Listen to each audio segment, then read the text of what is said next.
Hey everyone, welcome back to the alternate path. Today, we're diving into brand new what if story. What if Edward Cullen lost Bella and spent 8 years winning her back? Here's a quick summary. After a painful marriage ends, Bella returns 8 years later, forcing Edward to confront his mistakes and fight for a second chance. But before we begin, if you enjoy stories like this, make sure to subscribe to the alternate path and share it with your friends, because it really helps the channel grow. Let's start the story. I was walking home from Forks Middle School, when I saw a high school girl being bullied by her fellow male students. Immediately, I felt anger. Forgetting that I was merely 13 and in the 7th grade, I marched forward and went to confront them. "Hey, I told you to give us the money," one of the boys said, yanking on the girl's pigtails. "Where's the money, Give it to us." To my shock, he slapped her across the face so hard that he left an ugly red mark on her left cheek. "Hey," I snapped, striding forward. The 5 boys turned, and the girl looked up, tears brimming in her eyes. The boys sneered when they saw me. "Oh, look," the boy who'd slapped the girl said. It was obvious that he was the leader. "It's the rich swan girl. Goody. Why don't you give us money? You probably have more than ugly Jeanette here." The girl, Jeanette, widened her eyes, fearing for me. I could read the message in her eyes: run away. But I didn't. I hated when people bullied their fellow peers. It was cowardly and cruel. I always stood up to those people. If they refused to apologize, they would regret it soon enough. "Well," the boy said, sneering. "Where's our money?" I smiled angelically. "Just as a matter of curiosity, where did you intend to use Jeanette's money?" "What's it to you, Swan?" one of his sidekicks asked. He strode forward, intent on hurting me. But I saw his hand raising to slap me, and my years of defensive training took over. Seizing his hand, I pulled it down as hard as I could, then twisted it around sharply behind his back. "Ow!" he yelled, wincing in pain. He was grimacing. The leader looked taken aback. He obviously hadn't expected a 13-year-old girl to know how to defend herself. I looked at him calmly, raising my eyebrows. "Now, do you want to apologize to Jeanette quietly, or do I need to kick your ass first?" "You little," he advanced forward with his other sidekicks. With no other choice left, I kicked my prisoner towards one of the other sidekicks, making him fall over. I dodged the leader's fist to the right easily, then took hold of the extended arm. I used it to push him backward on top of his friends. He landed with a heavy grunt. The remaining 2 boys looked hesitant. "What are you waiting for?" the leader growled. "Get her." By this time, all 5 of them had recovered and were now advancing towards me. They surrounded me, completely ignoring Jeanette. Jeanette was free to run away, but she didn't. She looked horrified now. I ducked when a huge guy swung his fist at me. I stuck out my foot, and being big and clumsy, he stumbled but didn't fall down. Next, the one I had taken prisoner earlier tried to kick me in the face. Big mistake. I retreated slightly, leaving him to try to regain his balance. Too late. I kicked him in the butt, and he landed in the dirt, face first. I knew I wasn't going to be able to beat all of them. These were 5 sophomore boys who didn't know how to fight well, but they were still bigger than I was. Eventually, I was going to get tired of trying to distract them from Jeanette, and I would make a mistake. Fortunately, I soon heard a familiar voice behind me. "Hey!" We all stopped fighting and looked around. I bit my lip when I saw my brother, Jasper, with his friends Edward and Emmett, as well as their sister, Alice. I was relieved to see him, but at the same time, I knew I was in for a scolding once again for trying to rescue someone from bullying. "What do you want?" the leader asked rudely. Jasper, Emmett, and Edward looked livid. I could see the overprotective attitude coming out from all 3 of them. They hated it when people bothered me. "That's my sister you're fighting right there," Jasper said evenly. "I can't exactly ignore you and leave my sister to die, can I?" I nearly snorted. I could defend myself just fine. Alice, who was petite and small, was standing right behind the 3 boys. She gave me a tiny smile. She knew as well as I did that I was capable of defending myself. "Oh, right, I forgot. You're the oldest Swan," the leader said sarcastically. "The adopted one." He obviously didn't know Jasper very well if he thought that he would be bothered by the fact that he was adopted. But still, it bothered me. He was insulting my brother. Furious, I glared at him viciously, raised my right hand, and slapped his head. Ow! While he was stumbling around, trying to get his head back into the game, I kicked him onto the ground. He fell backwards. "You little," one of his sidekicks said, and he restarted the fight. I dodged his blow easily, turning around and elbowing him hard. I saw Jasper, Emmett, and Edward joining the fight this time. I was retreating from the big guy, who seemed determined to get revenge on me for tripping him earlier. The wall was right behind me, and there was no room to duck sideways. I was bracing myself for a punch in the face, when he suddenly got kicked to the side. I looked to my right and saw Edward frowning at me in disapproval. I bit my lip guiltily. 5 minutes later, all 5 of the boys were on their knees with their hands up in midair. Their faces were beaten severely and their lips were torn and bleeding. They all looked resigned. Emmett and Edward were standing on either side of me, looking down at the boys coldly. Jasper was right in front of me, looking down at them in disgust as well. Their clothes weren't even wrinkled. The girl, Jeanette, was with Alice, who was comforting her in soothing tones. "So you were trying to steal money from Jeanette to buy cigarettes?" Jasper asked coolly. The leader nodded readily. He'd found out what his punishment would be if he didn't answer Jasper's questions right away. His left eye was black, and he had a bruise on his cheekbone. "Do you know what I'm going to do?" Jasper asked him. The leader looked apprehensive. "I'm going to tell the principal," Jasper informed him. "If they knew you were trying to bully a fellow student into giving you money to buy cigarettes, I'm sure you'll be regretting that decision for the rest of your life." The leader's eyes bugged out, as did his friends. "No, wait," he said frantically. "Don't tell Mr. Green, please. I can't get expelled. My parents would kill me." "Well, that's what you would deserve," Emmett said, raising his eyebrows. "No, no," the leader pleaded desperately. "Please. I'll do anything." "Good," Jasper said coldly. "First, you'll apologize to Jeanette." The boys all murmured apologies to the girl. She looked relieved. "Second," Jasper went on, "I'll have you know that I will not let this pass. This is what you deserve for trying to hurt my sister." "No, please," the leader cried. "We'll apologize to her too. Just, please, don't tell the principal. Please. Come on, Jasper. We grew up together. We went to school together our whole lives. Please." I knew that threatening them was wrong. They had gotten beaten up as a punishment, and they seemed to know what they did wrong. So, I stepped forward to stop my brother. "Jasper," I murmured, nudging him gently. He ignored me. "You deserve more than a beating, you son of a," Jasper began. Before he could finish the curse that I hated to hear him using, I turned to the 5 boys. "Go," I ordered authoritatively. Jasper looked at me in surprise. The boys looked bewildered. I frowned impatiently. "Go. You've learned your lesson, haven't you? Don't bully anyone ever again. Now go." They exchanged doubtful looks before scrambling to their feet. They grabbed their backpacks before running away down the street. "Isabella Marie Swan," Jasper said indignantly. I was going to beat them up again. I turned to him, disapproval etched on my face. "No, Jazz. They've got enough beating from you guys. Leave them alone now." His expression turned incredulous. "You're kidding. I'm going to have them expelled." "No, Jazz," I said severely. "You've done enough. Now promise me that you won't go telling to your principal." Jasper stared at me. Finally, Alice spoke up. "She's right, Jasper. You've done enough. You don't have to ruin their lives, you know." Jasper frowned but didn't speak.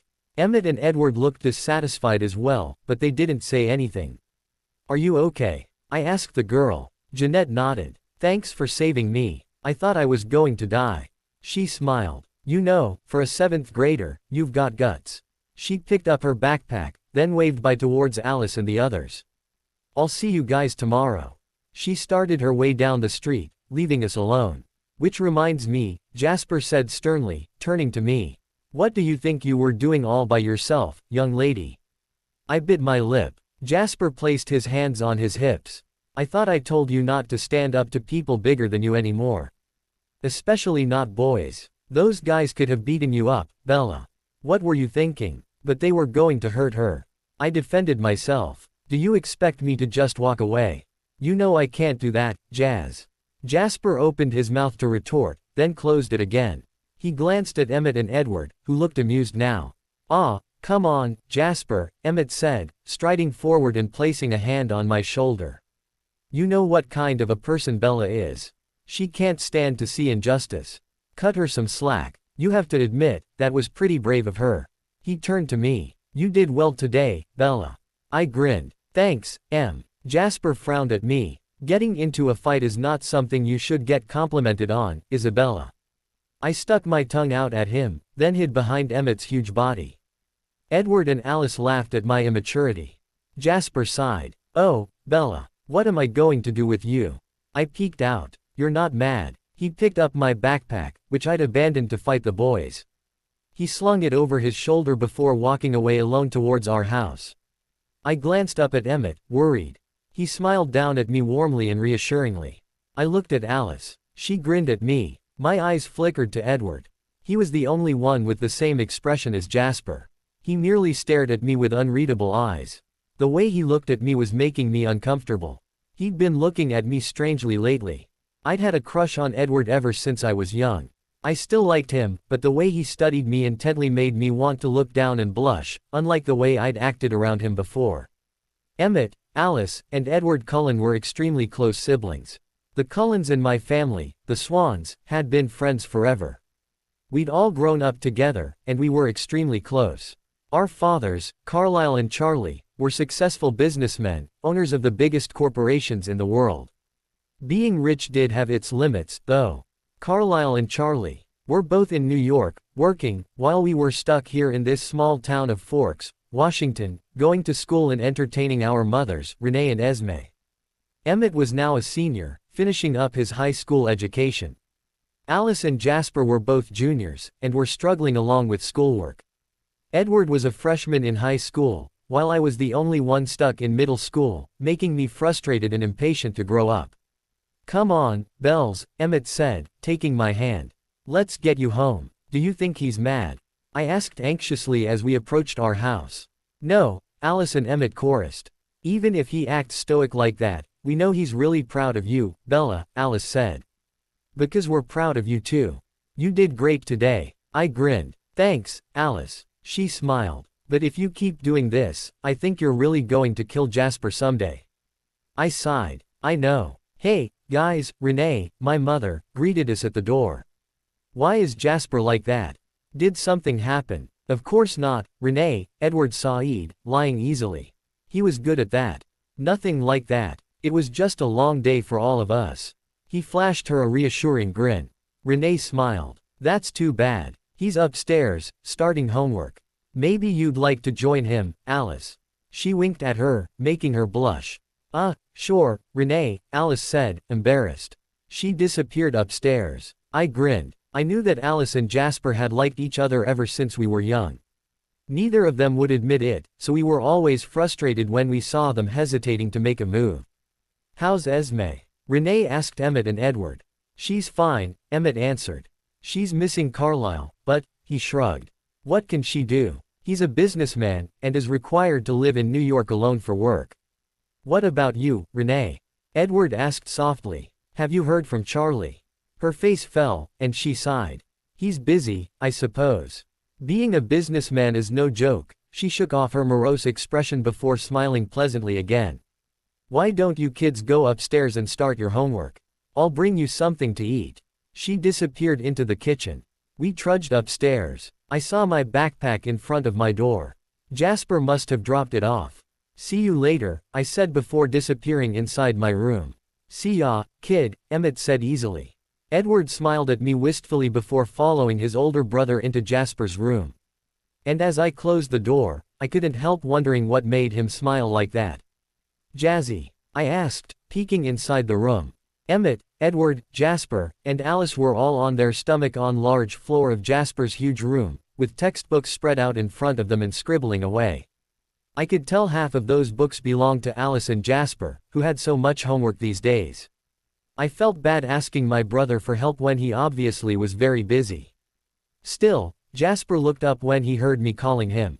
What's up, Bella? He asked. I need help in algebra, I said hesitantly. Jasper looked down at his own pre-calculus homework. It's okay if you're busy, I said quickly. Jasper looked bothered. Come in, Bella. Jasper glanced at Edward, who had invited me inside. He smiled in relief when Edward nodded at him. "Thanks, Edward," Jasper said, turning back to his paper. "Huh, I wondered." Edward smiled, sitting up. "I'll help you. Bring your book over here, Bella." I smiled gratefully. "Thanks, Edward. Let's see." Edward studied the problem I needed help on. "Okay. Look, you need to get x by itself, right?" I nodded. "So what you do is you subtract 2x from this side, and subtract 2x on the other side," Edward Said, writing it out on my paper as he explained. I loved the way he wrote so elegantly and beautifully. Although my handwriting wasn't horrible, it could never compare to Edward's. "Bella." I blinked and looked at him. I realized that he was staring at me. He looked amused, as though he knew my thoughts had drifted. "How do you expect me to teach you if you don't pay attention?" he teased. I smiled, embarrassed. "Sorry, Edward, but I was listening." He raised his eyebrows. I defended myself. "Fine, Edward Said," fighting a smile. "What did I say? This side then equals 5x, I quoted him perfectly. And this side equals 200. You divide by 5 on both sides, and you get 40 as x. He chuckled, shaking his head. "You have excellent memory, Bella. But do you get it?" "Yes," I said, grinning. "Thanks, Edward. If you need help with anything else, don't hesitate to ask." I nodded before slipping out of the room. By 5 o'clock, I'd finished with all my homework and was studying for a history test when there was a knock on my door. "Bella," Alice asked, peeking inside. "You done?" "Yeah," I said, slightly distracted as I looked for the answer to a review question. "Studying." I said. "Alice, who invented fireworks again?" "China," Edward answered as he entered behind his sister. "Oh, yeah," I murmured, writing it down in my notes. "Ah, you're such a know-it-all," Alice said, nudging him. "It's not my fault I'm smarter than you are, Edward Said." He dodged her elbow neatly, grinning mischievously. "What do you want?" I asked, slightly annoyed. "Oh," Alice teased. "Cranky Bella's back. The side of Bella that always comes out whenever someone interrupts her studying." "Leave her alone, Alice," Edward defended me. "It's good for her to study. It'll be easier for her to survive high school." Alice raised her eyebrow at him, but didn't say anything. "Dinner's ready, Bella," Edward told me. "We're eating with you guys today. Do you mind?" "Of course she doesn't," Emmett said, entering my room. I let out a shriek of frustration. All three of the Cullens looked alarmed. "Oh," Emmett said. "Is it that side of Bella again? The cranky one?" "Yup," Alice answered, laughing. "Get out." Edward managed to close the door behind him carefully as he and his siblings escaped my room, laughing. I groaned as I went back to looking for the answer to another question. There was another knock on the door, and Jasper peeked in. "Come on, Bella," he said. "Dinner." "Wait. Come on, Bella, you can always study later," Jasper urged. "Esme's here too. She'll be eating with us tonight." I looked up. "Esme's here." He nodded. "So come down and greet her." I frowned. "Who's the one that signed the Magna Carta?" "King John of England," he responded easily. I wrote the name down on my notes, then set down my pencil. Jasper and I descended the stairs quickly, and entered the dining room. "Hello, Esme," I said as politely as always. "Hello yourself," Esme said, smiling warmly at me. "I heard you shouting earlier. What was that about?" Alice and Emmett stifled their laughter by clearing their throat and coughing. Edward merely smiled. "Alice, and Edward were bothering me while I was studying," I admitted. I got annoyed. Esme laughed. "Oh, I see. Well, you three shouldn't have bothered her while she was studying." "Sorry, Bella," Emmett said, grinning at me widely. "Now come on, sit down. Let's eat." I sat between Edward and Jasper, like I usually did. Today's menu was roast beef and mashed potatoes. "It's delicious, Renee," Emmett said, shoving down his food quickly. "Oh, thank you, Emmett," Renee said, looking fascinated by the way he ate. "Oh, Emmett," Esme said in dismay. "Have I taught you no manners?" He didn't respond. I had no appetite. My thoughts kept drifting to my history book upstairs, and the next question, when was the Magna Carta created? I couldn't remember the answer, and it was driving me absolutely crazy. "What's wrong?" Edward whispered as the others became engaged in a conversation on where Emmett was going to college next fall. Nothing. Tell me, Edward Said. When was the Magna Carta created? I whispered. He smiled amusedly at my question, then answered, 1215. I felt much better now that I had the answer. Moved to New York. Esme's question towards Renee caught my attention. I don't know, Renee mused. Charlie thinks it's for the best, but I don't know. Forks is where we both grew up, and I don't really want to leave. But we have no choice, Esme said. New York is Charlie and Carlisle are, and the fact that we're separated is getting ridiculous. Emmett is graduating in a month anyway, and he's going to Harvard to study law. Harvard is in Massachusetts, we can easily see him if we all move to New York. Well, Renee nodded. You're right, of course. We'll talk about it more with them, By this time, I was dozing off. The shock of this afternoon's events was starting to take effect, and I leaned against the back of my chair, exhausted. My eyes started closing, and without meaning to, my head fell onto Edward's shoulder. He didn't seem to mind. He merely grinned when I started snoring delicately, attracting everyone else's attention. Are we really moving to New York, Mom? I asked excitedly, prancing around as she continued to pack her things inside the huge box. Renee sighed as she straightened up. Yes, Bella. Now stop asking me. Are your things packed? I nodded eagerly. Then that means I'll be seeing Dad every day. Yes. And I'll go to school there. I confirmed. Yes, you'll go to school in New York, Renee said. Why? Renee paused. I hadn't asked that question before. Well, for a lot of reasons, she said, moving more slowly now. First, we all miss your father. Second, Charlie needs me for the business. He's having a difficult time, managing all by himself. And thirdly, she smiled. Emmett is going to Harvard in 2 months' time. Don't you think it'd be better to be near him by only 1 or 2 states, rather than a whole country? I grinned. Sure, Mom. Whatever you say. There was a knock on the door. Jasper was at the doorway. Hey, Bells, he said. I'm going down the street to the Cullens.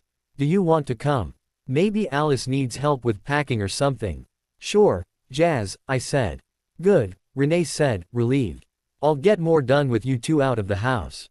Gee, thanks, Mom, Jasper said sarcastically while I giggled. Renee smiled. Have fun. Jasper and I walked down the street in our matching hoodies. My arm was linked through his right arm. Do you think they're done with packing yet? I wondered. Jasper shrugged. Probably. We're nearly done, so they should be too. My expression was thoughtful. The Cullens would be moving out to New York with us to be close to Carlisle. Esme needed to help him manage the company as well, and Emmett was going to be leaving for college in the fall. I'm glad it's summer vacation, I said thoughtfully. We can all do fun things before Emmett goes off to college. Jasper laughed. Like what? Like swimming, I said, perking up at the thought. We can always go swimming. I bet it's much hotter there. Unlike this place. I looked up at the sky in disgust. You're right, Jasper said seriously as we turned the corner. What else? Reading. Listening to music. He made a face. You're only suggesting things that only you and Edward do. No one else would have fun. Why? I asked in surprise. Reading is fun. Listening to music is good. I thought this was about Emmett, not you. Fine, I grumbled as the Cullens' house came into view.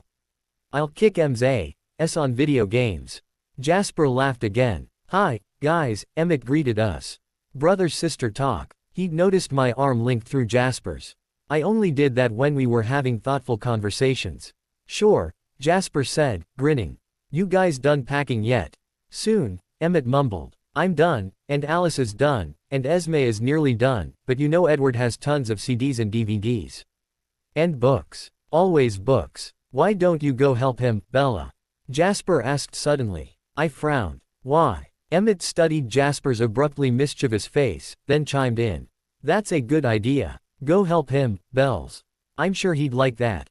But, I was reluctant. Normally, I would have jumped at any chance to be with Edward alone, but the strange staring had continued. He kept staring at me when he thought I wasn't looking, and it was becoming sort of awkward around him. But, I think he'd like it much better if Alice helps him, I mumbled. Emmett and Jasper grinned evilly as they exchanged looks. No, Bella, Emmett said firmly. He'd like it way better if you're the one helping him. I guarantee you, he would kick Alice out the door if she was the one helping him. Besides, you're the only one in our group who has as much experience as he does with handling CDs and DVDs carefully. He won't kick you out.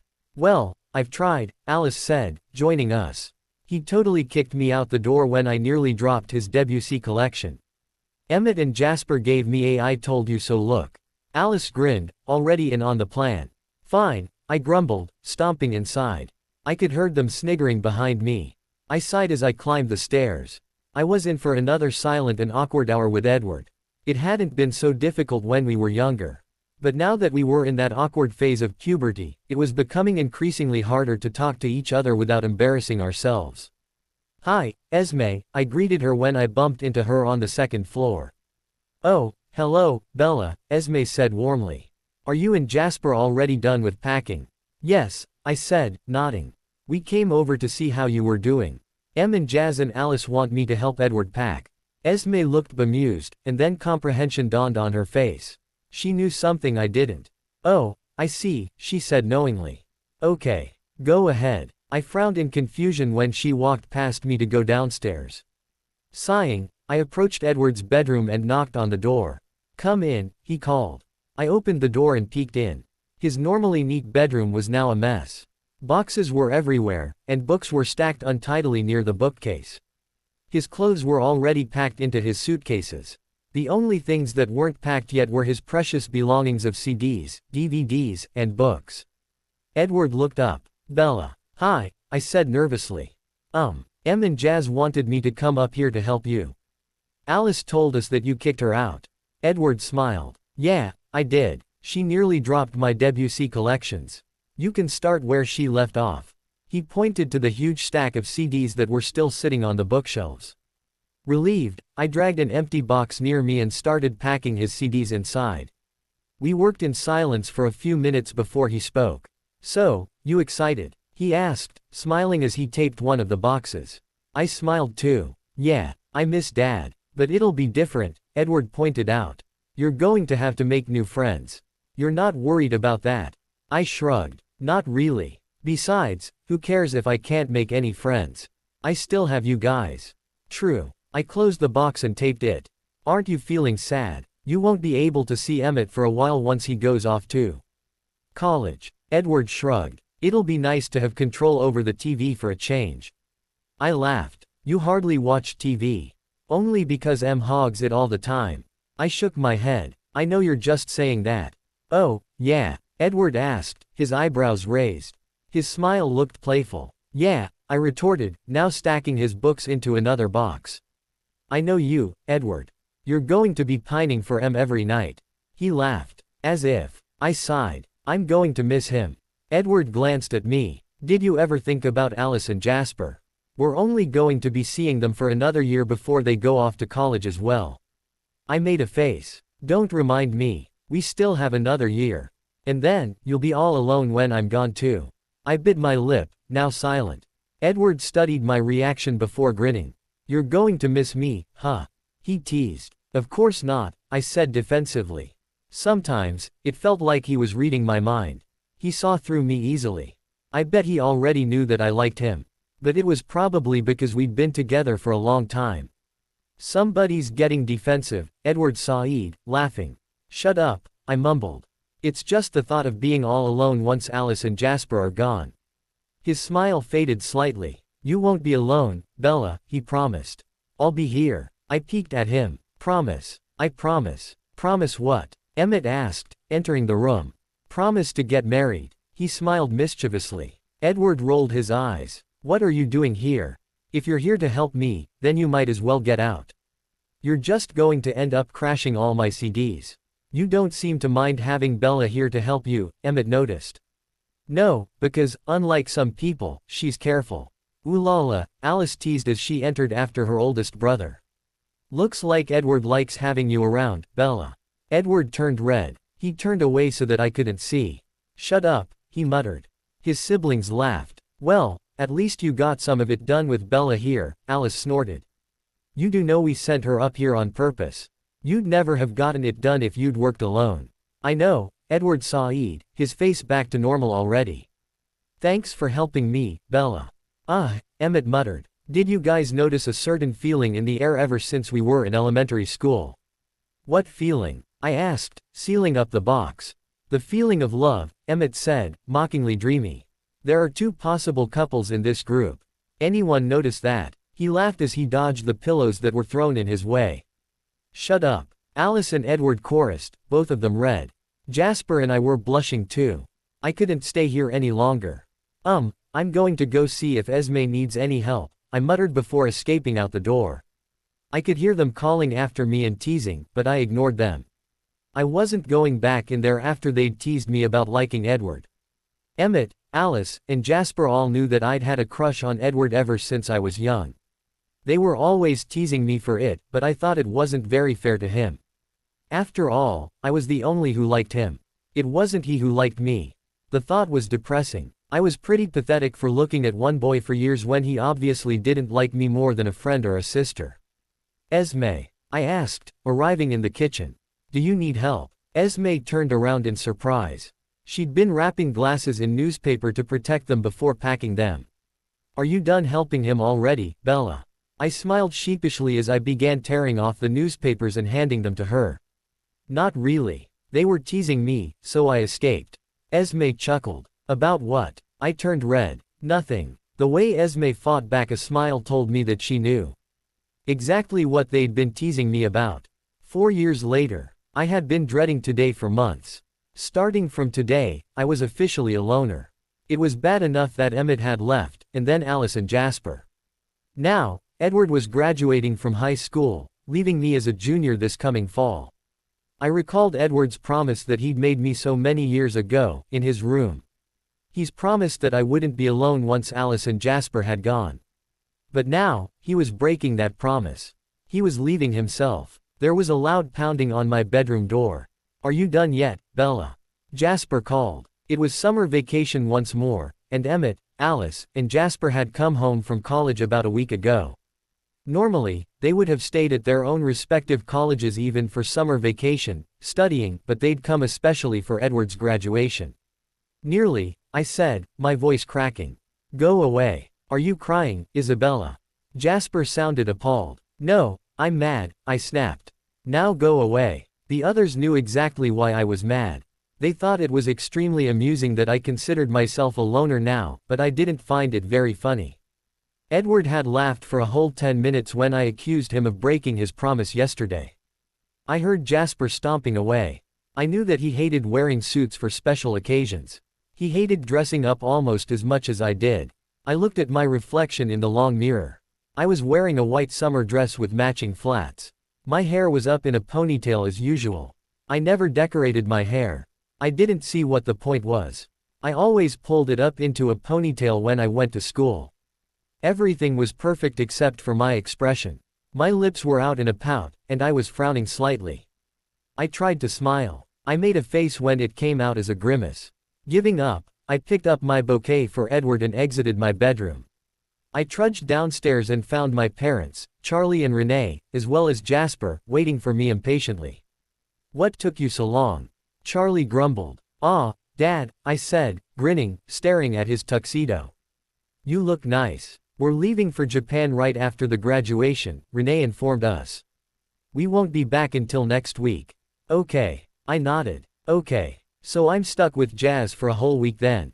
Jasper laughed. I'll torture you like crazy, sis. Maybe you can have a sleepover at the Cullens or something, Charlie suggested. I know Carlisle and Esme have a flight right afterward too. Jasper looked nice too, in his white tux. He kept pulling at his black tie. Stop that, Jasper, Renee snapped. It looks fine. Jasper rolled his eyes. I know it looks fine. But it's on too tight. You'll live, I said, taking his arm and dragging him out the door. Come on, let's get this over with. Jasper sniggered. Sis, you've got to calm down. You aren't going to be a loner. I promise we'll be back for Christmas. You said that 2 years ago, I said dryly as we walked across the huge lawn of our family mansion. And yet, you didn't come home for 2 years. Don't try denying it, Jazz, you were surprised to see me taller. Jasper grinned. It just happened. I apologized, didn't I? I sighed, looking up at the sky. Night was falling fast. The graduation was taking place at 7 o'clock, exactly 30 minutes from now. I wondered what Edward was doing right now. Would he be nervous? I dismissed the thought. Edward was never nervous. He was always confident and sure of himself. He carried himself without being embarrassed by anything, which only made me fall for him even more. My crush for Edward had only increased over the past 4 years. He still looked at me strangely, as if he knew I liked him, and couldn't figure out why. But the way he had consoled me when I got lonely had made me like him even more. The way he had encouraged me in my studies made me feel like I was in debt to him. My childhood crush was moving on to the next phase of his life. I felt more pathetic now than ever that I couldn't move on from him. To me, Edward Cullen would always be my first love that I couldn't forget about. You're thinking about Edward, aren't you? Jasper teased as we got in the limousine. So what? I asked. I'm going to kill him for making me a loner.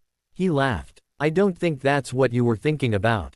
You were thinking about how much you still like him. I was glad to have the darkness of the car. He wouldn't be able to see me blushing. Of course not, I snapped. I was really thinking about how he's breaking his promise to me. Man, kept lying. I knew he saw through my pathetic lie. Sure, Jasper said, grinning. Look, Bella, why don't you just tell him how you feel? Maybe he'll agree to put off college until you graduate high school. I smacked his arm. Stop teasing me. And I don't like Edward that way. Jasper couldn't stop laughing. Geez. You guys are just so funny and frustrating, you know that. My eyes narrowed. He was going to keep teasing me. I knew just how to make him shut up.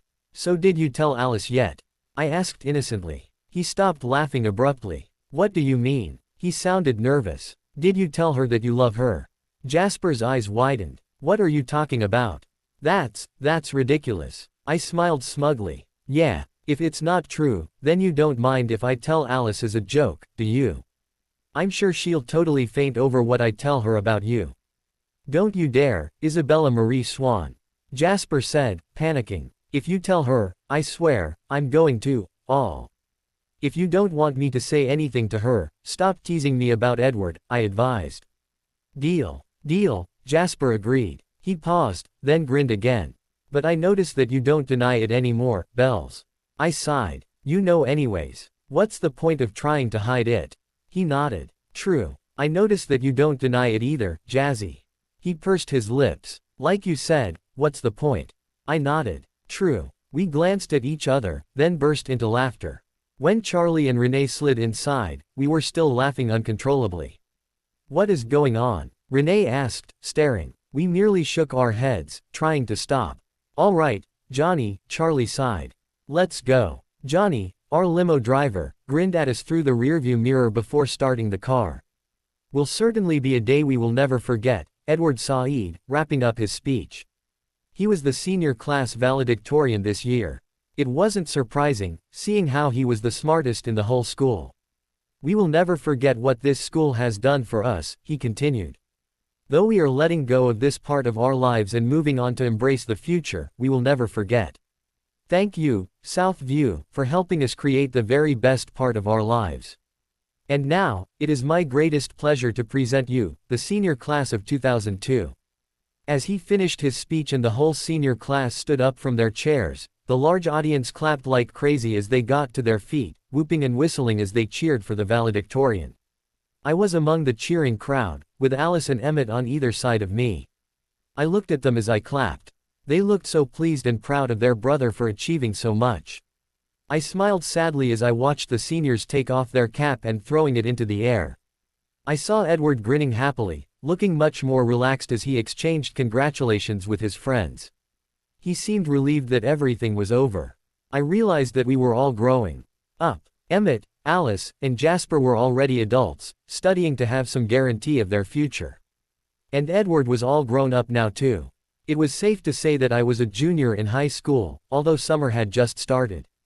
My battles started now. I was going to have to study like crazy if I wanted to become a doctor, like I was planning to someday. I gazed up at the stars that had come out. It was completely dark now, and the only sources of light were the lamps standing around Central Park. Loneliness overwhelmed me. I was truly alone now. Edward wouldn't be there to help me through my hardships. I was standing alone. It was almost too easy to break away from the crowd. Parents were pushing each other around to find their children, and it was getting chaotic. I escaped the mob, content enough to stay alone for a while until the crowd dissipated. I saw Emmett, Alice, and Jasper breaking away from the crowd too. They spotted me and came over. "Geez," Emmett said, straightening his tux jacket. "I'd forgotten what graduation was like." "I'd forgotten what Southview's graduations were like," Jasper grumbled. "All the parents are so determined. They all want to brag about their children, which gets really annoying." "You should talk," I said. "I have to endure these things for another 2 years." They grinned. "Aw, Bella, it's not so bad," Emmett said. Edward was right about one thing in his speech. High school really is the best part of our lives. It's stressful, sure, but it's very straightforward. All you have to do is keep your head in the game. "I'm not worried about Bella," Alice said, smiling at me affectionately. "She's doing so well already." I smiled. "Thanks, Alice." I spotted my parents with Carlisle and Esme. Edward was with them, smiling and answering a question Renee had asked. "Oh, look, here they come," Alice said, bounding up. She ran towards her brother, yelling out his name. Edward grinned when she collided with him and threw her arms around him. "Congratulations," we heard her saying. "I'm so proud of you." "Thanks, Alice," Edward Saeed. "Congratulations, Edward," Emmett said when they joined us. "I'm proud of you, man." "Thanks, Emmett," Edward Saeed, accepting his hug. Charlie glanced at his watch. "Sorry, Edward, we're going to have to leave. We're running slightly late for our flight. Do you mind if Renee and I leave first?" "Not at all, Edward Saeed. Thank you for coming, Charlie, Renee. I really appreciate it." "No problem," Charlie said easily. "Congratulations, Edward," Renee said, hugging him. "We'll talk to you later, okay? Bye," we all chorused as they left. "We're going to have to leave too, Edward," Carlisle said apologetically. "We have a plane to catch in 30 minutes. You don't mind, do you?" "Of course not," Edward Saeed good-naturedly. "Go ahead, Dad. Thank you for coming. I know you're extremely busy." "Of course, honey," Esme said, hugging him tightly. "Congratulations, Edward. You 5 can go celebrate. We won't be home until next week, so you can have a sleepover or something." Alice perked up, glancing at me. I avoided her gaze. I knew exactly what she was planning. "Okay, we'll do that," Alice reassured her mother. "Jasper and Bella are alone in that huge mansion, we should totally get together for the week." "We'll have fun, Mom, don't worry." I grimaced in horror. Alice's definition of fun was different from mine. "Bye, dears," Esme said, waving as Carlisle led her to their limo. "Congratulations, man," Jasper said, handing Edward his bouquet of flowers. "I liked your speech." Edward laughed. "Yeah, right. That's the worst piece of writing I ever wrote right there. But thanks, Jasper." I handed him my bouquet. "Congrats, Edward." He grinned at me. "I thought you weren't coming. I was under the impression that you were angry with me." "I am," I said nonchalantly. "But I decided to wait until tomorrow to start nagging you." He laughed. "Thanks for coming, Bella." "All right," Alice said briskly as she led all 4 of us to Edward's Volvo. "We'll have the sleepover at our house." "We good?" No," I said. "I don't want a sleepover. Can't Jasper stay over at your mansion while I study for?" "Don't be ridiculous," Alice snapped. "It's summer. You can stop studying for 1 second. And we're having fun. Before we all go off to college again in the fall." I made a face. "But." "No buts," Emmett chimed in. "We're playing all the games we used to play." "You mean play Mario Kart on our Nintendo DS?" Edward asked dryly as he started the car. "And play Truth or Dare?" Jasper asked, closing the door behind him. He sat next to me. "And hide and go seek?" Alice asked excitedly. I groaned. "I thought you guys were mature adults." "Sometimes, Bella," Emmett said solemnly. "We deserve to have some fun. College is no joke." "So humorous," Alice urged. I glanced at all 4 of them who were waiting for me to agree. "I guess I have no choice," I grumbled. "Fine. But no makeover, Alice." "Aw, come on, Bella." I glared at her until she gave up. "All right, then," Edward Saeed mischievously. "Since I'm tonight's star, I get to pick what games we play." "Deal," Emmett and Jasper chorused. Alice giggled. "First, Truth or Dare." After changing out of our dressy clothes, we gathered around the second-floor living room of the Cullen mansion. I was really reluctant about this sleepover, but I had no choice. Jasper was supposed to babysit me, and he was willing to spend the whole week with the Cullens. Everyone was waiting for me on the 2 sofas when I arrived in my pajamas. "Come on, Bella," Emmett said. "You're holding up the game." Making a face, I sat next to Alice. "All right," Alice said briskly. "Truth or dare? Edward, you go first." Edward looked thoughtful. His eyes flickered back and forth between Jasper and me. Finally, he seemed to make up his mind. "Bella," he said, and I sighed in resignation. "Truth or dare?" I pursed my lips. "True, dare." Edward frowned. He had been counting on me to say truth like I usually did. Then, he shrugged and said, "Key." "Jasper." I grimaced in horror. "You're kidding. I haven't keyed him in years." Jasper grinned. "Aw, dude, I've got to get that key. I miss it." I stuck my tongue out at him. "Do you want to change to truth?" Edward asked slyly. I narrowed my eyes. I knew exactly what he was going to ask me if I changed my decision. "No," I snapped. I got off the sofa and went around the coffee table to Jasper on the other couch. I keyed him quickly on the cheek before stomping back. The boys all hooted with laughter. "I should have taken a picture," Emmett said fervently. "That's blackmail right there." He caught a cushion I'd thrown at him, laughing. "Your turn, Bella," Alice said. Edward was avoiding my gaze now. He didn't want to get picked. Grinning, I said, "Alice. Truth or dare?" Edward looked relieved. "Truth, of course," Alice said, rolling her eyes. "Do you have someone you like?" I asked at once. Edward and Emmett leaned forward immediately while Jasper glared at me. No," Alice said, blushing. "You're lying," Emmett complained. "You have to tell the truth." "Come on, Alice." Alice looked embarrassed as her eyes flickered once towards Jasper. "I really don't have anyone I like." Emmett, Edward, and I exchanged knowing looks. "Fine," I said coolly, letting it go. "Your turn, Alice." Alice looked immensely relieved. "Good. Jasper, truth or dare?" Jasper looked apprehensive as he chose something foreign to him. "Truth. Do you like someone?" she asked expectantly. Emmett looked up, a huge grin spreading across his face, and Edward was laughing silently, looking back and forth between the couple. My eyes widened. This was the perfect chance for him to confess. Thankfully, Alice was leaning forward, covering me from the other's view. I waved at him to catch Jasper's attention. His eyes flickered to me unwillingly.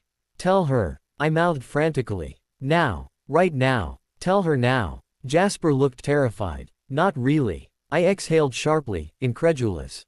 He was such an idiot. He'd blown his chance. Alice looked disappointed. "Okay. Your turn, Jazz." Emmett and Edward looked amused, yet sympathetic. I was rolling my eyes at my brother's stupidity. He was definitely going to regret it later. It took Jasper a second to refocus. "Emmett. Dare." "Duh," Emmett said, leaning forward eagerly. My thoughts drifted as we kept playing the game. Maybe I was getting older too. Although the adults in this room seemed to be enjoying themselves, going back to their childhood days as they teased each other back and forth, I wasn't having much fun. I was growing out of the things that we used to do. Maybe, after I got into college, I would enjoy these things more. I smiled reluctantly when the other three started laughing hysterically. Pretending was harder than I realized. The week flew by quickly. I ended up playing Bella Barbie for Alice, who wanted to try her new skill from her fashion and makeup classes. She made me parade through the entire house for the boys, who couldn't stop laughing at my disgruntled expression. Carlisle and Esme had invited Charlie and Renee for dinner on Sunday. They had been surprised when a huge, homemade feast was waiting for them when they arrived. Esme, intending on cooking herself, had scolded me for ruining her plans. But she smiled gratefully right afterwards and thanked me before joining the others in tasting the food. Too quickly, the summer vacation came to an end. Soon, it was time for school to start again, and Emmett, Alice, Jasper, and Edward were getting ready to depart to their own respective colleges.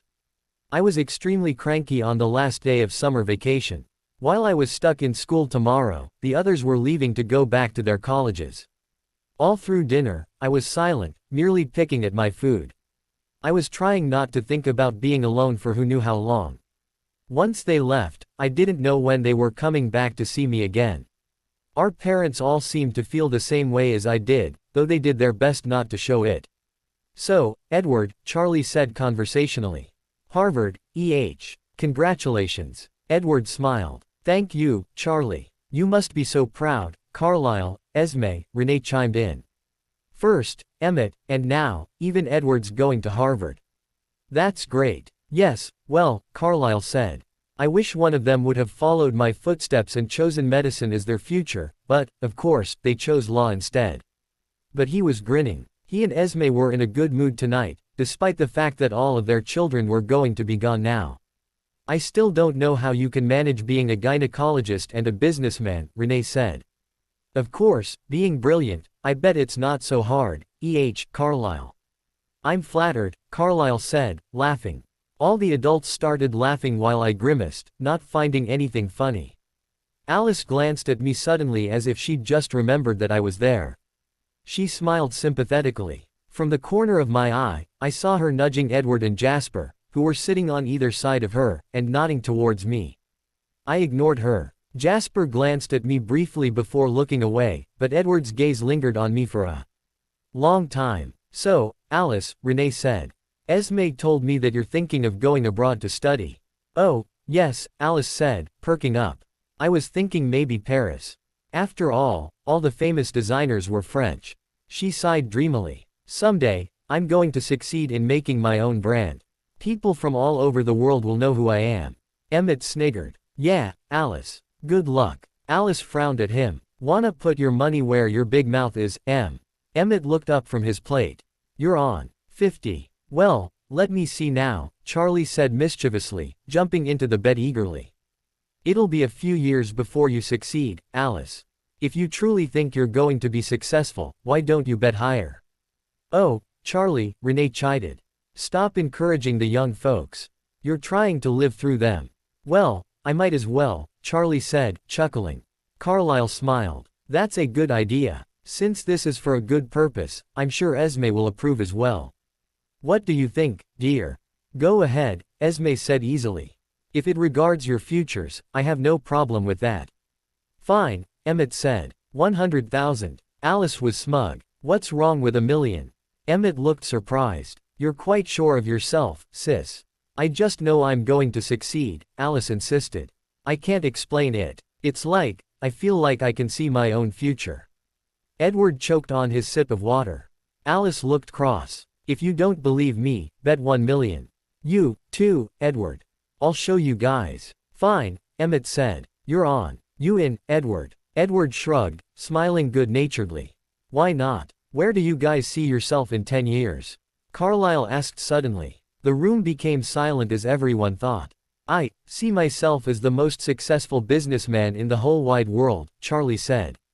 But you already are, Jasper said, laughing. He shrugged. Maintaining the position will be the challenge, son. What about you, Renee? Esme asked. Renee looked dreamy. I really want to live in Europe. Maybe that'll happen someday. Esme grinned. Maybe I'll go with you. I've always dreamed of going to Italy. Just the two of us. Renee asked excitedly. Deal. Carlisle and Charlie shook their heads amusedly. What about you, Dad? Emmett asked. I don't know, Carlisle said thoughtfully. I never thought about it. One thing I really want is to do the things I love for a very long time. Even if I quit as a businessman, I still want to continue being a doctor. Helping mothers give birth to newborns makes me happy. That's reasonable, Charlie agreed. He turned to us. What about you guys? You're younger than we are, I'm sure you guys have some big dreams. I want to be the most famous fashion designer in the whole world, Alice said immediately. I'll succeed and do what I love most. Fashion. Her brothers made a face, but Jasper looked at her affectionately. I'm going to become a personal injury lawyer, Emmett said proudly. I'm already majoring in it. I'm halfway there. I know I'm going to succeed. A bit arrogant, aren't you, Em? Edward teased. Oh, yeah, Emmett asked, raising his eyebrows. Well, what about you? You never told any of us what you were going to be majoring in. I told you, Edward sighed. I'm going to become a lawyer. What kind of a lawyer? Criminal lawyer, he answered readily. I'll help victims win against the criminals that hurt or offended them. Oh, That's a wonderful dream, Edward, Esme enthused. I'm sure you'll be just great at it. Everyone nodded in agreement. What about you, Jasper, dear? Renee asked. Jasper grinned, embarrassed. You know I'm going to Johns Hopkins, Mom. So you're still set on becoming a cardiologist? Carlisle asked. It's not too hard for you. Jasper looked thoughtful. It's difficult, of course. But that's the beauty of it. The challenge that's always going to be there. The parents all nodded. Very wise. I stabbed my fork at my steak, bored. I didn't realize that everyone was looking at me until I looked up to take a sip of water. What? I asked, looking around at them blankly. Your dream, Bella, Alice said. Where do you think you'll be in 10 years? I blinked. Oh, I don't know. I thought you wanted to become a teacher, Renee said. That was when I was 9, Mom, I muttered, embarrassed. Well, Renee said, it might have stuck with you over the years. Is there something you'd like to do, Bella? Carlisle asked, smiling at me pleasantly. I studied his features carefully. Carlisle had always been like a second father to me. He was always there to answer my questions. He had never shown impatience towards me once, and he constantly encouraged me to do the best in everything. His mere presence calmed me. And looking at his warm smile right now, the fact that everyone was leaving didn't seem so bad. I haven't really thought about it yet, I admitted, looking back down at my food. I don't know what I want to be. That's okay, Esme said soothingly. There's still time for you to choose. I'm sure you'll find out the thing you want to do most when the time comes. She smiled at me maternally. I smiled hesitantly. Right. Emmett finally let go of his eating utensils and stretched. Ah, geez. I think I ate too much. You certainly did, brother, Alice said, leaning over Edward to pat Emmett's belly. As they all laughed, I excused myself quietly to go to the bathroom. I couldn't stand the joyful atmosphere any longer. As I left the room, I could feel one pair of eyes on my back. The same pair of beautiful green eyes that had been staring at me these past few years for no reason that I could see. When dinner finally ended, we went over to the Cullens for last-minute talks. Carlisle and Esme were chatting with Charlie and Renee on the first-floor living room, while the rest of us were on the second floor. You were really quiet this evening, Bella, Alice said. Were you worried about tomorrow? I didn't respond. Ah, come on, sis, Jasper said, placing a hand on my shoulder. I said we'll come visit. You act like we're going away to live abroad or something. It's just college. I shook his hand off and stood up. I'm going to get some air, I mumbled before leaving them to stare after me worriedly. The Cullens had a huge backyard garden. Esme had a green thumb, and the flowers bloomed beautifully under her care. I was walking around slowly, feeling the cool wind. I stared into nothing, my thoughts far away. I was startled when I heard a sound behind me. I whirled around. Sorry, Edward murmured. I didn't mean to scare you. It's okay, I mumbled. Why are you out here? He smiled. I told the others that I'd talk some sense into you. I'm not doing anything crazy. Well, for one, sulking isn't going to do you any good. I sighed. I can't help it. We've all been together ever since I was a baby. How do you expect me to react when I'm going to be left all alone? Edward looked at me. I told you, you won't be. I rolled my eyes. You mean that promise you made? You're breaking your promise, Edward. He wandered closer to me. He was 6 inches away. I was getting really awkward and uncomfortable, but I didn't lean away. It's true that, in a way, I'm breaking that promise, Edward admitted. But, I'll always be here for you. I blinked, not understanding what he was saying. He smiled affectionately. All I'm saying is that I won't ever leave you. I'm not strong enough. That confused me even more, but Edward had always been a little mysterious. I'd given up trying to understand him years ago. I don't know about the others, he said slowly. I'm sure they'll move on quickly with their life. But, I don't think I can ever do that with you. You know I don't have any idea what you're talking about, I reminded him frostily. Care to clarify? He chuckled. Never mind then. Can I ask you a favor, Bella? Depends on what it is. He rolled his eyes. Then, he spread his arms, as if waiting for a hug. What? Come on, Edward sighed, his eyes smoldering. I want to hug you before I leave. I hesitated. I just realized that Edward and I had never hugged before. I always did it with Jasper. Emmett liked to scare me from behind and hug me sometimes. Alice nearly always squeezed the life out of me. But never with Edward. It was a bit strange of him to ask me all of a sudden. Awkwardly, I walked the remaining distance towards him. His arms closed around me, gentle first, then tightly. But it wasn't uncomfortable. I fit perfectly in his arms, as if I was specifically made for him. I felt like a statue. I couldn't move because I was so nervous. Edward didn't seem to care. "I'll miss you," he murmured. "Every single day." Slowly but hesitantly, I raised my arms and hugged him back. My movement made him hug me even tighter. Wordlessly, we stood there for a long time. I felt like this was a dream. Was Edward really the one that was hugging me? I was feeling much better now. In Edward's arms, I felt like nothing could go wrong. Everything was going to be fine. "Hey!" Startled, I pulled back and looked towards my right.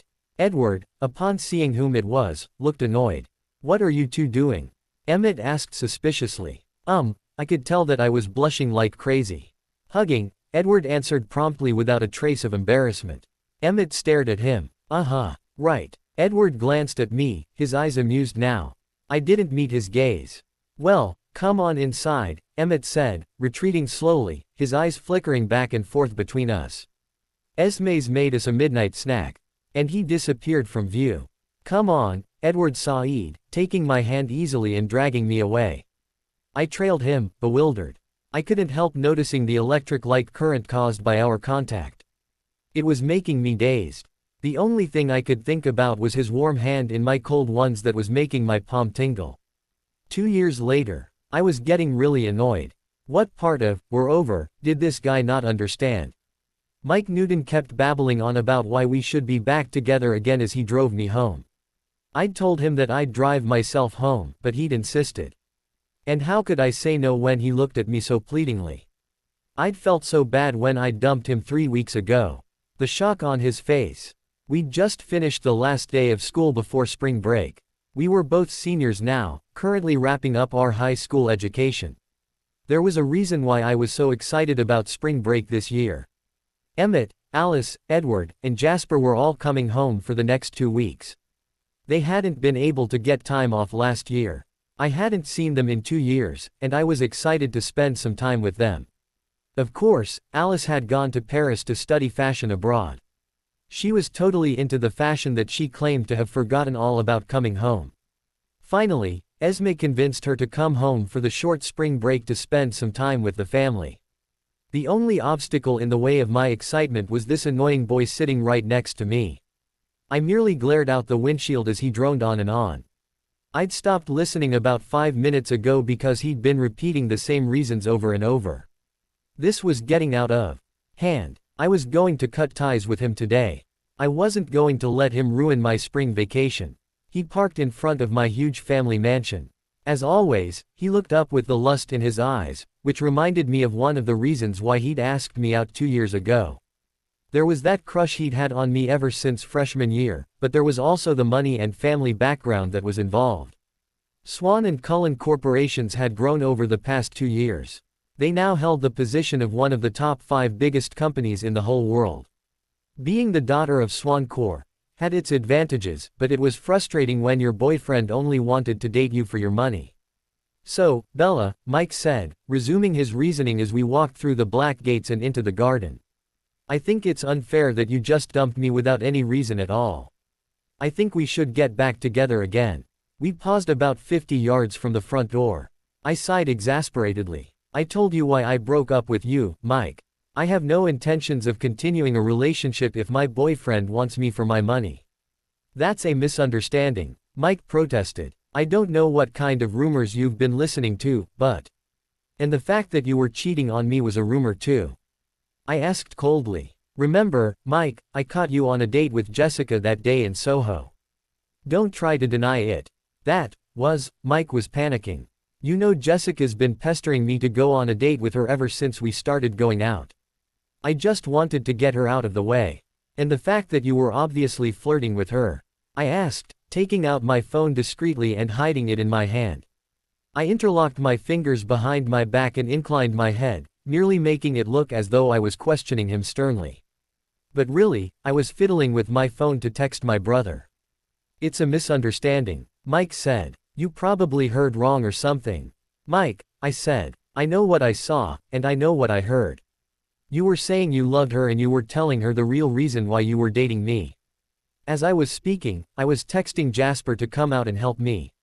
I knew he and the others were already home from college. I was sure Alice was home from Paris too.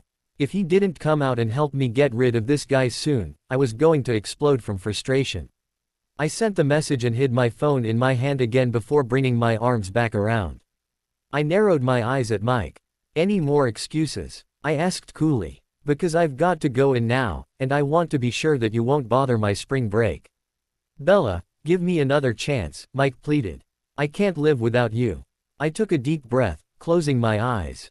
This boy was getting too attached to my family's fortune. Mike, I broke up with you 3 weeks ago. You can't keep doing this. This is getting out of hand. I said we were over. I'm letting you go. You can go date Jessica freely now. I don't know why you're being so difficult. But you're obviously still angry with me if you're refusing to take me back, Mike whined. Look, I said, seriously irritated. I'm not angry with you. I told you, I'm over you. I don't care what happened between you and Jessica. So just relax and go ask her out. Okay. But Bella, I turned to go inside when he grabbed my wrist and swung me back around. Let go of me, Mike Newton, I snapped. I dumped you 3 weeks ago, and there's no way I'm going to take you back. So you might as well give up. Bella, Mike said. You don't understand. Let her go. We both froze. Mike looked over my shoulder to see who the owner of the unfamiliar voice was, and I didn't move, shocked by the totally unexpected voice. I didn't expect him to be here. I could hear the footsteps getting closer behind me. And then, he was right next to me, his familiar scent swirling up the air and making me dizzy. I looked up at him warily. He was taller than he'd been 2 years ago, and much more handsome. He was wearing a simple maroon shirt that said Harvard on it, and dark jeans. His messy bronze hair was damp, like he'd just gotten out of the shower. His muscles were showing threateningly on his arms. But what caught my attention the most was his expression. It was terrifying. He was glaring at Mike with pure hatred, and his lips were pressed into a thin line. His handsome face somehow made his expression and posture much more intimidating. Didn't you hear me? Edward asked in a soft, dangerous voice. I said, let her go. Mike's eyes narrowed as he looked Edward over. Then, slowly, he let me go. Who are you? He muttered. Edward looked at him coldly. I'm Bella's brother. I glanced at him quickly, wondering what he was doing. Where was Jasper? I was sure I'd texted to Jasper for help, not Edward. I raised the phone and checked the text message I'd just sent. I'd definitely sent it to Jasper. I didn't understand. Bella only has one brother, Mike retorted. And you're not him. I've seen his picture. Edward inclined his head. Well, then, she must not have trusted you very much. Because Bella has 3 older brothers who are very protective of her. Which is why I won't tolerate you trespassing here. I would appreciate it if you would leave right away. And you won't bother Bella anymore if you know what's good for you. The way his eyes flashed must have convinced Mike that Edward wasn't joking. He sensed danger, and he backed away. He glanced at me pleadingly. I merely glared at him, my eyes narrowed. I guess I'll see you around, Bella, Mike muttered unwillingly. I didn't answer, but merely watched as he fled the mansion. He got into his car and drove away quickly. I breathed a sigh of relief and turned to Edward. He was studying me curiously, all hints of anger gone now. Thanks, Edward, I said gratefully. I thought he'd never leave. You're welcome, Edward Said, still looking me over, glancing up and down. He looked sort of surprised now. I meant for Jasper to get the message, I said, frowning.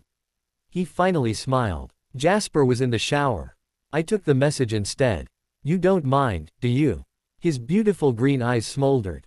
Of course not, I said, clearing my throat and looking away. Welcome home. He chuckled. It's good to be back. You know, I really should have come to visit more often. I barely recognized you. I looked up at him in surprise. Why? You've changed, Edward told me. I had no idea what he was talking about. Because as far as I knew, I hadn't changed one bit.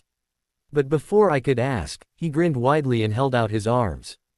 This time, I didn't hesitate. I hugged him tightly, unashamed. I'd missed him a lot. His arms tightened around me, and he rocked us side to side gently. I missed you, Bella, he murmured into my hair. I laughed softly. Me too. Hey. We broke away and turned our heads. Emmett was standing there at the doorway, with his arms crossed and frowning. He looked suspicious. What are you doing? He asked, his eyes narrowing at Edward. Hugging, Edward answered in the same way he'd answered 2 years ago. He looked down and grinned at me. Emmett's eyes flickered to me, and he looked confused. Who's that? I grinned widely and ran towards him quickly.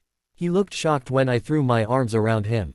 He, too, had grown a few more inches since I'd last seen him. I could tell that he'd been working out.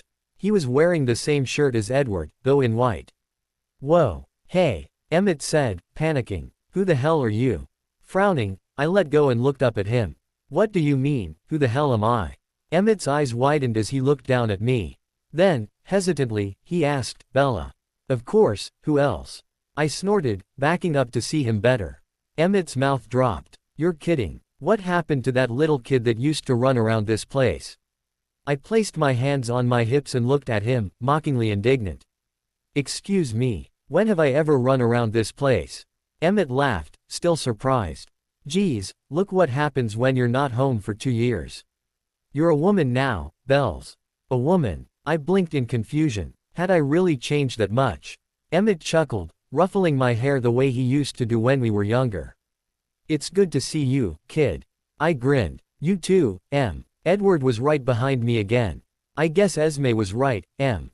We barely recognized her. You too, bro. Emmett asked. Good. I thought I was the only one. What are you talking about? I wondered. Who's that? A familiar voice asked from the bottom of the staircase. I looked around Emmett to see Alice standing there, looking interested. Suddenly, she gasped. Is that your girlfriend, Edward? Alice asked excitedly. Oh, gee, she's so pretty. Edward and Emmett laughed. Alice looked confused. What? I rolled my eyes. It's good to see you too, Alice. Her eyes widened in shock. Bella. I grinned. Hi. Oh, my God. Alice squealed as she threw herself in my arms. Bella. I'm so sorry, I didn't recognize you. Oh my gosh. I laughed as I hugged her back. Yeah, that's been happening a lot lately. I threw Edward and Emmett a sharp look. Esme was totally right, Alice said, withdrawing away and looking over my face carefully. She told us that we wouldn't recognize you because you've changed so much, but I never dreamed that she would be right. It's okay, I said, patting her arm. Hey, is Bella here yet? I perked up. Jasper was standing in the middle of the staircase, using a towel to dry his hair. He paused and cocked his head in confusion when he saw me. Who's that? He asked. I giggled as I ran up the stairs and hugged him tightly. Jazzy. He gaped down at me. Who? I retreated, frowning. You should at least recognize your own sister, Jasper Swan. He blinked. Bella. Who else? He laughed, still shocked. What happened to you? Where's my little sister that used to look so cute? You're beautiful, Bella. I rolled my eyes. Well, thanks. Now, don't I get a proper hug? Laughing delightedly, he spread his arms and hugged me tightly. It's good to see you, Bella. Welcome home, I said, grinning. The kitchen door opened on the first floor, and Esme and Renee walked in, smiling. You're home, Bella, Renee said in surprise. Esme looked at her 3 children in amusement. I heard the whole thing. I told you that you wouldn't be able to recognize her, didn't I? You're the ones that didn't believe me. Edward and Emmett chuckled. Alice grinned, sheepish. Jasper pulled me down the stairs. What happened outside, Edward? Esme asked. I thought I heard you talking to someone. Edward's expression hardened. Bella's ex-boyfriend was bothering her. She texted Jasper to come down and help her, but he was in the shower, so I took the message instead. Everyone except Renee, Esme, and Edward looked at me in surprise. You have a boyfriend? Jasper asked in surprise. He frowned. How come I didn't know? I corrected icily. I dumped him 3 weeks ago. Don't tell me that awful boy was pestering you all this time, Esme said, scowling. I laughed, embarrassed. Well, Edward's appearance probably scared him off.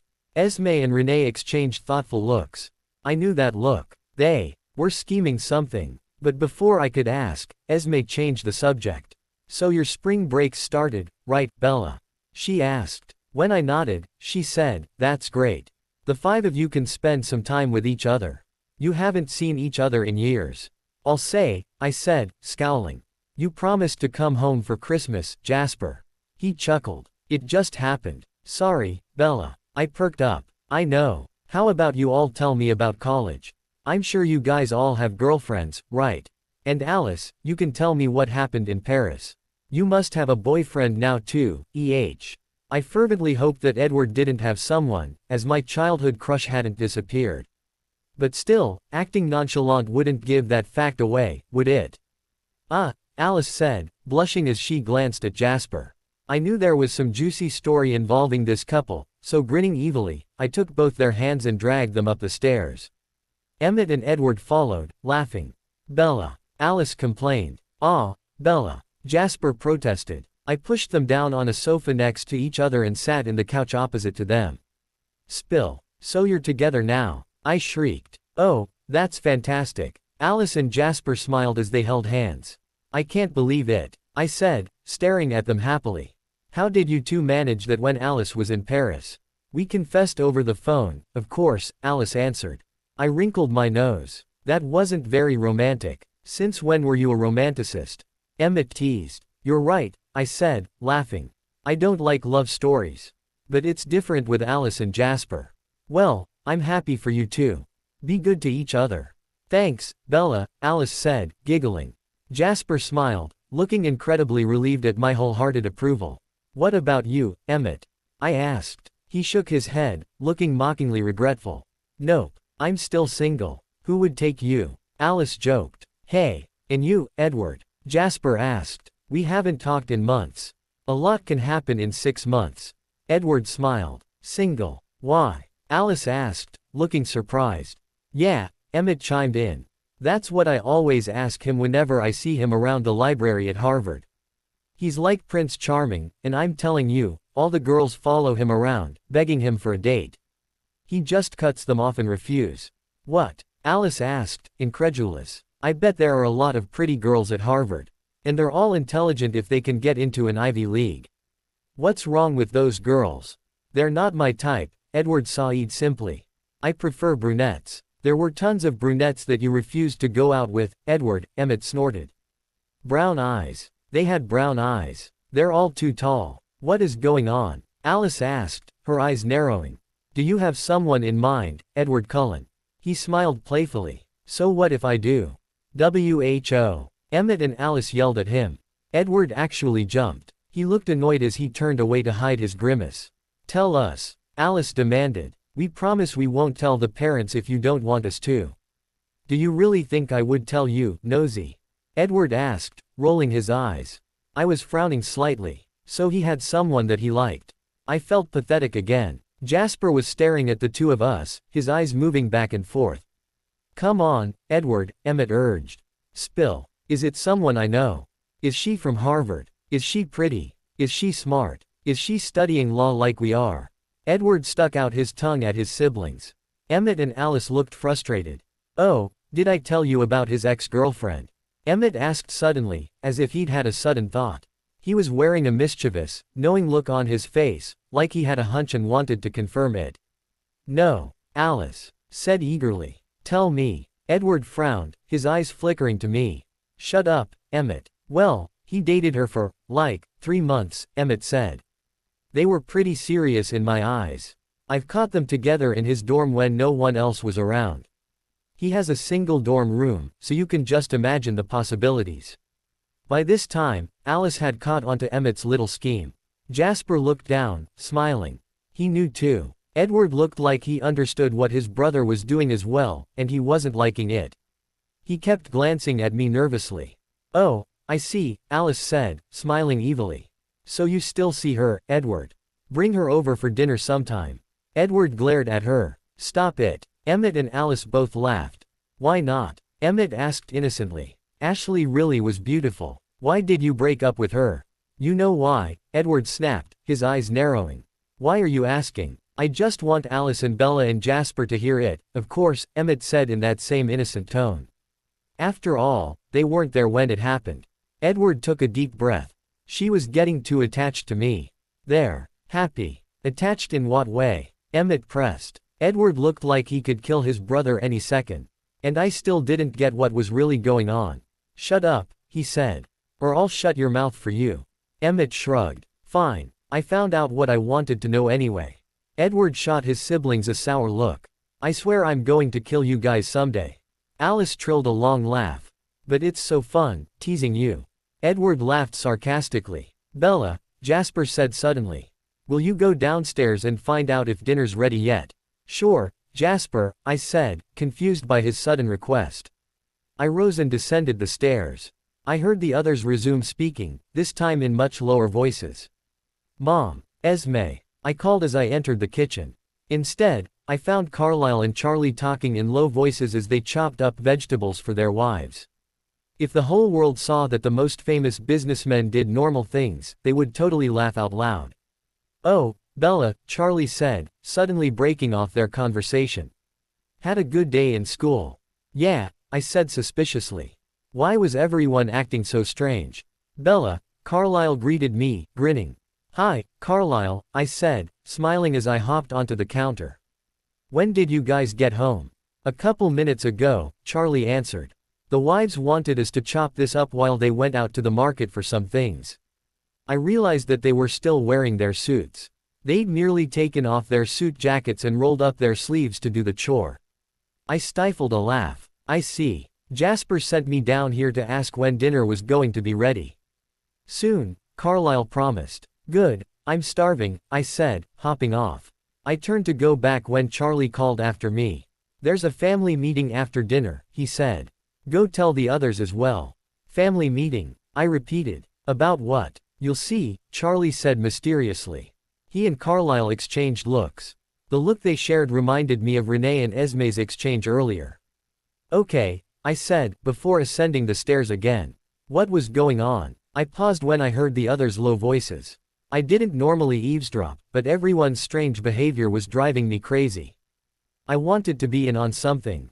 Sure about this, Edward? Jasper was saying quietly and quickly. You know that I would never forgive you if you ever hurt her. I know what I want, Jasper, Edward said in a steely voice. You can trust me. I would never let Bella get hurt. You know that. I blinked. They were talking about me. Well, you'd better be sure about this, bro, Emmett said. Last I heard, Carlisle and Esme were both considering seriously about the arrangement. Alice and Jasper and I talked to Renee while you were in the shower. She and Charlie are serious about this too. You guys are both still too young. You're only 19, and she's 17. Clearing my throat, I purposely made noise, stomping up the stairs. I had no idea what was going on, but I'd had enough. They stopped talking abruptly when they heard me. Well, Jasper asked when I sat back down next to him. Renee and Esme are both out at the market, I informed them. But Carlisle says that dinner will be ready soon. And Charlie wanted me to tell all of you that there's a family meeting after dinner. He wouldn't tell me what it was about, saying that we'll find out soon enough. The four of them exchanged looks. Jasper looked bothered, and Alice glanced at her lover anxiously. Okay, Alice said, putting on a fake smile. It's your turn now. Why don't you tell us about this Newton fellow? Everyone was strangely silent during dinner. Carlisle and Charlie seemed lost in their own thoughts, and Renee and Esme kept exchanging nervous glances. Alice and Jasper seemed to be communicating silently in their own way, and Emmett kept glancing at me worriedly. After dinner, Esme served strawberry shortcake and hot chocolate for dessert. And at long last, Carlisle started the family meeting. You might already know that Charlie and I are having a slightly difficult time trying to maintain our partnership, he began. Of course, there are no problems with our friendship. It's just the companies that try to interfere with us. Because our companies are getting bigger and stronger, the other corporations are trying to separate us. We needed to think of a way to go against them quickly. And I guess, he glanced at Charlie. I guess we did. We've been thinking about this ever since you were all toddlers, Charlie said helpfully. So don't think that this just came out of nowhere. What are you talking about? I asked blankly. Everyone looked like they knew what Carlisle and Charlie were talking about, but I really had no clue. We're arranging a marriage between the two of you, Carlisle said. One from my family, and one from Charlie's. We thought marriage would be the only way to make a stronger relationship between the two companies. My eyes were huge. Who? Now don't freak out, dear, Renee said soothingly. It'll be fine. I glanced at Alice and Jasper. They didn't look particularly happy. Were they the ones? Bella, Carlisle said, capturing my attention. What? Carlisle smiled slightly. It's you, Bella. You'll be marrying Edward. My jaw dropped. What? It's true, Charlie said. We're arranging a marriage between the two of you.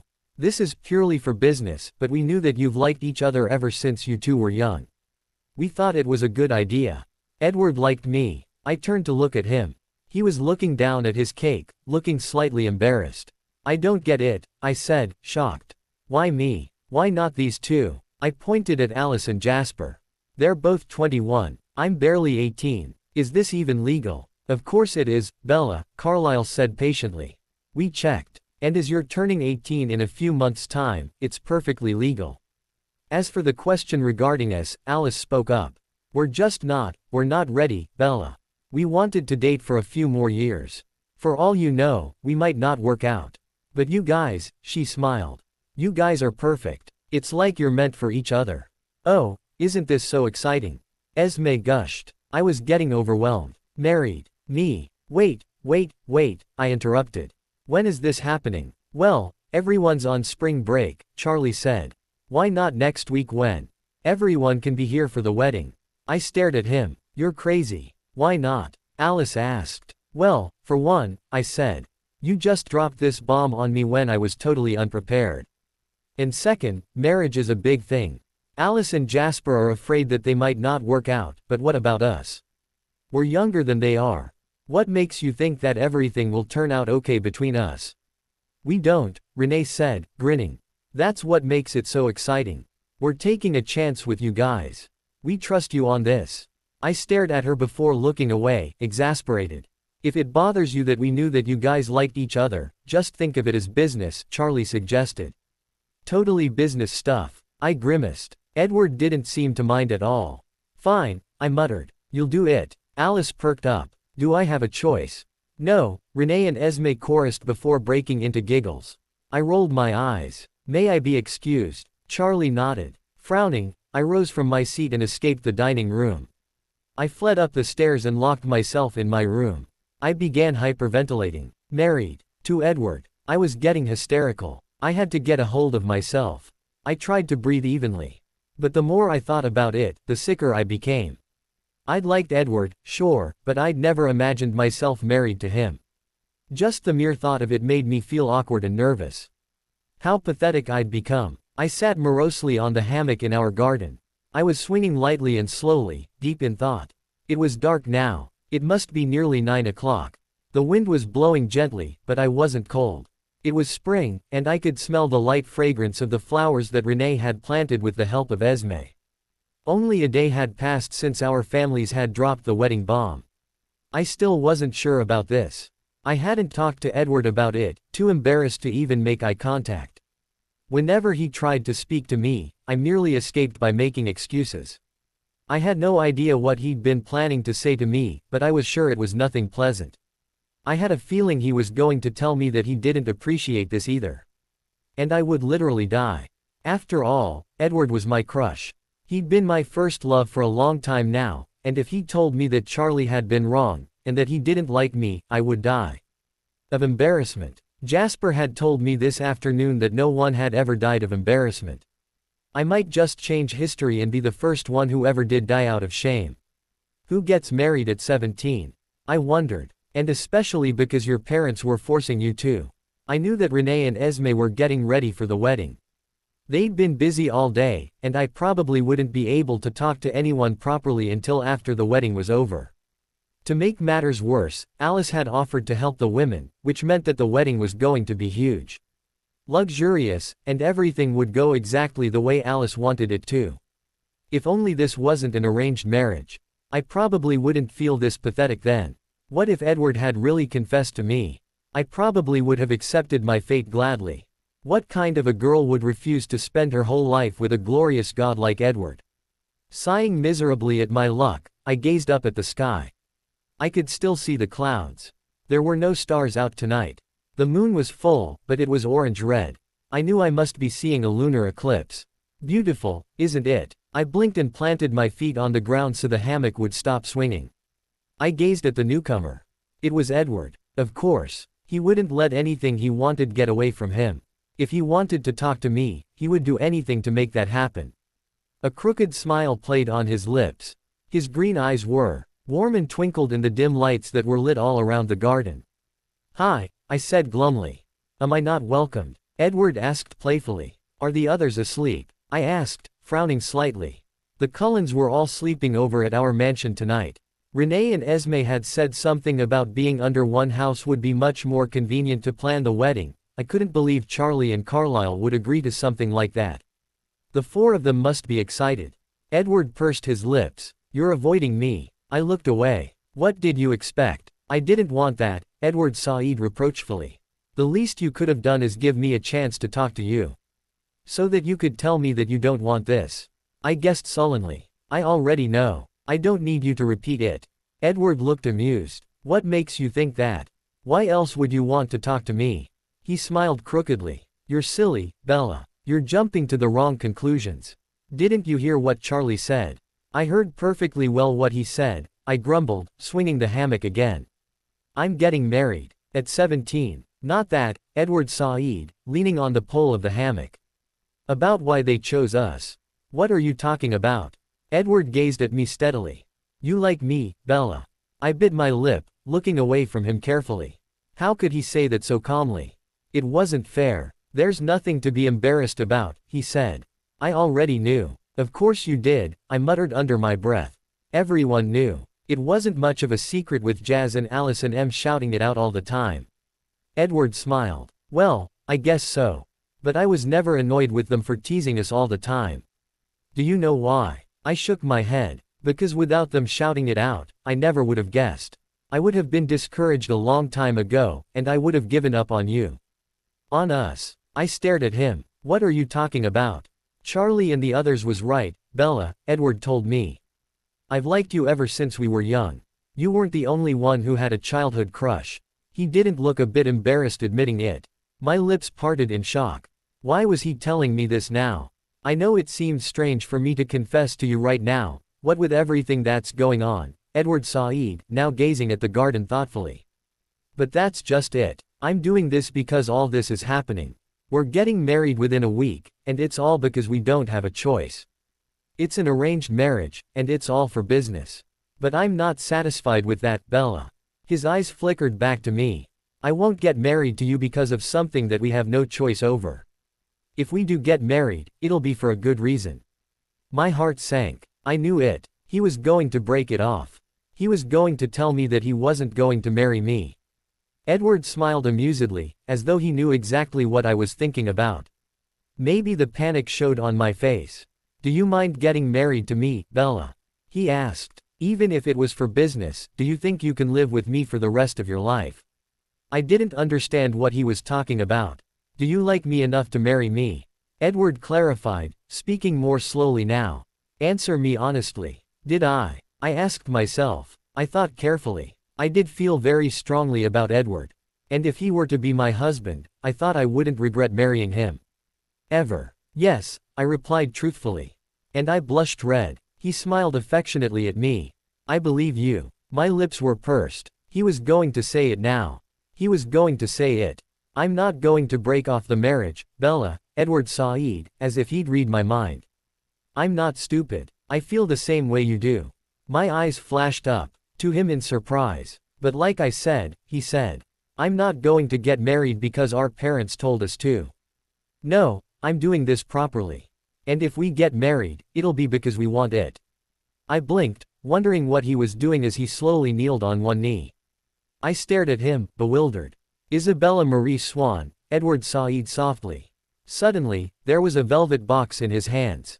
He opened it to reveal a beautiful diamond ring that sparkled, even in the dim light. I couldn't believe it. Was he really doing what I thought he was doing? "I promise to love you every single day of my life," Edward continued. His voice was gentle and compelling, and there was no hint of hesitation on his face. He looked absolutely, positively sure about his actions. "I promise to keep you safe and protect you from any harm," he said. He smiled widely as he studied my shocked face. "Will you marry me?" I forgot how to breathe. I forgot where I was. I forgot everything. The only thing I could understand right now was that Edward was proposing to me. He was actually proposing to me. He really wanted to get married to me. Edward Cullen was asking me to marry him. I must be dreaming. Was this really happening? I exhaled sharply. Edward, I was shocked. I didn't know what to do. And you could hear it in my voice. Edward merely cocked his head, waiting patiently. He seemed 100% sincere. There was no hint of mocking or teasing upon his face. I could only see sincerity. I don't get it, I whispered. You want to marry me? Of course, Edward sighed, looking surprised. Why wouldn't I want to? I was still afraid. Why are you doing this? Edward chuckled. Are you having second thoughts about your answer to my question? I thought you would be happy to marry me, no matter what it was for. Yeah, but, I paused. I still wasn't sure. You doubt my words? Edward asked, his eyebrows raised. When I didn't answer, he looked thoughtful. Then, he got up, slipping the box inside his pocket again. He reached over and took my hands in his, helping me stand up. Maybe I need to force you to say yes, Edward sighed, humor in his beautiful eyes. He was awfully close to me. In fact, he had slipped his arms around my waist and was pulling me closer to him. I could feel my ragged breathing. My heart pounded loudly. This was embarrassing, but I was starting to really think about his proposal. He wanted it. He wanted me. He was leaning closer and closer, and his lips touched mine. I didn't know how much time had passed. It seemed like hours. I felt as though everything had stopped around us. The two of us were the only ones that existed. Nothing else mattered. And I knew what my answer was. He pulled away, his eyes warm as they bored into mine. Have I convinced you yet? I smiled shyly. Yes. Yes, I've convinced you, or yes, you'll marry me. Yes to both. Edward smiled widely. He looked extremely happy. Good. And as he leaned down to key me again, I felt as if nothing in this world could go wrong. My childhood dream wasn't so pathetic after all. I'd gotten what had mattered most to me ever since I was young.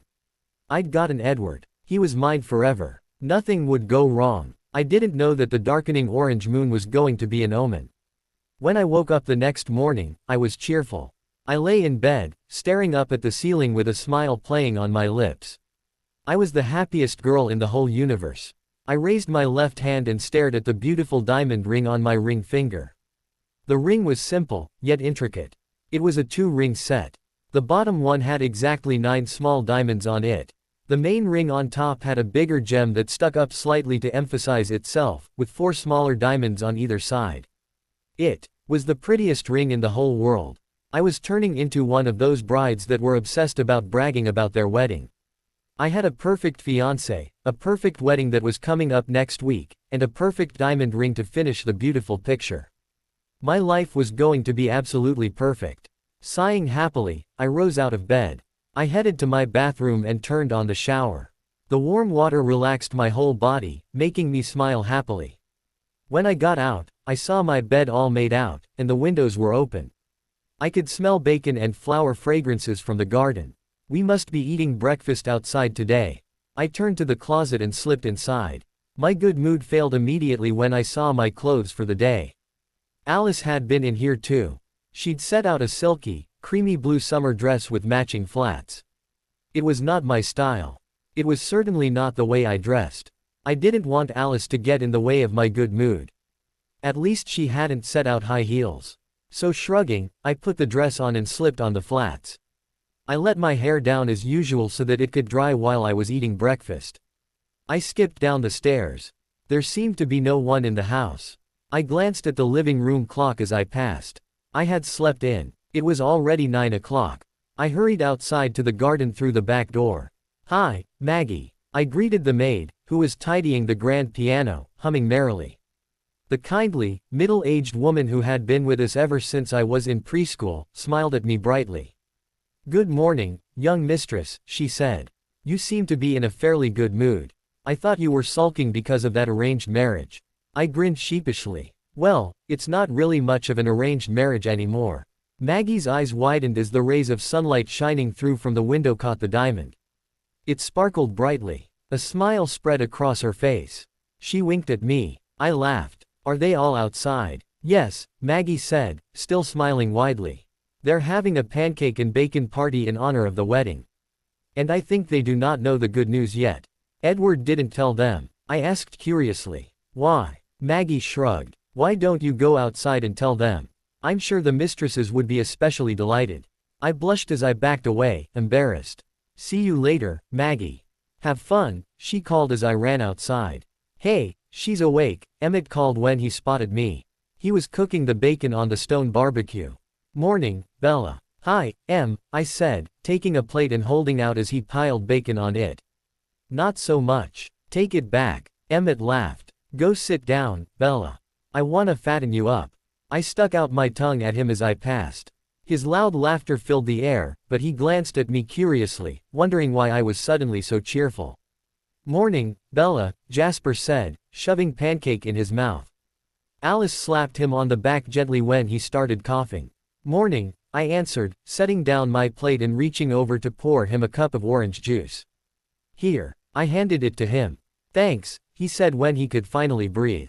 Good morning, Bella, Esme said, who was sitting across from me. She smiled warmly. Beautiful day, isn't it? I nodded as I cut up a piece of bacon and placed it in my mouth.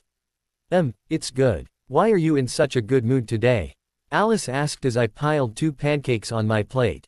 I glanced at her, then at everyone else who was now staring at me suspiciously.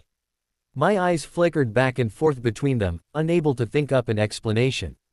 That's because she's got me, of course, Edward Said, saving me as he came to sit next to me.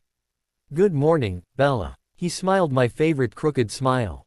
I smiled back. Good morning. Everyone gawked at us, bewildered. Suddenly, Alice gasped and pointed at my left hand. Oh my gosh, she squealed. Where'd you get that ring? Did Edward give it to you? When? Oh my gosh, don't tell me he proposed. She squealed happily and started prancing around happily. She hurried over and hugged Edward from behind tightly, murmuring about how he was such a gentleman. Edward looked like he was going to choke any minute. Alice's tiny arms were around his neck, and he had just swallowed a mouthful of bacon. Alice, he protested. Let me go. I'm eating. Oh, you great big, handsome, thoughtful brother, you. Alice squealed. I can't believe it. When did you propose? How? Is it true? Esme asked, looking delighted. You really proposed to her, Edward? Yes, I did, Edward answered. Let me go, Alice. Alice finally let go of him, only to come bother me. She hugged me just as tightly, making it impossible for me to eat. Ow, Alice, I complained. You said yes, Bella. Alice squealed happily. Oh, you great big, beautiful, intelligent girl, you. Alice, let her go, Edward Said, scowling. You'll choke her to death. I'm not sure I'll forgive you if you do. Emmett laughed as he came over. They confessed to each other all right. That's great, guys, Jasper said, looking pleased. Congratulations. I'm happy for you. Alice finally let go of me. Instead, she grabbed my left hand to study the ring. Oh, it's so beautiful. You picked out a great one, Edward. It suits Bella nicely. This certainly is great news, Carlyle said, smiling. This is better. You'll be marrying because you want to, not because you're being forced to. That was the whole point, actually, Edward Said, glancing at me. I was studying my plate extremely hard. I knew I was turning red. Alice went to go sit by Jasper again, but she didn't eat. Instead, she merely stared at us dreamily, looking happier than I was. I can't believe it, Renee said excitedly. Isn't this wonderful? She and Esme exchanged looks. Congratulations, guys, Charlie said gruffly. I looked up from my plate. Dad, you're crying. I am not, Charlie snapped. He turned away, shoving a piece of bacon in his mouth. Could have fooled me, I said, narrowing my eyes at his back playfully. It's not like I'm getting married now. And this was your idea, remember? Of course he does, Carlyle said, looking mildly alarmed as he went over to console his friend. You okay, Charlie? I'm fine. Leave me alone. Charlie turned back to us, frowning. Give me more bacon, Emmett. Emmett laughed. Right away, sir. He walked away again with Charlie tailing him. Let me see, Renee said. I held out my left hand as I fed myself the bacon with my right. She and Esme examined my ring, exchanging comments about it. When did he propose? Renee asked as I pulled my hand back again. When? She looked like an excited, regular old mom, not a strict businesswoman who helped her husband manage a huge corporation. Yesterday, I answered, pouring syrup on my pancake. How can you eat at a time like this? Alice demanded, looking frustrated. I looked at her, confused. Maybe because I'm hungry. Edward laughed as he handed me a glass of orange juice. Let her eat, Alice. There'll be plenty of time to ask her questions later. But I want to know now. Alice said, pouting. Me, too. Renee and Esme chorused, leaning forward. They looked like they were back in high school again, looking for fresh gossip. What do you want to know? I asked. What happened? Alice asked, leaning forward expectantly. Her eyes were shining with anticipation. He proposed, I said shortly before popping a piece of pancake in my mouth. Come on, Bella, give us some details, Alice begged. I frowned. I'm eating. Tell us. Yeah, Bella, Emmett chimed in as he walked back with Charlie. I want to know too. What did Loverboy here do? Edward glared at him. I told you already, I said. He proposed. What were his exact words? Esme pressed. I want to compare him to Carlisle. Was Edward just as sweet and sincere as Carlisle was when he proposed? I blinked. I don't know, Esme. I don't know how Carlisle proposed to you so. Edward rolled his eyes. Let her eat. Did he tell you that he liked you? Alice asked eagerly. And did he get down on his knee? I sighed, uncomfortable by the way everyone was looking at me expectantly. Sensing this, Edward reached out and took my left hand. He rubbed the back of my hand gently in circles, soothing me. Ah, Esme sighed dreamily when she saw this. You guys are so adorable. Shaking my head, I answered Alice's question. Yes and yes. Alice gasped. Did he key you? Did he promise to love you forever? I frowned. How did you know that? Did you peek at us or something? Alice squealed loudly. How romantic. Did you spy on us? I asked, horrified. Seriously. Nah, she just watches a lot of sappy romance movies, Emmett snorted. She has her ideal proposal all planned out. Better learn how to do it now, Jasper. Jasper looked alarmed. What? Edward and I laughed in harmony. And while the parents looked at us proudly, I couldn't help noticing that the one person that mattered most to me after Edward looked slightly worried. I was going to talk to my brother about what he thought later. I knew that he had some problems with me getting married to Edward. And I wanted to know what they were. I'll wait for you in the car, Edward sighed as we waddled back inside after an afternoon stroll with him hugging me from behind. Don't take too long. He leaned over and keyed my right cheek. He let me go and I stared as he walked away fluidly to his car. Smiling happily, I ascended the staircase to get my things. Edward was taking me on a date. We were going to go out as much as we could before the wedding. Today, we were going to a movie. I paused outside of Jasper's door, which was slightly open. I peeked inside. I saw Jasper on his bed, looking through an old album. Slightly surprised by his actions, I knocked gently. Jasper looked up as I pushed the door open. He smiled slightly. What's up, Bella? What are you doing? I asked curiously, joining him on the bed. I sat on the edge. Looking through the album, Jasper said, looking back down. He gazed at the pictures of our younger selves wistfully. Where did these times go, Bella? I stared at him. Jasper, I guess I'm a bit sad because you're getting married, Jasper said, turning the page. I'm feeling a little strange. I've cared for you my entire life, and now, it's time to hand you over to someone else. You're going to be cared by another person who loves you just as much as I do. He looked up at me. He really did look sad. Oh, Jazzy, I whispered. Was that it? Jasper chuckled. Isn't it enough? I'm giving away my baby sister to someone else. I feel really sad. He paused. It's not possible for me to oppose this marriage, is it? I don't think I'm ready to let you grow up yet. I laughed. You're so silly. I'm not going anywhere. Yes, you are, Jasper sighed. You're going to another man. You're leaving your poor old brother home alone. I laid my hand on top of his. No matter what happens, I'll always be your baby sister. Jasper smiled wistfully. Promise. I nodded. No matter what happens. He nodded slowly, looking back down at the album. I believe you. Anything else? I asked softly. Not really, Jasper said, frowning as he gazed down on the younger version of Edward. I guess I should give my future brother-in-law a warning. A warning, I repeated. If he makes you cry in any way, I'll beat him up. Jasper, I said disapprovingly. Are you really going to do that? Of course I am, Jasper said.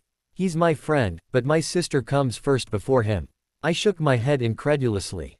Whatever you want. Jasper laughed. Go, Bella. He must be waiting. Have fun. I smiled. See you later. And as I walked back outside and closed the door behind me, I saw him wearing a slight pout as he gazed down at Edward's picture.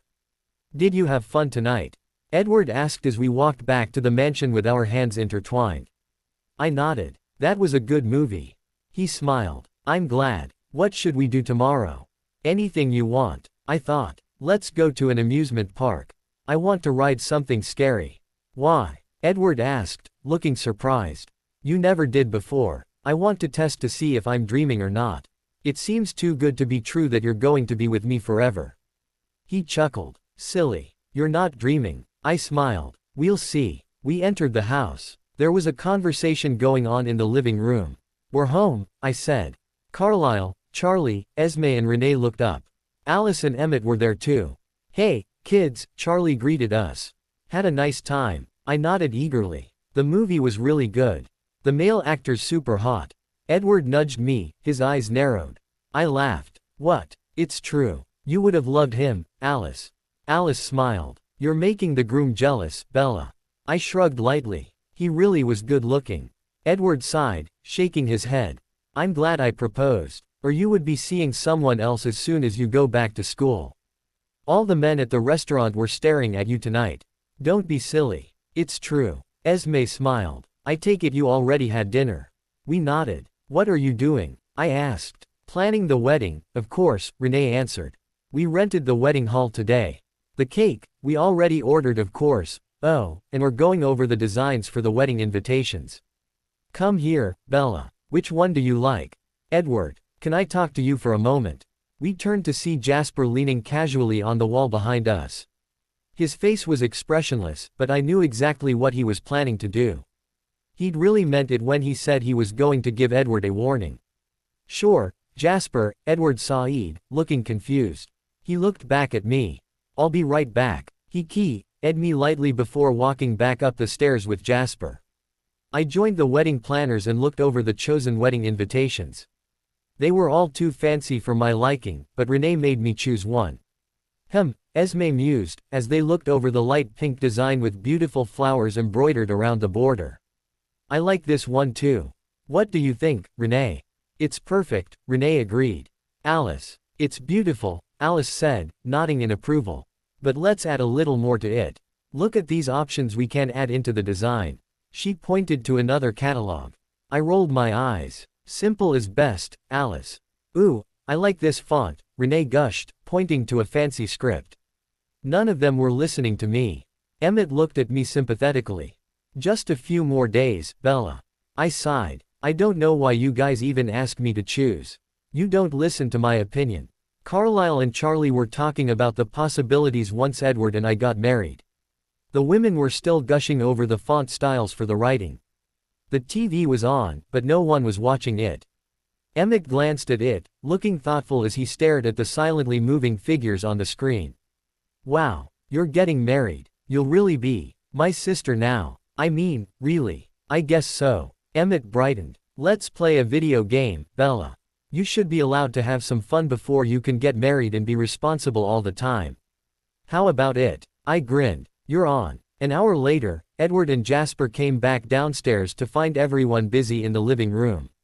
Carlisle and Charlie were in a deep conversation. The women were now discussing about how the invitations should be worded, and Emmett and I were playing a fighting video game. Hiya, ha. Emmett made sounds as he advanced onto my character, ready to knock me down. Take that. Hiya, ha, ya. Edward and Jasper stared in amazement as I gritted my teeth and concentrated on my character. I picked out certain moves in my head and transferred it to the controller. Pressing the right buttons quickly, I managed to knock Emmett's character down before he knocked mine down. No, Emmett groaned. Not again. You're too good, Bella. I grinned. Time for another flick in the head, bro. I thought you were supposed to be all grown up now, Jasper said. Getting married and everything. I shrugged. Emmett convinced me to be a little childish before I have to be responsible all the time. Edward laughed. That makes sense. Another game, Emmett insisted, scowling. I shrugged. Your choice, but you'll lose again. You can never beat me, Em. Again. Sighing at his childish behavior, I turned back to the TV. I picked out my new character as did Emmett. 10 minutes later, Emmett and I were still playing the same round, neither of us relenting. Finally, Alice helped me win the game. I've got it, she shouted suddenly, making Emmett jump so violently that he lost his focus. Taking advantage of this, I kicked Emmett's player in the head and punched him in the stomach. I judo flipped him over my shoulder, and 2 letters flashed across the screen. Co. No, Emmett yelled. He glared at Alice. You made me lose. That's not important, Alice said impatiently. I've got the perfect wordings for the invitations. Emmett groaned in frustration. I'll be glad when the wedding is over. How about another match after your honeymoon or something? Okay. Emmett set down his controller and glanced back at his brother and Jasper. Had a nice chat. Very, Jasper said. Edward smiled at me, making me wonder what they'd really talked about. It certainly wouldn't have been pleasant. Bella, come here, Renee urged. Tell us what you think about the wording. I groaned as I crawled over. I had to agree with Emmett on one thing. I would be more than pleased once the wedding was over. Extremely glad. As I followed Jasper up the stairs, I felt nervous. He was strangely quiet, looking thoughtful as he pondered on what to say. We settled down in the sofa of the second-floor living room, and I waited. I had a hunch on what he was about to tell me, and I was ready to reassure him. Finally, Jasper cleared his throat. Edward, he began, you know I think of you as my brother in many ways. I merely nodded. I really don't have any problems with you marrying Bella, he went on. If it's you, well, I think I can be reassured of many things regarding her. For one, she's intelligent, but she can be quite clumsy sometimes. I know that you'll be responsible and mature enough for her safety. I can trust you on that, right? Of course, Jasper, I answered. Jasper nodded slowly. I know you must think this is strange. We've been friends for a long time, and we know each other like a book. But, this is my sister we're talking about, Edward. She might not be my biological sister, but she's as good as, and I don't want her to get hurt. I guess you can say this is kind of a warning, he said, smiling sheepishly. His smile disappeared and he turned serious. If you hurt Bella in any way at all, well, you're going to have to answer to me. There was no hint of bluff in his expression. You're my friend, Edward, but my sister comes before you. If you hurt her, whether it's emotionally or physically, I might have to hit you. If you make her cry for any reason at all, I'll never forgive you. Do you understand? I nodded confidently. Don't worry, Jasper. I promise I'll take care of her. I'll love her forever. He seemed to relax slightly at my tone. Good. I trust you. I know how special she is to you, Jasper, I said softly. I won't make any mistakes. I promise. Jasper smiled slightly. You know, I feel like I'm sending my own daughter away. I don't know how to explain it, but I feel wrong. I feel like Bella marrying at such a young age is a mistake. You're just nervous, Jasper, I said easily. You have nothing to worry about. I won't let anything hurt Bella. I knew I wasn't going to let anything hurt her. Nothing at all. If Bella got hurt in any way, I was going to avenge her myself. I would do it before Jasper did. Nothing would ever get away with hurting my beautiful Bella. Jasper nodded, his eyebrows still furrowed. Yeah, you're right. I'm sure it's just nerves. He did look anxious. Dude, I said, laughing. You're going to have to let her go sometime. She's not a baby anymore. Jasper laughed uneasily. Yeah, I guess seeing Bella being born into the world with my own 2 eyes really changed my perspective. She's always seemed so fragile. Please, Edward. His eyes were pleading. Please take good care of her. I smiled reassuringly. Don't worry, Jasper. I will. I promise. I didn't realize that making this promise would be the first step to my biggest mistake of my entire life. Why don't you go to Paris, Edward? Alice suggested. Alice and I were poring over traveling brochures, discussing where Bella and I should go for our honeymoon. Both of us were delaying our return to school 2 weeks after spring break. Harvard and Southview High had graciously excused us from our classes once they'd heard the news. Now, the whole world knew about the marriage, as it had made the front pages of all newspapers. The companies that had gone against Carlyle and Charlie had been shocked, and had retreated into the shadows, calling off all plans against our companies. Paris is great, Alice said. I should know, I'm studying there. There are a lot of beautiful attractions, and there's a lot to do. I picked up the brochure for Paris. Well, I don't know. You'll be going back there soon. Are you going to bother us? Alice laughed, nudging me gently. I'm evil, but I'm not that cruel. No, my teachers told me to take a month off for my spring break. So I'll be leaving once you two come back. I nodded slowly, considering. Paris might not be bad. Alice saw that I was close to making the decision. Besides, you know how to speak French fluently, she coaxed. You'll get around a lot faster, and you'll be able to see more. Paris was definitely tempting. I was reading the paragraph for the tourist attractions when Emmett and Bella came running into the living room, laughing. Emmett had chocolate fudge on his face and shirt. I'm going to get you. Emmett threatened as Bella dodged him from side to side, giggling uncontrollably. Emmett had a chocolate-covered spatula in his right hand. He attempted to splatter some of the chocolate on Bella from a distance, causing the gooey stuff to drip onto the spotless floor. Cut it out, Bella shrieked. Emmett laughed before bounding hugely towards her and capturing her in a back hug. He twirled her around, causing another fit of hysterical giggles. Alice and I watched in amusement. Emmett and Jasper had convinced Bella to bake some of her famous homemade brownies for him. They'd been busy making it in the kitchen since morning, but it looked like Emmett had caused some trouble. Jasper entered the living room, looking like he hadn't been a victim of chocolate fudge. He sat on the arm of Alice's armchair, shaking his head exasperatedly. Emmett, I can't breathe. Bella gasped, still laughing. Say you're sorry. She giggled. All right, I'm sorry for smearing fudge on you. Good. Emmett let her go. She took deep breaths before glancing at me. She smiled brilliantly like she always did these days when she saw me, and came over. Looks like you guys are having fun, Alice teased. But what if Renee saw you being inappropriate? You're supposed to be marrying in 3 days, remember? Me, Bella said, looking mockingly outraged. Em is the one being silly. He dumped a bunch of chocolate chips on the floor. He's so clumsy in the kitchen. If he'd been a woman, no husband would have ever taken him. Hey, she giggled. I just had to punish him. The look on his face when I smeared chocolate on him. Priceless. She started laughing hysterically again, leaning on my shoulder for support. I chuckled, shaking my head. I'm glad you're having fun, Bella. Ah, geez, Emmett said, looking down at his shirt. I'm a mess. Esme's going to be pissed at me. That's not the only thing that's messy, Jasper pointed out. He gestured towards the chocolate-covered floor with his chin. You're going to make Renee mad as well. Emmett shrugged. Ah, well, so have you guys decided where you're going yet? We're going to Paris, Bella asked, reading the brochure in my hand. Really? She seemed pretty excited. Alice shot me a knowing look, knowing she'd won. I guess we are, I said, keying Bella's forehead. Bella smiled playfully. Is the pixie going to bother us? Hey, no, she's going to be going back when we come back, I answered, ignoring her. She's giving us privacy. Good. You know, Alice said, making a face. I'm really glad you guys are finally getting together and everything, but I'll be extra glad when you're out of the country for your honeymoon. I didn't think anyone could make me this jealous, but you guys take first prize for it.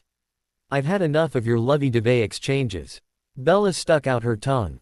You have Jasper. You guys are the ones not being lovey-dovey. Who said you couldn't? Ah, no, please. Emmett protested. How do you think I feel?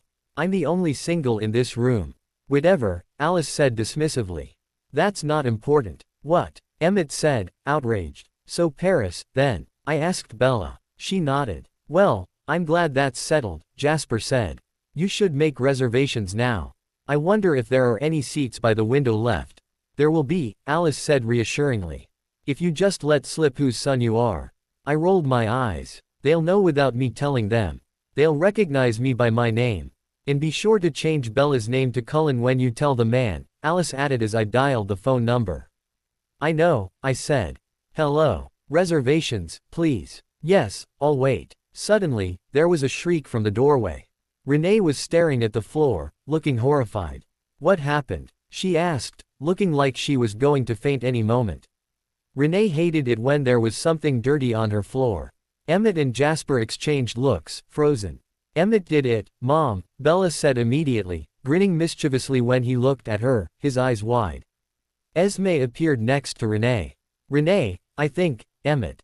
What happened? She wasn't looking at the floor, but at his shirt and face.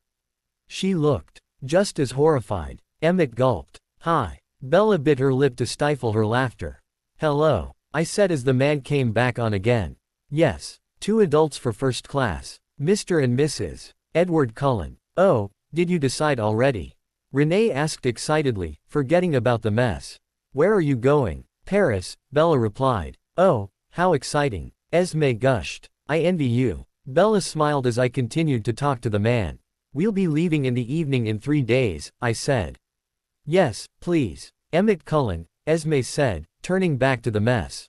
You go clean up this instant. Jasper Swan, Renee ordered. You clean up this mess right now. She pointed to the floor. Jasper opened his mouth to protest, then closed it, shrugging. He sighed as he took out the rag he'd been using in the kitchen from his pocket and started cleaning up the mess. Meanwhile, Emmett disappeared out of the room to go change. Oh, honey, Esme said, coming over to sit down beside Bella. Everything's ready now. All we need is for you to pick out a wedding dress. We'll go tomorrow. Bella made a face, but nodded. Ooh, how exciting. Alice gushed. Can I come? Of course, Alice. Renee said immediately. We'll need your advice. After all, you're the fashion expert in this family. Bella grimaced even more at that but kept silent. She ignored everyone and merely leaned back on the couch, playing with my right hand. Yes, thank you, I finished. Goodbye. I hung up the phone. Are we set? Bella asked. Yes, ma'am, I said, smiling down at her affectionately. We'll be leaving at 11:30 in the evening. Alice squealed softly, looking more excited than Bella did. Oh, you'll have so much fun. I promise you won't regret going there. Do you really think they're going to Paris for sightseeing? Emmett asked, walking in with a clean shirt on. He had washed his face as well. Well, what would they go for, then? Privacy, Emmett replied slyly. Someplace they could be alone. In the same bed. Renee and Esme giggled while Bella blushed. I stroked her hair calmly, not at all embarrassed. Are you done? I asked. Bella's eyes grew wide. We forgot to put it in the oven. It's all your fault, Em. She got up and dashed out of the room. My fault. Emmett repeated as he followed her out. Do I need to remind you that you're the one who smeared chocolate all over me? Esme sighed dreamily. Paris. I'd like to go there someday. Maybe Carlisle could take me there for a second honeymoon. I glanced at the brochure again. The attractions were pretty and the Eiffel Tower would be worth seeing. But Emmett was right. I didn't know about Bella, but I was looking for something specific. Somewhere private. Oh, that's beautiful, honey, Renee gushed, her hands clasped together dreamily. Why don't you try twirling around? Sighing tiredly, I twirled around in the wedding dress I had just put on.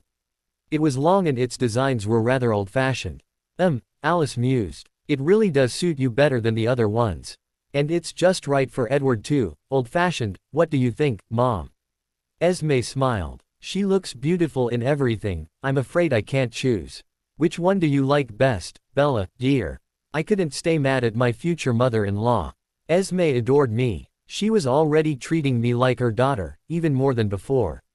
She'd taken my side the whole day today on my opinions on some of the dresses I'd tried on. I smiled. I like this one too. It's beautiful. I think I'm most comfortable in this one. Esme nodded. Why don't we choose this one? I think it's the best choice. That's fine with me, Renee said cheerfully. You look so beautiful, honey. Wait, Alice protested. We can't just choose rashly. Alice, I said wearily. We've been at this for nearly 4 hours already. I think it's safe to choose a dress now. Alice bit her lip as she studied the train of the dress. Her eyebrows were furrowed in concentration. Finally, she smiled. It looks fine. I'm okay with this dress. I breathed a sigh of relief. I would be free to go home now. Home to Edward. Do you think it'll match well with Edward's tux? Renee asked. What do you think, Alice? Alice nodded. Most definitely. It'll be just fine. Okay, Esme said. I'm glad that's settled. She turned back to me. Why don't you go get changed, and we'll get you home? I nodded as the curtains around the mini stage closed again. But Mom, I heard Alice complaining. We haven't been shopping yet. Alice, Esme said. Bella's tired. She's been modeling dresses for us all day, practically. Mom, please. I need to get some more stuff for Bella's luggage. I gritted my teeth. I knew it had been a mistake to let Alice in charge of my luggage. I knew there wasn't going to be one article of clothing that I recognized in that huge bag. 10 minutes later, I joined the still arguing women, wearing comfortable casual clothes. Ready? Esme asked. Smiling, she slipped her arm around mine and pulled me quickly out of the wedding shop, trying to ignore Alice's whining. I swear, you love Bella more than you love your own daughter, Alice grumbled as we headed home in the limo. Well, Bella is my daughter too, Alice, Esme said. Not yet, Alice countered. And besides, she'll be your daughter-in-law. Same difference. No, it isn't, Alice insisted. But still, understandable. You've always adored Bella. What's not to like about her? Esme asked, smiling fondly at me. She's beautiful, intelligent, and she's perfect for my son. I blushed. Thanks, Esme. Oh, I can hardly wait. Renee said. The wedding is in 2 days. 2 days. We know, Mom, I said, patting her hand. Oh, how am I going to live without you, honey? Renee asked, looking tearful now. My baby's leaving home. Mom, I said, appalled as she took out a handkerchief. It's not like I'm eloping. I'm marrying. I'll be back, you know. And we're not living alone, we'll be with Carlisle and Esme at the family mansion so you can come visit us. But Renee cried even harder. I bit my lip, unable to find words to console her. Finally, Esme started murmuring soothingly to her friend, effectively calming her down. Sighing and shaking my head, I glanced at Alice, who smiled at me affectionately. The front door opened even before I got out of the car. Edward was standing there with Emmett and Jasper, waiting patiently. I ran to them and threw myself in Edward's waiting arms. Did you have fun? He murmured into my hair. No, I said in disgust. Alice shoved me into 1,000 dresses before she finally picked one. Edward chuckled. Well, look on the bright side. You get a few days off before the wedding. I smiled happily. That sounds nice. You too, Emmett grumbled, looking away pointedly. Get a room. Edward and I laughed. Jasper tutted. You wouldn't feel this way if you had a girlfriend. Go ask someone out. There must be someone good at Harvard. Are you kidding? Emmett asked, grinning. There's tons. But I'm trying to focus on my studies before I start dating. I can always do that when I become successful. Very wise, Emmett, Alice said sarcastically as she approached us. Renee and Esme headed towards the garden, talking about last-minute preparations for the wedding. Alice brushed past me gently, stomping inside. She was still seething. Edward looked surprised. What happened? He asked. Did we do something wrong? Oh, she's mad at me, I said, sighing. Esme had to drag her into the car when we said we weren't going to go shopping.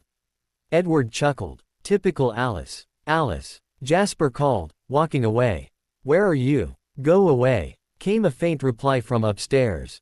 Alice. Jasper called again, heading upstairs. Come on, Edward whispered.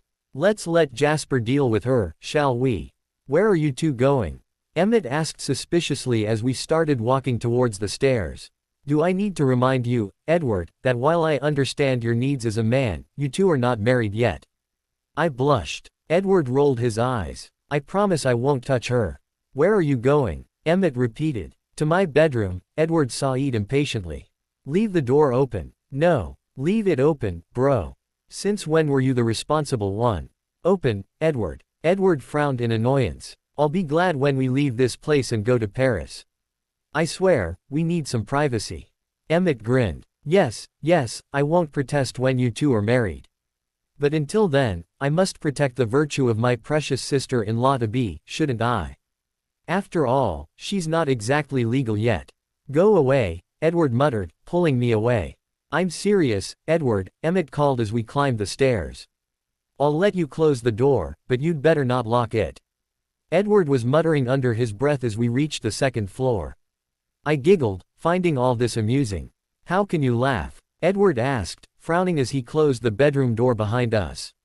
It's annoying. I heard a lock click. My eyes narrowed. Don't lock it, Edward. Emmett will go nuts if he finds out. Not you too, Edward complained. Come on, Edward, I chided, unlocking the door. Be mature about this. You're 19. Now start acting like it. Yes, mother, he said, rolling his eyes. Silly, I said, smiling. 2 more days. He studied me wistfully. It seems like 2 months. I looked away, embarrassed. He placed a finger under my chin and lifted my head gently. Don't be embarrassed. I'm not. I'm proud of us. So you should feel proud too. I sighed. I'm happy, Edward. Really. But the fact that I'm marrying at 17, well, everyone knows. There's never any privacy in my life. Don't be bothered by those things, Edward sighed softly. Just you and me. That's all that matters. Remember. And he leaned down to touch his lips to mine. Alice, I feel like throwing up. Alice straightened up. She had ducked underneath my dress to yank out the train properly. Well, don't, she said. You'll ruin the dress. She stepped back and examined her makeup work. She looked satisfied. You know, I think I'm so good at this. I mean, look at you. You're so beautiful. Your makeup is perfect and your hair is perfect. Of course, the raw material is beautiful, which is why such a perfect result came out, but still, she smiled at me fondly. You look beautiful, Bella. Even more than usual. I concentrated on breathing evenly. This was a really bad idea. No, it wasn't, Alice disagreed. It's just the nerves. You'll feel better once all this is over and you're on your way to Paris for your honeymoon. Just a couple minutes, and it'll be all over. Just try not to trip while you're walking down the aisle. Today's not the day for a concussion. I'm Ned. Alice, I should have waited until I was legal or something. I mean, it's only a couple more months until September, maybe it's because I'm too young. Do you think if we delay this until I'm 18, I'll feel more relaxed? Alice laughed. Good one. I'm not joking. I protested. Go out and tell them that I want to delay this. Go, Alice. Alice shook her head exasperatedly. You must be extremely nervous. You don't know what you're talking about. There was a knock on the door. 1 minute, Miss Swan. We're done. Alice called back. Okay. It's time. I began to hyperventilate. Easy, Bella, Alice said soothingly. Just think about Edward. He's out there, waiting for you. Once all this is over, he's yours. Just focus on that. He's all you ever wanted, and he'll be yours in a few minutes. I nodded slowly, gaining control over myself again. I took a deep breath. Come on, Alice said, grabbing my bouquet and handing it to me. Let's go. Charlie will be waiting outside. Sure enough, Charlie was waiting outside the huge double doors, fidgeting with his bow tie nervously. Still, he whistled when he saw me. You look beautiful, Bells, he said gruffly.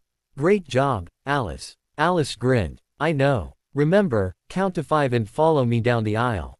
She was my maid of honor, while Emmett and Jasper were Edward's groomsmen.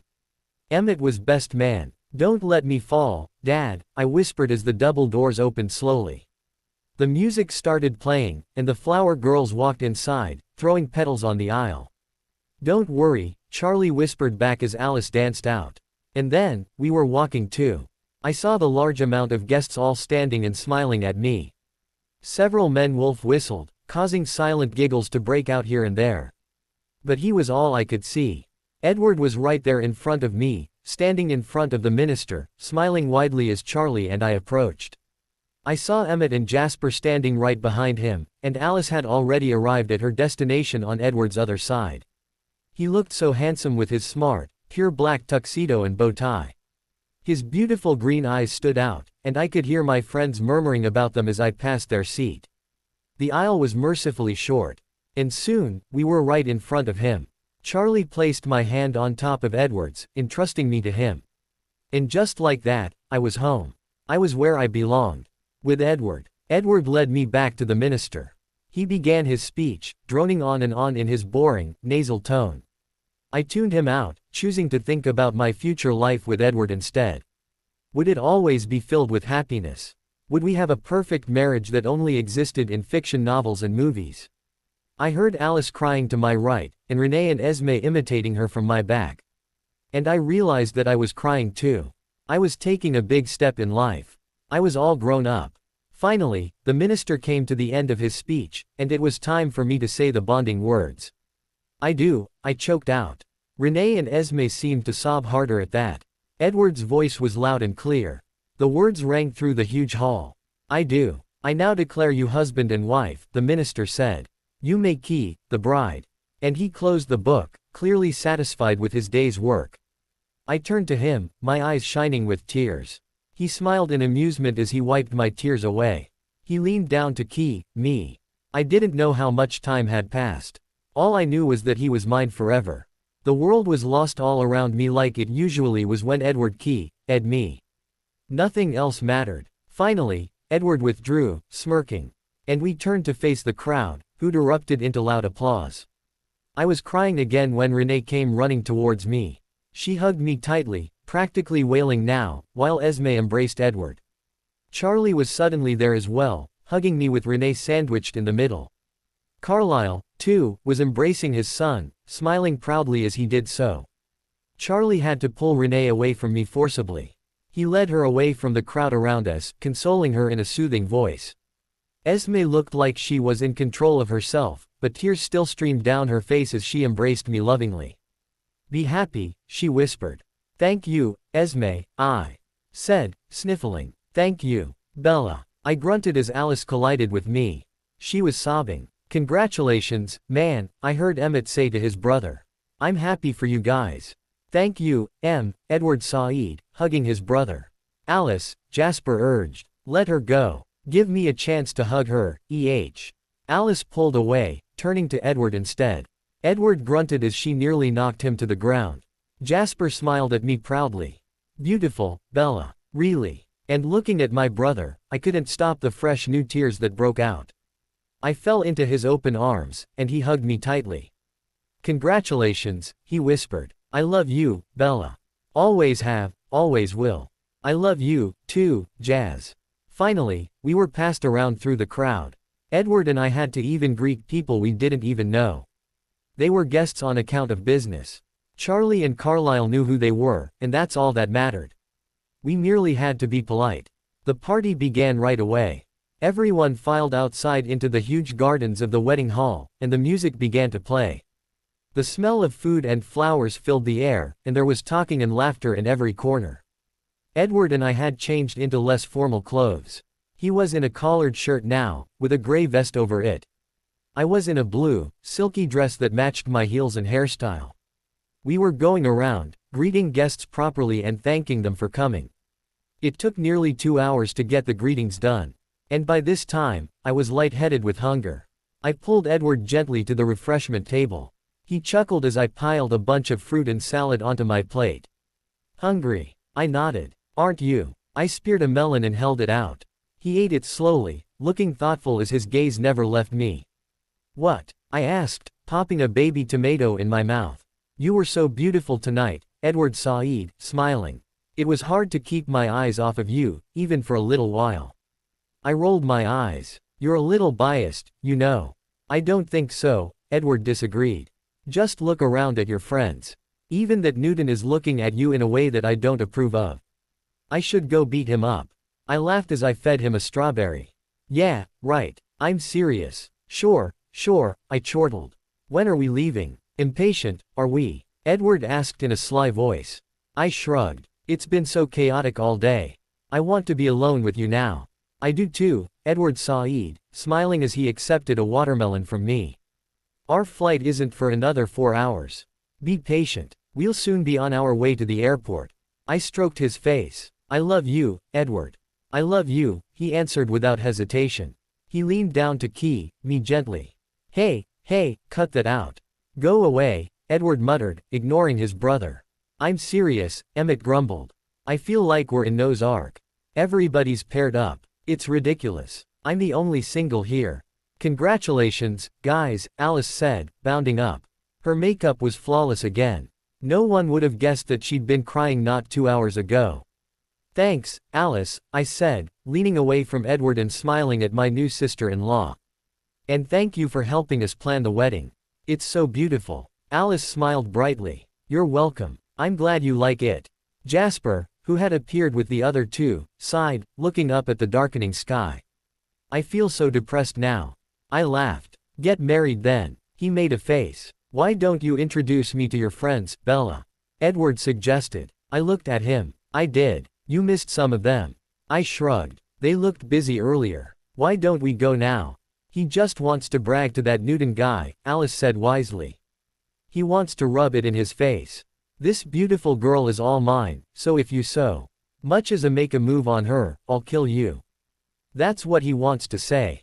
Of course, Edward sighed in a dangerously soft, velvet voice. That's the whole purpose. Oh, Edward, I said, shaking my head. But I spotted Angela Weber, one of my closest friends. We hadn't gotten to her before.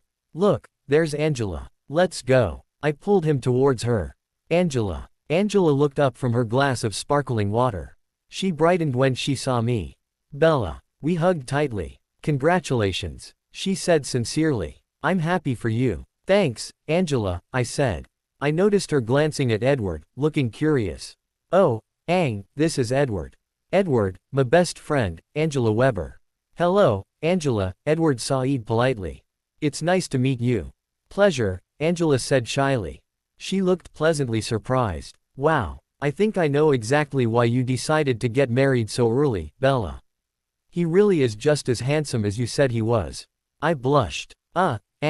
Edward grinned. Thank you for coming, Angela.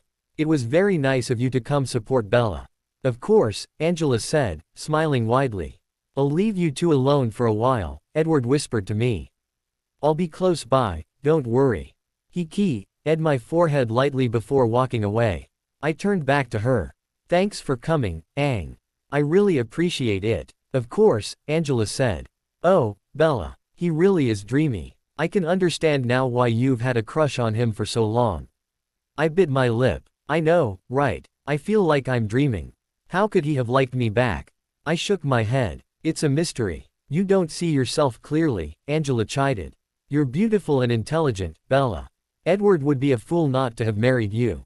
I grinned. Thanks, You know, she mused. I was really surprised to receive the invitation. I thought it was a mistake. But then I remembered you telling me about Edward Cullen, and then, there was that news article about you too. Be happy, Bella. That's all I want to see. I hugged her. Thank you, I love you. Love you too, Bella. I saw Esme waving for me to come over at a distance. See you later, Angela. I walked to my mother-in-law to see what she wanted.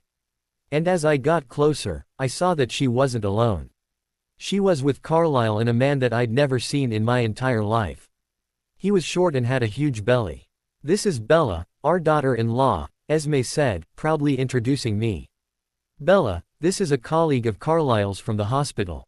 Mr. John Henderson. I shook his large hand. It's a pleasure to meet you, sir. The pleasure is all mine, of course, Mr. Henderson said. She's just as beautiful as you described, Carlisle. Where'd your son ever find a girl like her? Do you think young Edward can give my son some advice? He roared in laughter over his own joke. Carlisle smiled. I don't know. I guess you'll have to ask him. After a while, I excused myself from their company. I was eager to go find Edward. I was craving to hear his musical voice again, and wanted to feel his warm touch. As I walked around, looking for him, a familiar, nasal tone said, "You lose your husband or something." I turned to see Jessica Stanley in her flashy, bright pink dress walking up to me. "Hello, Jessica," I said politely, nodding once. "Thank you for coming." "Well, I couldn't exactly miss the biggest gossip in town, could I?" Jessica asked, flipping her hair. "Not when I got invited personally. I thought I might come check out your new husband." And boy, was I surprised. She turned her head to gesture at Edward, who was now greeting some of his friends from college. "How did you ever manage to seduce such a hot boy like him? It must have taken some effort." She smirked. I smiled, playing along.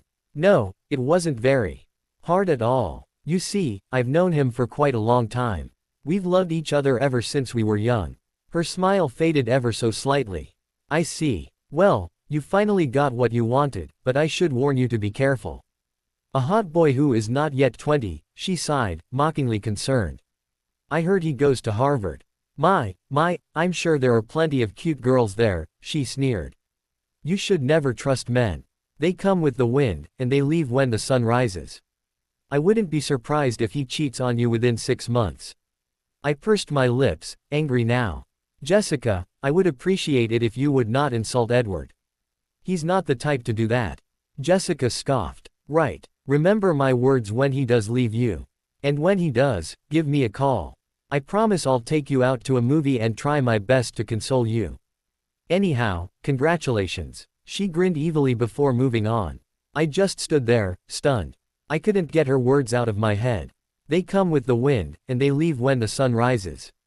Bella, what's wrong? Edward approached me, looking concerned. There was no hint of a joke on his face. And I was reassured by this fact. Of course, what had I been thinking? Jessica had only said those words because she was jealous. I smiled as best as I could. Nothing, Edward. Nothing. As we ran to the car, the rice storm began. Edward shielded me from view, and nothing caught me. I felt relieved when we finally drove away. I looked back at our family and friends, waving silently. I thought I saw Renee crying again. I turned to face the front again, sighing. Edward took my hand. Tired? He asked softly. I smiled. I'll sleep on the plane. I love you, Bella, Edward sighed, smiling happily. I love you, Edward, I responded. The car accelerated, and we shot out of town towards the airport at 90 miles per hour. I was disoriented as Edward dragged me out of the airport. Are we in Paris already? I murmured, blinking and squinting my eyes. Oui, mademoiselle, Edward answered, grinning. I should probably call you madam now that you're married, but you don't look it. Come on, let's get you to the hotel. I didn't protest as he hailed the cab and instructed the cabbie on where to go. As we drove past the streets, I became more awake. Everything was so beautiful and pretty. I leaned on Edward's shoulder. Aren't you tired? Not really, he answered. I slept on the plane. What about you? A little, I said, yawning. What time is it? 9 in the evening, he replied. Suddenly, the cabbie barked out something in French. I had no idea what he'd said. The only word I caught was girl. Edward grinned broadly as he thanked the man. What did he say? I asked curiously. He said that I'm very lucky to have such a beautiful girl by my side, he said, smiling down at me. And I know I am. I blushed as I looked away. That's the same for me too. I don't think I deserve such a handsome man like you. He chuckled. Silly, I'm hardly a lottery prize. You're better, I said, leaning to key him on the cheek. The cabbie said something again. Edward nodded. We're here, he said. Sure enough, the cab stopped in front of a rather grand hotel. He thanked the cabbie, and we got out of the car. A bellhop met us at the lobby and offered to carry us to our suite. Don't we need to check in? I asked, confused as we got in the elevator. Edward laughed. Already done. I would never figure out how he did these things. Of course, I supposed being a son of the Cullen Corporation did help. Edward thanked the bellhop and gave him a generous tip when we arrived at our suite. As soon as the man was out of sight, he scooped me up in his arms. I shrieked softly. What are you doing? We might as well go along with the traditions, Edward sighed innocently as he carried me inside easily. I didn't know how, but he'd also carried the heavy bags inside at the same time. He stood me up in the main room of the suite, then disappeared into the master bedroom to drop off our suitcases. I stood frozen, looking at the great view of Paris. I was suddenly nervous again. Edward looked awkward when he came back out again. I'm sure you'd like a moment or two alone, it was a long trip. I nodded wordlessly. There's a bathroom in the bedroom, he told me. I'll clean up in the other bathroom. He smiled slightly as he studied my nervous expression. Don't take too long, Mrs. Cullen. I jumped a little at the sound of my new name as he disappeared into the other bedroom. Sighing and shaking my head at my silliness, I went into the master bedroom. I looked through my suitcase, growing panicky as each second passed. I didn't recognize one article of clothing in here. What had Alice done? Finally, I found a set of lingerie that looked harmless. She'd also packed me a white, silky nightgown. I took those and my familiar bag of toiletries into the bathroom. After taking a shower and brushing my teeth, I felt much better. But as I looked at myself in the mirror, the anxiety returned again. I gazed at the diamond ring on my left hand. I really couldn't believe that I was married. To Edward. I was sure I was dreaming. I wouldn't believe that this was reality until something bad happened in the future. It probably was inevitable, but I hoped my thought wasn't literal. I didn't want anything to ruin this dream. I took deep breaths. My heart was accelerating again. I bit my lip as I stared down at my night clothes. It was showing way too much skin. I knew that had been Alice's purpose for packing these clothes. Of course, the first night of the honeymoon had been unavoidable, but that didn't mean I wasn't nervous. I wondered if I was taking too long. Quickly, I refocused on my breathing. Finally, I was ready. I was ready to embrace my future. Don't be a coward, I whispered to myself. I turned off the lights and opened the bathroom door. Edward was already there, waiting for me in comfortable sweats and a Harvard shirt. He didn't look at me as I got into the bed next to him. His eyes were glued on the TV, where a news program was playing. I bit my lip, fidgeting and playing with my fingers. I couldn't meet his gaze. I knew I was turning red. Edward finally glanced at me. He smiled slightly when he saw my nervous behavior, then turned off the TV. He looked relaxed now, as though his previous anxiety had never happened. "You look nice," he said softly, taking my hand. I glanced at him warily. "I'm going to kill Alice." He laughed. "Give her a break. She was just trying to help." "I don't think this is helping." "Silly," he said, brushing away a lock of my hair. "I meant that she was just trying to help me." "What?" He leaned closer. "It motivates me when you're here, dressed in this." He grabbed a handful of the nightgown, then smirked. I gulped. "Are you scared?" Edward asked quietly. The way my heart pounded loudly was embarrassing. I wondered if he could hear it. "No," I finally breathed. "Good," Edward sighed, a smile in his voice. He leaned even closer and pressed his lips gently to mine. The key started out innocently enough, but he soon lost control. Need and passion overruled his caution and wariness. He was suddenly keying me more urgently, and I responded eagerly. The clothes we'd been wearing slowly dropped to the floor as we connected in ways we'd never had the chance to do before. I was sore. That was my first thought when I opened my eyes. And then, last night's events flooded through my mind. And I realized that I was not alone in the bed. I was facing towards Edward, and his arms were around me tightly. My second thought, we were still BPD. The blankets protected us from the morning chill, but it felt weird not to have any clothes on. I thought back to last night. It had been the best moment of my entire life. My entire body was sore, but I thought it was worth it. I didn't think I would feel awkward around Edward ever again. I could barely move. Edward had me pinned on the bed, and my aching body liked it better if just lay still without moving. But still, I was getting hungry, and I glanced at the clock on the bedside table. It was 9 in the morning. Biting my lip in concentration, I slid away from Edward's arms as discreetly as I could, and successfully got out of bed without waking him up. I stared down at his peaceful, handsome face, smiling. I slipped into the bathroom to take a quick shower. The warm water felt good on my aching muscles, and it felt nice to just let them relax. By the time I'd finished, Edward still hadn't waken up. He was still in the same position as before. He must have been extremely tired. I got in my bathrobe, too lazy to look for a set of clothes that wouldn't show much skin. I closed the bedroom door behind me and walked to the kitchen. I smiled when I saw that the refrigerator was stocked. Staying at a resort did have its benefits after all. I began cooking breakfast. Within 10 minutes, the whole suite smelled deliciously of waffles, sausages, bacon, and eggs. My stomach was growling loudly. This had never happened before. Why was I suddenly so hungry? I shrugged it off. It probably wasn't anything. I'd wasted a lot of energy last night with Edward. My body probably just needed fuel.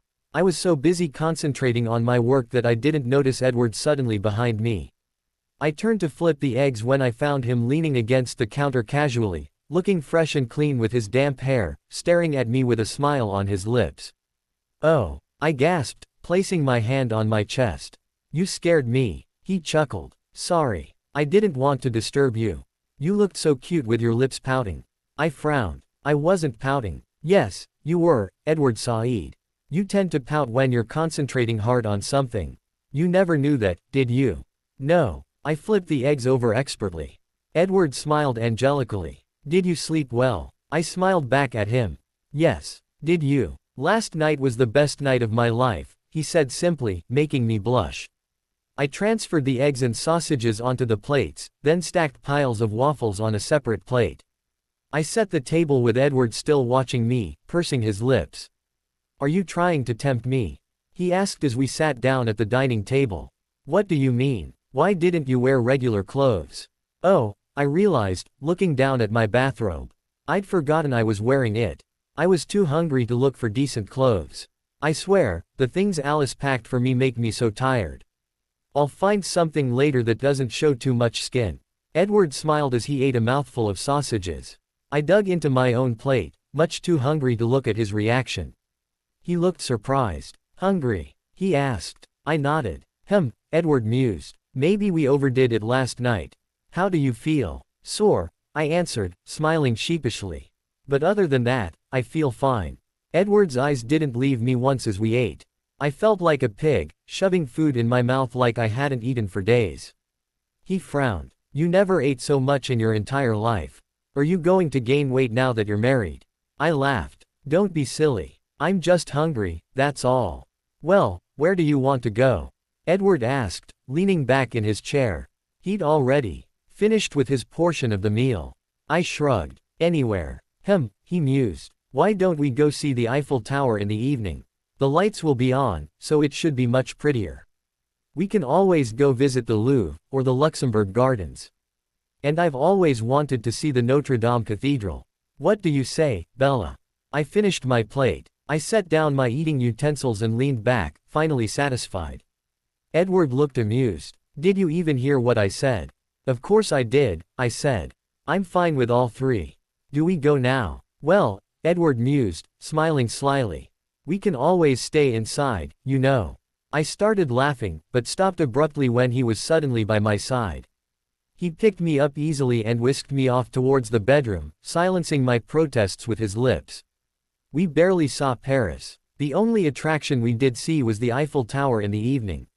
And even then, we didn't waste time just gawking up at the huge tower. Edward nearly dragged me back to the hotel, and he shut us in our own bedroom. The 2 weeks went by rapidly. And most of that time, we'd spent in the bedroom. It was a miracle we had the strength to go on every night. On the final night we were spending in Paris for our honeymoon, I finally put my foot down. Though I enjoyed it as much as he did, I couldn't go on any longer. I'd been getting increasingly tired every day, while Edward merely looked more cheerful and energetic than the day before. I'd also been eating a lot. I probably gained about 10 pounds in 2 weeks. When I looked in the mirror, I felt like I could see a difference in my figure. But I couldn't tell where. Edward nearly dragged me into the plane the next day. It was 11 in the morning, but I could barely stand without getting dizzy. I didn't know what was going on with me. Are you sure you're all right?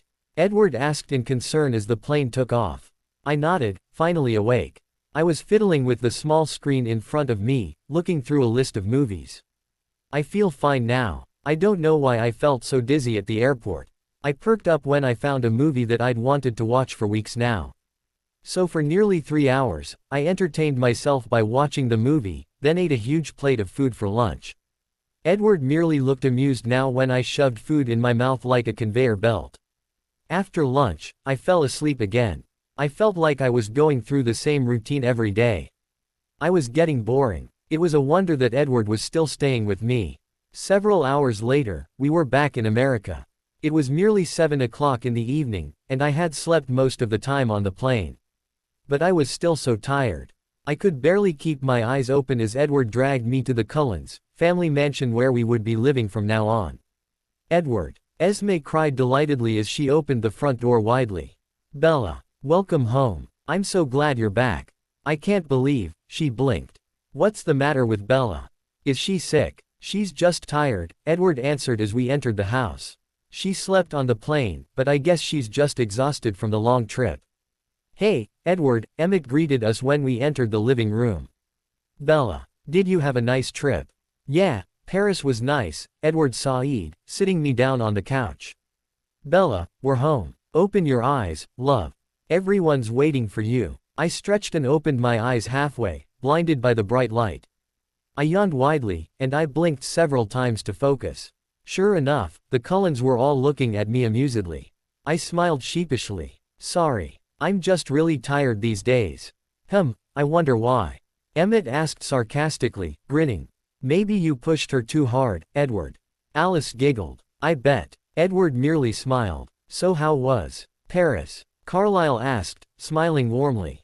Did you see a lot of the famous attractions? Edward bit his lip and glanced at me. I turned red and looked down. Emmett started laughing. Look at them. I bet they didn't even see Paris. All they saw was each other. He couldn't stop laughing. Alice laughed along with him. Edward, I recommended Paris so that you can see the famous attractions. I can't believe you didn't even see anything.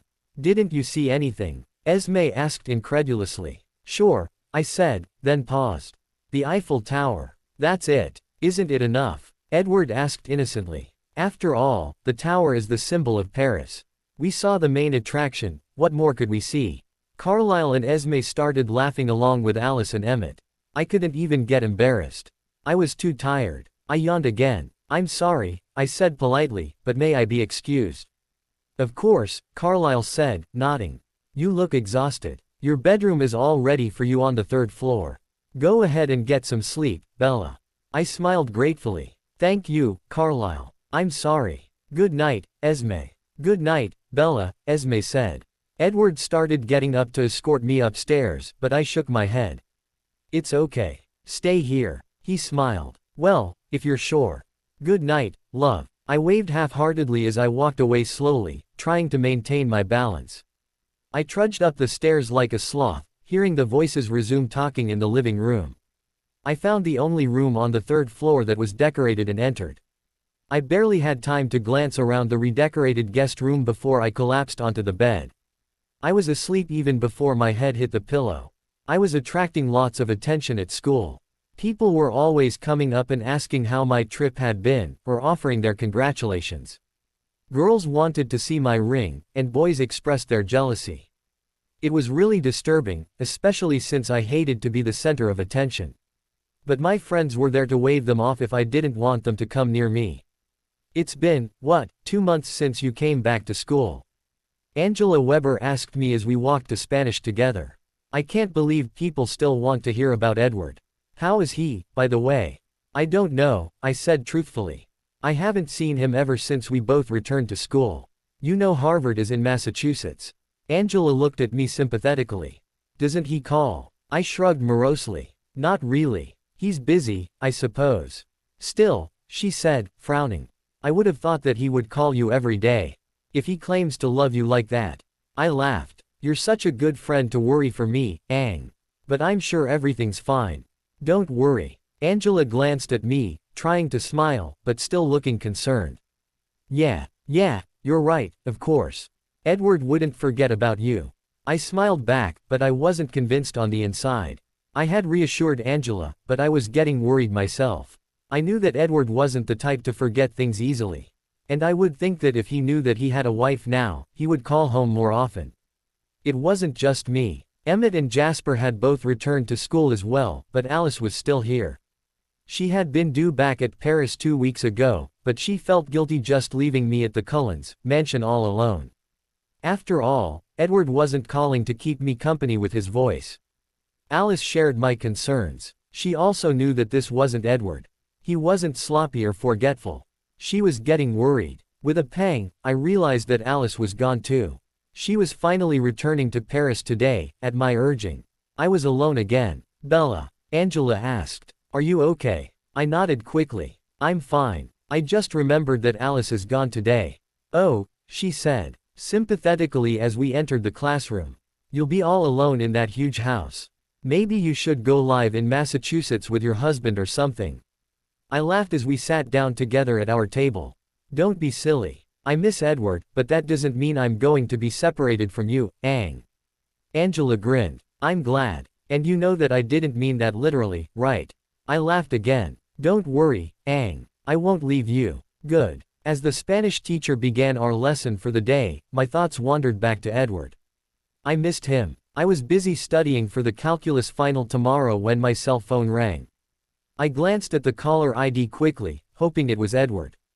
It wasn't, but it was good as. Hi, Alice, I greeted, holding the phone in my left hand so that I could keep studying. Aren't you on a plane? Of course I am, Alice said quickly. I'm using the plane's phone. But never mind that. Are you okay? Edward didn't call. I frowned. Why wouldn't I be okay? But did Edward call? She pressed. No, I sighed. I'm sure he's busy studying. There was a pause on the other end. This wasn't like Alice. Usually she always had something to say, and she was the one babbling. What's wrong, Alice? She hesitated before answering. I don't know if I should tell you or not. You'll just become suspicious. But on the other hand, I just can't tolerate this. Who is he to cheat on you? She was practically muttering to herself as she said the last two sentences, but I caught it. I sat up, wondering if I'd heard wrong. What did you say, Alice? Oh, Alice sounded nervous. I didn't mean to say that out loud. Tell me, Alice, I said sharply. Now. Well, she said, still hesitant. Finally, she took a deep breath. Look, I'm sure there's a logical explanation for his actions. Just, don't misunderstand or jump to conclusions. I'm not sure myself, and I'm just telling you what I saw. Or rather, what I think. Go on, I said. I stopped by Harvard on my way to the airport, Alice said. I was getting worried because I know that Edward isn't the type to just forget about you. Even if he was busy, I know that he's the type to call you at least once a week. But he hasn't been calling for 2 whole months. That's not normal. I'd just arrived when I saw Emmett. He seemed surprised to see me, but he told me that he hasn't seen Edward for 2 weeks now. Both of them were busy, he said. I decided to do some more investigating, and coincidentally, I met a professor in the hallway who taught Edward. I asked if he knew where he was, and the professor offered to bring Edward to me. I told him that I didn't want to talk to him. I wanted to see him. He was confused, but he told me that Edward was in the library. So I snuck into the library and looked for him. Sure enough, he was there, but, she trailed off. But what? I asked impatiently. But he wasn't alone. I blinked in confusion. What do you mean? You mean he was with his friends or something? Alice snorted. I don't think she's a friend of his. Maybe something more special. I repeated incredulously. Bella, don't misunderstand, she pleaded. It's just my intuition, but there could be a logical explanation for him being with her. She might be a classmate, and maybe they're working on a project together. Fine, I said stoutly. Did you talk to him? No, I wanted to watch him, Alice replied. And here's why I think she's someone special to him. I sat in a chair right behind them and pretended to be studying. And I heard their conversation. It was too intimate to be something casual.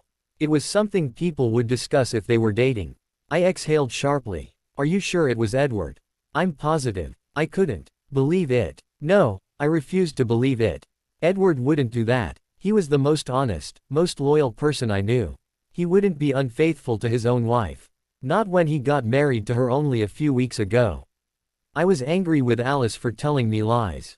How could she not trust her own brother? That's enough, Alice, I said sternly. I don't believe you. Edward wouldn't do a thing like that. I know what I saw, Bella, Alice protested. It was definitely him. How could you not trust your own brother? I asked. You know Edward isn't the type to do things like that. I know he isn't, but he's doing it right now. Please, Bella, you have to believe me. You have to stop him before it's too late. Stop it, Alice, I snapped, abruptly cranky. I'm not going to believe you. That's ridiculous. You're just overreacting because he hasn't called me for weeks. I'm sure he was just busy. Bella, Alice pleaded. Please, you have to consider the evidence. Never mind, I interrupted. Have you told anyone about this? She was silent again. I sighed. Who'd you tell? Emmett and Jasper. That's it, I swear. I closed my eyes briefly before opening them again. Fine. Don't spread rumors anymore, Alice. They aren't rumors, Bella. It's the truth. Goodbye, Alice. Have a safe trip. She sighed, resigned. Fine. Don't believe me. But I warned you. Bye, Alice. And I hung up. I sat there, staring blankly at the wall in front of me. Had Alice been right? Was Edward really cheating on me? Suddenly, I didn't feel like studying. I felt so tired that I couldn't keep my eyes awake. I would study before school. Yawning again, I trudged to my bed and collapsed on it. My eyes closed, and I was asleep instantly.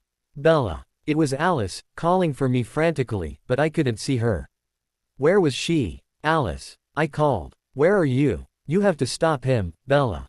Alice yelled back, her voice fading away.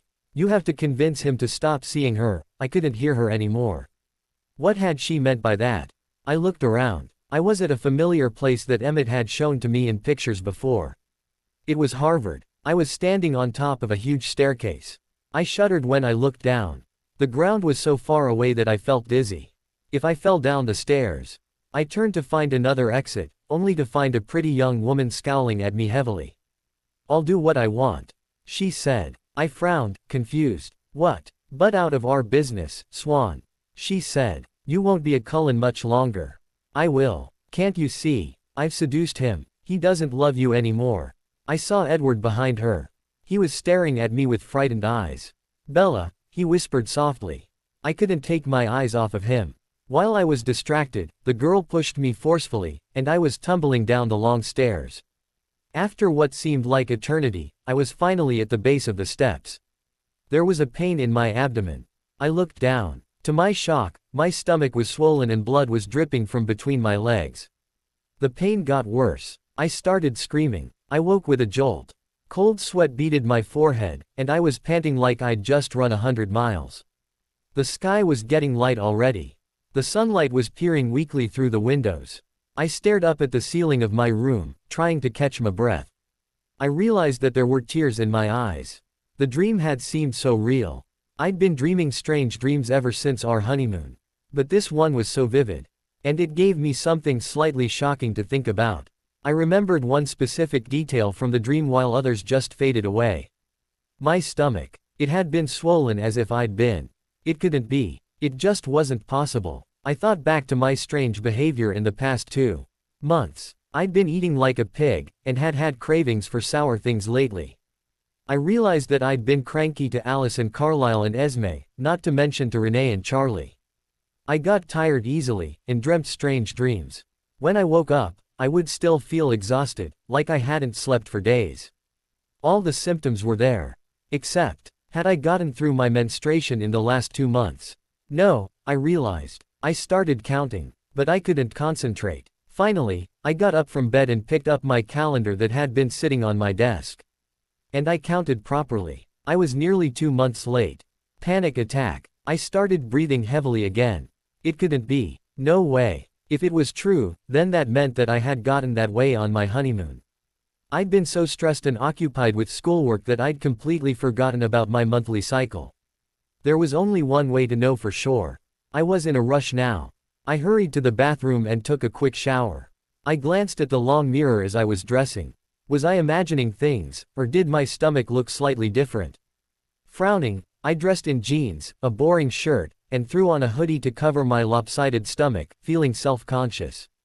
Had anyone noticed me gaining weight? I hurried down the stairs and entered the kitchen. Esme was already awake, making breakfast for me. Good morning, Esme, I greeted her, keying her lightly on the cheek. Good morning, dear, Esme said, smiling. Sleep well. I hesitated, wondering if I should tell her about my dream. But I wasn't sure about my hunch yet, and one quick glance at the clock told me that I was running slightly late. Maybe not now. Yes, I answered, smiling as best as I could. Esme. Where's Carlisle? Oh, he had to leave early this morning, Esme answered. One of his colleagues called in a sick day at work today, and he had to leave for Columbia to fill in for him. Why? Will he be at the hospital all day? Yes, she answered, looking at me strangely. I'll be picking up some paperwork for the business for him today. Is something wrong? Are you sick, Bella? No, I said quickly. I was just wondering. She smiled, then set down a plate of toast and eggs in front of me. I suddenly felt the urge to gag. The smell was revolting. I stopped breathing through my nose instinctively. What's the matter, honey? Nothing, I said, slightly shaken. I bit my lip before smelling the food again cautiously. It smelled fine now. Sighing, I picked up my fork and knife. Thank you, Esme, that was delicious, I said when I'd finished wolfing it down hungrily. I've gotta go. I'll see you later. Bye, dear, she called as I fled out the front door with my backpack slung around my shoulder. As I started my new Audi that Carlisle had bought for me, I felt nauseated. My hand flashed up to my mouth and I retched, twice. The smell of the sausages was bothering me again. As soon as I felt back to normal, I opened all the windows to let the smell out. I was definitely stopping by the hospital after school today. I sat studying in my single dorm room. There was so much to cram for the review exam tomorrow. I should have started studying weeks ago. I tried to focus on reading the complicated words. But I couldn't concentrate. I was feeling too guilty towards Bella. I knew what I was doing was wrong. I knew that I was being unfair to her. But I couldn't stop myself. She was so intriguing and addicting. Something about her lured me in. I'd met Tanya Denali when I'd come back to school from our honeymoon. She was an exchange law student from the University of New York. She was beautiful. She'd caught my eye immediately because she reminded me strongly of Bella. They looked nothing alike. It was the way she carried herself. She was confident even when she wasn't trying, like Bella. She was intelligent and bright, not to mention kind. She was helpful to anyone who needed assistance, and was welcoming to everyone. The professor had asked if someone could show her around Harvard. When no one volunteered, too intimidated by her beauty and powerful presence, he'd asked me to give her a tour. Agreeing to his instructions was the first biggest mistake. Tanya had seemed excited that I was the one to show her around the school. "It's just amazing," she'd told me as we walked through the hallways after class. "You're the famous Edward Cullen that everyone knows about. I can't believe I'm actually speaking to the youngest son of Cullen Corporations." At first, I'd felt uncomfortable around her because it felt like she was trying to get me to notice her. But as we began talking, I found that we had many similarities with each other. That had made me curious, and I'd fallen into her trap. By the time I'd realized it was too late. She had me wrapped around her finger. I enjoyed spending time with her. She was intoxicating company, and the more I saw her and inhaled her addicting scent, the more helpless I became. After a few weeks, I realized that her seduction had worked. She'd been trying to ruin my marriage all along. The first time she'd noticed my wedding ring on my left hand, she had offered me her congratulations. But as time went on, I'd seen her eyes flash every time the sun reflected on the one diamond on the ring. And she seemed more determined to get to me. Because of her distractions, I'd totally forgotten about Bella. I realized that I hadn't called her in 2 months. She must be so upset with me.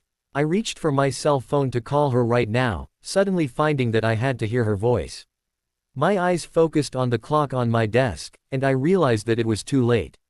It was already 2 in the morning.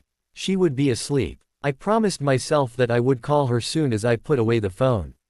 And besides, her graduation was coming up as well. I would definitely go and see her personally. I would give her a hug and a key, and offer her congratulations.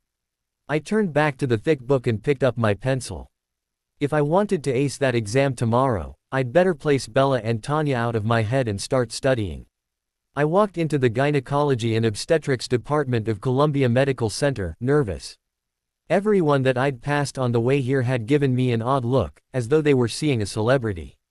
I hated attention. There were 3 nurses behind the huge front counter and 3 doctors in white coats on the outside, consulting their files wordlessly. I approached them, feeling self-conscious. Excuse me. All 6 of them looked up. The 3 female nurses were the first ones to recognize me. "Oh my gosh," one of them exclaimed. "Aren't you Isabella Swan?" "You mean Isabella Cullen," her friend corrected her. "She got married recently, remember? Aren't you?" The first one asked, her eyes wide and bright. I smiled slightly, embarrassed. "Yeah, I am." They started whispering to themselves, awed. I tried not to make a face. One of the doctors smiled at me pleasantly. He couldn't have been more than 30. He must have been an intern. "Can I help you with anything, Mrs. Cullen?" I bit my lip. Is Carlisle here?" His friends exchanged looks, but the first one nodded. "Yes, he's up in his office, I believe. Do you need to see him?" "Yes, please," I said. He nodded and turned to the nurses. "Call Professor Cullen. Tell him that his daughter-in-law is here." I blushed and turned to go sit down in one of the chairs by the counter. I took deep breaths as I waited, concentrating on not hyperventilating. I tried to remember everything I'd done today to calm myself down. Graduation was in a week. My high school education was almost over. I felt relieved. If my hunches were right, I wouldn't be able to continue school for about a year. Not until it was all over. Bella. I stood when I saw Carlisle. He looked concerned. What's the matter? He asked. Are you hurt? Carlisle. I took a deep breath. This is going to sound ridiculous. But, I came here to get a checkup. He raised his eyebrows. A checkup. I nodded. I know it's way too early, but I think I might be. I forced myself to say it. Pregnant. Carlisle's lips twitched, looking unsurprised. Had he already assumed? Then, he said, follow me. I followed him nervously through the hallways. He made several turns until finally, he knocked on a door. Come in. Carlisle held the door open for me, and I entered. He walked in after me, closing the door behind him. The woman sitting behind the desk had stood up. Carlisle. What can I do for you today? Hello, Gwen, Carlisle greeted her. I'd like you to give this young lady a checkup. Gwen looked at me curiously. Isn't she your daughter-in-law? Yes, Carlisle said, smiling at me proudly. This is Bella. Bella, this is one of my colleagues, Gwen Jackson. Nice to meet you, Bella, Gwen said, smiling warmly. Hello, I murmured shyly. So you think you're pregnant, Gwen asked. It's only been, 2 months since you married. Moving a bit fast, aren't you? She winked at me, making me blush. Please take good care of her, Gwen, Carlisle said, placing his hands on my shoulders. She's very special to us. Of course, Gwen said easily. She held out her hand. Come on, we'll do some basic checkups. There's nothing to worry about. I glanced at Carlisle anxiously. He nodded reassuringly. I followed Gwen out of the office and did as she told me to. The nurse that came to assist her was very patient. After I came out of the bathroom, carrying a urine sample, I found her waiting for me.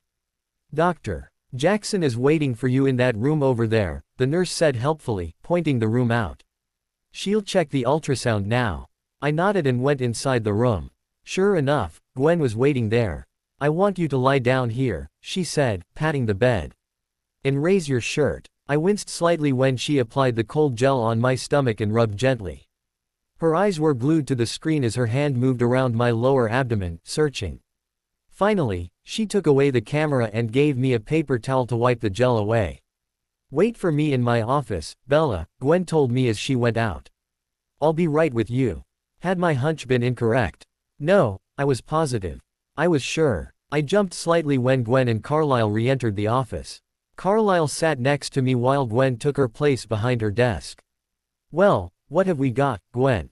Carlisle asked professionally. Was Bella's hunch correct? She certainly was, Gwen said, smiling as she looked over her files about my checkups. Congratulations, Bella. You're 8 weeks pregnant. My eyes grew wide. Really? Carlisle chuckled, pleased. Well, congratulations, Bella. Looks like you'll be making me a grandparent earlier than I'd thought. I grinned sheepishly. Wow, 8 weeks. Gwen nodded. I'm sure you've been having morning sickness. Weird dreams. Eating and sleeping a lot. I nodded. Well, she said, you seem to know a lot about the symptoms of pregnancy. I assume that you also know that you have to be careful during your first trimester. I stared at her blankly. I'm sorry, I only know because I've read a lot of books. Gwen sighed as Carlisle laughed. Oh, well, okay. So for your first trimester of pregnancy, you need to be extremely careful because that's when a miscarriage can usually happen.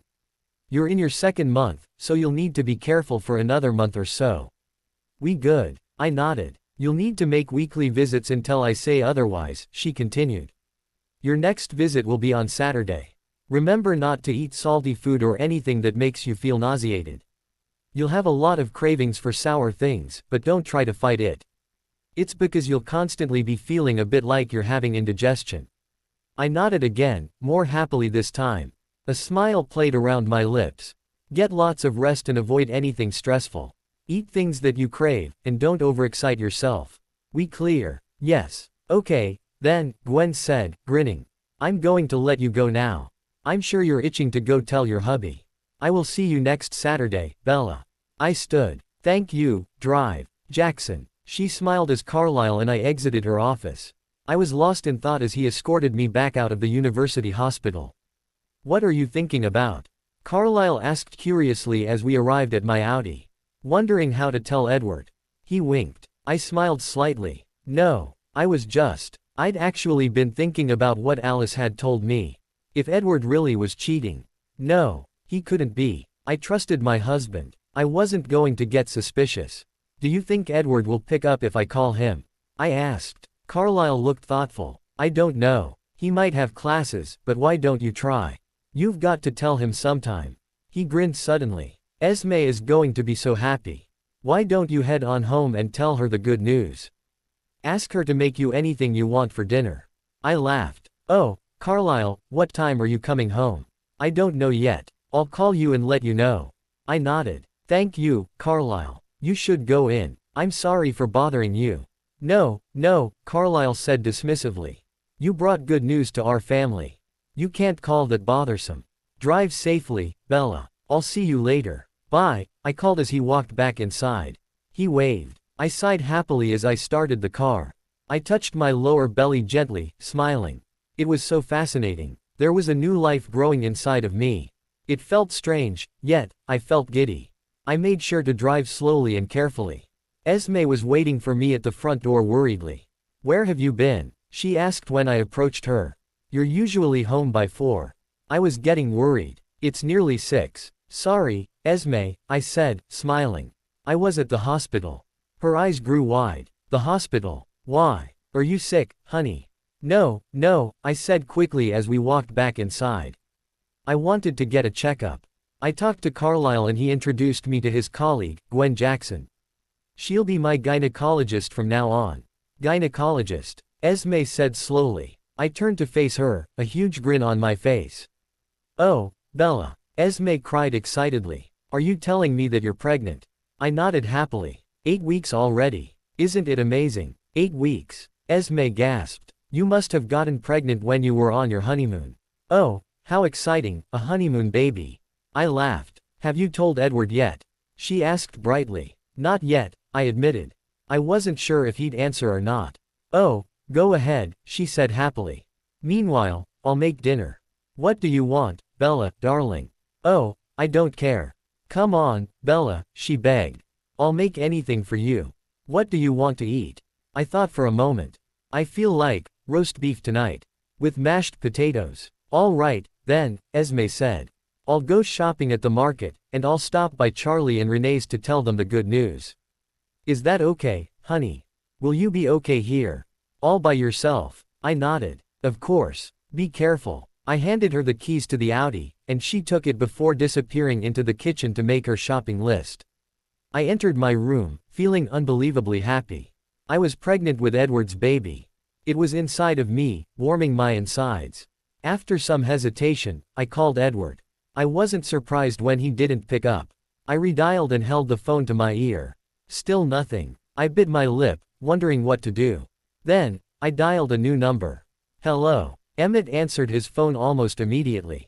Hi, Em, I said, grinning, pleased to hear his voice for the first time in weeks. Bella, Emmett said, sounding pleased to hear from me.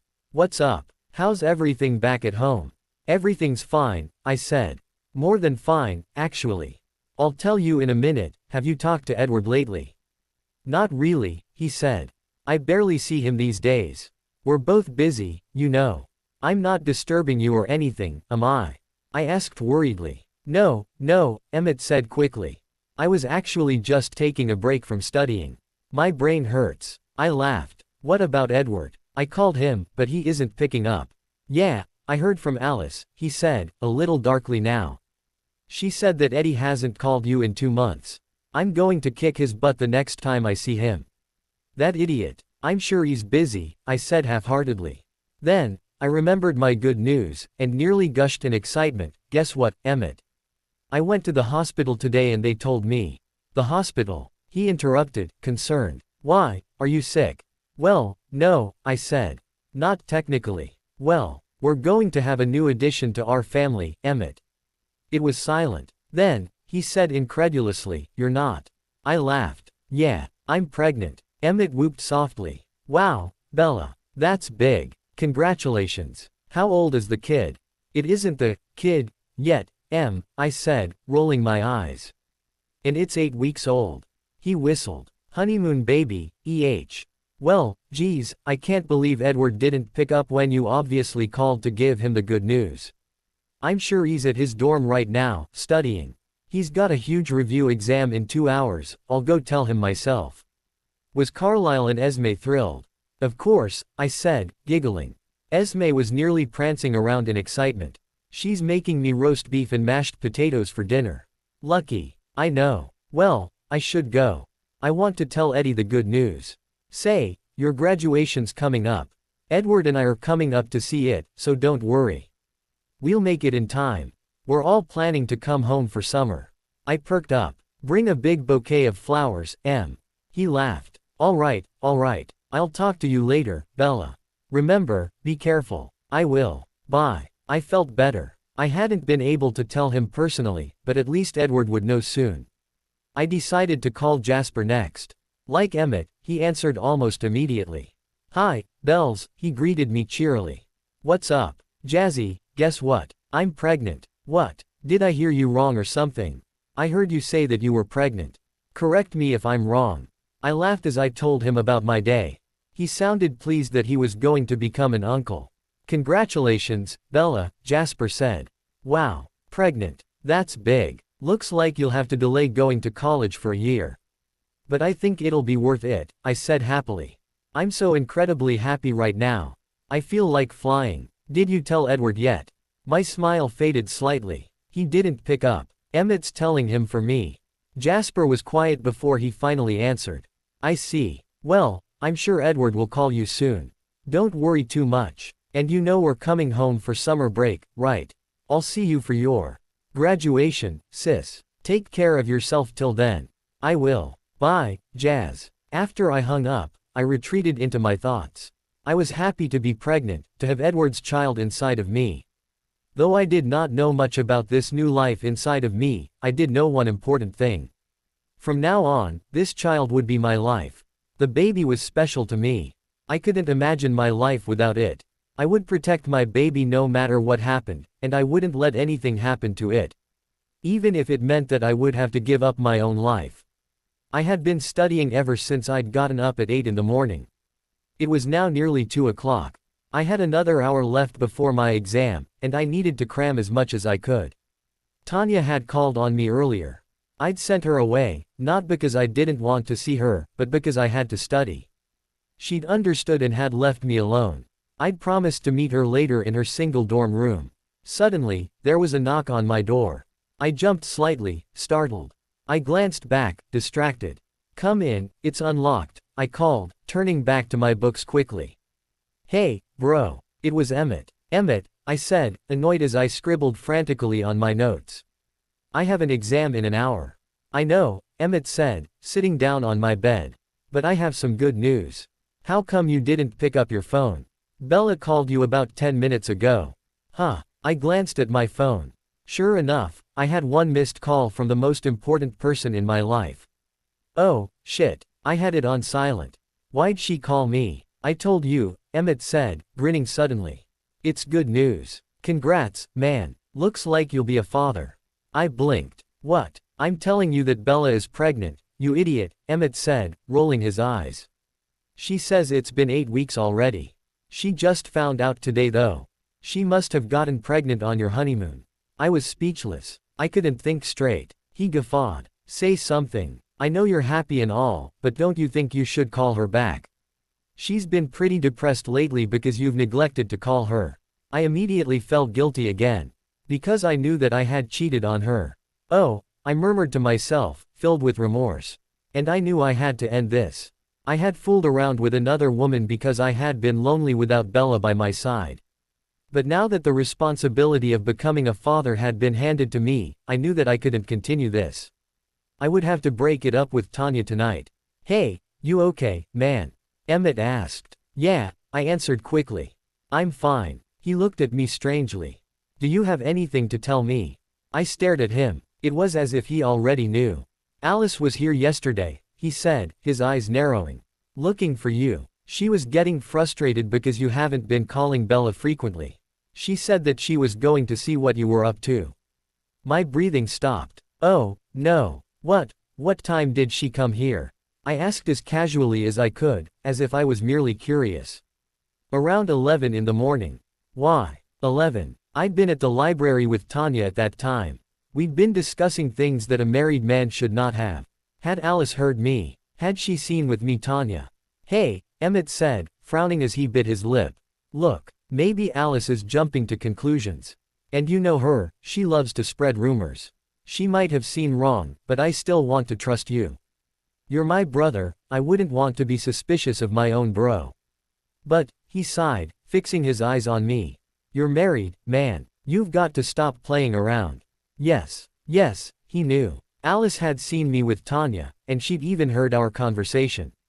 And she'd told Emmett. Had she told Jasper too? Or even worse, Bella as well? I stared at him, unable to defend myself. Because I knew it was all true, and that I'd done wrong. Think of Bella, Edward, Emmett said, still frowning. We've known her since we were little. We've watched her grow up. And to be honest, you're the reason she's in this position right now. She's married because of you. You told her that you loved her, and you're the one that chose to propose to her. And you're also the reason why she's pregnant with your child right now. I don't know where your mind's been these last few weeks, but you've got to snap out of it. That girl's obviously just using you. She wants fame and attention, and she definitely wants you. She knows that you're married, but that won't stop her, unless you tell her to stop. You're the only one who can put an end to all of this. Do you understand what I'm saying here, bro? I couldn't even nod. I was too stunned. How did he know so much? I'd forgotten how smart Emmett actually was. He was a prankster and annoying sometimes, but that didn't mean that he was ignorant. He was intelligent. He wouldn't be at Harvard, studying to be a lawyer if he wasn't. Think of Bella, he repeated. Think of her, and your child. You've got to stop this, Edward. It isn't right. I don't understand, I said slowly, finally regaining my train of thoughts. You knew I was cheating on Bella. He merely stared at me with unfathomable eyes. Yet, you're not even shouting at me, I said. Why? Shouldn't you be practically beating me up? I know that you feel that this is wrong, Edward, Emmett said. I'm not an idiot. I can feel the remorse and guiltiness radiating off of you. You know that what you're doing is wrong, but you're helpless under her seduction. But unless you put a stop to this, well, I'm telling you now that you're going to be regretting it for the rest of your life. Don't take Bella for granted, Edward. She may not always be there for you. I blinked. He was right. Why had it taken me this long? Why did I have to wait until someone could spell it out completely for me? I was an idiot. Emmett regarded me reproachfully. I'm not going to tattletale on you this time because I understand. You're stressed out, and you're lonely without Bella. I understand, Edward, but that doesn't mean I approve. You'd better cut this out. Consider this a warning. Next time, I will tell Bella. I nodded slowly, not only agreeing to his terms, but also agreeing with my brain that I really had to end this. I would never forgive myself if I'd hurt Bella. Call her, Emmett urged. Don't tell her the real reason why you didn't call her before. Just tell her that you were busy. And show her that you really do love her. He stared at me sternly before smiling slightly. Congrats, bro. I'll see you later. He patted my back twice before exiting my room. I didn't know if I could call her. I knew that I had to. But I was overcome with guilt and remorse that I didn't know if I could talk to her casually. Had Alice told her? Finally, after 5 minutes of battling myself internally, I picked up my phone slowly. And I dialed her number. It rang 5 times before she answered. Hello. Her voice sent chills down my spine. I hadn't heard it in so long. It felt good and relieving to hear her. I missed her even more. And I felt worse. Bella, I said. Edward. Bella asked, her voice brightening up considerably. Is that you? I smiled bitterly. She was beginning to doubt me. I wanted to beat myself up. It's me, I replied. How are you? Bella hesitated. I'm fine. How are you, Edward? I could tell that she'd been worrying about me constantly. I'm fine, of course. I paused. I heard from Emmett. I couldn't believe it. Is it really true, Bella? She laughed twice happily. Yeah, it's true. I feel so happy. I smiled. It felt more real this time. Because I felt happy too. I was becoming a father. Thank you, Bella, I said sincerely. I really can't tell you how happy I am. Thank you. She was silent for a beat. I was worried, Edward. Why didn't you call me? I froze. I'd been hoping that she wouldn't ask me that. I was busy. There have been so many exams lately, and I've been studying constantly. What a liar I was. I'm sorry, Bella. I know it's a pathetic excuse, but it's true. It so wasn't. I wanted to shoot myself for lying to her. I understand, Bella reassured me, making me feel even worse. I was such a terrible husband. I really do. I thought it was something like that. I mean, of course Alice was seeing things, she was muttering to herself now. Alice. She'd talked to Alice. Alice had told her. I bit my lip. Luckily, it looked as though Bella had refused to believe my sister. I felt bad again. Here I was, being disloyal to my wife, while she was at home waiting for me, loyal and trusting. I didn't deserve her. It's really lucky that you'll be graduating soon, I asked, trying to sound more cheerful. Looks like you'll have to wait a year or so before you start college. I know, Bella said. But I really don't mind. I feel like this baby is the center of my world. I can't live without it now. She sounded so happy that I couldn't talk to her anymore. Swallowing hard, I took a deep breath. Bella, I said, I'm sorry, but I have an exam in 30 minutes. I'll call you soon, okay, love. Okay, Bella responded easily. Good luck. I smiled slightly. Thank you. Bye. I bit my lip when I'd hung up. I really hated myself sometimes. I knocked on Tanya's door, determined. I was going to end it tonight. The door opened immediately, and there she was, looking as radiant as she always did. She was wearing a way too short miniskirt and a tank top. Hey, Edward, she greeted me. Come in. I walked inside her decorated room and sat on the edge of her bed. She sat next to me, too close for my liking. So how was your exam? She asked coyly. You think you passed? I bit my lip, frowning slightly. Look, Tanya, I have something to tell you. Her smile faded slightly as if she knew exactly what I was on about. I really enjoyed spending time with you these past few weeks, I began. I really enjoyed your company, and I felt intrigued. But, I'm married, Tanya. I have a beautiful, loyal wife who is waiting for me at home, while I'm out here, cheating on her. I just can't go on any longer. Tanya's eyes looked cold and merciless. I knew this wasn't going to be easy. Edward, she said in a steely tone. I thought we talked about this. You said yourself that you weren't cheating. You regarded me only as a friend, remember? Are you trying to break our friendship? This isn't a friendship, I snapped. You're obviously looking for something more than a simple friendship, Tanya. I've been falling into your seducing traps for a long time now, but don't think that I've been blind. I knew exactly what you've been trying to do, but I was helpless. You were just so interesting.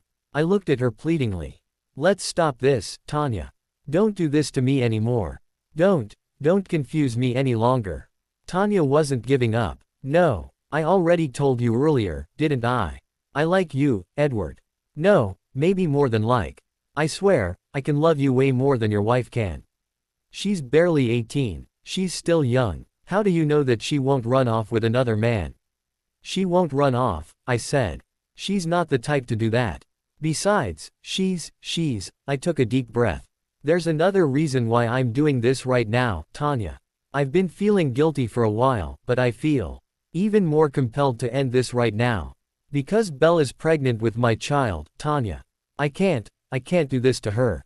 Tanya's eyes flashed incredulously. Pregnant? You're kidding. You haven't seen her since your honeymoon, Edward. How could she be pregnant? She's obviously lying. Don't talk about her like that, I snapped. She's been pregnant ever since our honeymoon. She just didn't know until today. Look, Tanya, let's stop this. I can't keep seeing you. Not when she trusts me like this. Are you a coward? Tanya demanded. I thought you were confident about everything you did, Edward. When you accepted my feelings for you, there was no turning back. I don't care if you're married or not. You'll be separated from her sooner or later. I rose from the bed abruptly. Don't say things so carelessly, I spit through my teeth. Don't you dare insult my wife, Tanya Denali. I know I've done wrong by seeing you while I was married to her, but I won't forgive you if you insult her. Tanya sneered. Oh, please. Come on, Edward. I bet I'm much more beautiful than she is. I can tell what my very presence does to you. You can't fight me. It's too late. You can't break ties with me.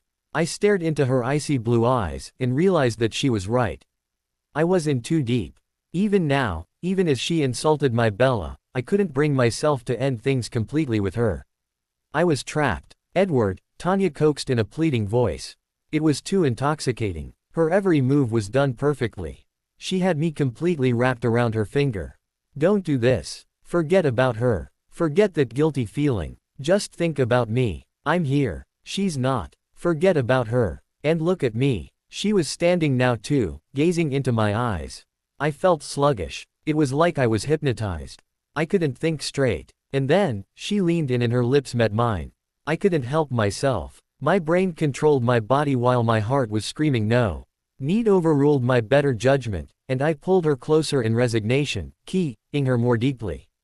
I was so happy. Despite my frequent mood swings and snappy attitudes due to my hormones, I was the happiest I'd ever been in my entire life.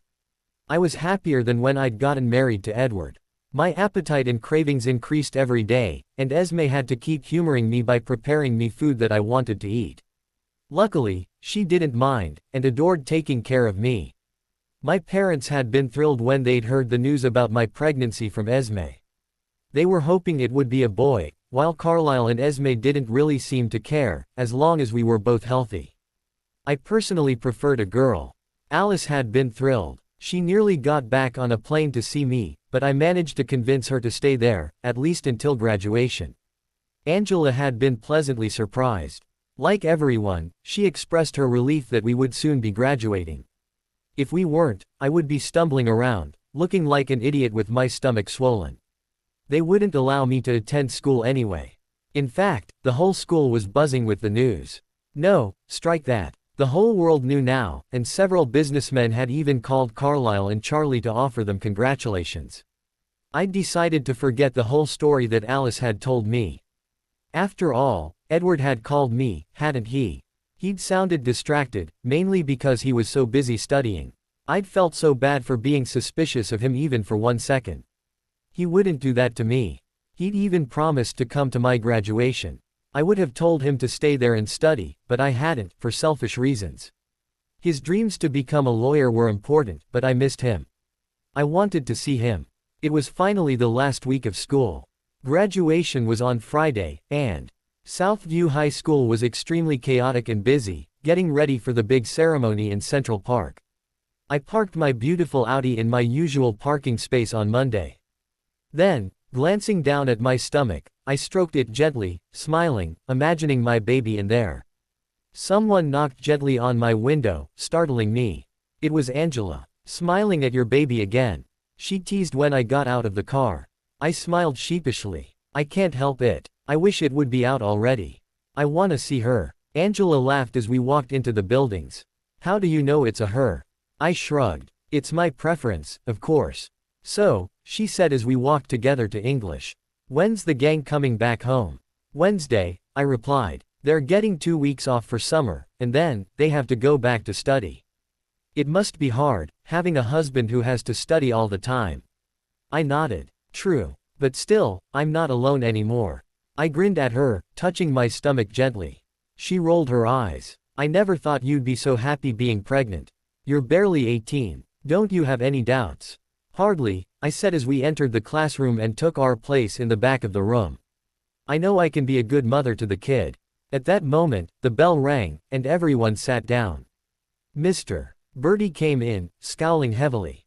I could tell immediately that something had gone wrong with the graduation preparations. Looks like he's PMing again, I heard Jessica whisper to her friend, Lauren Mallory. They giggled silently. Be quiet, Mr. Bertie barked at the pair of them. They shut up immediately. What's wrong with him? Angela murmured. All right, listen up, Mr. Bertie ordered. It's the last week of school. But just because you're all graduating on Friday doesn't mean you can go crazy. You're still in school, and we've still got 4 days together. I expect you all to be on your best behavior. Show those juniors who's boss. Yeah. Mike Newton and Austin Marks slapped each other high-five while the rest of the class laughed. Even Mr. Bertie cracked a slight smile. We'll be taking it easy, he said. There's nothing new to learn anyway. We'll be watching a movie, and no notes will be collected. Just relax and enjoy it, but no talking. Understand? Yes, we all chorused. All right, then, he said. I'll start the movie. Oh, wait. I almost forgot. He turned back around to face the class, and to my surprise, his eyes fixed straight at me. Miss Swan, Mr. Birdie said. It's Mrs. Cullen, Mr. Birdie, someone in the front said jokingly. Everyone started laughing again, and I smiled. Fine, Mr. Birdie retorted, though smiling. Bella, the teachers have all decided that you should be the senior class's valedictorian this year. You've got the highest grades and test scores in the senior class. I blinked. It was silent, then people started clapping and whooping. All right, Bella. Austin cheered, winking at me from across the room. Congratulations, Bella, Ben, Angela's steady boyfriend, said. Yay, Bella. Angela cheered softly. Good job, girl. I sat there, shocked. Mr. Birdie grinned. I remember Edward was the valedictorian a few years back. He'd be proud of you, no. Like husband, like wife. Austin joked. I smiled. Thank you, Mr. Birdie. I'll do my best. He nodded warmly at me, then turned back to the TV. You're the valedictorian? Esme asked, her eyes wide. That's wonderful, Bella. Congratulations, honey. Carlisle chuckled. Well done, Bella. I'll be expecting wise words from you. He winked. I laughed. Thanks. Here, dear, this came for you this afternoon, Esme said, handing me an envelope.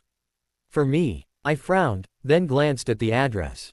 It was from Columbia University. No way. I quickly opened the envelope and read the letter. I squealed. I got accepted. Look. Carlisle and Esme didn't look surprised, but merely smiled. They'd known it all along. Oh, you must have known it, I said, staring at Carlisle. Did you bribe them to take me? Carlisle laughed. No, that was all you. I didn't say a word. I knew because a colleague of mine came in today and told me. I beamed down at the letter. I can't believe it. I got accepted into an Ivy League. And then, suddenly, my expression soured. What is it, Bella? Carlisle asked, concerned. I won't be able to accept it, I said, scowling heavily. Do you think they'll wait until the baby comes out? Ah, honey, Esme said, taking my hand. I'm sure they'll love to. With your grades and achievements, they'll love to wait for you. I'll talk to my colleague about it, Carlisle promised. I'm sure they already know. They must have been really impressed if they accepted you right away. I sighed as I stabbed my red velvet cake with my fork. I loved this baby, but there was little I could do with it inside me. Bella. Alice cried, throwing herself in my arms. I missed you. Hey, watch it, sis, Emmett snapped, pulling her off of me. You're going to hurt the baby. Alice stuck out her tongue. Nonsense. Bella. Emmett said, grinning widely now and picked me up, and twirled around. I missed you. I laughed joyously. I'm getting dizzy, Em. Stop it. Hey, you stop it. Alice snapped back at him. You'll injure the baby yourself. Emmett made a face at her, but did set me back down. Where's Edward? I asked him. And Jasper? Right here, sis. I looked around Emmett and saw Jasper walking in with his bags. Jazzy. I squealed, running towards him. He caught me easily and swung me around like Emmett had, laughing. Hey, Bells. I missed you. I missed you too. I perked up. You cut your hair. Yeah, Jasper said, running his fingers through his blonde hair. It looks awkward, but who cares? It's much more convenient. I laughed. It looks nice. Now, where's Edward? Jasper snorted. Right. Just cast away your brother and look for your husband. Don't be silly. Didn't he come with you? Of course he did, a familiar, smooth voice behind Jasper said. I brightened considerably when I saw Edward coming up the stairs with his bags in either hand. Edward, I sang, pushing Jasper out of the way and running out. Edward laughed and dropped his bags. He caught me and hugged me tightly. It felt nice to be in his arms again. Bella, he murmured, I missed you. He did look incredibly relieved to see me. Me too, I whispered. Welcome home. We used to always go over to my house, Jasper grumbled. Now that Bella's married, I have to come over to your house. Is that fair? Of course it is, Emmett said. We've been going over to your house for years. It's time for a change, dude. Come on. Jasper snapped grumpily. Stop smooching and get inside. It's hot. Edward and I didn't pay any attention. We were in a separate world again. Don't listen to him, Alice advised. He's just grumpy because he can't really take care of Bella anymore. He's actually jealous of you, Edward. I'm not. Right, Alice said, patting his arm fondly. Of course you're not. Now, come on, you big baby. Let's go get settled in our rooms, and maybe I'll give you a big welcome myself. Jasper said, raising his eyebrows. Tempting. He glanced at us. Take your time, sis. And he disappeared inside with Emmett. Alice laughed. I'll be expecting a big thank you later, you too. And she too, disappeared. After what seemed like an eternity, we broke apart. Edward stared at me hungrily, stroking my hair. For some reason, I found his behavior slightly strange. What is it? I asked. Did something happen? No, he replied. Of course not. I just missed you, that's all.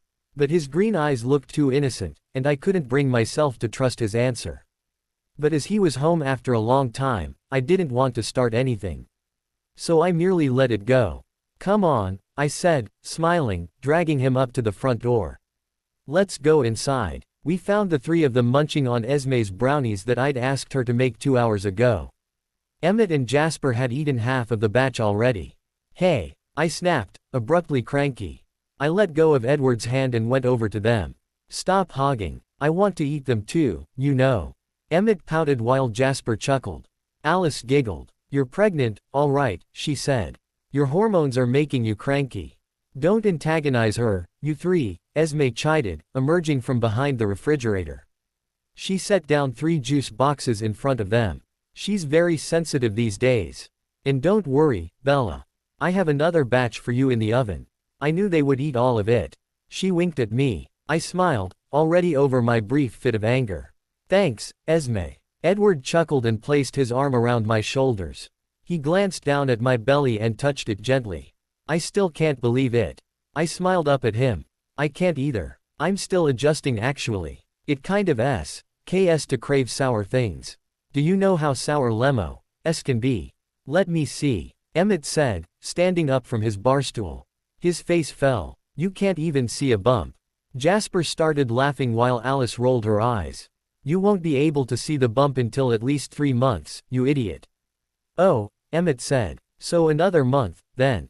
I smiled, but it quickly faded when I smelled something revolting. I gagged, and wheeled for the bathroom.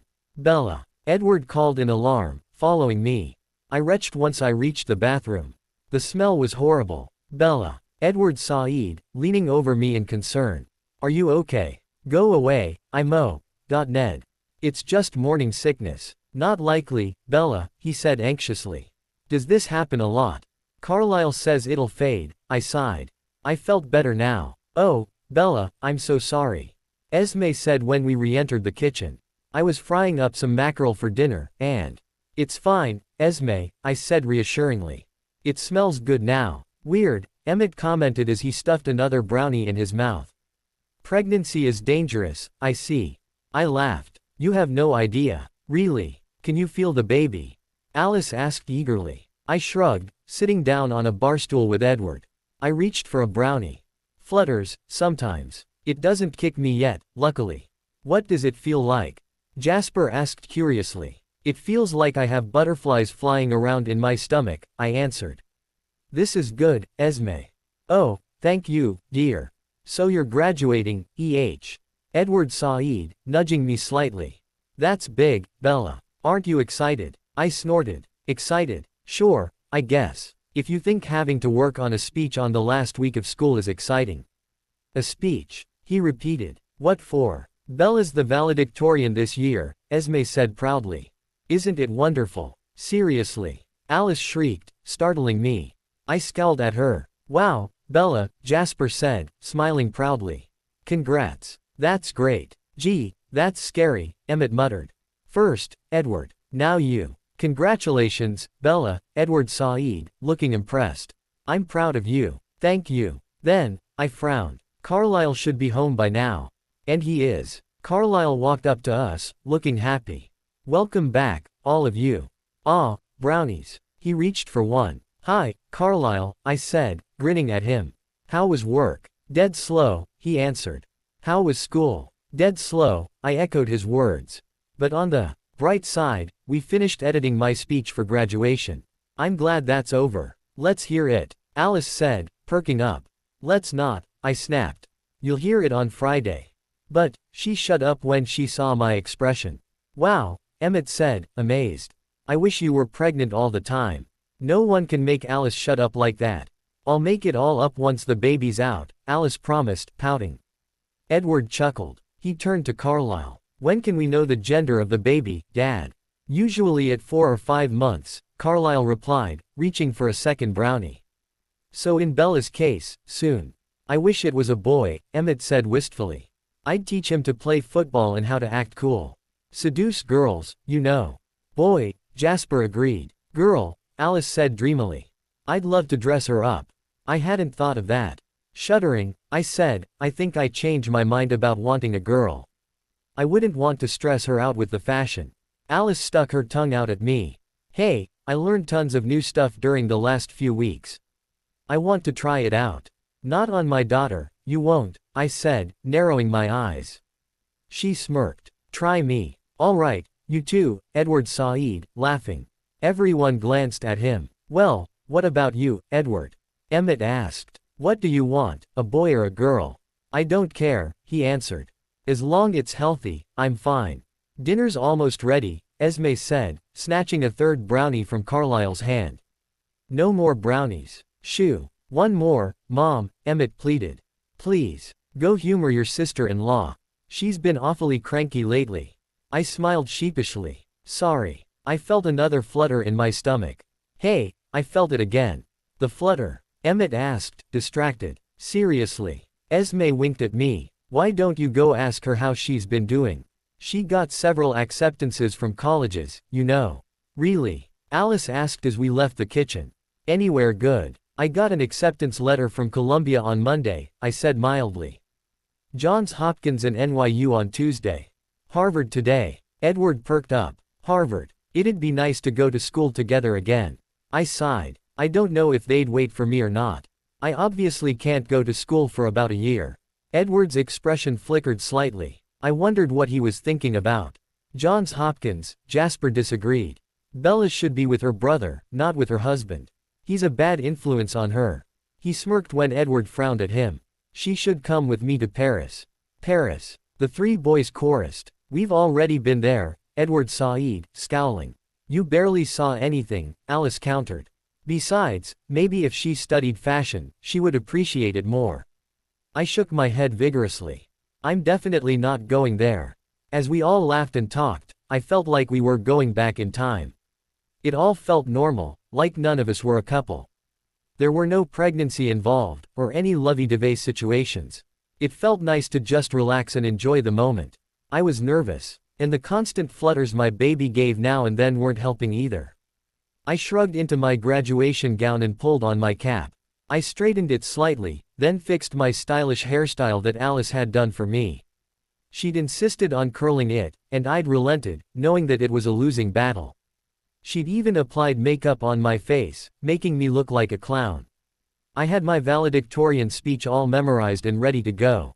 It was long. I was almost certain that everyone would be sleeping by the end of it. If only I was good at writing like Edward was. When he had given his speech 2 years ago, everyone had been alert and paying attention. And it was true that he'd said some great things. I stood standing there blankly at the long mirror. 30 minutes. The graduation was starting 30 minutes from now at 7:30 in Central Park. I must have been taking too long, because Edward came into our bedroom, looking extremely handsome in his tux. What's wrong? He asked, concerned. Are you feeling sick? I swallowed. I'm nervous. His face relaxed into a warm smile. He pulled me in for a hug. You'll do perfectly fine. I trust you. I sighed. I can't believe I'm graduating. It seems like yesterday that I entered high school. He chuckled and pulled away. He looked at my outfit, then nodded approvingly. You're very beautiful today, Bella. I pursed my lips. Right. My eyes have dark circles underneath them, and I feel like crap. The baby's not helping when it keeps fluttering around either. He suppressed a smile. You're very grumpy today, he observed. How do you expect me to be when you have to give a speech, especially on your graduation day? He laughed. You'll do fine. Come on, everyone's waiting for you. We can't have the valedictorian be late for her own graduation, can we? I smiled as I followed. It wouldn't be right. I couldn't believe it. Everyone was listening to me with rapt attention. Everyone. Not one of them was sleeping. It was fascinating to watch.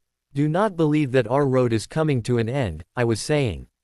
Our journey is just beginning. High school was just a baby step. But now that we're graduating, we're ready to embrace the new challenges that are coming our way. And as we endure one obstacle at a time, we hope you watch us. Watch your children become responsible and mature adults. And watch us become successful by achieving our dreams. I saw several parents crying into their handkerchiefs. I even heard muffled sobbing behind me, where the seniors were all sitting. I didn't get it. Was my speech sad? Though you have watched us grow and learn all through our lives, I continued, we ask you to keep doing so. Watch from afar, and support us. We promise to make you proud. We promise that we won't disappoint you. Thank you. Thank you for giving hope and encouragement to us. It was your support that helped us get to this point of our lives. High school was an impossible feat without you standing by our side. And thank you, Southview, for teaching us, not only the subjects that we were required to learn, but also about life itself. We won't forget you, or your teachers, and we shall remember the wonderful 4 years of experience that we had here. We now leave you behind to pursue our dreams, but we won't ever forget you. And now, ladies and gentlemen, I present to you, the senior class of 2004. The seniors all rose simultaneously. The crowd went wild. They gave me a standing ovation, clapping wildly and whistling. Some of them even called out my name. Immensely relieved, I smiled more naturally and took a deep breath. It was all over, but there was one last thing to do. The seniors behind me were all waiting for my cue. I took off my graduation cap. And I threw it in the air. The seniors took off their own caps and imitated me. And they started cheering as well as the caps rained down on us. They were all hugging each other and wishing their friends congratulations. They all looked extremely relieved that it was all over. Bella. Angela cried over the noise, waving at me as she and Ben fought their way through the crowd.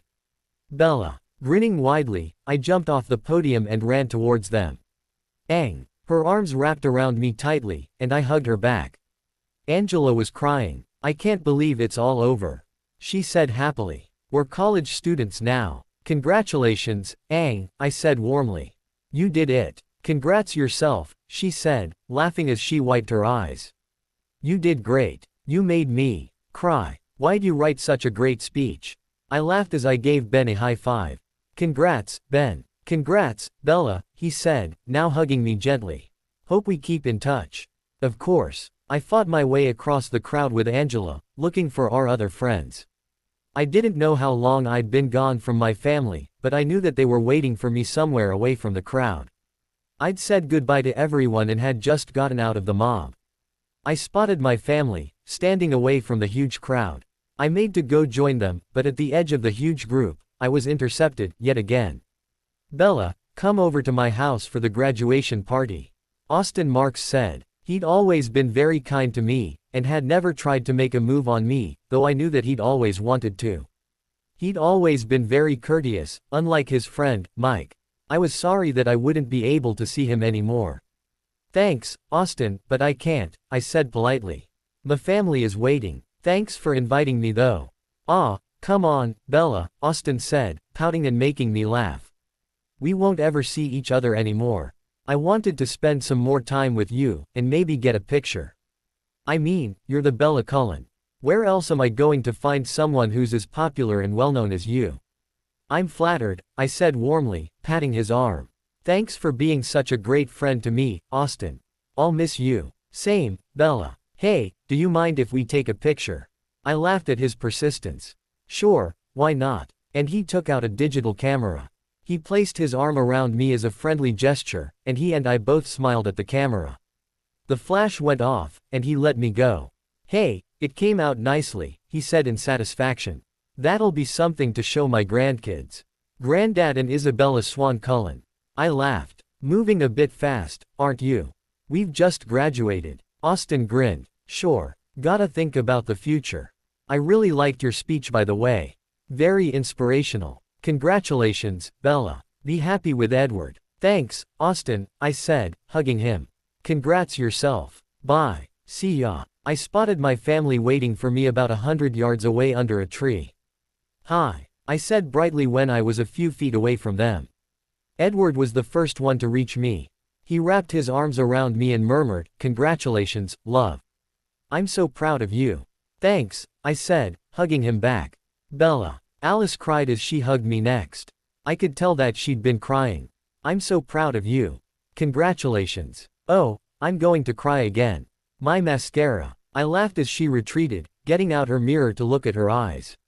"Oh, honey," Renee said, already hysterical. She'd been crying hard. She reached for me, and I found myself crushed in her embrace. "Oh, you were wonderful, dear. Congratulations. I love you, sweetie." I grinned as I inhaled my mother's special scent that she had. To me, she smelled different. It was sort of maternal, the scent that only a child was able to smell on her mother. "Thanks, Mom. Love you too. Come here," Charlie said gruffly. And he squeezed me gently.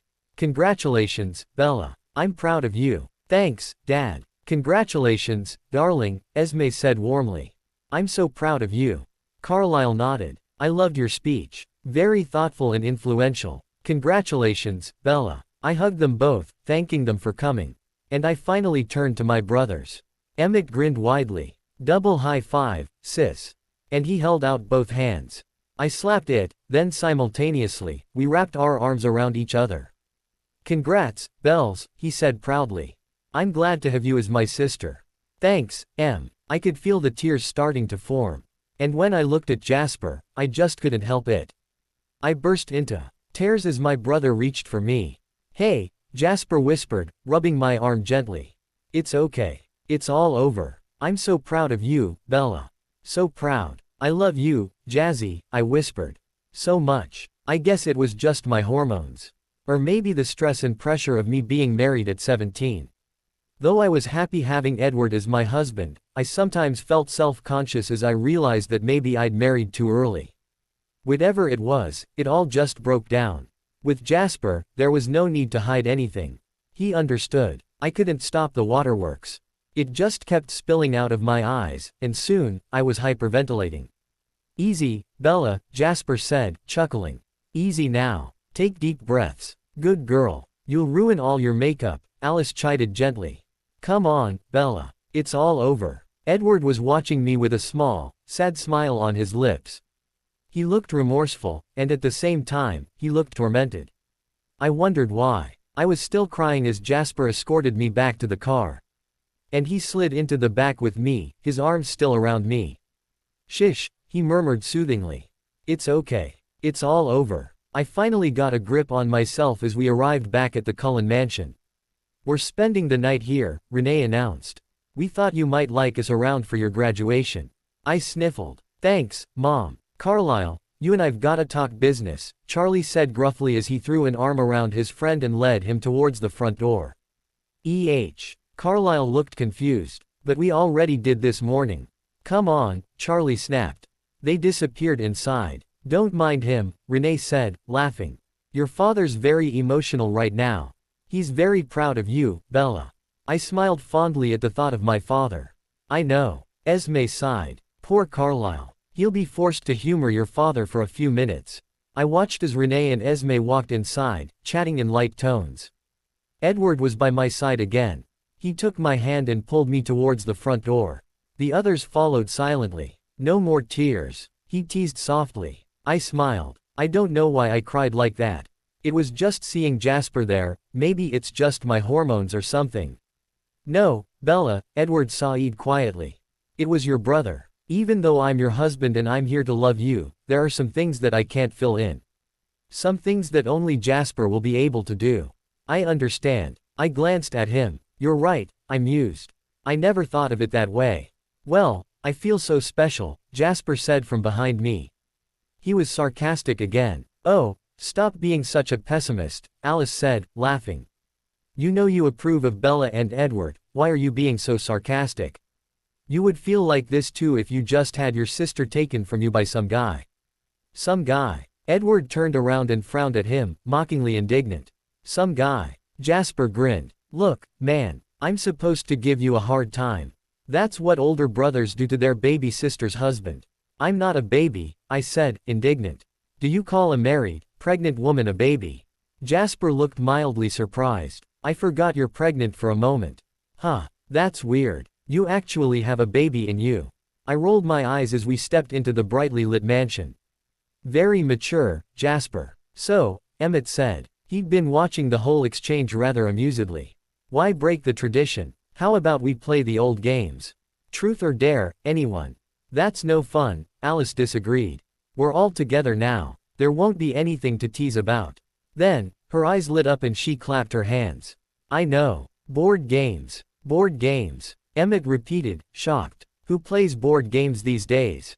We'll do it the classic way, Alice said smugly. Anyone up for a game? Of Monopoly? Edward's point of view. Bella seemed to be enjoying herself. The game of Monopoly had her forgetting her troubles for a moment. She fought with Emmett over whose turn it was. She argued with Jasper for not giving her the correct amount of money. She told Alice off for bankrupting everyone. Finally, after 3 hours, she couldn't hide her yawn, and I knew she and the baby was beat. Come on, Bella, I said. You should get to bed. She didn't protest. Smiling sleepily at the others, she waved goodbye lazily before being dragged out of the room by me. As soon as we were in our pretty bedroom, she placed her hands on her hips and said crankily, I'm not tired anymore. And she certainly didn't look tired. She looked more alert. I chuckled. I'm glad, but you still don't get to go back and play with them. She pouted. Just then, we heard a loud roar of triumph over at the library, where we'd been playing Monopoly. Bella huffed. She opened the door and yelled, shut up. And she slammed the door again. The house was totally silent. I started laughing. Bella, I really love having you pregnant. It shuts everyone up. She scowled. Whatever. I'm happy about the baby, but being pregnant really KS. She sat on the edge of our bed gingerly, as if her stomach was already bloated. I went over and hugged her. It'll be over soon. Just try to enjoy it. She hugged me back. I love you, Edward. I chuckled. Love you more. We withdrew after a while, and I set my phone on our nightstand. I began taking off my shirt, planning to take a shower. I went into the bathroom and turned on the shower. Are you going to sleep right away, Edward? She called over the loud water. Yeah, I called back. I enjoyed the hot shower. It felt nice after a long day. I'd really enjoyed Bella's valedictorian speech. She'd said some meaningful words, and I'd been proud of her. I was proud to call her my wife. And then, Tanya's face flooded through my mind. I felt immensely guilty for even thinking about her. I'd promised myself that I would enjoy my 2 weeks with Bella. What a bad husband I was. All through the graduation ceremony, Tanya had been calling me. I'd been rejecting her calls constantly, knowing that I would have to answer to her worried texts later. But I wasn't about to get caught. Especially not on Bella's graduation day. I'd been avoiding my siblings' stares at me all night. I knew that they knew about everything. Emmett had obviously sensed that I hadn't ended it with Tanya. And he'd told Alice. Luckily, he and Alice hadn't informed Jasper, who would have killed me immediately if he'd known. I would still have to answer to my siblings' accusations later. I just hoped Bella would never find out. I knew that I was two-timing her, and I also knew that I was committing a grave sin against her. But what could I do? The devil had seduced me. Bella's point of view. Are you going to sleep right away, Edward? I called over the loud roar of the shower. Yeah, he called back. Smiling happily to myself, I changed into my pajamas. For the first time in months, I would be sleeping next to my husband. I'd missed his warmth. I was just brushing my hair when Alice knocked and came in. Bella, she whispered. She looked around. Where's Edward? In the shower, I answered. What's wrong, Alice? Shish, she said quickly. Look, I just came to warn you. Emmett told me that he hasn't broke it off with that ch yet. I blinked. Then, I realized what she was talking about, and my expression soured. Oh, Alice, you don't still believe that, do you? Yes, I do, Alice said firmly. I'm telling you. Emmett told me that he talked to Edward about her. He told him to break it off with the slut, or he was going to tell you. And Jasper. Edward apparently agreed, but Em saw him a few days ago keying her in the corner of the library. And, yes, he was positive that it was Edward, she added, her eyes narrowing as I opened my mouth. I shut my mouth, frowning. Really, Alice, this has to stop. I really can't believe that you won't trust your own brother. I trust him. I did trust him, Alice grumbled. This isn't right. That CH is obviously seducing him, and while he's acting all lovey-dovey with you, he obviously cannot forget her.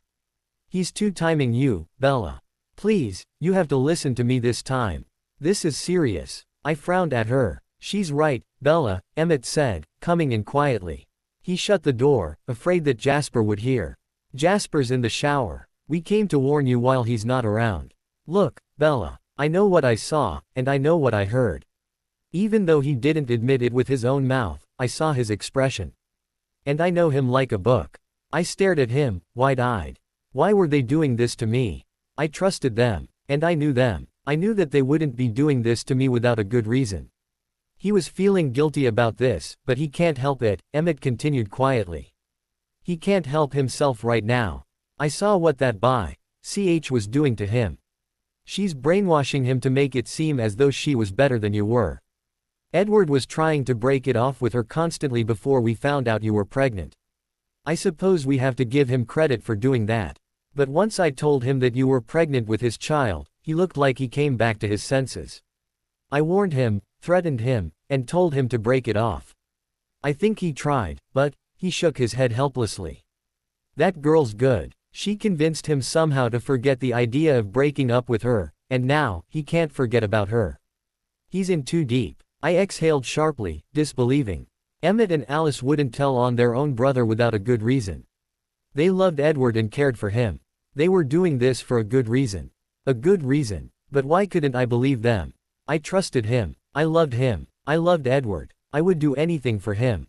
But something about his siblings' desperate tone, their concerned expressions held something in them. I was torn. Who should I believe? I'd sworn to trust my husband no matter what happened. Yet, on the other hand, I had known Emmett and Alice all my life. They'd never lied to me in all the years we'd known each other, and even if they did lie, they'd told me the truth afterwards. And yet, here they were, repeating what Alice had told me weeks ago. What was going on? Suddenly, Edward's phone that was sitting on the nightstand started vibrating. Emmett and Alice glanced at each other. I glanced back at the phone. Go on, Bella, Alice urged. Take a look and see who it is. I'll bet you anything it's her. I stared at the pair of them. Despite my stubborn refusal to believe them, I had my doubts. Just one test, and I could see who was lying. Getting up swiftly, I walked over to the nightstand and picked up Edward's phone. The caller ID read, Tanya. I felt a lump in my throat. It couldn't be. No, Emmett and Alice were wrong. I trusted Edward. No. Who is it? Emmett whispered. Bella. Alice whispered desperately. Who is it? I turned to face them, expressionless. Emmett, I said in a low voice. Do you know what that girl's name is? Tanya Denali, Emmett answered promptly. My heart sank even further, and the lump in my throat tightened, but I kept my poker face. Wordlessly, my lips pressed into a thin line, I accepted the call and held it to my ear silently. Edward, baby. A girl's voice rang out. Why haven't you been answering my calls? I was so worried about you. Was it your wife again? Is she nagging you or something? I miss you. Hey, can you come over right now? My house isn't that far from your mansion, can't you come over by making some excuse to your wife? My face hardened, and my eyes flashed.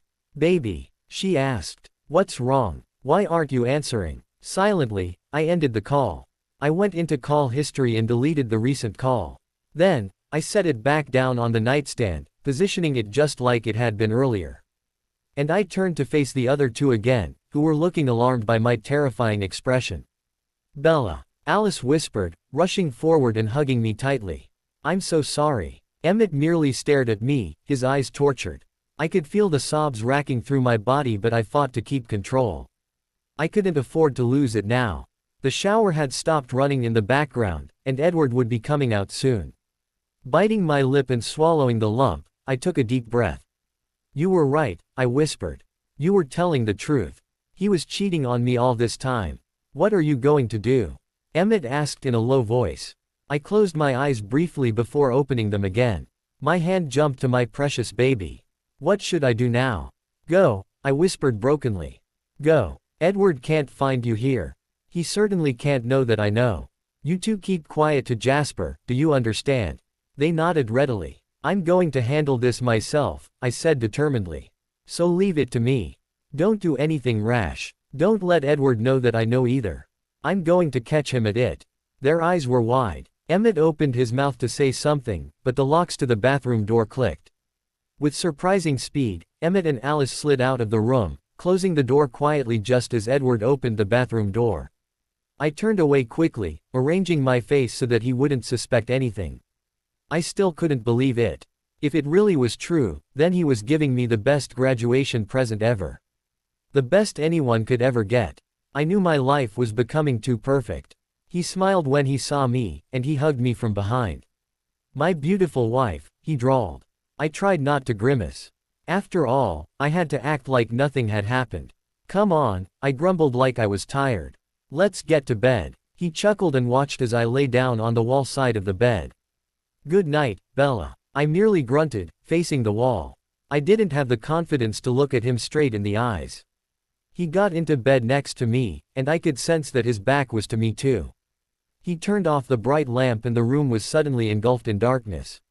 I opened my eyes. I waited. Sure enough, a few seconds later, a dim light could be seen from the corner of my eye.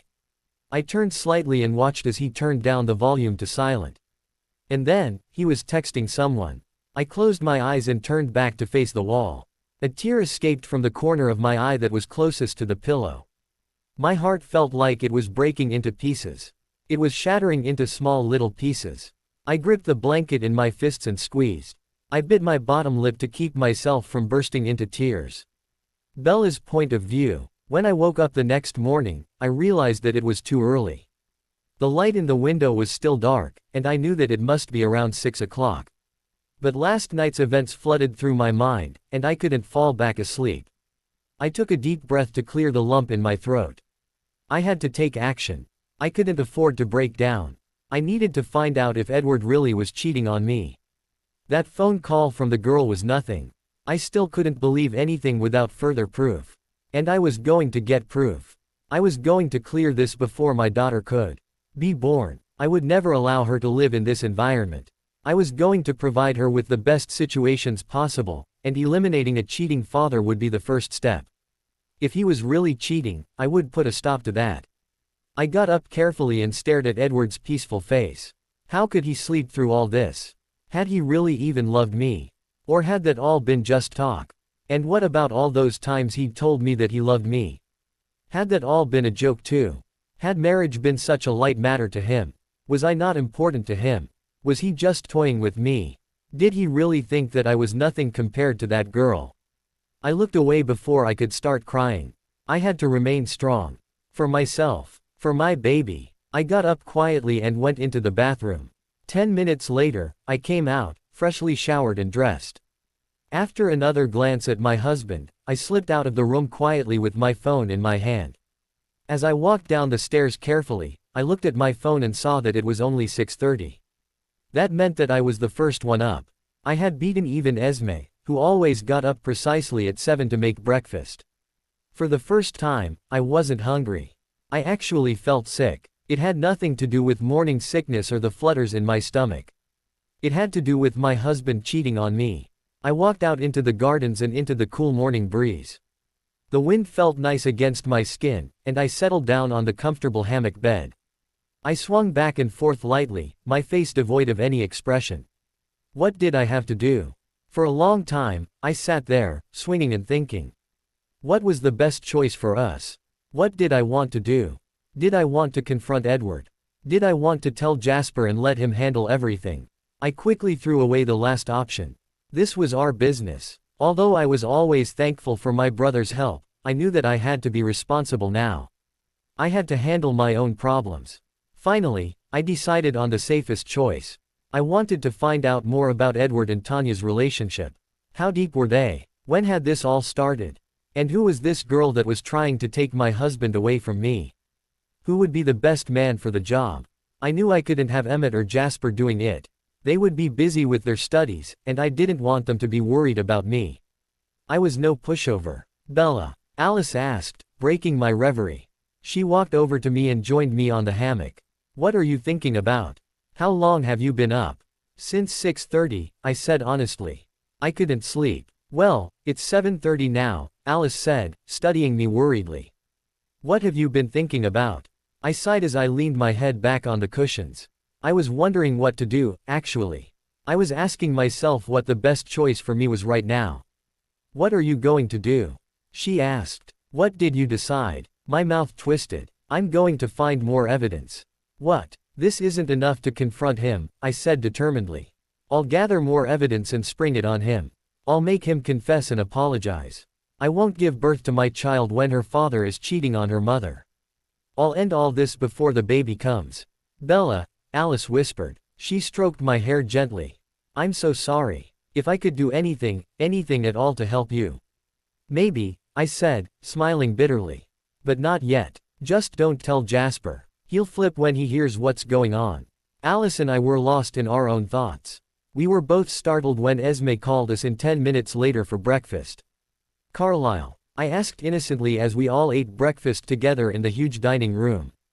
Do we have someone trustworthy in the company? Someone who's good at finding and gathering information? Alice choked on her sip of orange juice, and Emmett's sausages fell off his fork. Both stared at me. Thankfully, no one noticed their strange behaviors. Why, yes, I think we do, Carlisle answered, looking surprised. Why, do you need something, Bella? I smiled. Yes, I'm actually trying to find out something for my friend. Do you remember Angela Weber? She asked me to help her find out something about her family's ancestry. She's been tracking some kind of a family heirloom. It was an innocent enough alibi. I would tell Angela to go along with the story later. Oh, of course, Bella, Carlisle said immediately. I think John Matthews would be the right man for the job. He's good at that kind of stuff. John Matthews, I mused. I see. Can you give me his number after breakfast, Carlisle? He smiled warmly at me. I'd love to. I could tell Alice's inquiring gaze burning a hole in my head, but I didn't acknowledge her curiosity. Edward was looking at me strangely, and I didn't want to give anything away. I didn't miss the fact that he was steadily ignoring me all through breakfast. I fidgeted with the piece of paper that held his phone number on it. I stared down at the name. John Matthews. Could he really be trusted? I thought you were going to help Angela, Jasper said, sitting down next to me on the sofa of our living room. Why don't you call the man? I smiled wryly as I turned the paper over in my hand. Later. I think I'll get to work when you guys are gone. If I start now, I'll get too involved, and I don't think I can entertain you during your stay. Jasper chuckled. All right, then. He looked around the empty living room. Where's Edward? My face hardened. Upstairs, with Emmett and Alice. Why? They're giving him a brotherly talk, I snorted. I told them not to do it, I added silently to myself. They just don't listen. Do you think I can go join them? Jasper asked, half rising. No. He looked down at me, surprised. Why not? I said, thinking quickly. Well, I think it's best if we leave the Cullen siblings to themselves for a moment. In the meantime, why don't you come help me bake some cookies, Jasper? Edward's point of view. I couldn't believe it. This was about me, yet again. I stared at a little design on the wallpaper of our bedroom. And I listened to my siblings in exasperation as they droned on and on about Tanya. Honestly, I was getting really tired of this. So tired to the point where Bella's welfare did not matter to me anymore. Told you to break it up, Emmett was saying. This is getting ridiculous. You're neglecting her. I saw you at breakfast. You barely gave a shit whether she sat next to you or not. Is that so wrong? I asked impatiently. We're married now. At this point, we don't really need to sit next to each other. What are you talking about? Alice asked. That kind of thinking is wrong, Edward. You need to end it with that bye, ch. Now, don't talk about her like that. I snapped. She's not a bye, ch. Are you defending her right now? Alice asked incredulously. She is a bye, ch. Anyone who hurts my little sister is a bye, ch. And you know what, Edward Cullen? You're not doing a very hot job of protecting her right now. That makes you a jerk as well. Not to mention that she's pregnant with your child right now. Need I remind you that you are going to be a father? You know how much she cares for this baby. If you hurt the kid, she won't ever forgive you, and you know how unpredictable Bella can be when she throws a tantrum. I don't think you want to hurt Bella, Edward, Emmett said quietly. You're just confused right now. Very confused. Tanya isn't everything. She isn't the center of your world. Bella is. She's your wife. And you chose to marry her. You chose to propose to her, remember? Bella trusted you. That's the reason she married you. She trusted you, and she loved you. I exhaled sharply, annoyed. Look, I admire the way you're defending your sister-in-law like this, but don't you think you should take my side as well?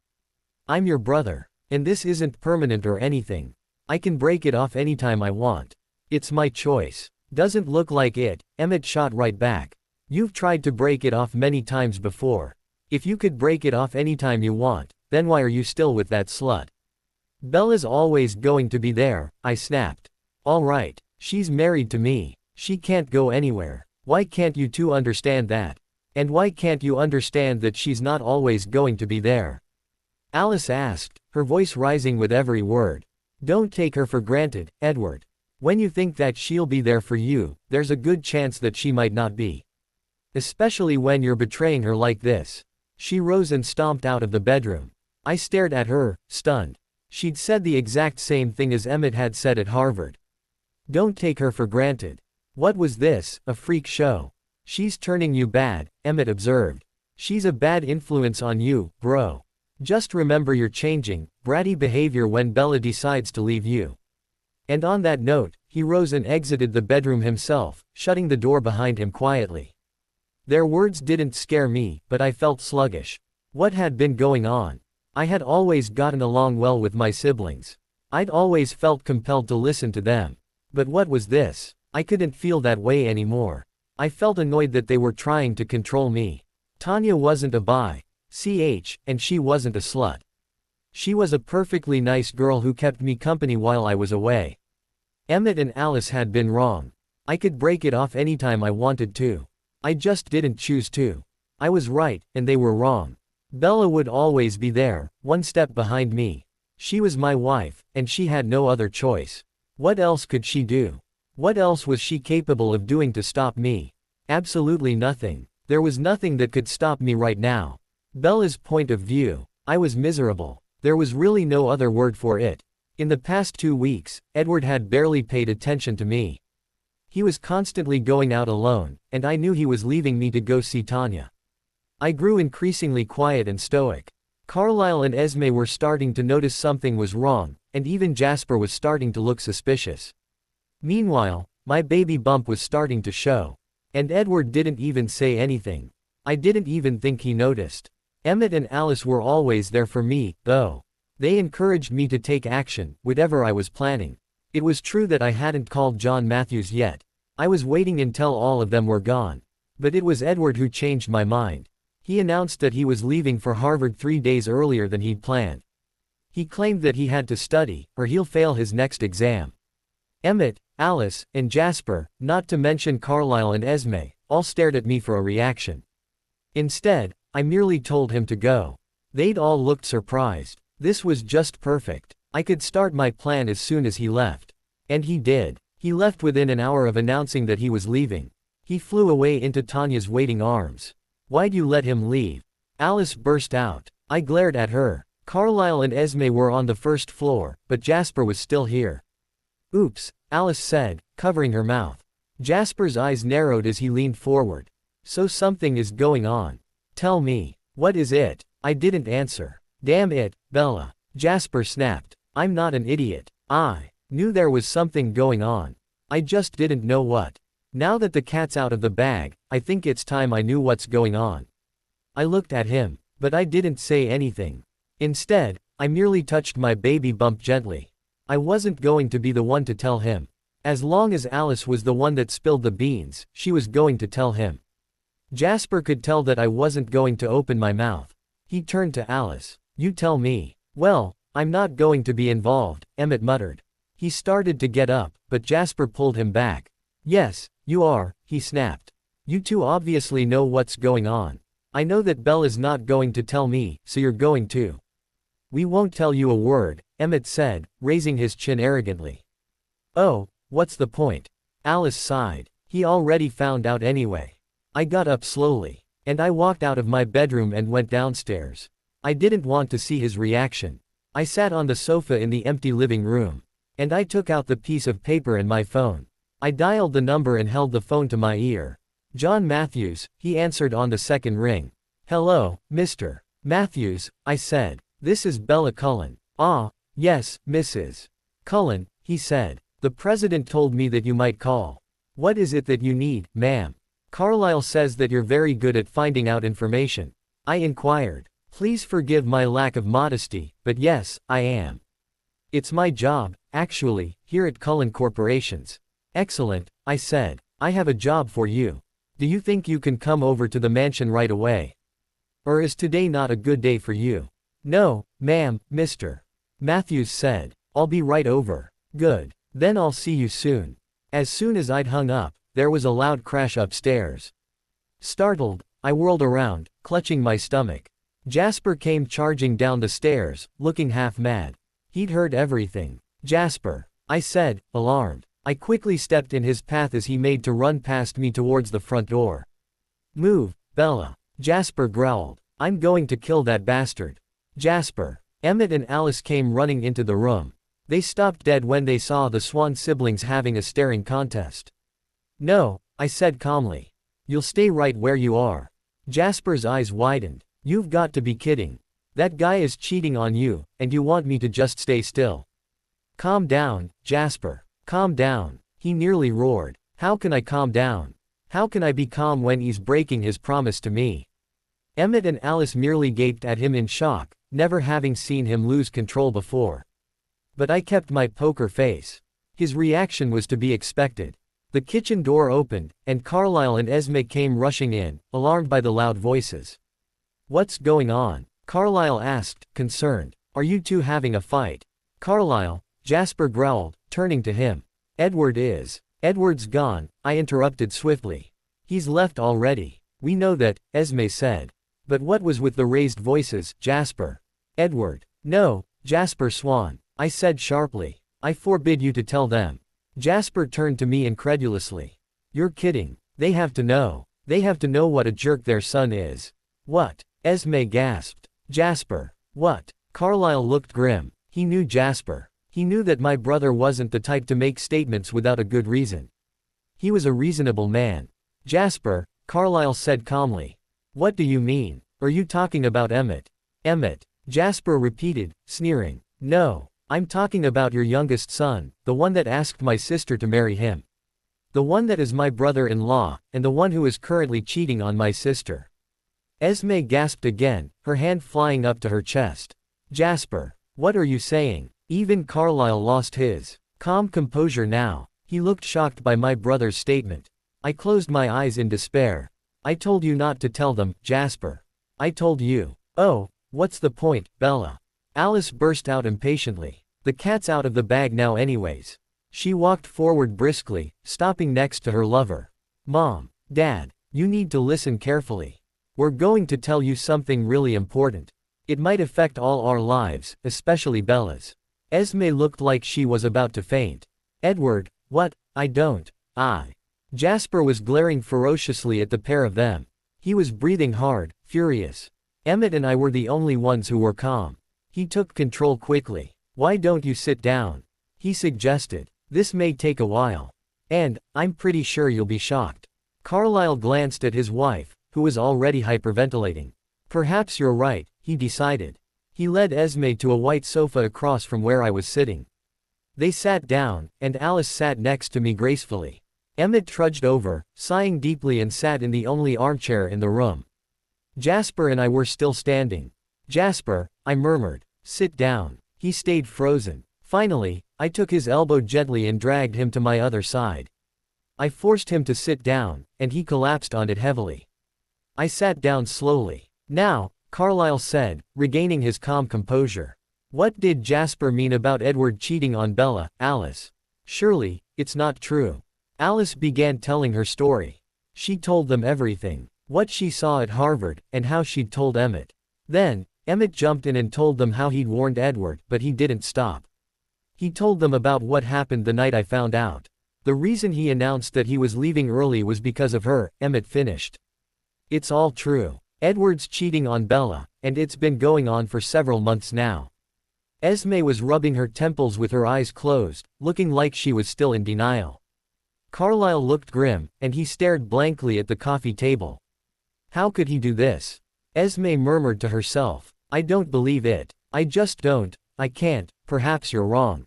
She asked, opening her eyes and addressing me. Her eyes looked pleading. Bella, maybe you're overreacting. Maybe there's a logical explanation for all this and maybe you're misunderstanding. Please, dear, think about it. Is Edward the type to do this to you? That's why we told you it was that girl. Emmett started to interrupt impatiently, but I waved him off. I know, Esme, I said quietly. I couldn't believe it at first either. But after that phone call, can you blame me for not being able to trust him? I can't believe anything he says to me anymore. But I also can't believe Em and Alice's words. That's why I asked for his phone number, Carlyle. Carlyle looked up, comprehension dawning upon his face. You wanted to find more evidence. That's why you asked about John. I nodded. He's coming over right now. I called him 30 minutes ago. Right on cue, the doorbell rang. I'll go get it, Alice offered, jumping up from the sofa. A few minutes later, she came back in with a tall, young man. He was fairly good-looking, and he looked serious. That was good. Mr. Cullen, he greeted Carlyle. He nodded to everyone in acknowledgement, and he turned to me. You wanted to see me, ma'am. He glanced around the tensed faces of everyone. Yes, I said. Please, sit down. I gestured towards the remaining armchair. He sat obediently. You must be wondering what's going on, I said apologetically. We have a little, personal family business. I'll tell you what it's about because it's related to the job I have for you, but you have to promise not to tell anyone about this. He nodded. I promise, ma'am. Good, I said briskly. You know about Edward, I assume. The youngest master, yes. I smiled slightly, bitterly. That's the one. The thing is, Edward has been cheating on me recently. And I just can't believe it. So I want you to bring me more evidence. He looked at me. Evidence, as in, pictures. You want me to catch him in the act, ma'am. Whatever it takes, I said dismissively. Photographs, videos, whatever. I just want to know how deeply related he is with his girlfriend. He nodded calmly. I'll need to know a few things, ma'am. Do you mind answering a few questions? Go ahead. I'm telling you, this is pointless. Jasper growled suddenly. All he needs is a severe beating. I'll go arrange his face right now, and he rose, intending on heading for the front door again. I rose with him quickly and grabbed his arm. No, you'll stay here, Jasper. You'll listen to me on this. He turned back to face me, his face livid. I swore to protect you, Bella. And he also swore to me that he would protect you. I told him that I would never forgive him if he hurt you. I know, I said softly. I know, but I need you to trust me on this. I know that you've been caring for me all my life, and I'm sure that habit will be hard to break. But, Jasper, this is my business now. Edward is my husband, and I'm going to be the one to handle this situation. It's not going to be you, or Carlyle, or Emmett or Alice. Me. I need to handle this. Jasper stared at me for a long moment. Finally, he relaxed slightly. You're right. Of course you're right. I relaxed too. Now will you sit down and listen? Slowly, he sat back down.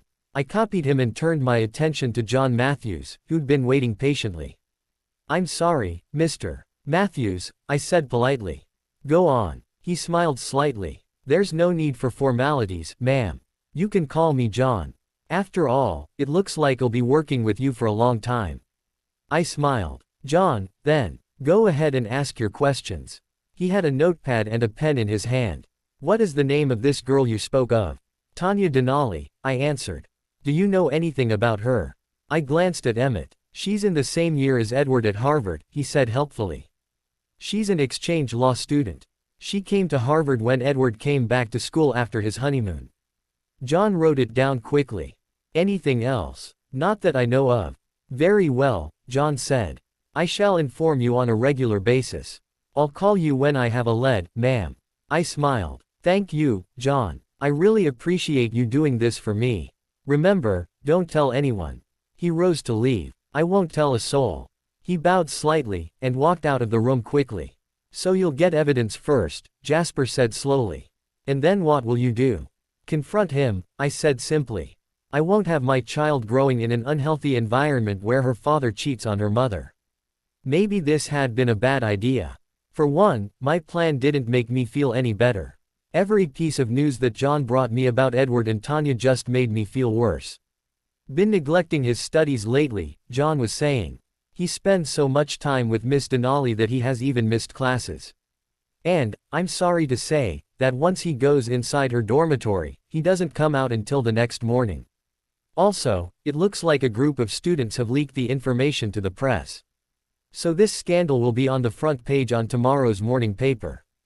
Emmett, Alice, and Jasper were listening to his latest report with me. They were home for the 3-day weekend. Jasper's fist clenched so tightly that his knuckles were turning white. Alice merely sighed as she closed her eyes in despair.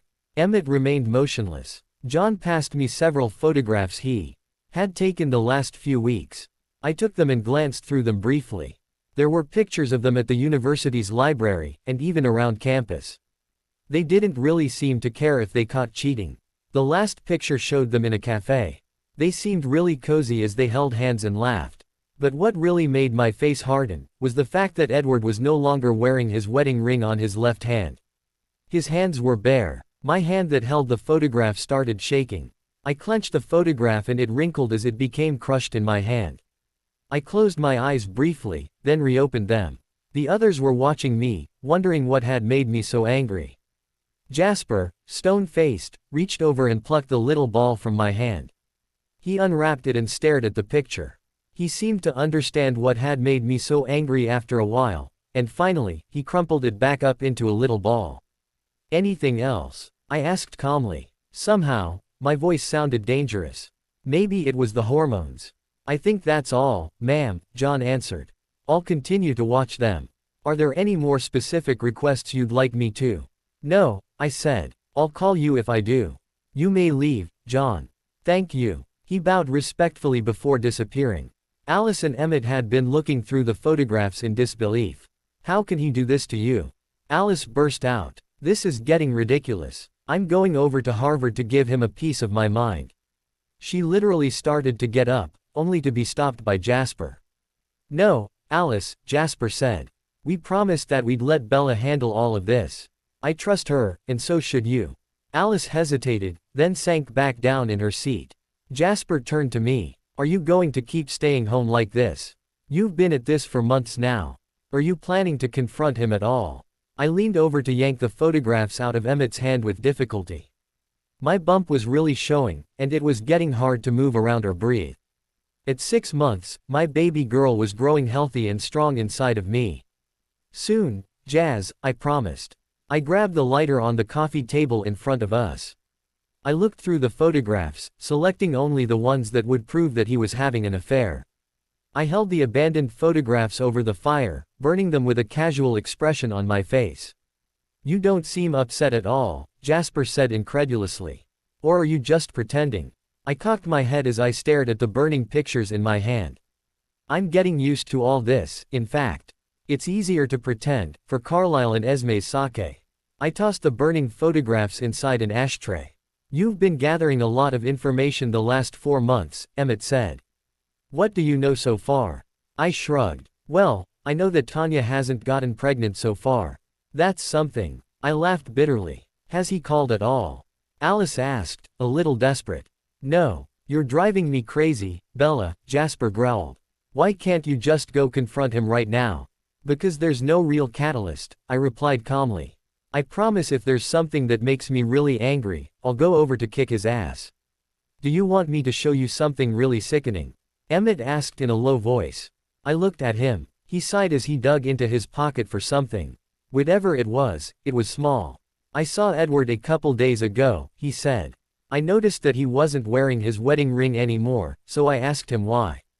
He told me that he'd lost the ring. I gritted my teeth. So he was getting careless now, was he? So I went over to his dorm to find it for him. He seemed pretty certain that he'd lost it somewhere there. And I found it in his chest of drawers. Give it to me, I said. Dangerously. I held out my hand. Emmett bit his lip. I really shouldn't. I don't want to stress you out. Give it to me, I repeated. Now. He sighed. Well, I tried. And to my shock, he brought out a pink thong from his pocket. Alice said in a shocked voice. What are you doing? That's not Edward's wedding ring. What is that, a thong? Like I said, his ring was in his chest of drawers, Emmett said. And then, he lifted the laces up to show us a ring dangling from a thread. My breath came out in a whoosh. I couldn't believe it. I couldn't believe it. All of us could guess how the ring must have caught hold on the pink underwear. And it wasn't pretty. Wait till I get my hands on him, Jasper muttered darkly. He's so going to get it. I took several deep breaths. I couldn't take this anymore. That ring had been the final straw. I took out my phone and called John Matthews. Yes, ma'am, he answered immediately. Get me Tanya Denali's background information immediately, I said flatly. I want to know her past history, her past boyfriends, what her family does, everything you can find out. Have it ready for me by tomorrow afternoon. Yes, ma'am, John replied. I hung up, glaring balefully into nothing. Did I just cause that catalyst? Emmett asked nervously. You sure did, Buster, Alice said, patting his shoulder. But maybe this is a good thing. We won't have to watch from the sidelines anymore. Let's get this over with. Emmett said again. I kind of told Edward that you knew about everything. He didn't seem to really care, even though he did shout at me for telling you. All the more reason to do something, I said swiftly, not at all surprised. I knew that he would find out, sooner or later. What are you going to do, Bella? Jasper asked. I'm going to go threaten Tanya Denali, I said darkly. She's going to stop seeing my man, or risk having everything in her life destroyed. John came over precisely at 2 the next day. This time, my siblings were out of the house, off to do some New York things, as Alice had called it. Carlisle and Esme were both out, doing some shopping. I'd been reading the report on Edward's cheating on the morning newspaper. It had, indeed, made the front page of the New York Times. Here you are, ma'am, John said when he arrived, handing me a thick file. I opened the folder and found Tanya's picture smiling up at me. I looked at it coldly for a moment, then flipped it over. I didn't want to see her face. For about 30 minutes, I read over the details of her life. She was from Alaska, and she had transferred from New York University. She had had her share of boyfriends, dumping them the first chance she got for another guy. Recently, she had dated a guy named Michael Finch. When she saw that she was going to be in the same class as Edward, she dumped him harshly, saying that she didn't love him anymore. Tanya had slept around a lot. She'd even spent some time in a club, working as the waitress there, where she gained a lot of popularity from men. She was constantly after money and fame, and had even auditioned for several Hollywood movies. She had no parents, which explained her wandering around. They'd passed when she was only in the 8th grade, and since then, she'd lost interest in studying. She was intelligent, though, and had flirted her way into NYU, until she transferred to Harvard. She was smart enough to act to seduce my husband. The one piece of information that caught my eye was about her sisters. Both of them were happily married to the owners of growing corporations. Tanya cared immensely about her sisters and brothers-in-law. Bingo. I closed the file slowly, thinking. John, humor me. What is she currently majoring in at Harvard? Even though I already knew the answer, I felt as though I needed to think out loud. Law, John answered promptly. She's in the same class as young master. My eyes flashed. And she cares particularly about her sisters. Yes, ma'am, he said. She helps them out whenever she can. I think you can use that to your advantage. I glanced at him. You know, John, you're awfully sharp. How did you know what I was planning? He smiled. I've been doing this for a long time, ma'am. Would you like to leave right away? I'll escort you, if you'd like, of course. No, I said, gazing into space.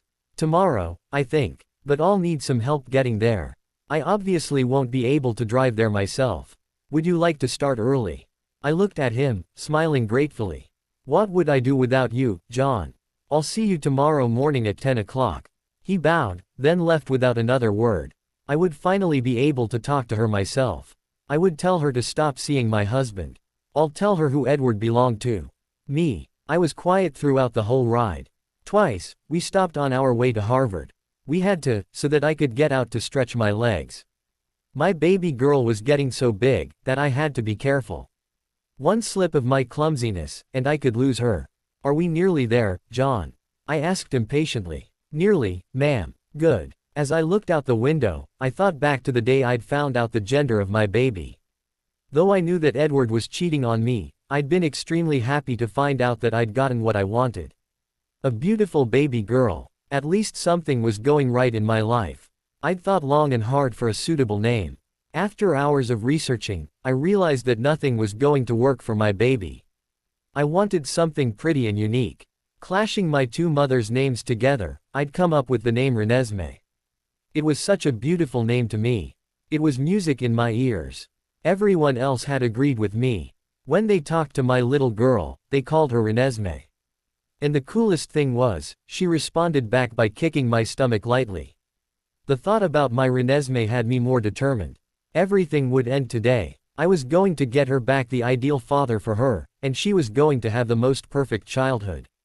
We're here, ma'am, John said, stopping the car. I got out slowly, rather ungracefully, due to my swollen belly. As John led me around campus, students gawked at me.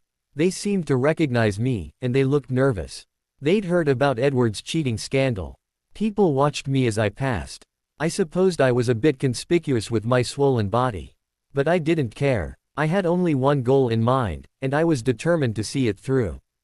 John led me towards the main buildings, where law students studied. There was a huge, white staircase leading into the buildings. It was wide, and there was no way around it. Resigned to some exercise, I climbed the stairs slowly, with John's help.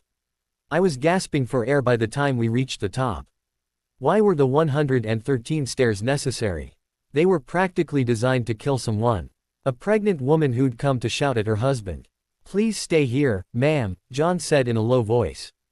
I'll go get her. And with that, he disappeared quickly inside, leaving me to look down at the stairs in annoyance. It was a long way down. I shuddered to think what would happen if I tripped here. Instinctively, my hand jumped to my belly. I took a deep breath. This was it. I was going to get Edward back. This was the big moment. I heard footsteps behind me. Wearing my cold mask, I turned around to see the pretty young lady who had captured my husband's heart. She looked annoyed, yet nervous too. See me. I didn't speak as she stopped in front of me. I merely gazed at her coldly. She seemed uncomfortable. Finally, she broke the silence first. You wanted to see me? Tanya asked. You are Tanya Denali? I inquired coolly. Though, of course, I already knew. Tanya smirked. I think I know why you're here, Mrs. Cullen. You're here to warn me. You want me to stay away from your husband, don't you? I smiled. Well, I see that you really are an intelligent young lady. Then you must also know that I'm capable of anything, don't you? She blinked. She looked confused. What? I am the daughter of Swan Corporations, I said. My father-in-law is the president of Cullen Corporations. I combine the two biggest companies in the whole world. I'm very powerful, Miss Denali. If I want something done, that something gets done, whether people like it or not. She stared at me. My eyes flashed, and my voice rose. Don't think I'm an idiot. I've known for months that my husband was cheating on me. I've known all along. By this time, people were gathering around us, curious to hear the conversation. They seemed glad that someone was finally telling Tanya off for trying to take away a married man from his wife. What's going on? A familiar voice asked, alarmed. I didn't move. I merely glared at Tanya, refusing to meet his eyes. Bella. Edward Said, shocked. He was right behind Tanya now. Emmett had told me that he hadn't cared that I knew. But right now, seeing me right in front of him with Tanya by his side, he looked scared. Good. What are you doing here? Edward asked nervously. You shouldn't be out, in your condition. My eyes flickered towards him. I smiled bitterly. It's good to see you too. How long has it been since we've talked, Edward? 4 months. 5. Edward stared at me. Bella. Well, wasn't it obvious why? Tanya butted in. He didn't care about you. Who would care about you? You're just a naive, barely legal 17-year-old who wasn't capable of controlling your own husband. Or else, why would Edward be with me right now? She crossed her arms, smug and confident now that Edward was right behind her. She was sure that he would take his side. I raised my eyebrows challengingly at my husband. Well, Edward, it seems as though your girlfriend here is extremely confident that you'll stand by her side. Edward moistened his lips, unable to look away from me. My eyes flashed again dangerously, and I snapped. I can't believe you're doing this to me. I shouted. Everyone around us, including Edward, flinched violently. Didn't you say that you would love me forever? Didn't you promise to protect me from harm? Or were those just empty words? Didn't 17 years of knowing each other count for anything? I trusted you, Edward. I trusted you, and I was loyal to you. I couldn't believe that you would do this to me. Why do you think it took me this long to confront you? I had to check. I had to see for myself that this was really happening. Is this really you, Edward? Is this really the Edward Cullen that I know? How could you of all people do this? Were you trying to destroy me? Was this funny to you? Is marriage a freaking game? Edward's eyes were wide. He looked alarmed, and he could tell that I'd lost it. Whatever he tried to say wouldn't make a difference. He knew that he was in for it. Everyone gaped at me, shocked. Only Tanya glared at me balefully. She seemed pissed. But I wasn't done. You knew what you were doing, I hissed dangerously. You knew what this would do to me. Yet, you kept doing it. Did you take me for granted? Did you think the fact that 17 years of crushing on you would keep me by your side? Was it fun playing with me? Was it fun watching me be miserable? Without you while you were out here playing with this girl? Edward was shaking his head vigorously. Bella, you're misunderstanding. No, you're wrong. I'm not denying that your accusations are wrong, but the fact that I was having fun is. I whipped out the pink underwear from my pocket and held it up. His eyes widened in horror. Not having fun, I repeated, sneering. What is your wedding ring doing here, caught on the thread of this piece of lingerie, Edward? Tanya blinked. Edward's eyes were closed, as if he knew that there was no turning back. Emmett brought this to me, I said, emphasizing every word. Your own brother. You even turned your own siblings against you. You showed everyone a side of you that wasn't you. Was Tanya really all that interesting? Did she help you forget how miserable you were being married to me? Edward's eyes flashed open. No, Bella. I've never been miserable being married to you. I've never regretted marrying you. Ever. And yet, you chose to cast me away and have an affair with another woman. I shrieked, throwing the pink underwear at him. And then, I slapped Tanya's face so hard that she nearly fell down. I was trembling with rage, and I was crying. I glared at Edward, who hadn't looked at Tanya once. Even when I had slapped her. I could tell that Edward was regretting his actions. He was being humiliated and punished for committing a sin against me. I knew that he wished nothing more than to turn back time to change everything. I glared at Tanya with wild eyes. You listen to me, Tanya Denali. I don't know why you decided to toy with my husband, but I'm warning you now.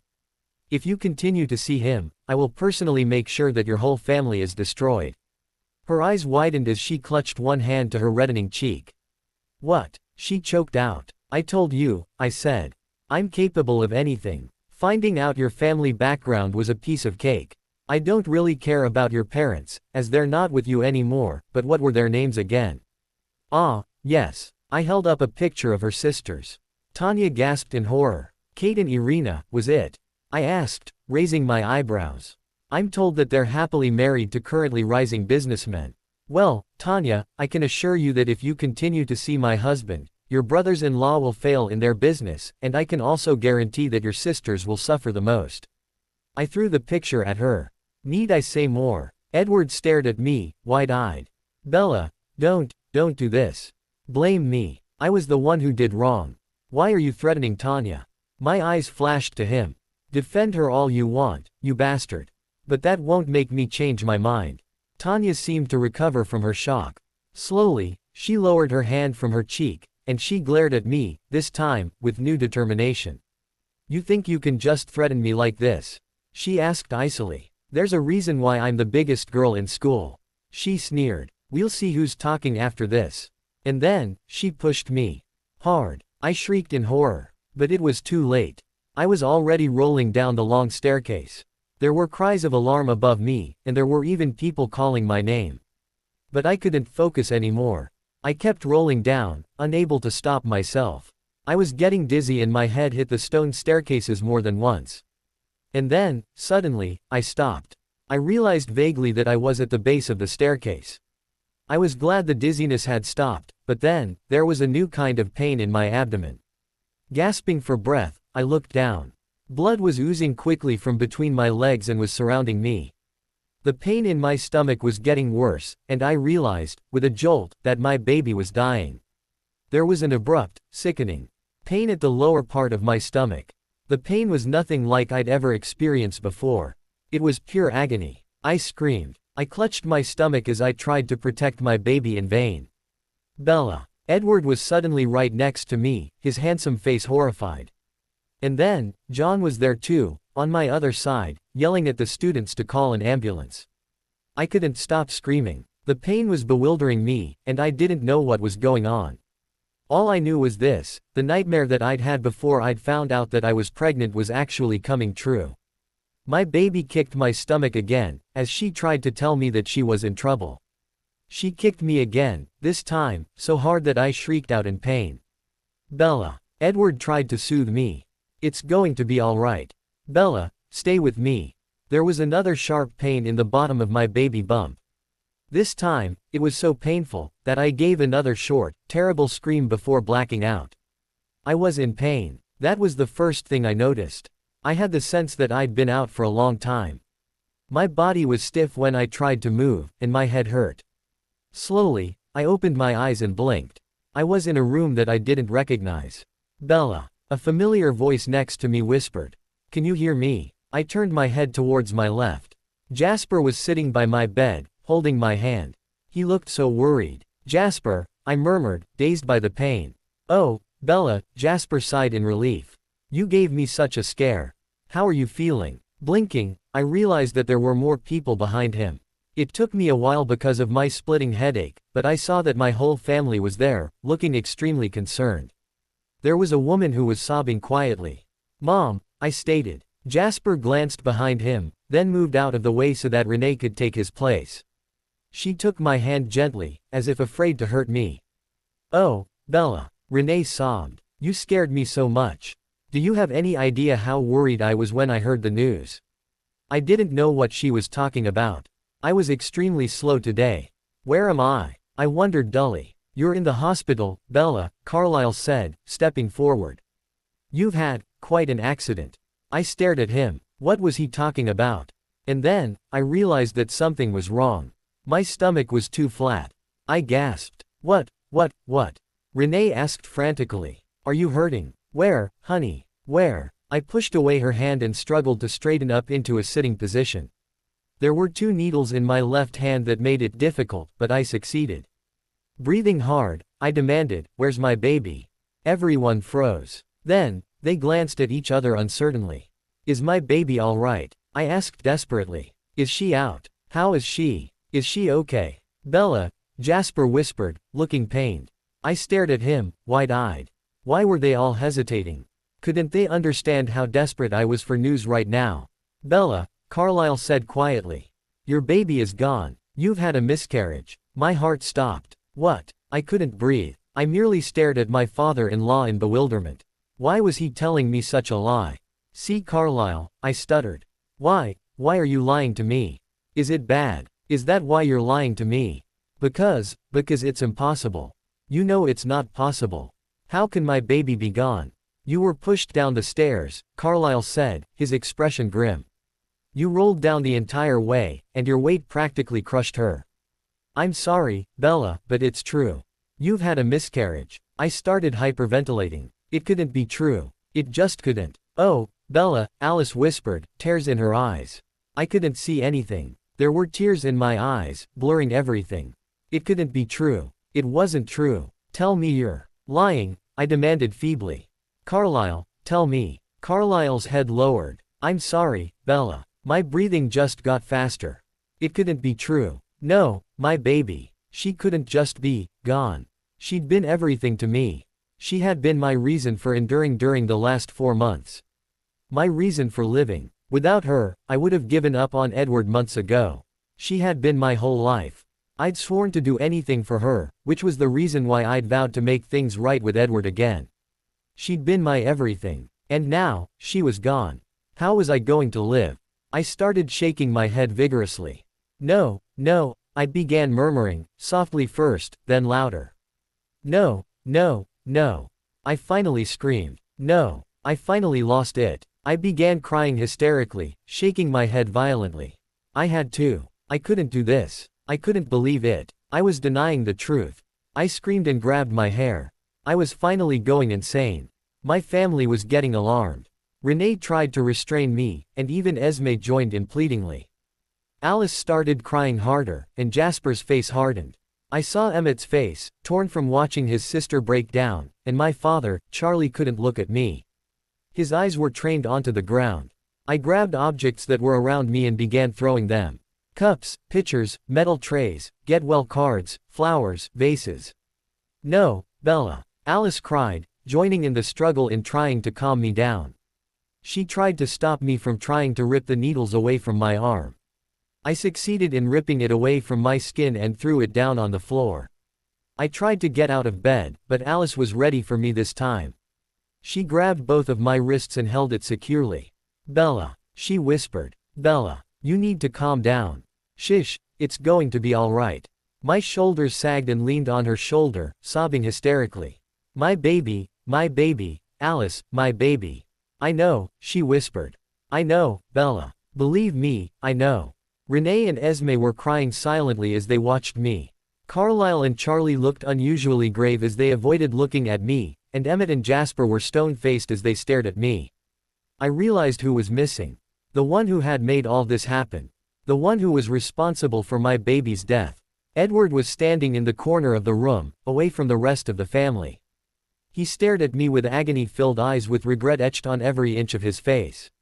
I stared at him as I sobbed, accusing him silently of the crimes he'd committed. Edward's point of view. Bella. Bella was hurting. She was getting hysterical as every second ticked by. I was such a jerk. I hadn't even realized how important the baby was to her. She must have been, what with me being gone all the time. I'd hurt Bella so much. The baby would have been Bella's whole life. Her reason for living. For breathing. How miserable she must have been married to someone like me. How many hours had she spent, hating me? I knew that there was no way she could hate me more than I hated myself. I was regretting my actions. So much that I wanted to kill myself. But how could I? I didn't even deserve to do it. Bella held my life in her hands, even as she sobbed. It would be her decision whether I lived or not. I knew that I would do anything she wanted me to do. I owed it to her. I didn't have a choice. The miscarriage had been my fault. I hadn't realized how much I'd messed up. If only I had listened to my siblings and stopped, none of this would have happened. I felt like I had woken up from a dream. Everything was so clear, and I could understand everything. I understood what a jerk I'd been these past few months, and I knew exactly what I'd done wrong. How could I have done so many wrong things in a matter of a few, short months? If I could turn back time, I would give anything to do it. If only I could reverse everything, if only I could go back to the time when I could still stop everything, if only. Now, Bella was paying for my mistakes. She was hurting so much because of something I'd done. I'd committed an awful sin against her. How was I going to repay her? How? I couldn't even stand together with our families. I'd even lost the right to do that. Charlie and Renee had stared at me with such disgust earlier, and Carlisle and Esme had looked so disappointed in me. Emmett had merely ignored me, while Alice had hit me as soon as she saw me. I couldn't look up to meet Jasper's eyes when he'd come rushing into the of Harvard Medical Center. He'd looked furious when he saw me, but the fact that his precious sister was on the verge of death put me out of his mind. He hadn't spoken to me once since he'd come, and that had been 3 days ago. Bella had been asleep the whole 3 days after the accident. Carlisle had told us that it was because her whole body was in shock. She would need time to protect herself. But seeing her now, she didn't seem protected. She seemed more vulnerable now than ever, and more fragile. She was skinnier than she'd been before her pregnancy, and she was paler than usual. I'd left her briefly after her condition had stabled. I'd had a job to do. Tanya had looked horrified by what she had done, but that was no excuse. Though everything was my fault, I couldn't leave her be after what she'd done to my Bella. She'd protested and pleaded. She'd begged and even cried. But nothing she said could make me take her back. Her seductive charms had absolutely no effect on me anymore, and I'd been as cold as I could be when I told her that we were over. She'd been allowed to attend her classes so far, though with 2 FBI agents guarding her constantly in case she tried to escape. She seemed to be shocked by what she'd done. She had done many things, but she'd never come close to nearly murdering someone. Tanya's family was suffering too. Her sisters and brothers-in-law were being criticized openly by the whole world. Their businesses had failed, and they were begging their sister-in-law to apologize to everyone. I'd opened my eyes and realized what I'd done. I'd broken up with Tanya, and had even pressed charges against her for hurting my wife. But that was it. My fate now rested with the young woman that was sobbing hysterically into my elder sister's shoulder. I couldn't seem to look away as I stared at her remorsefully. She stared back at me, and I could see the silent accusations in her eyes. Finally, I couldn't take it anymore. My eyes lowered, and I stared at the tiles of the hospital room. The picture blurred as tears stung my eyes. I turned away to hide them, and I slipped out the door quietly, unable to endure her piercing gaze. I felt like a zombie. In fact, I was a zombie. At nights, I had nightmares. It was that same nightmare from 4 months ago, and it was exactly the same as the accident that had taken my baby away from me. I woke up sweating bullets and screaming. Luckily, someone was always there right next to me. They tried to calm me down without much success, and I nearly always went back to sleep from exhaustion of being hysterical. During the day, I did nothing. I merely sat there in my bed, refusing to eat anything. I stared blankly into nothing, thinking absolutely nothing. I knew that I was worrying my family. But I couldn't help my depression. I'd just lost someone who'd been the most important to me. My baby. Bella, Jasper pleaded softly. Try to eat something. You haven't eaten since you woke up. Please, Bella. For me. With others, I would merely snap and throw the food at the wall, but this was my brother. His mere presence had always calmed me, and I didn't feel like wasting my energy to disappoint him. Please, Bella. Jasper asked. He held out a spoon. Please. I stared at the spoon for a while, then took it slowly. Jasper exhaled in relief, then pushed the bowl of porridge towards me. Go on, he urged. Eat. I dipped the spoon inside the bowl and played around with the yucky stuff, but I made no move to eat it. Please, Bella, Jasper said. You have to eat. I know she was everything to you, but you're going to have to try to move on. She's gone now, and there's nothing you can do. I knew that he was right. But the reason I was being so stubborn was because of Edward. It was all his fault. I hadn't seen him since that day I'd woken up. He seemed to know better than to show his face. I hoped I won't have to see him again. I resented him. He was my husband, but I resented him. He'd made me lose my baby. He was the cause of my loss. Bella, please, Jasper sighed. Do it for me. I'm worried about you. The least you could do to reassure me is to eat something. Now come on. I lowered my gaze to the bowl of porridge. It became blurry, and the tears fell down my face. Slowly, I raised the spoonful of porridge to my mouth. Good girl, my brother whispered softly. Crying silently, I kept eating. Soon, I was finished, but I made no move to put down my spoon. Jasper took the spoon away from my hand gently, then removed the tray from my sight. Thank you, Bella, he said, sounding relieved.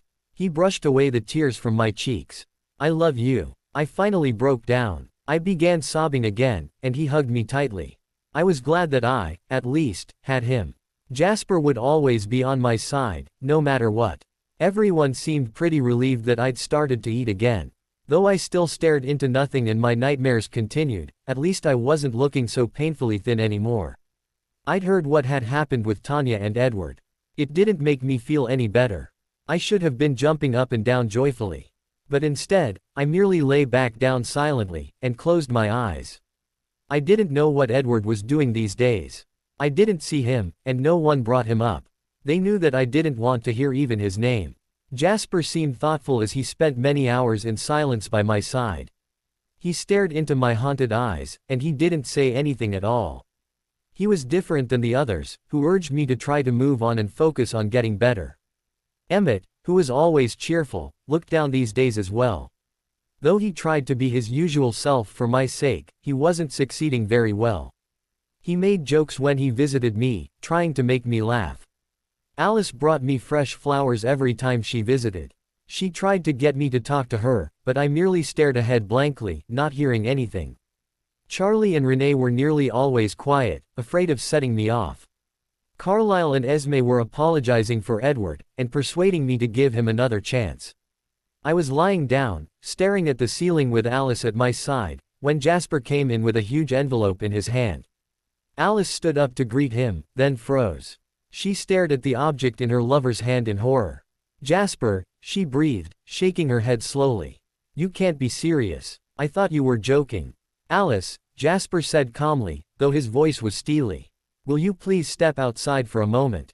I'd like to speak to Bella privately." "Jasper," Alice protested, "you can't do this to him. It'll kill him. It'll kill both of them. Are you trying to ruin your own sister's life?" "No, Alice," Jasper said quietly. "I'm trying to save her life." Alice stared at him, then glanced at me. Unhappy, but giving up, she exited the room. "Bella," Jasper said, "I can't watch you like this anymore. You're obviously trying to find a way to survive without your child. She was your everything, and the fact that she's gone, and that Edward's responsible for that is too much for you to take." His tone caught my attention. He seemed determined. This was something new. Vaguely curious about what he had to say, I sat up slowly and looked at him. I waited for him to go on.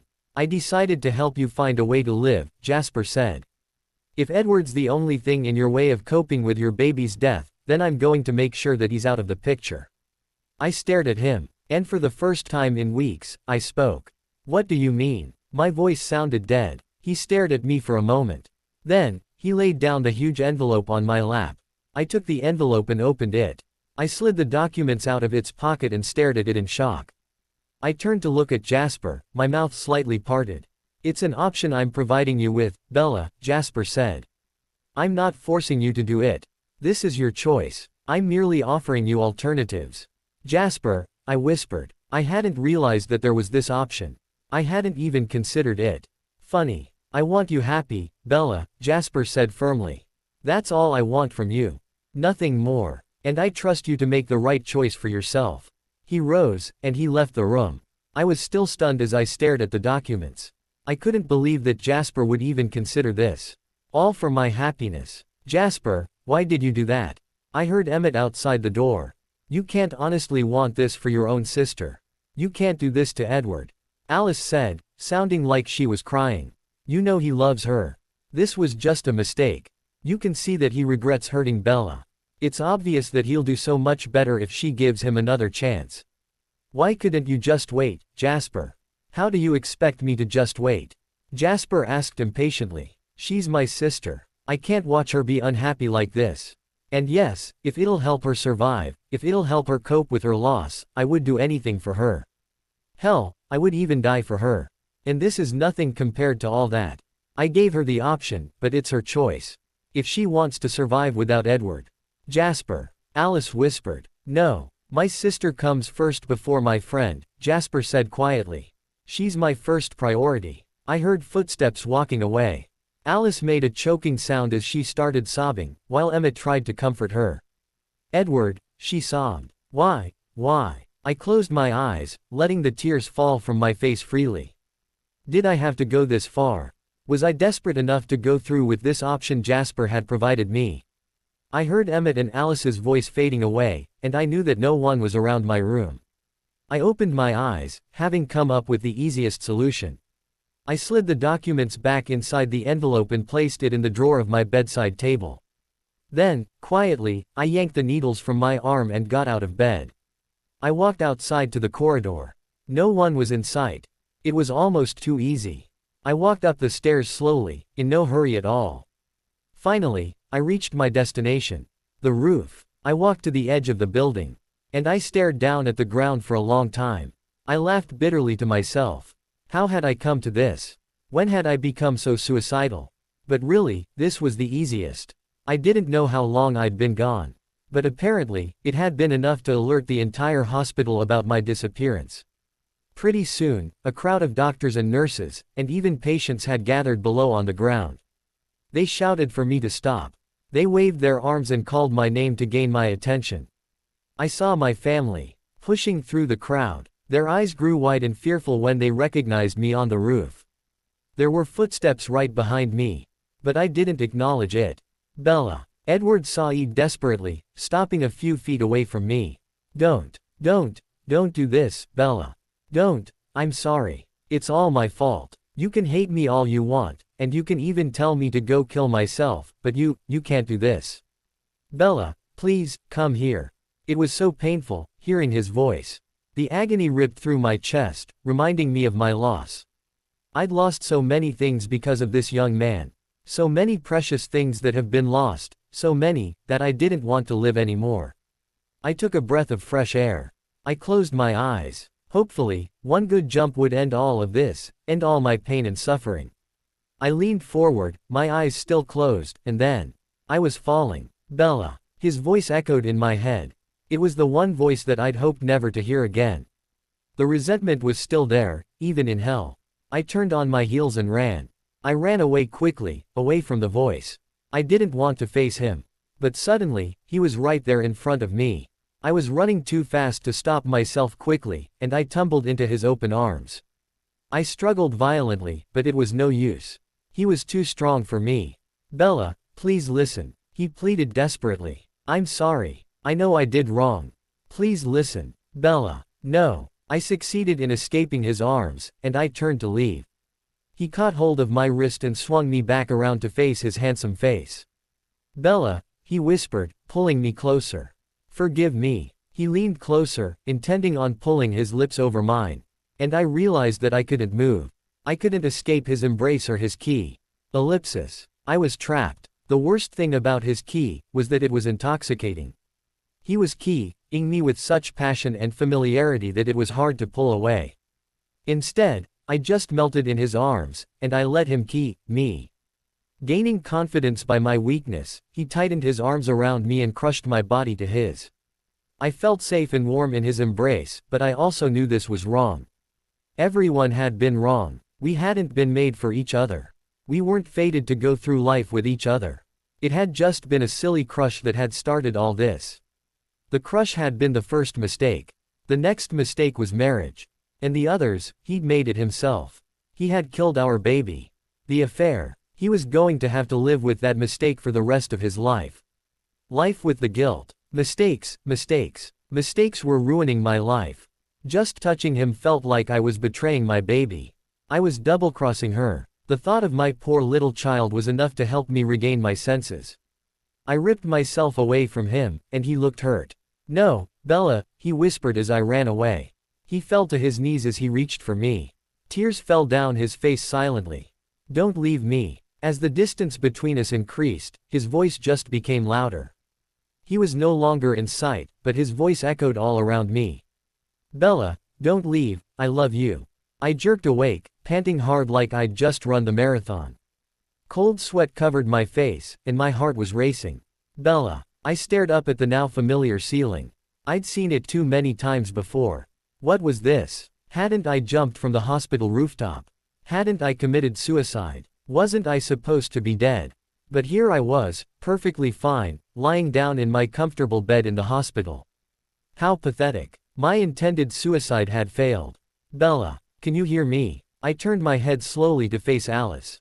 She sighed in relief. Alice, I murmured, a lump forming in my throat. Oh, Bella, Alice said, bursting into fresh tears. You scared me so much. She was sobbing. I thought you were going to die. We all thought. I finally realized why I wasn't dead. The hospital building really wasn't very tall enough to do anyone good. And there had been a bunch of grasses and bushes where I'd chosen to jump. It's a miracle you're alive, Alice said. There were all those bushes to cushion your fall, but also, tons of people rushed forward to try to catch you. Luckily, no one was hurt but you. I realized that my left leg was stiff. It's a slight sprain, Alice said, sniffling. I think you're the only person who ever survived a suicidal attempt with hardly any injuries at all. I closed my eyes. A single tear leaked from my eye. What were you thinking? Jasper, who was standing behind Alice, said. He looked shaken, but relieved to see me awake. Bella, answer me. What were you thinking? Were you that unhappy enough to end your own life? I'm sorry, I whispered brokenly. I was so miserable, I wanted to die, it seemed like the easiest choice. Was it that easy taking yourself away from me, Bella? Jasper whispered, hurt evident in his voice. From all of us. Didn't you think about us when you decided to commit suicide? I didn't answer. I was thinking about my dream. It reminded me of Edward. Was he here? Right now. I sat up slowly and looked at my family. They all looked pale, shaken by the recent events. There he was. He stood in the corner again, away from the rest of our families. He was staring at me with unreadable eyes, but I could tell that he'd been the most worried. After all, it had been he who had dashed up to the rooftop to try to convince me to stop, and it was he who had failed to do so. I looked away from him. It was a childish action, but I had no intentions of seeing my husband right now. Leave, I commanded softly, tears streaming down my face freely now. All of you, leave. But Alice began to protest. Now, after a moment of hesitation, Carlisle and Esme retreated quietly. They were the first ones out of the room, and Charlie and Renee followed them. Emmett backed away slowly, his eyes never leaving me. He paused next to Edward and laid a hand on his shoulder. Edward stared at me for a while longer before consenting to follow his brother out the door. Alice rose from my bedside and followed her siblings out of the room, but Jasper lingered. So the easiest option didn't work, he said. His eyes bored into mine. There's still time. I hope you consider the option I gave to you carefully. Like I said, it's not something I'm forcing you to do, but I really think it's the best choice for you. And he sighed quietly before turning on his heels to leave the room. Jasper, I asked softly. He paused, his head inclined towards me. Do you think I should give him another chance? He didn't answer, taken aback by my unexpected question. Answer honestly, I said, staring at the end of my bed. Do you think he's suffered enough to be given a second chance? Do you think he's learned his lesson? Jasper took his time answering. Edward has, certainly suffered enough. He's lost his family's trust. He's lost his own child. And he's on the verge of losing something far more important than family. He turned to look at me again. I think the fact that you have the power to decide his own fate, scares him. He knows it's a possibility that you might choose to leave him. And now that his eyes have been opened, he realizes that, if you do choose that option, he'll be alone. Quite frankly, his face hardened. I've never seen anyone care for you this way. Not even I can compare. My own face was hardened. He loves you, Bella, Jasper stated clearly. After what has happened between the two of you, he realized how strongly he cared for you. I really don't think he can survive without you anymore. You've become his life, and if you leave him, I don't know how he's going to live. So what are you saying? I asked flatly. You think I should give him another chance? Jasper hesitated. Yes, and no. It's complicated. I'm torn between the two choices.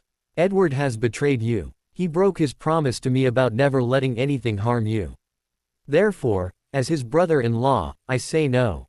But on the other hand, he closed his eyes despairingly. He's my friend. He's someone I care about a lot. And as a friend, I feel like he should have a second chance. I didn't move. I kept staring unblinkingly at the bedpost. You really shouldn't listen to me, Jasper sighed. This is one matter that you shouldn't ask me for advice on. Just know that, whatever you choose, I'll always be on your side. And he turned and left the room. My eyes drifted towards the drawer that held the documents. Could I really not tolerate this man anymore? The man that I still love, despite all his mistakes. Will I be able to live without him? I was depressed. And I was miserable. I was still thinking about that option, but I was almost there. I was almost convinced. My family all took turns watching me. Today, I was with Esme. She was comfortable to be around with because she kept me company in silence. She didn't force me to make a conversation. The door suddenly opened, and to my shock, Edward walked in. He looked just as miserable as I felt, but he seemed determined to talk to me. Can I talk to Bella alone for a minute? He asked stiffly. Esme glanced at him nervously. Then, she looked at me, but when I didn't say anything, she rose from her seat and left the room. I glared into nothing. What was he doing? How dare he show his face to me? Bella, Edward sighed softly. I know I don't deserve to even talk to you anymore. But will you listen for just a second? I remained stubbornly silent. He went on without waiting for an answer. I'm so incredibly sorry for what's happened, he said. I feel horrible for causing all of this. I didn't realize how badly this would turn out. If I had, I wouldn't have done it. So he was here to apologize. He was trying to convince me not to leave him. Jasper had been right. He really was afraid. You must hate me, Edward sighed quietly. I understand. You have every right to do so. I know you don't want to talk to me, or even see me, for that matter. But I had to do something. Because I couldn't stand not seeing you for a long time, Bella. I'm sorry. That's all I can say. I'm sorry I hurt you. I'm sorry for everything that I did wrong. I broke my promise to you, and I hurt you. He paused. Bella, I know that, after everything that's happened, it's hard to believe me. But I wanted to tell you, that I still love you. That thing with Tanya was just a mistake. And, if it's possible at all, I would do anything to prove it to you. I could feel the waterworks starting again. I turned my head away from him to hide my tears. What was I supposed to do? I still loved him, but I couldn't bear to see him anymore. The door opened again, and Jasper stormed in, looking furious. Alice and Emmett were right behind him, trying to reason with him. Edward turned to my brother. Jasper, Jasper glared at him. How dare you come in here? How dare you talk to Bella? Do you think you have a right to tell her that you love her anymore? Edward was silent. Jasper, Emmett said. I'm sure Edward was only trying to tell Bella how sorry he was. Sorry, Jasper shouted. Of course he should be sorry. Jasper, Alice pleaded. Please. Jasper grabbed Edward by the collar of his shirt. He dragged him out of the room, and I knew that he was going outside to beat him up. Alice and Emmett ran after them, trying to persuade Jasper otherwise, but I knew that my brother was beyond furious. He was going to make Edward pay for making me cry. I began crying again. As hurt as I was, I couldn't bear to see Edward getting beaten up. Esme came running back in. She wrapped her arms around me comfortingly. Oh, sweetie, I'm so sorry. I sobbed into her shoulder quietly. What else could I do? As much as I hated to see Edward beaten up, I also wanted Jasper to teach him a lesson. I was torn between two choices. What should I do? Edward's point of view. I let Jasper drag me outside the hospital. This was better than a silent treatment. I would rather get hit a couple times. I deserved it. Once we were outside, Jasper let go of my shirt. He punched me in the face, and I fell to the floor. I didn't do anything to defend myself as he dragged me up again. He punched me again. Jasper. Alice screamed as she tried to drag him back, sobbing. No. Don't do this, please. Jasper, no. Emmett shouted, but it was too late. Jasper had pushed away Alice, and had punched me again. By this time, my lip was bleeding, and my cheek was swollen. I was on the ground again. Emmett tried to protect me, but Jasper pushed him out of the way. You deserve this, Edward Cullen. He growled as he grabbed me by my collar again. This is for making her cry. He punched me again, harder this time. I fell to the ground, breathing hard. Emmett was on the ground with me, supporting me. No, Alice shrieked, using all her strength to hold her lover back. No, Jasper, please. Jasper stood over me, breathing hard, tears in his eyes. You promised me, he said, his voice shaking now. You promised me, Edward. You swore to make her happy. You swore never to make her cry. I stared at the ground, tears brimming in my own eyes. I didn't even feel the pain on my face. The pain in my heart was bigger. You said you loved her, Jasper said, his voice breaking. You told me not to worry. He fell to his knees. He grabbed me by the collar and shook me. Why? Why did you have to do this? Why did you have to make her cry? Why did you have to hurt her? The tears in my eyes spilled over. It streamed down my cheek silently. I couldn't answer. She's my only sister, Jasper whispered, sounding heartbroken. I cared for her my entire life. Do you know how it feels, seeing her broken? Alice was crying silently, her hand covering her mouth. Emmett looked grim. I should have stopped you, Jasper said. I shouldn't have listened to her. I should have come to kick your ass. But do you know what she told me? She asked me to trust her. He laughed humorlessly. Do you know what the biggest mistake of my life is? Letting you marry her. I knew everything was too good to be true. I'm sorry, Jasper, I whispered brokenly. But what am I supposed to do? I love her. I can't live without her. And I couldn't help but sob quietly. I grieved for her. I wanted her, but it was too late. I didn't deserve her. Bella's point of view. I watched the whole thing happen from my window. Conveniently, Jasper had chosen to beat Edward up right below my room. Edward was doing nothing to defend himself. He just accepted each punch Jasper aimed at him, and he took it without complaint. I knew that he felt like he deserved it. Alice and Emmett were trying their best to stop him, but it was no use. Once Jasper got started, he couldn't be restrained. Though I resented him, it was still hard to watch as he got hit over and over. Because of me. All because of me. Finally, they both dropped down on the ground. I couldn't hear what they were saying anymore, but I could see that they were both crying. It was shocking to see my brother and Edward cry. They were the toughest men that I'd ever known. I realized what a hard time they were both having. Again, all because of me. It was time to end this. It was time to stop grieving and start living. I had to find a way out of this hole. And I knew exactly what I had to do. Bella, dear, Esme said tentatively. Why don't you come back to bed? Aren't you getting tired? I continued to stare down at the four people outside. Esme. Yes, Bella. I focused my eyes on the man who had ruined my life. What would you say if I told you that I couldn't live with Edward anymore? Esme stared at me in horror. Bella, you're not going to. I took a deep breath, inhaling the slightly cool air. The weather's nice today, don't you think? I was discharged from the hospital a week later. Carlisle and Esme let me stay with my family for a while. They knew that I didn't feel like seeing Edward. Jasper kept me company whenever I wanted it. He didn't bring up the subject, and I didn't complain. I was slowly getting used to the fact that I'd lost my baby. It was hard living without the bump in my stomach, and knowing that I was never going to see what she would have looked like made me feel hollow. But I remembered my new regime, and I kept my promise. I was going to move on. If I wanted to live, I had to. I'd given up on the idea of dying. Attempted suicide hadn't helped one bit. I'd done everything I could to try to deny the fact that I'd lost her. Now, I had to find a way to survive. I spent a few days trying to prepare myself. And as I did so, I thought about what I wanted to do. If I had to move on, the first thing I wanted to do to distract myself was to start college. There was no reason that would hold me back anymore. I didn't feel like going to Harvard or Columbia. Johns Hopkins. Not a chance. I wanted to get away from New York. I wanted to go somewhere I couldn't be reminded of my pain and loss. Secretly, I put my plan into action.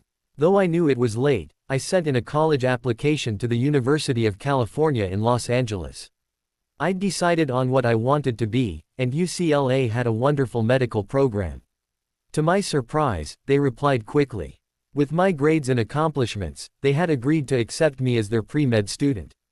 I sighed in relief as I closed the letter. That was settled then. I would be attending UCLA this coming fall. That left one last thing on my list. Are you going somewhere? Renee asked when she saw me coming down the stairs, dressed. I need some air, I mumbled. Are you going to be okay by yourself? I nodded briefly before exiting the house. I was going to be okay after today. Hi, Bella, Emmett greeted me at the door. I thought you were staying at your parents' house. I am, I said quietly. I'm only here to get my things. They all became silent as they understood the meaning of my words. You're not really going to. Alice trailed off. Bella, is he here? I asked, ignoring her. He'll be back soon, Carlisle said after a while. He said he needed some fresh air. I moved toward the stairs. I'll wait. I busied myself in packing my suitcase. I didn't pack anything that would remind me of him. I was leaving to start over. I was going to forget about him. I set the suitcase by the door after I'd finished. I sat down slowly in an armchair to wait for him. Edward's point of view. The sight of her Audi made me stop in my tracks. She was here, and I had a hunch on why. Bella's waiting for you, Emmett said morosely as soon as I had walked in the door. Alice grabbed my arm. You can stop her, Edward. You have to say no. You have to refuse to give her what she wants. I pushed her away gently and started up the staircase. I might as well see what I was getting myself into. I pushed the door open and walked in slowly. She was sitting on the armchair, staring into nothing. I approached her, taking my time. I stopped and waited. A few seconds passed. Finally, she took out a huge envelope and set it on the table next to her. She didn't say anything. Swallowing hard, I took the envelope and took out the documents inside. My hands started to shake when I saw what it was. I looked back at her. Bella, my voice shook too. Sign it, Bella said quietly. I had known that this was coming. I had known that it was a possibility. But she really was here, asking me to sign the divorce papers. Bella, I pleaded. Please. I'll do anything, but not this. Please sign it, Edward, Bella whispered. I can't do this anymore. I don't think I can live with you. Not after everything that's happened. I felt as though my heart was ripping into pieces. There were so many things I would have given her willingly, and a divorce was what she wanted. Bella, I whispered, falling to my knees. I can't. Please, Edward, Bella said, finally looking at me. She looked just as miserable as I was. Do it. For me. If what you really claimed was true, if you truly love me, do it. Why? I asked desperately. There were so many things I wanted to give to you, Bella. Why do you want this? Because I want to live, she whispered. I have to survive. I have to move on. And if you're around, I don't think I can ever do that. Don't ask me to do this, Bella. Please. I can't do this anymore, Bella said, shaking her head. I can't pretend that nothing happened between us. Something did happen. Something big. And it's obvious that it's breaking us both apart. I still love you, Bella, I said softly. I love you. How do you expect me to just sign this? Do it for me, she said. I have to move on. I have to live. I just stared at her. This was what she really wanted.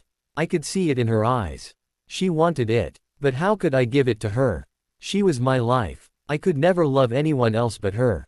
I was positive I could regain her trust if I had the chance. Maybe she was able to see that I wasn't going to give in easily. Because suddenly, she looked determined, and she looked at me coldly. I don't want to live with you anymore, Bella stated clearly. You'll only stand in my way.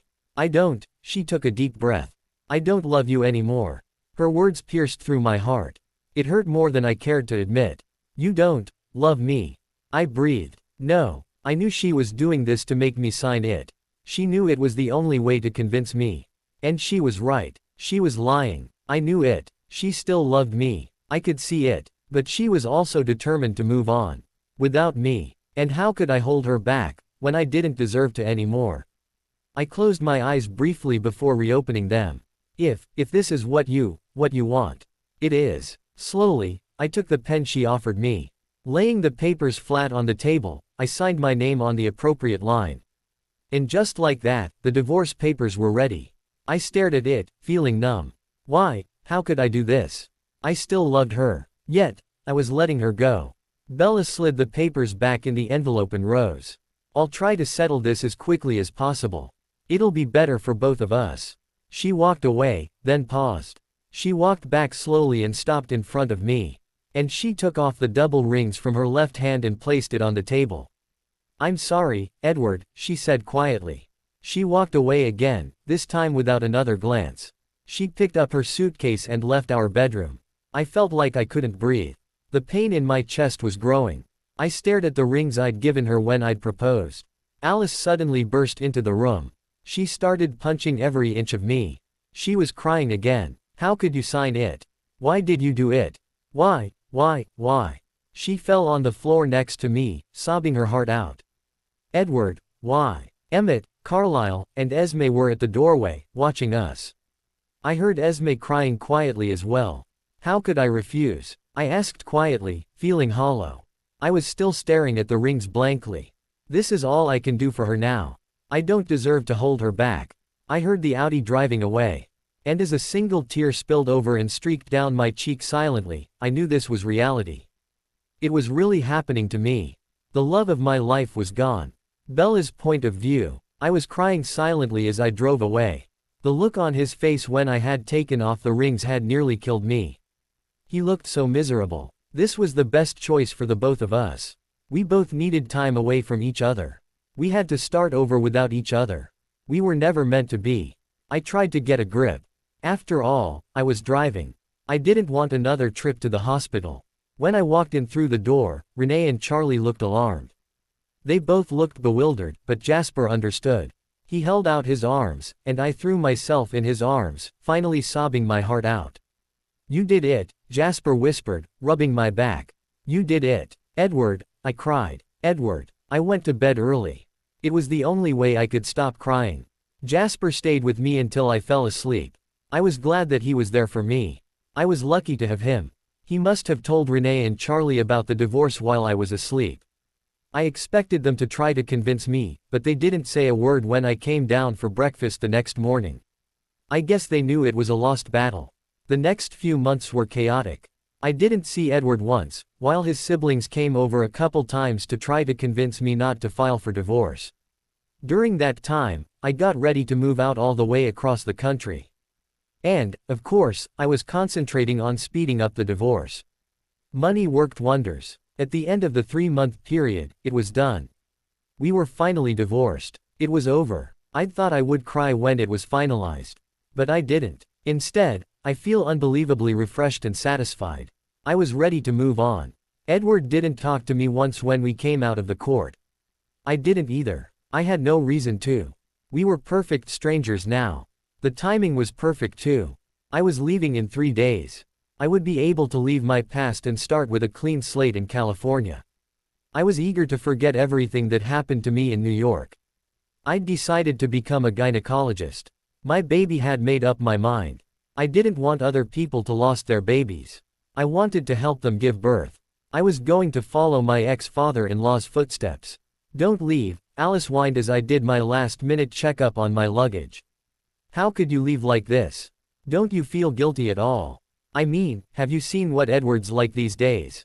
I ignored her as I closed one of my suitcases. I still can't believe you divorced him, she said exasperatedly. No, I can't believe he signed for you. Alice, Jasper warned. He misses you, Alice said, pouting. Do you even know how much? I think that's all, I said, heaving the suitcase off the bed. I set it by the door. I'm ready to leave. Bella, Alice complained. Look, Alice, I said sternly. You should be happy for me. I'm going to do what I've always wanted to do. What about Edward? She countered. I turned away. I'm not going to talk about that. We're perfect strangers now. Strangers, she repeated. As if. How can you be strangers when he's pining for you and Bella, Jasper interrupted quickly. Why don't you go let Charlie and Renee know that you're leaving tomorrow? That's a good idea, Emmett chimed in. Guys, Alice said, upset. I quickly escaped the room. I was grateful for the save. I promised myself that when I got out to California to start anew, I wasn't going to think about Edward. Ever. I'm going to miss you, darling, Renee said sorrowfully as she hugged me. You're going to visit, right?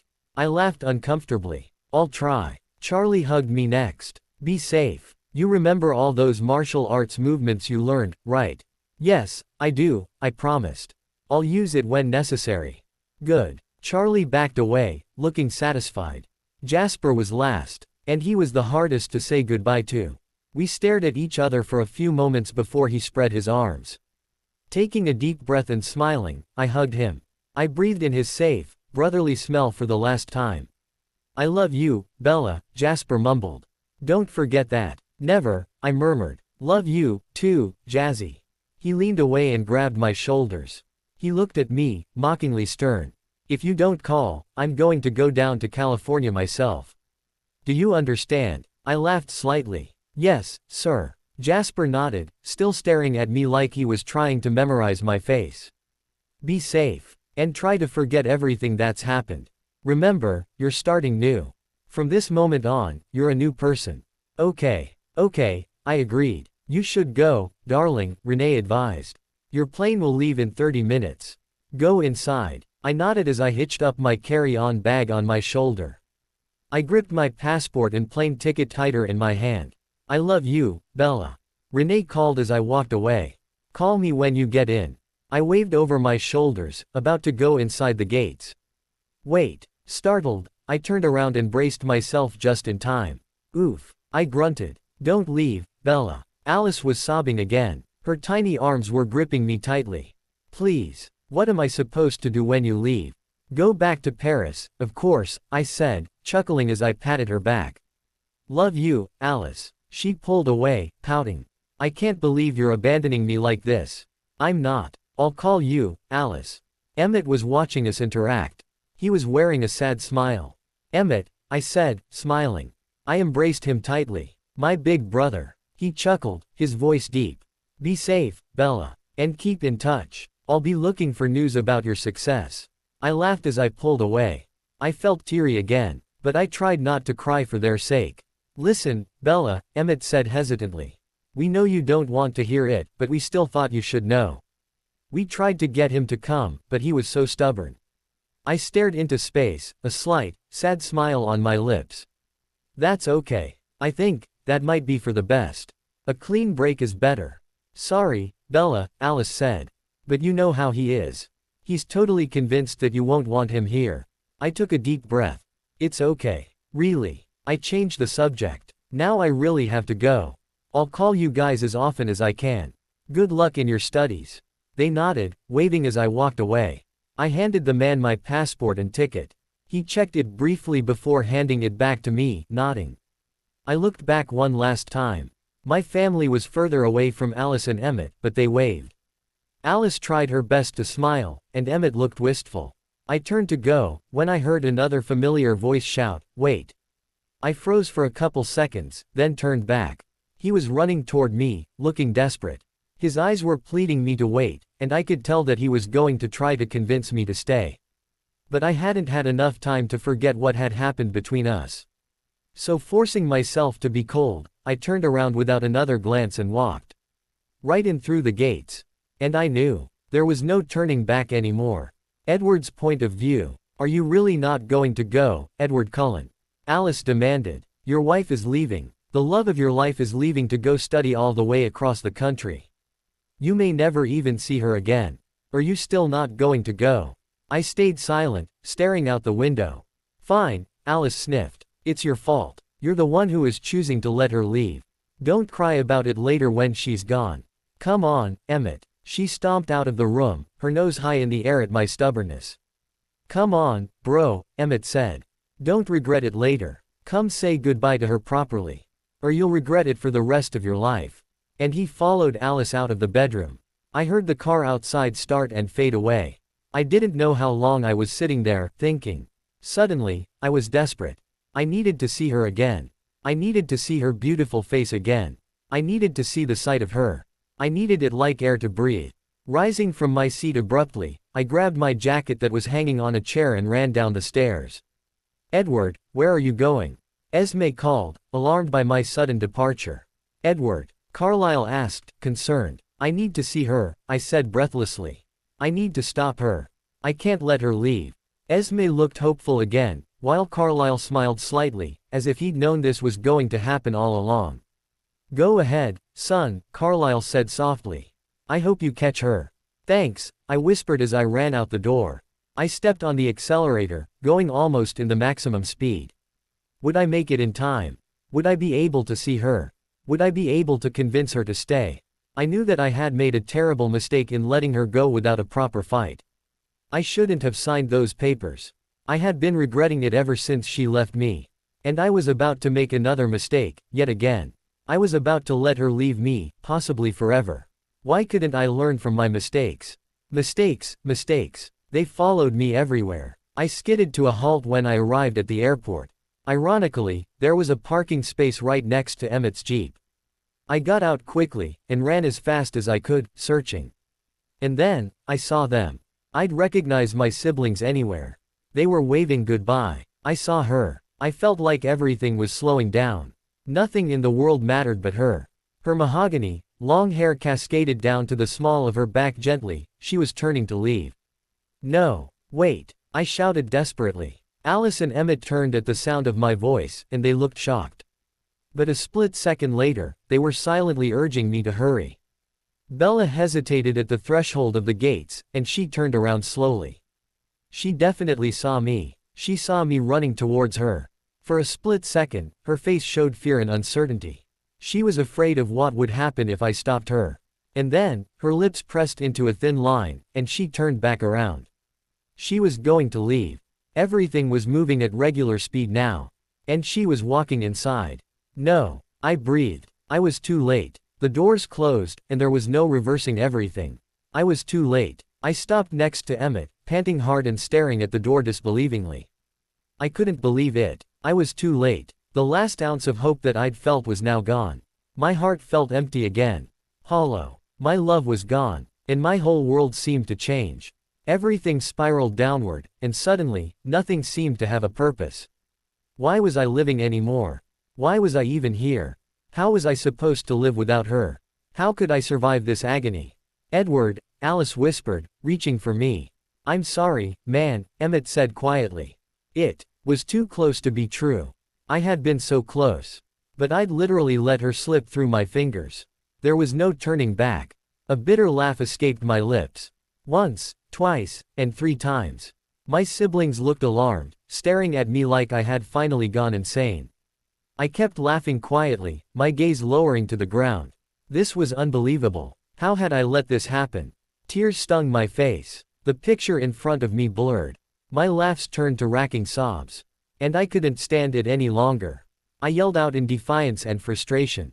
People stared at me in alarm, but I didn't care. My knees buckled, and tears flowed down my face. I had blown the last chance that I'd had to make things right. I couldn't reverse it anymore. Bella. My Bella. She was gone. I had made, yet, another mistake. Another mistake that I couldn't take back. Another mistake that I would regret making for the rest of my life. She was gone. Bella's point of view. His face was all I think of. He'd been so close to me, only a few hundred yards away, and yet, I'd chosen not to wait for him. How could I have been so stupid as to let myself run away from my problem? I didn't know when I would face them again. Face him again. It was too late to regret now. The plane had taken off 2 hours ago. In less than 24 hours, I would be all the way across the country from him. And in a strange, new place, I would have to get used to my new lifestyle. I had to live a new life. I decided that I was going to focus only on studying. No dating whatsoever. One bad experience was enough to last me a lifetime. I was done with love. Edward's point of view. I was angry. Frustrated. Beyond disbelief. Mistakes after mistakes. Could I possibly sink lower? I had to find a punching bag. I knew that I had to let out all these emotions, or I would literally explode. And I had to find it fast. Fortunately for me, there was a message waiting for me at home. As soon as my siblings dragged me inside the mansion, Carlisle and Esme knew what had happened. Oh, Edward, Esme whispered, reaching for me. Emmett and Alice let go of my arms so that she could hug me tightly. I breathed in her sweet maternal scent. Though this was different from her, and nothing else would make me feel completely restored, I felt slightly better.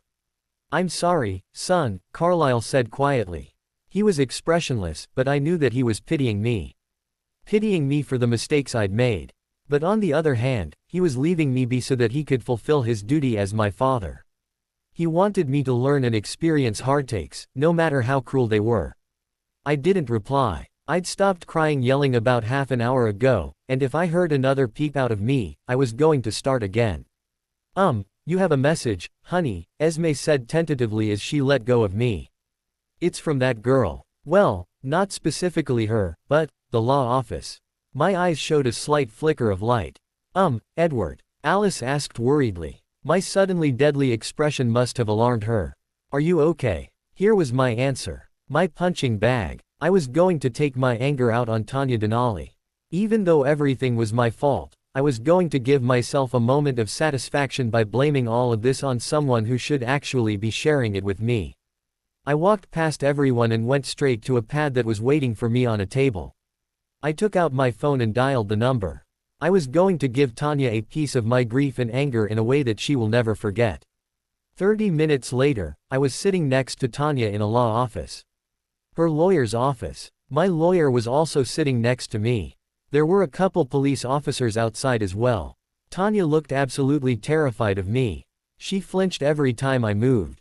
And her breathing got faster when I was talking. Are you sure you want to do this, Mr. Cullen? Tanya's lawyer asked warningly. His eyes flashed, and I knew he was practically daring me to say the words. I cocked my head. Would I have come here if I wanted to call it off?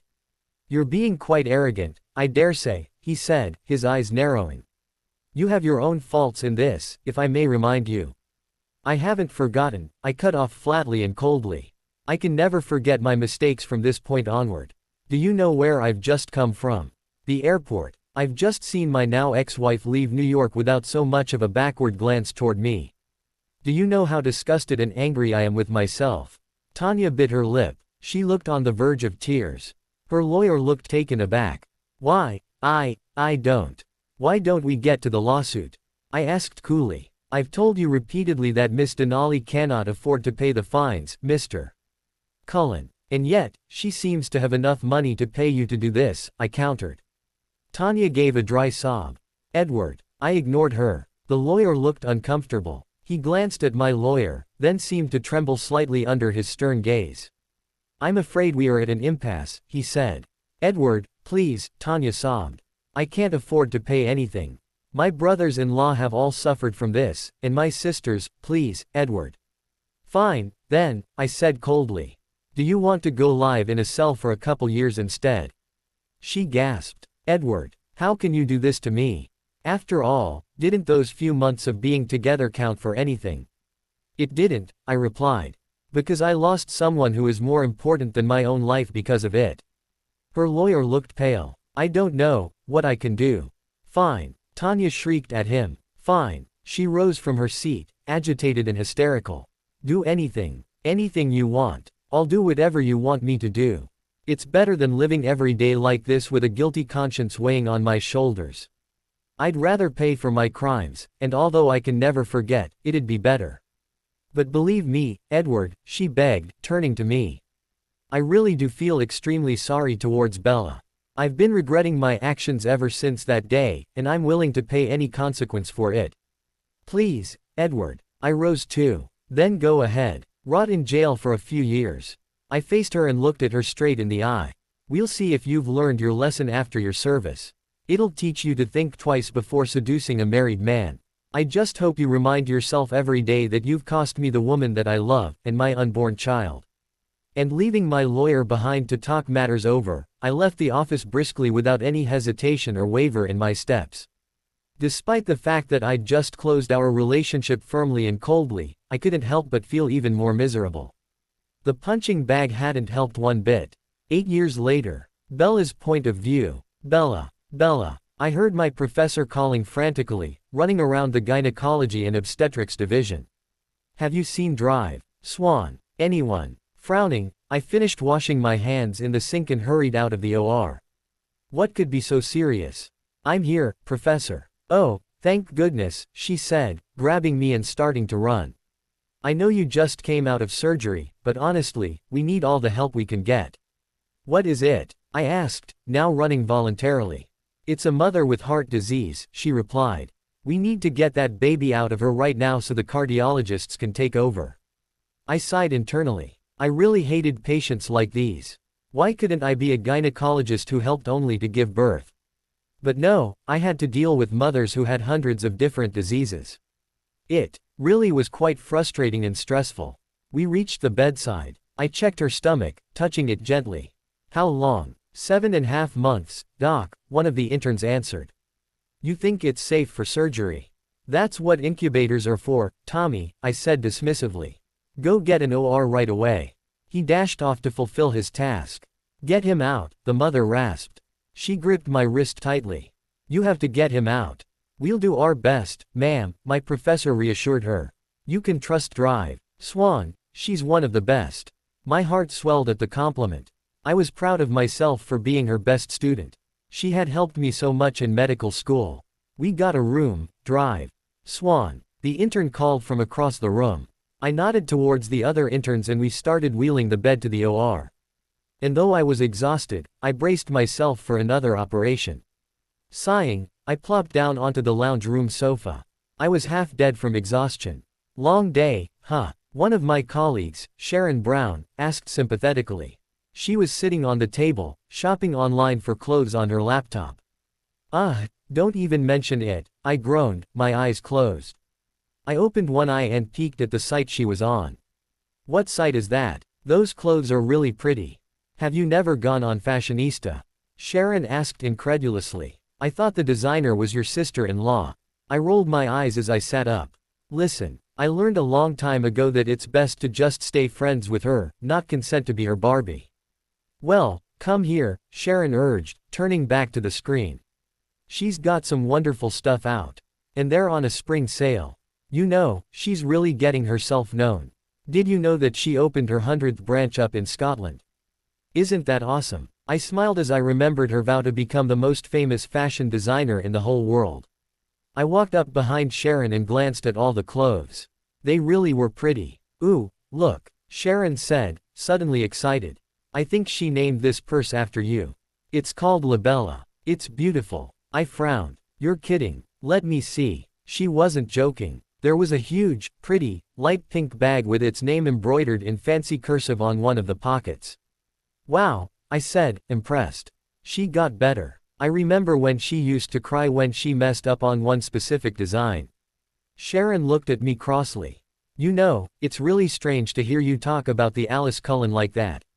Show her some respect. Every designer wants to be her. I glanced at her amusedly. Look, Sharon, I see what you mean. But to me, no matter how successful she becomes, Alice will be Alice. She clicked on the tab that said Meet the Designer. Alice's smiling face showed up, and her whole biography was written towards the side. Sharon sighed enviously. She's so pretty. You're lucky to have her as your sister-in-law. My lips pursed. Yeah, well, I hadn't called home ever since I offered my congratulations to Alice and Jasper on their marriage. And that had been 4 years ago. I had no idea what everyone back home was doing right now. I'd cut off all contact on purpose, with the excuse that I was busy. She frowned at me. How come you didn't go back to New York for the wedding? That was exactly 4 years ago, when you finished your residency. You should have gone on that 2-week vacation. Now that I think about it, it was perfect timing. I made a face and looked away. Isabella, Sharon said suspiciously. It was your brother's wedding. I know you love your brother very much. Why didn't you go? I would have thought that it would have been nice to get together with your family after 4 long years. Besides, didn't you want to see your in-laws at all? Sharon, you know my story, I said, picking up her files that were sitting next to her and rifling through it curiously. I already know the Cullens. They're family friends. Sharon said, her eyes narrowed. She pushed away the laptop and crossed her legs, focusing all her attention on me. You know what I think.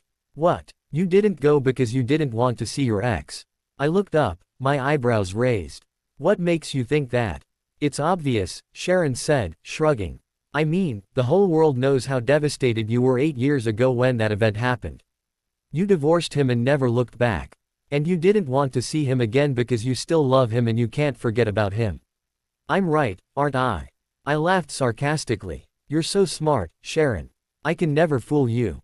But you know what? There's one thing I'd like to correct in your statement, and it's this: I don't love him anymore. I'm over him. I turned back to the files and examined a picture of an ultrasound. I came to UCLA to forget my past, and I did. I wouldn't care if I saw him right this minute. Sharon rose, chuckling. She patted me on the arm and took away her files from me. Look, honey, I know how sad you still get when you think about him. You even keep those pictures of him in your penthouse. I don't think that's someone who's so over her ex-husband. She winked at me before walking out of the room. I rolled my eyes, shaking my head and smiling. I sat down in her seat and pulled her laptop towards me. And I browsed through the catalog, picking out several casual tops and jackets. And then pants. And ended up looking at accessories. And just for Alice's sake, I clicked on the checkout button and started filling out my information. Edward's point of view. Have to say that the case is in favor of the victim, the judge said with finality. He tapped his little hammer thrice.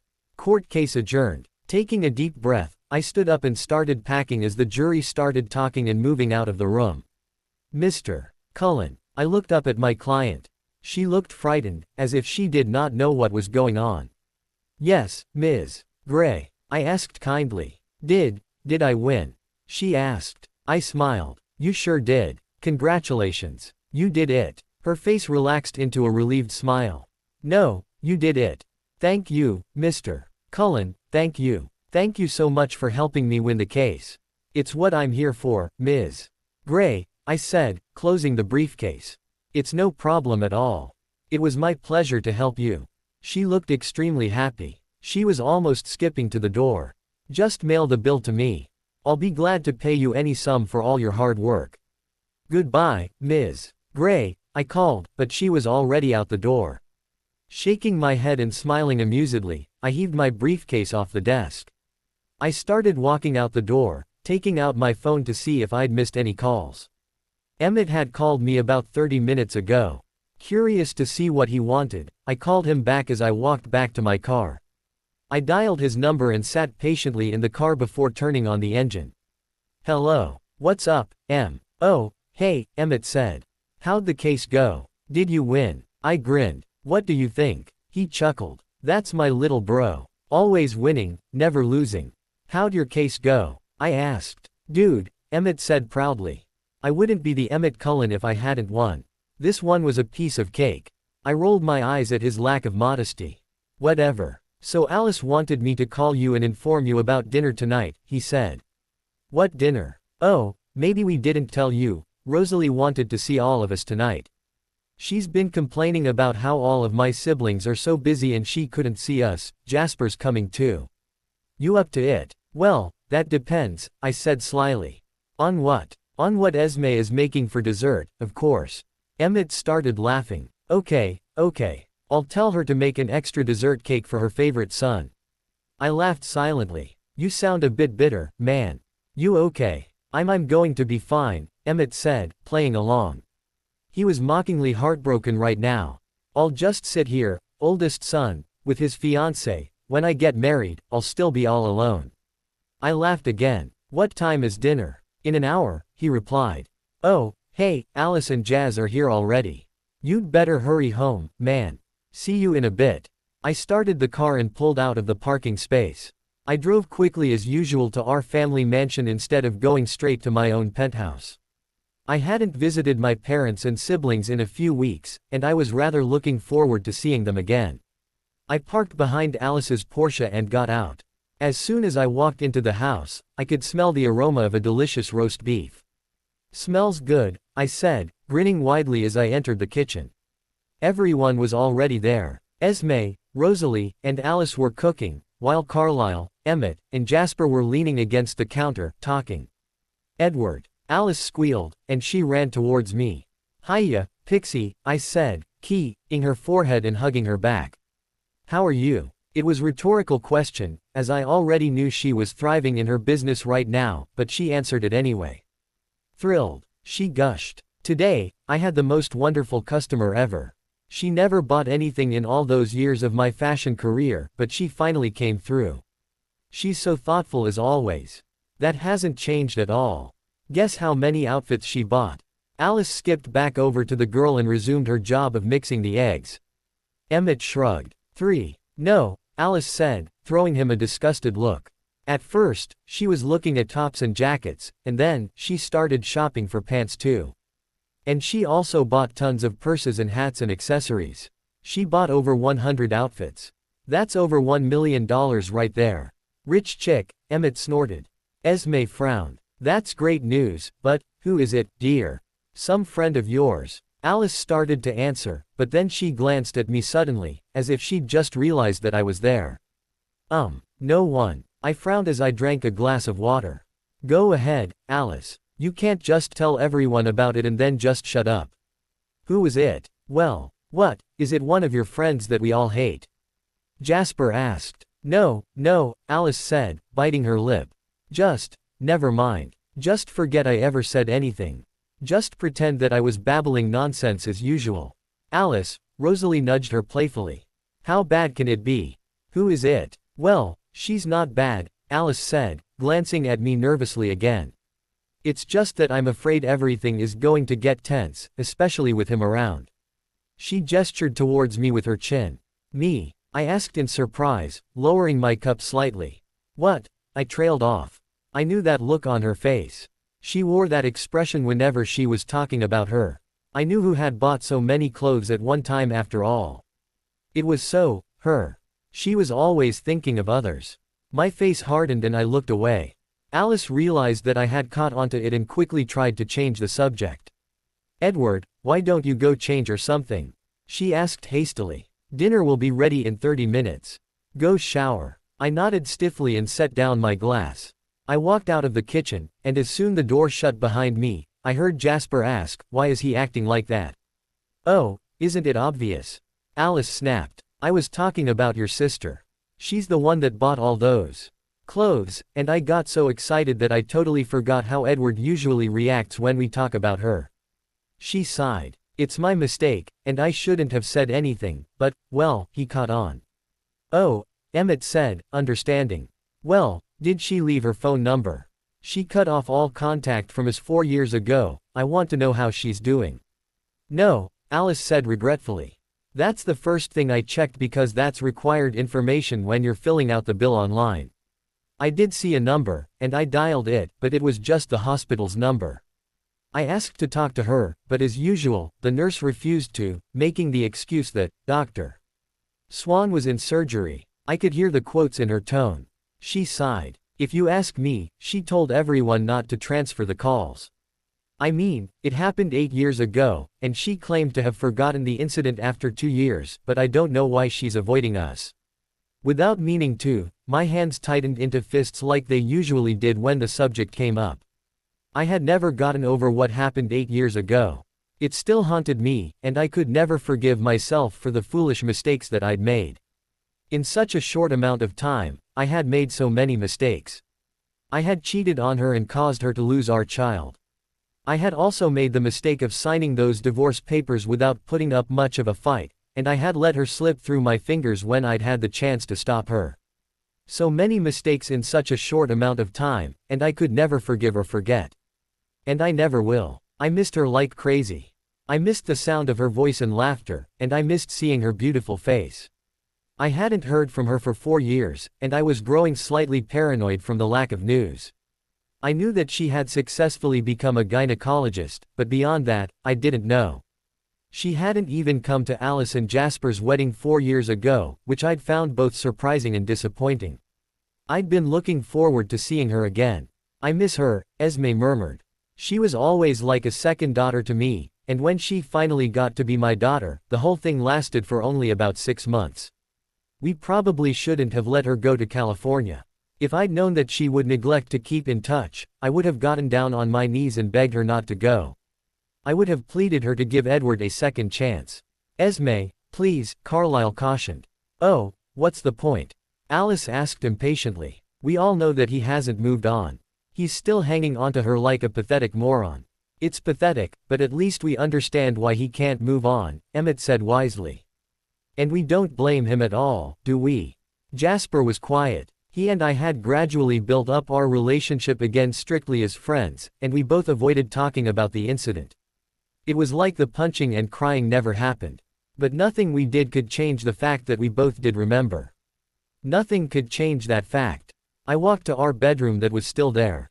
Esme couldn't bear to remove all our belongings that we'd bought together, so I was using it as my own room whenever I visited the family mansion.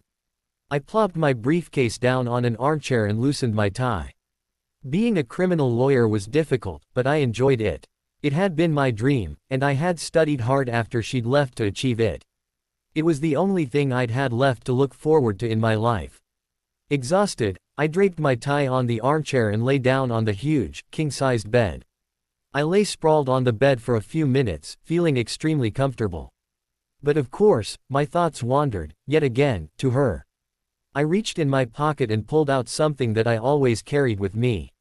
I stared at the double rings that had been on her finger for 6 months. It was a silly souvenir from our horrid past, but funnily enough, I couldn't throw it away. It reminded me of her. I felt like if I threw it away, I was giving up on her. Forgetting her. I stared at my own wedding ring that I still wore on my left hand after all these years. I had never once taken it off. It was pretty obvious that I never got over my ex-wife once you looked at my hand, but hardly anyone ever noticed anymore. They always assumed that I took it off. What was she doing right now? Did she even think about me at all anymore? Did she truly move on from our past? Did she have a boyfriend? There were so many questions that I wanted to ask her. I wanted to run to her, hug her, and kiss her. I wanted to smell her, touch her, and tell her that I still loved her. But how could I? She wasn't eager to keep in touch with us. She obviously still thought of me as the ex-husband who'd cheated on her and made her lose her baby. She probably wasn't even thinking about me right now. It had been me who had cheated on her all those years ago, yet, ironically enough, it was also me who was thinking about her constantly now. I supposed it was karma. Some invisible being was punishing me for ruining her life. Karma. Bella's point of view. I made my usual rounds in the morning. By afternoon, I had eaten lunch with my fellow colleagues, and had even finished poring over my files of patients. By 6 o'clock, I was quite cheerful, despite my exhaustion. Today had been an easy day, with no surgeries at all. I was in a good mood too, as I started to leave the university hospital, when Sharon had to ruin it. Bella. I heard her shouting as she ran through the hallways to catch up to me. Bella, Bella, Bella. Sharon, I sighed, turning. How many times do I have to tell you? Don't shout out my name and attract attention. You know I don't like that. I've had enough attention on me 8 years ago to last me a lifetime. Bella. Sharon gasped for breath, holding onto my shoulder for support as she doubled over. I have something to tell you. What? She straightened up. She looked excited. I set up a blind date for you. My eyes bugged out. What? She nodded eagerly. Do you remember my brother? Well, he has a friend in the pediatric division of the university's hospital. He agreed to tell his friend about you, and guess what? His friend said he wants to meet you. I glared at her. I thought you were going to stop setting me up with people. I believe I rejected every single one of those men you made me meet. When will you ever learn, Sharon? Come on, Bella, Sharon pleaded. At least meet him once. He's a really nice guy. He's handsome and tall and smart. He has really nice manners too. I rolled my eyes as I sighed. I believe I told you this when we first met. I'm done with men. But you only dated one man your entire life. You're just calling it quits. Look, Sharon, I said. I appreciate the way you're trying hard to help me find a man. But really, girl, marrying the same man I dated a couple times, and divorcing is enough to last a lifetime. I promised myself that when I came to UCLA that I would never date again. I'm standing by that vow. But Bella, you haven't even met him. And I don't need to. Sharon narrowed her eyes. Tell me why, Isabella Swan. Why do you refuse to meet men? It's because you haven't forgotten about him, isn't it? I blinked. What? Edward Cullen, she emphasized slowly. I resisted the urge to flinch like I still did when I heard his name. You still can't forget about him. Is that why? When I didn't respond, she burst out, that was 8 years ago. You have to let go now. You claim that you forgot all about that incident, but you really haven't. You're the one that demanded a divorce, not him. That means that you have to forget about him. Stop it, I said, my face hardened. That's enough, Sharon. I'm not meeting him. Isn't that also the reason why you cut off all contact from your family? Sharon continued. You refused to call, even your brother, someone you love and care the most. He may not be your biological brother, but you still cared about him. But you refused to go see him and congratulate him at his wedding. Because you didn't want to see him. I shot her an annoyed look. Well, then, what was I supposed to do? Go face my ex who is now my in-law. I stopped talking abruptly. I'd just admitted that Sharon was right. Sharon looked smug. Huh. I knew it. I so knew it. You never forgot about him. That explains all the rejections you gave to those men who asked you out. I glowered at her. That's enough, Sharon Brown. I won't meet the guy, so you might as well give up. I was just trying to help you, Sharon said. You may have gotten over the fact that you lost your baby, but you haven't forgotten about him. I sighed, annoyed. It's the other way around, Sharon. I've forgotten about him, but I haven't forgotten about losing my baby. I never will. Happy. Sharon smiled. Yes, I am. But that's no excuse. You will meet my brother's friend right this minute. Let's go. She grabbed my arm and started dragging me away. Sharon. No. What's going on? We both stopped dead and bowed immediately to our professor. She looked curious. I thought you were leaving, Bella. She asked. I was, Professor, I said quickly. But Sharon came and intercepted me. She's dragging me to another matchmaking meeting. Sharon glared at me. I was only trying to get her to go out instead of staying home and reading books all the time, Professor. The professor chuckled. I don't think that's such a bad idea, Bella. Why don't you go meet the fellow? I looked up at her. But, I think it's time you let go of your past now, she said wisely. Forget it now, and go out. Go out and have fun. Go fool around. Go make some trouble. She winked. You're too goody-good, Bella. She nodded at us before walking away. I gaped at her. She's got to be kidding. Sharon grinned wickedly. Come along, my friend. Let us go meet him. I cleared my throat awkwardly. I didn't know what to say. He just stared at me in amazement. Oh, I'm sorry, the young man said. I should probably introduce myself. My name is Anthony Kitchen. Isabella Swan, I replied awkwardly. He smiled. I know. Who wouldn't know you? You wanted to see me, I stated. Yes, Anthony agreed. I've heard a lot about you. I thought you might be perfect for me. I've been lonely for a while, you see. I resisted the urge to shudder. The man was indeed handsome and tall and intelligent looking, but he was totally not my type. I decided to get rid of him. I said, trying to meet his piercing gaze forcibly and failing. I looked at his nose instead. I don't know why you wanted to meet me, but, I'm sure you're aware that my past is not that clean. I'm a divorcee, you know. I know. I blinked. That doesn't bother you. He shrugged. Why does it matter? You do not look like a divorcee, and you have no child. This man was unbelievable. He reminded me of Mike Newton. I cleared my throat again. I'm so sorry, but I don't think you're really my type. He smiled that creepy smile of his again. Well, you're my type. Did you know that when I set my eyes on a woman, I never fail to get them? A player too. I wasn't going to have a player in my life again. I'd lost so much because I won 8 years ago. That's nice, I said, forcing a smile. Now, if you'll excuse me. I grabbed my purse and rushed out of there. I was going to kill that girl.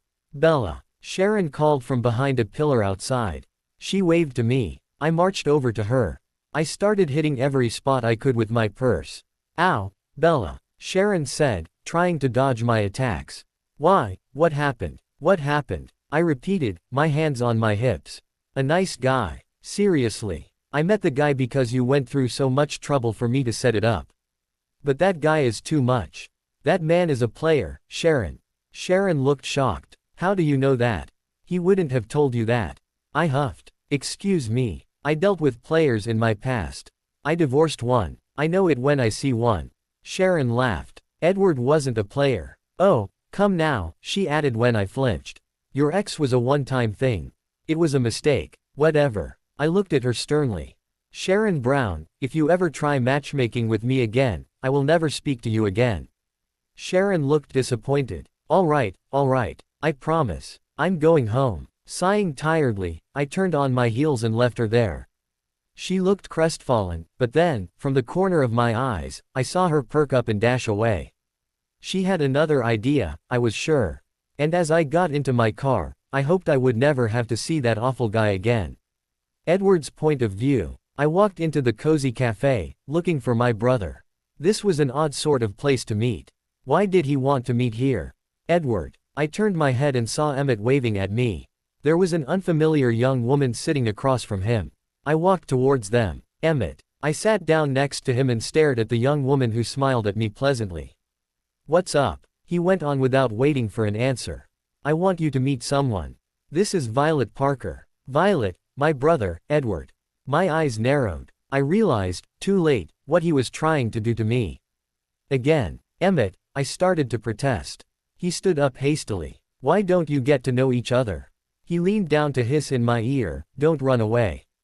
He straightened, smiling innocently before walking away. Now, I was stuck at a matchmaking meeting thanks to my never-listening brother. I was going to kill him later. It's very nice to meet you, Edward, Violet said sincerely. I've been wanting to meet you for a long time now. I stared at her. What? Violet smiled. Didn't Emmett tell you? I was a client of his. He told me about you. I asked to meet you, and he set all this up. I hope you don't mind. I cleared my throat. Of course, not. Emmett had picked a good one this time.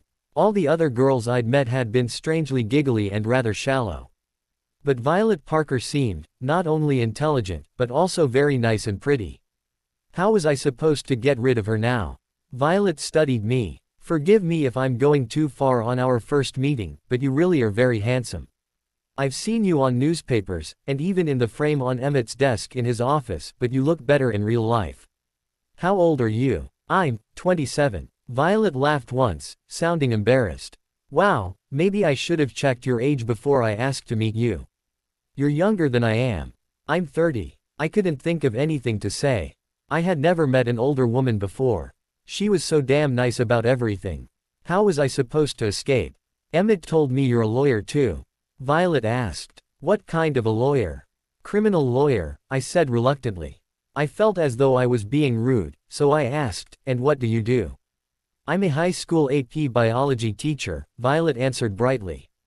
Did you know that red blood cells don't have a nucleus? I blinked. What? She nodded eagerly. As soon as they're fully matured, they squeeze the nucleus out. Isn't that amazing? She began to prattle on about how red blood cells worked. I was speechless. I'd thought that Emmett had finally come through and introduced me to a normal girl. 1 minute later, I find out that she was a total biology nerd. I needed to escape. How? Think.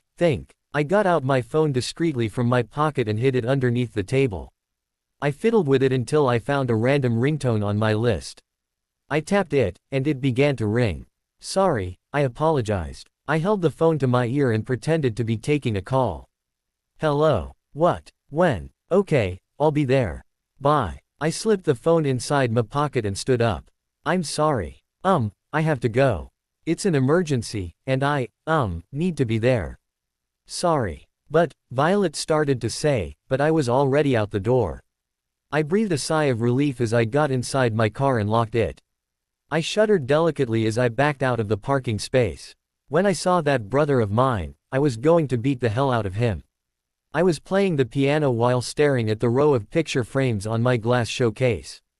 It consisted pictures of Bella and me at our wedding, and on our honeymoon. I'd never gotten rid of them. My phone started ringing, interrupting my meditation. Sighing, I pulled it out and saw that it was Emmett. Edward Cullen. Emmett said exasperatedly as soon as I'd picked up. How could you ditch her? I told you not to run away this time. Emmett Cullen. I said indignantly. How could you keep doing this to me? Do you even know what she did to me?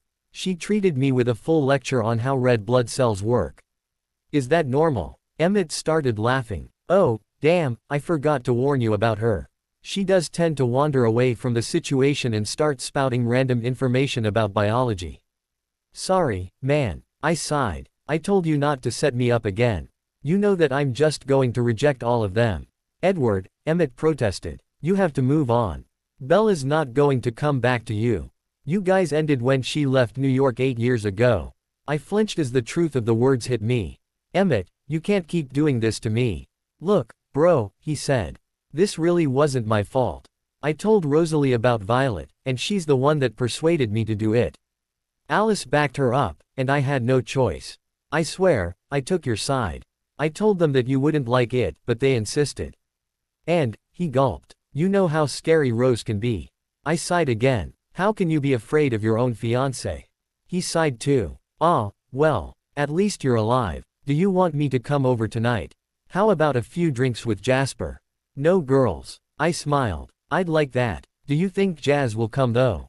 Of course. See you in a few then. As I resumed my playing the piano, my gaze wandered back towards the glass shelf. Bella looked so happy and carefree. Would she have changed, or would she be the same? I looked down to see the ring still in place on my fourth finger on my left hand. No matter what happened, I could never forget about her. Where's Jasper? I asked as Emmett came inside with bags of beer. He'll be here, Emmett said, shrugging off his jacket. His shift ended late because he had a surgery. I frowned. Should he drink? Doesn't he have work tomorrow? He'll be fine, Emmett said dismissively, sitting on the floor of the living room with the beer. Come on, let's open a can. We had barely sipped it when the doorbell rang again. I rose to get the door. Hey, man, Jasper sighed as he came in. Is Em here? Hi, Emmett said, waving at him. Ah, geez, Jasper said, plopping down next to him and opening a can. I'm so tired. I had 2 surgeries today. Should you be drinking? I asked as I joined them.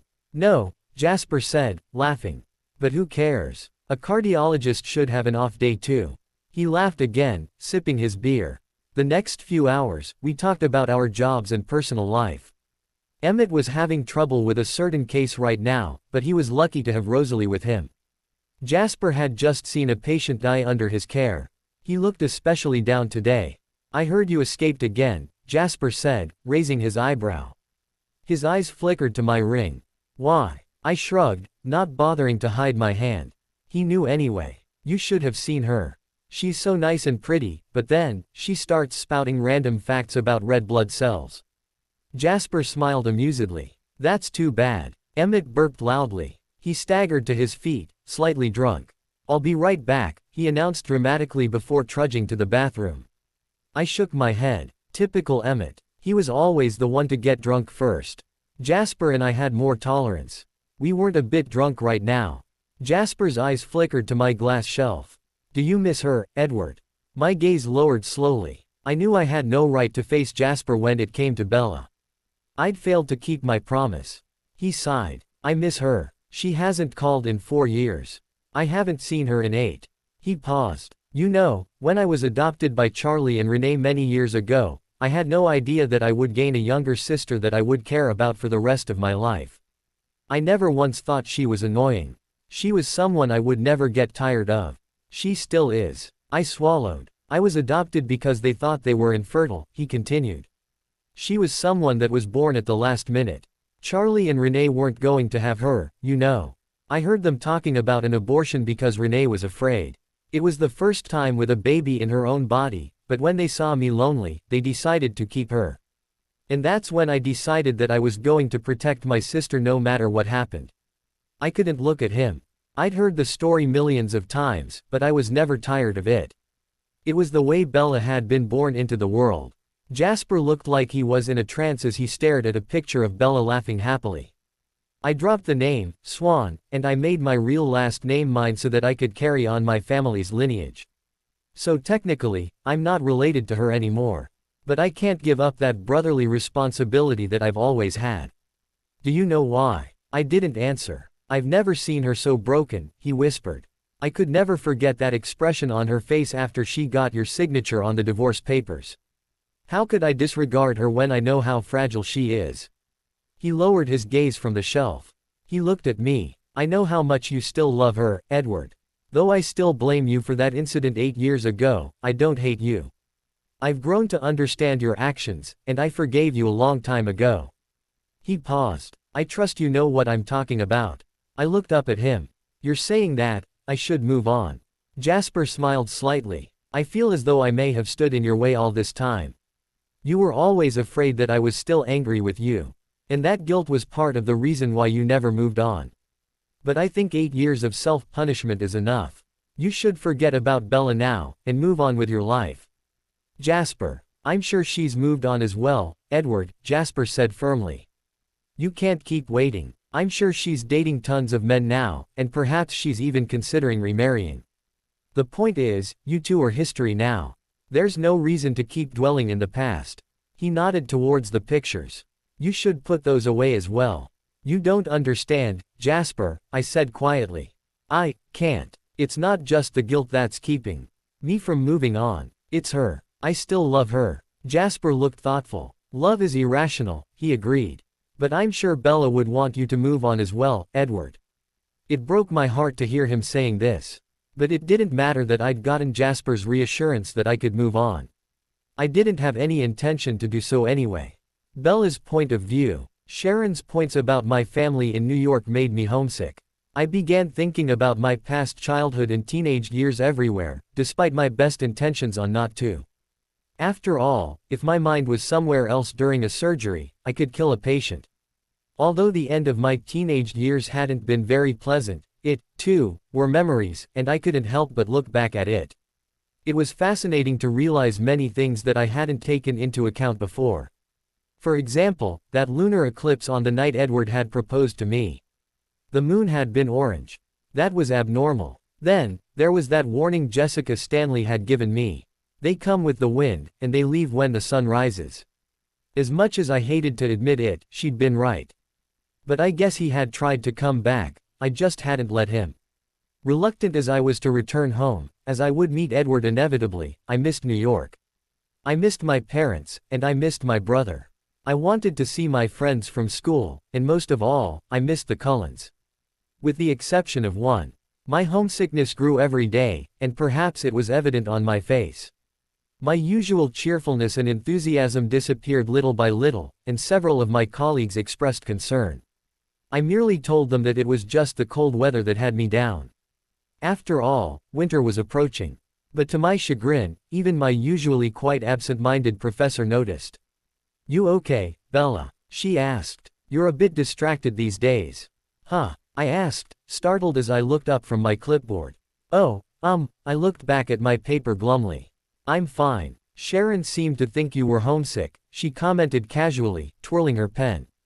"Is that it?" I smiled briefly. She looked thoughtful. "Maybe it would be a good idea for you to go see your family for Christmas. Would you like that?" I glanced up, blinking. "Sharon told me that I should give you some time off," she explained. "After all, you haven't gone on vacation once during the last 4 years. And you never call New York," she smiled. "Would you like that, Bella?" My first instinct was to protest. I was panicking. I so did not want to go to New York for Christmas and spend my vacation at the family mansion, listening to my mother's nagging. And there was also that stuff about Edward as well. The in-laws were bound to meet during Christmas. No, Professor," I said quickly. "I really don't need to. How can I, when there are tons of patients waiting to be treated?"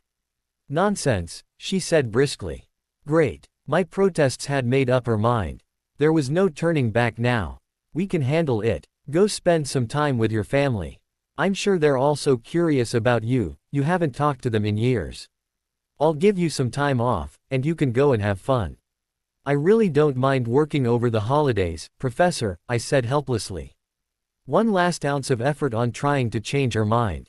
No such luck. "Well, if you want, maybe you can work a bit at a hospital there or something," she mused. Then, she perked up. "I have a friend over at Columbia University, how about working at the university's hospital for a while? I'll transfer you there if you want, you can take a break from UCLA for a bit." I bit my lip. My professor was brilliant, but she can be so blunt sometimes. "Professor, I really don't want to go." "Of course you do," she said brightly. "That's settled then. You can stay there as long as you like. When you're ready to leave Columbia and come back to UCLA, just give me a call." "Okay. I'll go talk to my friend right now. She'll take very good care of you, I promise." And with that, she flounced off happily, convinced that she made me excited and happy. How wrong she was. The nurses behind the counter who had been listening to our conversation looked at me sympathetically. They understood, as they have been making excuses for me to my family for years whenever they called.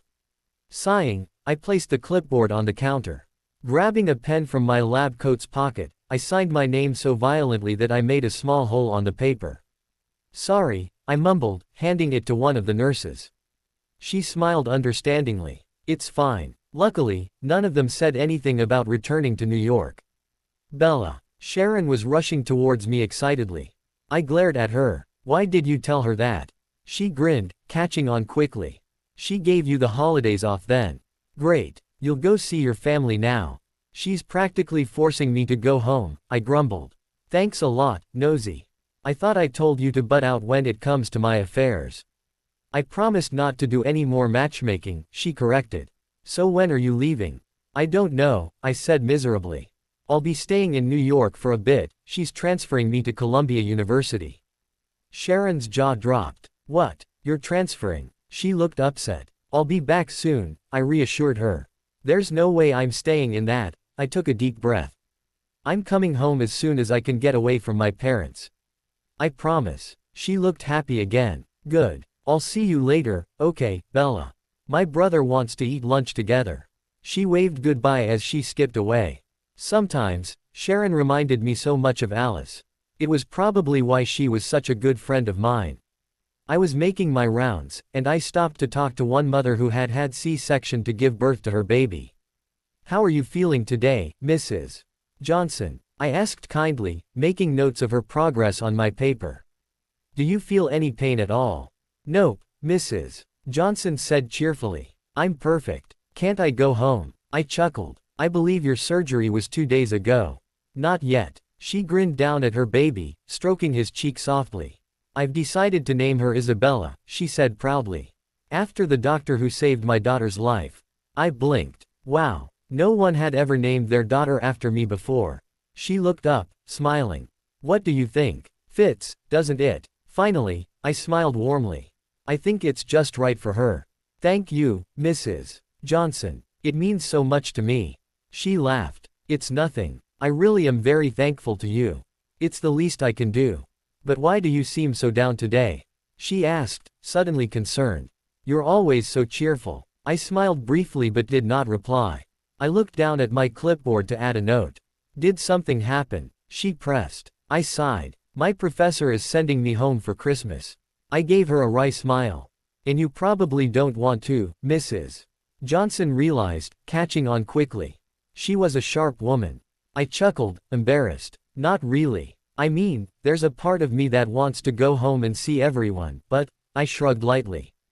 There's also bad history lingering there. I remember, she said, nodding. It was all over the news. But didn't you ever move on? Of course I did, I said. It's just, I don't want to revisit my past and see him, you know. Well, don't see him, then. That's easier said than done, I sighed. His family and mine have been friends forever. And besides, my brother is married to his sister. It'll be inevitable about seeing him if I go back.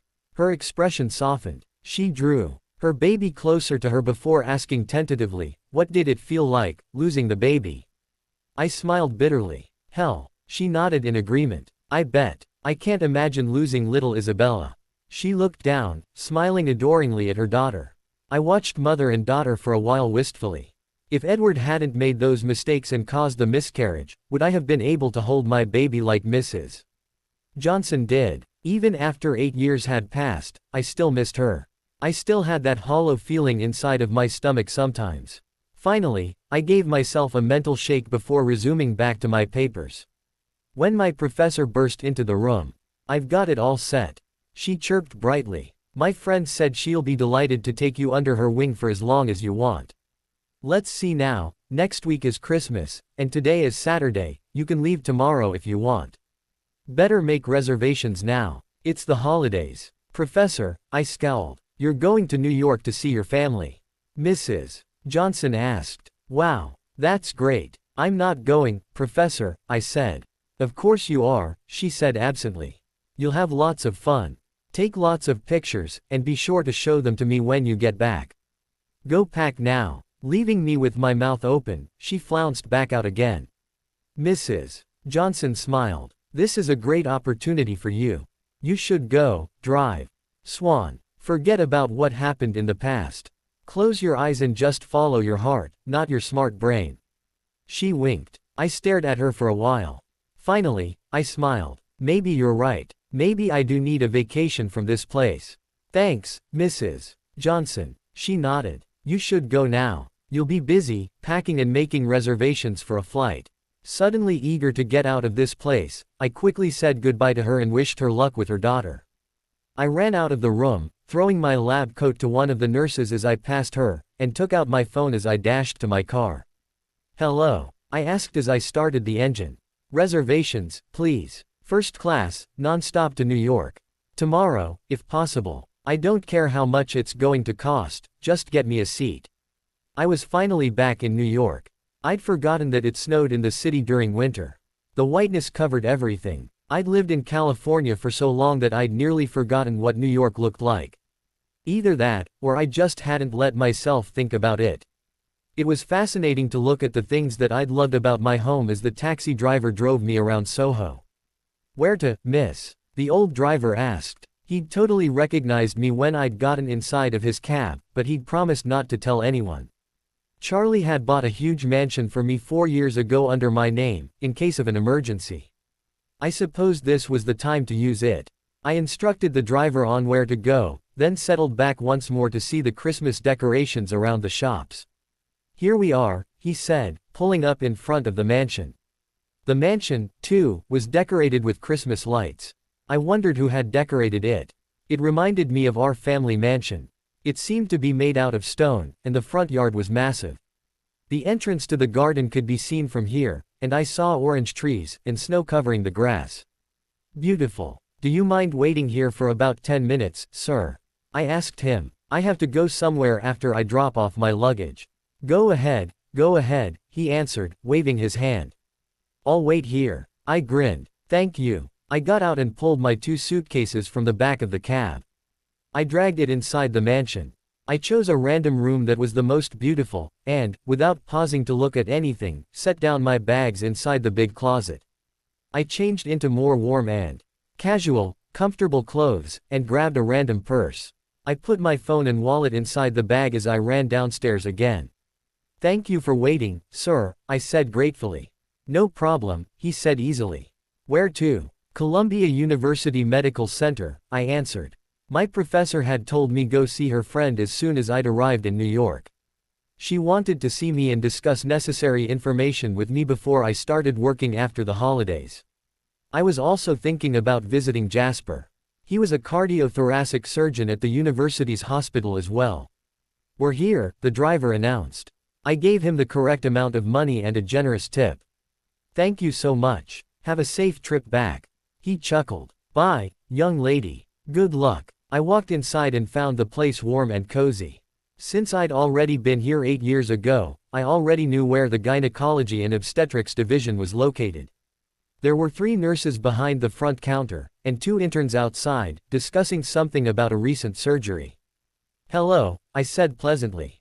I'm here to see Drive Jackson. The nurses gaped at me in surprise, and the interns stopped talking and peered at me. I felt self-conscious. Was I that recognizable? I mumbled. I have an appointment with her. Oh, of course, one of the nurses said, recovering from her shock. I believe she did say something about seeing a student of one of her friends from California. Is that you?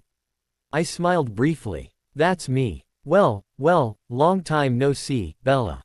I turned around in surprise. A familiar woman was smiling at me, her hands in her lab coat's pockets. My eyes widened. Drive Jackson, I stuttered. That was you. Gwen Jackson, my former gynecologist from 8 years ago, was to be my boss. How ironic. I was surprised myself when Shelley told me her student was Isabella Swan, she said, winking. Pleasantly surprised. I laughed once. Wow, what a small world. How have you been? She asked. You haven't been in contact with your family in, 4 years? And all of a sudden, you just drop in for Christmas. I bit my lip. The professor is great, but she can be so blunt sometimes. She gave me a vacation without hearing my thoughts and told me to come work here for a while. Dr. Jackson laughed. That sounds like Shelley. She glanced around me to see the nurses and interns who were all gaping at our conversation. Well, aren't you guys working? They quickly closed their mouths and busied themselves. I was suddenly nervous. Wasn't Carlisle here somewhere? I was sure that he would never leave Columbia. She seemed to sense my anxiety. Let's take this conversation to my office, shall we? No one will bother us there. She winked. Smiling gratefully, I followed her to her familiar room. I looked around as I sat down slowly, reminding myself about this place. How many times have I sat here to hear the update about my baby? So, Isabella, Gwen Jackson mused. You'll be working here from now on. Well, there are several policies that ought to be slightly different here than in UCLA. Let's go over those first. And she went on for an hour, explaining everything that I should know about Columbia. I drank her every word. I was going to succeed and make a reputation for myself in this place too. Are we clear? She asked when she'd finished. Crystal, I replied. I grinned. Professor. She chuckled. Well then, you may start work whenever you want. Perhaps after the holidays. I nodded. Perfect. Thank you so much. We both got up and shook hands. And she watched as I left her office. The next thing on my list was visiting my brother. Excuse me, I said to the nurses. Where is the cardiology division? The 7th floor, one of them replied. It's just 1 floor away from here. Thank you, I said, smiling. I glanced at the 2 interns who were staring at me with bugged-out eyes. I looked away quickly. Uh-oh. I walked away quickly, boarding the elevator and pressing the button for the 7th floor. When the doors reopened, I walked out and headed towards the front counter. There were 3 nurses and a resident doctor by the counter this time. "Hello," I said cheerfully. Thinking that I was going to see my brother very soon made me joyful. "Is Dr. Swan here?" They all exchanged confused looks. Then, one nurse spoke up. "There's no one here by the name of Dr. Swan. Perhaps you're in the wrong division." I frowned. "No, I'm pretty sure I'm in the correct place." Then, I remembered that Jasper had changed his surname to his real last name a few years ago. I smiled, relieved that I'd remembered. My mistake. "Dr. Whitlock." They blinked in recognition. "Yes, he's here. May I see him, please?" They glanced at each other nervously. Who should we say is looking for him?" I wanted to surprise him. I smiled slyly. "Just call him out." "Call him," the resident doctor ordered. He smiled at me. "I think I recognize her." The nurses shrugged. One of them got on her phone. "Dr. Whitlock." "Yes. Someone says she knows you and wants to see you." I was humming tunelessly, looking around the division, when footsteps could be heard around the quiet floor. I looked up and saw Jasper, looking bemused. "You called for me?" he asked. His eyes fell on me. He looked shocked. "Bella." Grinning, I held out my arms. When he just kept staring at me, I pouted. "What, no hug?" He started laughing, and he reached over and hugged me tightly. "Bella, I missed you." "How did you, what?" I pulled away, smiling. "I'm back in New York for Christmas." "Miss me?" "Of course. Why, drive." "Whitlock," one of the nurses said, her hands on her hips. She looked indignant. "What's the matter, Holly?" Jasper asked, surprised. "You should know better than to be cheating on your wife." Holly said. "After what happened to your sister, you should have known better." I blinked, then started laughing. Jasper laughed with me. "I'm not cheating on Alice, Holly," he said. "That's ridiculous." "Of course not," I laughed. "He loves her too much." Holly and the nurses looked confused. "Then who is she?" I smiled warmly. "I'm his sister, of course." They all wore the same masks of shock. Holly looked horrified. "You mean," she stuttered. "Be Bella Swan." "That's right," Jasper confirmed. "Apparently, she's back from California." He turned to look at me, his eyebrows raised. Wait, Holly said. She pointed at me. "So you're Bella Swan." I nodded. "And you're Jasper Whitlock," she said, pointing at Jasper. "How did that happen?" "I changed my surname to my real last name so that I could carry on my family's lineage," Jasper answered. "I'm adopted, you know." Holly blinked. "Oh, so you're the one that got divorced?" Another nurse asked bluntly. I stared at her. She didn't seem to be trying to making a sarcastic comment. She was genuinely curious. I smiled as best as I could. "That's me. 25 and already a divorcee." The third one nudged the blunt nurse. She looked surprised. "What?" Holly turned back to me. "I'm so sorry," she said sincerely. "I didn't mean to insult you intentionally or anything," she looked embarrassed. "It's just, I've met Mrs. Whitlock, and just thinking that Dr. Whitlock would cheat on her, I mean, she has such a bright personality, and I was thinking about what it would do to her," she babbled on, looking awkward with every word she said. "It's okay," I said quickly. "We all make mistakes." I paused at the word. Mistake. Edward had made a mistake too. It had broken us apart. We all make mistakes. How ironic. Jasper chuckled. "Well, I'm glad you're back." He frowned, looking stern. "You haven't called in 4 years." I grinned sheepishly. "I was busy." He raised his eyebrows. "Busy, I averted my gaze, clearing my throat. "So, when does your shift end?" "I came because I wanted to catch up with you. And maybe we could go surprise Mom and Dad." Jasper's eyes had narrowed. He knew exactly what had been keeping me from calling the last 4 years. He'd caught on as soon as he saw my expression. I cleared my throat again. "In 30 minutes, actually," he finally answered. "Do you want to wait?" I smiled briefly. "Sure." Jasper nodded before turning back. I stared after him. He was bound to confront me about my reasons. He would want to know why I was back in New York so suddenly, and why I had cut off all contact for 4 years. He had his intuitions, but he'd want confirmation. "So, Holly said, poking me out of reverie. "How have you been the last 8 years?" I blinked. "What? You haven't been on the news for a long time," she said. We were all so curious. And Dr. Whitlock didn't know anything, so. It took me a second, but I realized that she was curious if I'd moved on from my past. Oh, I've been fine, I said. It sounded like a question. And how's California? California's great, I said brightly. Highly recommend it. It never snows, unlike this place. I rolled my eyes. And your studies? I felt like I was playing 20 questions. UCLA's great. It has a great medical program, and I majored in gynecology. She looked surprised. So you're a gynecologist? I nodded. I'm going to start working here in Columbia after the holidays. I guess you can say my professor sort of transferred me here. Wow, Holly said, looking amazed. You achieved a lot. I smiled weakly. Thanks. Have you met Cullen yet? The blunt nurse asked. He's still working in the gynecology and obstetrics division downstairs.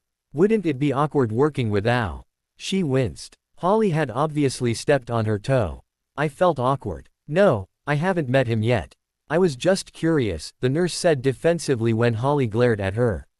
Is that a crime? It is, Holly informed her acidly. It's rude. I smiled slightly. I didn't like bringing up my past again, but the nurse really didn't know what kind of an atmosphere she was creating. She was amusing. You're being rude too, Holly, the intern pointed out. Holly looked embarrassed again. He turned to me. You can go wait over there, if you'd like. He gestured to the chairs in front of the counter. I smiled gratefully. I turned and sat down on the chair, taking out my phone. I began playing a game on it while I waited. Okay, I'm ready, Jasper said, finally emerging from the hallway again, this time dressed in his regular clothes. His familiar way of dressing hit me with a pang. Jeans and a collared shirt with a vest over it. I'd missed everything about my brother. I smiled, putting away my phone. Good. I was getting bored. I was just thinking if I should head back to California. Very funny, Jasper said sarcastically, though he was smiling. I'll see you all later. He waved to his colleagues by the counter before throwing his arm around my shoulder. Let's go. And he practically dragged me out. I didn't mind. We had always been those siblings where we didn't mind hugging or touching. Nice ride, I said appreciatively when we stopped at his BMW. He merely laughed. Where's Alice? I asked as he drove us down to the family mansion. Do you live separately from Mom and Dad? Yeah, Jasper answered. We have a house near the Cullens. He glanced at me quickly to see my response, but I just stared ahead, expressionless. She must be busy, what with all those fans of her, I commented casually. Does she have time for you? Jasper grinned. She makes time for me all the time, Bella. I'm fine. But still, I pressed. I know about being a doctor. I'm one myself. You hardly have time to take care of yourself. Do you eat? He laughed. Alice doesn't starve me. Don't be such a worrywart, Bella. She's a good wife. I smiled slightly, relieved. Good. The mention of the Cullens made me curious, despite all the bad history. After all, they were family friends. So, I prompted. Enlighten me. How is everyone? Fine, Jasper responded easily. Swan Corporation is still thriving, so Charlie is busy, as usual. Renee still helps out as much as she can, but she's been doing some interior decorating these last few years. My eyebrows raised, intrigued. Interior decorating? You mean, with Esme? Jasper looked surprised by my casual mention of the Cullens. Yeah, she's been helping Esme. I nodded. Anything else? Jasper was silent. Finally, he asked, do you want to know about the Cullens? Sure. He pursed his lips. Really? I shrugged. Why not? I mean, won't you be bothered? He asked, concerned. There's bad history there, after all. I rolled my eyes. I told you 4 years ago that I was over that. It's the past, and I left it all behind. They're family friends, Jazz. Okay. Jasper trailed off, looking out the window at the Christmas decorations. Well, Carlisle is still working at the hospital. You'll probably bump into him from time to time. I'm sure I will, I agreed. Especially since I'll be working at Columbia after the holidays. Jasper looked surprised. Seriously? You're transferring? My professor thought it would be good for me, I said flatly. And I explained about why I was back in New York so suddenly. Well, I should thank her, Jasper mused. She let me see my sister for the first time in 8 years. I rolled my eyes. I wasn't going to come home, you know. Because of Edward. I flinched slightly. He had said it so suddenly and matter-of-factly, that I'd had no time to brace myself. Of course, he noticed. I thought you moved on. He asked calmly. He didn't look angry, but looked politely curious. I did, I said stiffly. So then, why didn't you come to the wedding? He asked. If you'd truly moved on, then you wouldn't have minded coming back home to see your ex. I didn't reply. Silence filled the car. Finally, I sighed and said, how's Emmett? Jasper began to laugh, surprising me. More than fine. He's happier than he's ever been. He has a fiancée. I looked at him, shocked. What? Her name is Rosalie Hale, he said. She's a history professor over at Columbia as well. Maybe you'll see her sometime. I smiled. That's nice to hear. What's she like? She's beautiful. She's a bit shallow at times, but she's nice enough. She's very good for Em. I laughed wistfully. Wow. I remember when Emmett was always complaining about being single. How'd he ever get a girl like that? He snorted. Easy. Rose was one of his clients about a year and a half ago. He grew serious. How they met isn't a joke. She was a client for a reason. I sensed that there was more to Rosalie than her outer surface. A history. He nodded. I won't tell you. It's not my place to tell you. Ask her, if you want to hear her story. I'm sure she'll tell you. It was very interesting to hear that someone who had been like a second brother to me was going to get married soon. Perhaps I'd come at the right time. I would probably be able to see the wedding. Hearing about the Cullens made me feel sad and bitter. They'd all moved on. Though Jasper hadn't mentioned him, I was sure that he had moved on as well. I felt pathetic to find out that I was the only one who hadn't really forgotten about my past. I had told everyone that I was going to move on. And I had failed to keep my own vow. I turned my head to stare out the window. New York hadn't changed at all. The Cullens had moved on with their lives. He had moved on as well. And I hadn't. Father. Jasper warbled happily as he led me inside our familiar family mansion. It still had that cozy, warm aura around the huge place. Mother. Guess who I brought? You'll never guess. I rolled my eyes, laughing. Just to surprise them further, I hid behind Jasper once we arrived at the living room. Charlie and Renee eventually emerged from the kitchen. You brought Alice? Renee asked hopefully. She hasn't been over in a while. Someone better, Jasper grinned. Who could be better than our daughter-in-law? Charlie chuckled. Your own daughter, that's what, I said, peeking out. Hi, Daddy, Mommy. Their eyes grew wide with shock. Renee looked like she was about to faint. Charlie was blinking madly. Bella, Bella. Renee shrieked, and she threw herself into me. Jasper moved out of the way just in time, and I caught her easily. My mother's unique scent that only I was able to smell made me feel warm inside. And I felt at home again. Mom, I murmured, rubbing her back. I missed you. Renee was sobbing. Bella, she blubbered. Oh, honey. I chuckled, pulling away to see her better. Wow, you haven't changed a bit, Mom. Young as always. Renee laughed slightly while still crying. Silly. Charlie held out his arms, grinning widely. Come here. Laughing, I bounded into his arms. Hi, Dad. I missed you. I missed you too, Bells. Dessert KS when you're not around. I laughed again, withdrawing away from him. I'll make you some brownies later. Charlie grinned. What a nice surprise. What happened? Why are you back so suddenly? My smile faltered slightly. It was a last-minute thing. I didn't have time to tell you guys. Who cares? Jasper asked, grinning broadly. He placed his hands on Renee's shoulders and guided her gently to the couch. The main thing is, Bella's back. She'll explain everything later. All right, Charlie said, taking my shoulders like Jasper had done to Renee. He sat me down next to my mother, then sat across from me. Tell us everything. So for the next hour, I told them everything.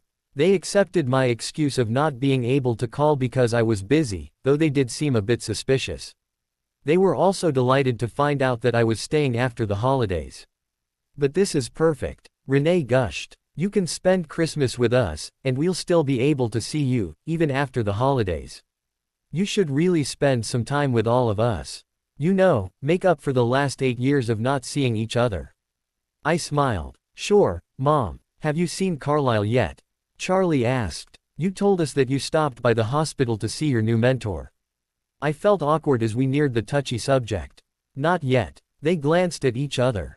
Maybe they saw that I still wasn't very comfortable talking about the Cullens. Still, they were family friends, as well as in-laws, and I was bound to see them all the time, especially during the holidays.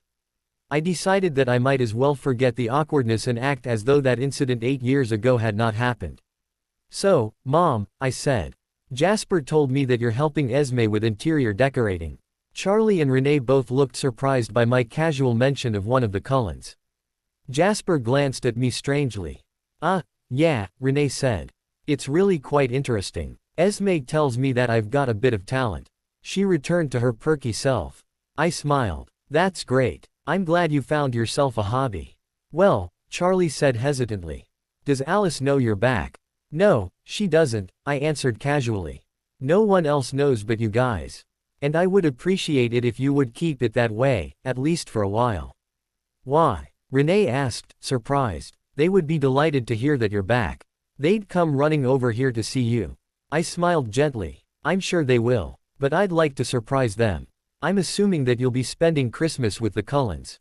"Oh," Charlie said. "I see. I think that's a great idea. Christmas is only a few days away, after all." Renee nodded. "I'm okay with that." I turned to my brother.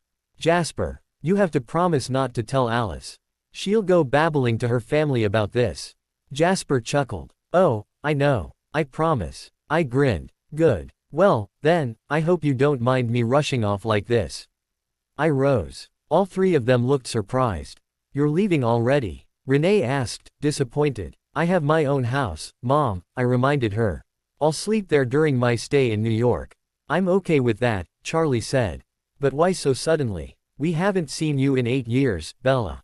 "I'm dragging Jasper out to go shopping," I said, bending down and pulling on Jasper's muscular arm. Jasper looked alarmed. "Shopping? No, thank you. I've had enough of those shopping sprees. You know how hard it is to be married to someone who loves shopping 24/7. I laughed. "Don't worry. My dislike for shopping is still there. But I'm a bit behind on my Christmas shopping. I might as well get everyone presents." Jasper chuckled. "Good idea. I'll come. Bye." I waved towards my parents, who were laughing. "Have fun," Charlie called out. "Where to?" Jasper asked as we got back in the car. I thought as he started the car. "I'm not sure," I admitted. "It's been a while, and everyone's become so successful, they probably have everything." "Not everything," Jasper disagreed. "I remember Esme saying how she needed to go out to the bookstore to get a fun book to read." "A book?" I mused. "That's a start." Jasper smiled as he turned the corner. Next stop, the bookstore. We bought several books that I'd read and liked during the last 8 years. We spent only half an hour in the bookstore, but I had picked out so many books that Jasper was grimacing as he heaved the heavy bag into the backseat of his car. "All right, next," I chirped brightly as we exited the parking lot. He glanced at me, then shook his head wearily. "Where do women get that strength?" I laughed. "Don't be ridiculous. It's true. You just got off of a plane not 5 hours ago, and you're not even tired." "It's too early," I said lightly. "So, what about the others?" Jasper looked thoughtful as he stopped at a traffic light. Well, I don't know. No one ever says anything," he laughed suddenly. "Well, I'm sure Emmett wouldn't mind a bit of your homemade brownies. He's been moaning about how he hasn't had much strength these last few years because he wasn't able to taste them." I nodded, taking his comment seriously. "Okay, I got it. Next." "Well, I'm sure Alice and Rose wouldn't mind getting clothes." He snorted. I grinned. "Shopping mall." For the next 2 hours, I dragged Jasper to 5 different stores at the mall. I made him carry all the bags, and he looked seriously exhausted when we got back to the car. "Why did you buy so many sweaters?" he complained. "I thought my arms were going to fall off." "It's a secret," I said, grinning wickedly. I frowned suddenly. What was the point of working out so much if you were going to mow, and over a few shopping bags? Jasper glared at me. "A few. That was like 50 bags, Bella. And you bought at least 15 sweaters." I rolled my eyes. "It was less than 10. Now stop complaining. What else did you buy?" He was trying to sound casual, but I could see the curiosity burning in his eyes. I smiled innocently. "Let's stop by the market, Jazz. You're going to make us cookies." Jasper asked, perking up as I added chocolate chips into our shopping cart. We'll see. His expression became surly. You'd better make me a batch of your chocolate chip cookies. Is that a threat, Jasper? I teased. It is, he said, rather gravely. Emmett wasn't the only one who lost his strength. I started cracking up. Whatever. Once we finished our shopping, Jasper dropped me off at my house. Thanks, Jazzy, I said gratefully as he set down the items inside. You're the best. Remember not to tell Alice. Jasper straightened, then grinned. No problem. I'm just glad to have you back, Bella. I'll see you soon. Bye. He waved without looking back. I took a deep breath as I looked down at the shopping bags. I had a lot of work to do. Edward's point of view. Hello. Hey, bro. Emmett's voice answered cheerfully. How come you never call anymore? I sighed as I leaned against the front counter of the clothing store. I've been busy. What do you want? Would you like it wrapped, sir? The cashier asked flirtatiously. She was batting her eyelashes. I resisted the urge to grimace, and smiled forcibly instead. Yes, thank you. What? Emmett asked, confused. Thank you to what? Where are you? I'm a bit behind in my Christmas shopping, I replied as I watched the girl wrap it neatly in silver wrapping paper. So I'm doing that right now. A bit. Emmett laughed. Dude, Christmas is tomorrow. You're shopping for presents on Christmas Eve. I smiled. Is that a problem? Whatever, Emmett said. You're coming over to spend Christmas with us tomorrow, right? My smile faded. No, you're coming, he said firmly. Even if I have to drag you over myself. What was the point in asking me if you were going to make me? I grumbled as I handed over my credit card. I was just wondering if I had to force you to come, that's all, he said. Besides, Rose made me do it. Here you are, the girl said, handing me the bag and credit card. She smiled at me brightly. Have a nice day, and come again soon. I suppressed a wince again. Thank you. I walked out of the store quickly, vowing never to come back in here again. Looks like that girl was flirting with you, Emmett commented. Right. I ignored him. I was just planning to drop off the presents and leave. I have a lot of court cases to look at.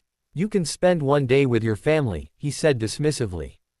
Do I have to drag you over, or will you come quietly? I didn't reply. Come on, man, he said. There's going to be a lot of food and desserts, and we can all open the presents together under the tree.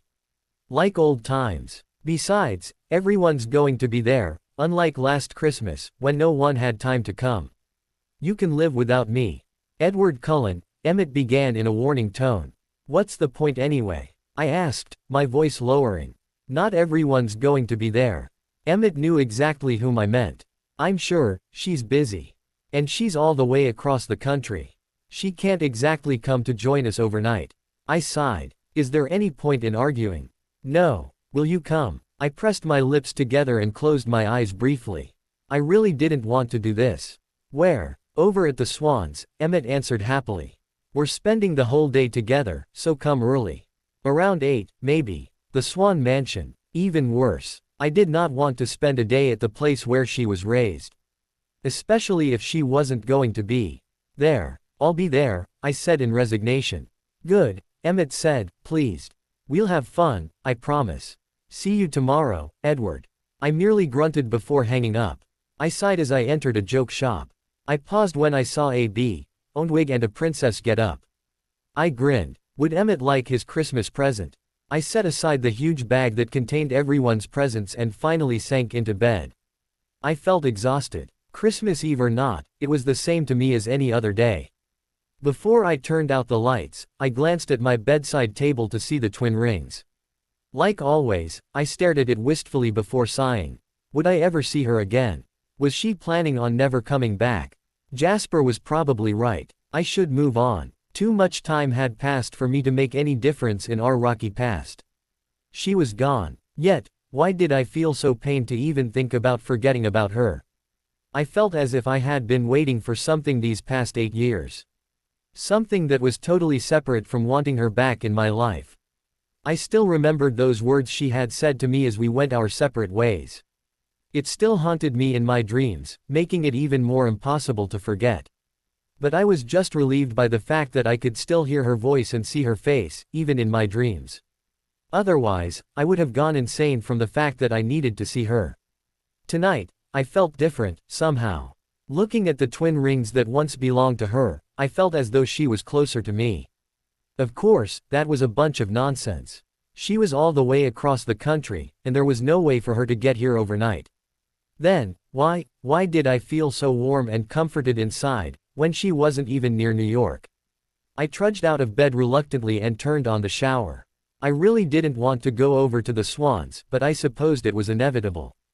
After all, they were family friends, as well as in-laws. I looked past my usual suits in the closet, and stared blankly at my casual clothes instead. I realized that I'd never seen them before. Alice must have sneaked in and filled up my closet with her designs. I picked up a random hoodie and peered at it. Sure enough, Fashionistas logos were embroidered on the back of each clothing. It was Christmas, and I needed a break from those suits. So I got on dark, skinny jeans, a casual tee, and a white hoodie. I glanced at the mirror. I looked presentable enough, but I felt like one of Fashionista's models with so many logos on me. Still, I had to admit that she really was very good. Her designing style was very simple, yet stylish, and it was perfect for young people. I swung the huge bag that contained the presents over my shoulder carelessly before exiting the house. I threw it in the backseat of my car, and I started the engine. I glanced at the clock before driving away. 7:30. I drove slower than my usual speed, wanting to put off the gathering as long as I could. But to my disappointment, I arrived exactly at 8.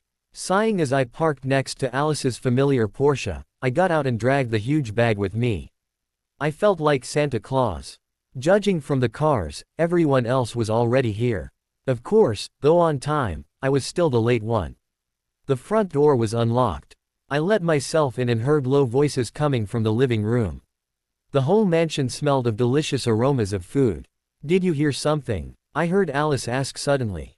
"Do you think Edward's here?" The door leading to the living room opened, and the next thing I knew, I was attacked by a pixie. "Merry Christmas, Edward," she chirped happily. "You look nice." "Thanks," I grumbled, trying to walk with her still attached to me. I made it to the decorated Christmas tree in the corner, and laid the bag next to all the other stacks of presents. "Hi, everyone." "Edward," Carlisle greeted me from the sofa. Esme got up and hugged me. "Hey, bro," Emmett said from an armchair. He was already munching on homemade muffins. Rosalie sat on one of the arms next to him. She waved at me, grinning widely. "Edward," Charlie nodded. "How are you?" Renee smiled at me as warmly as always. Like I'd never hurt her daughter in any way and made her run off to California. "I'm fine, thanks," I said. "Alice, get off." Alice finally let go of me and looked up at me, grinning. "Did you get me a good present?" I shrugged before sitting down on an empty armchair. She pouted. I finally noticed who was missing. "Where's Jasper?" "He's upstairs somewhere," Alice said dismissively.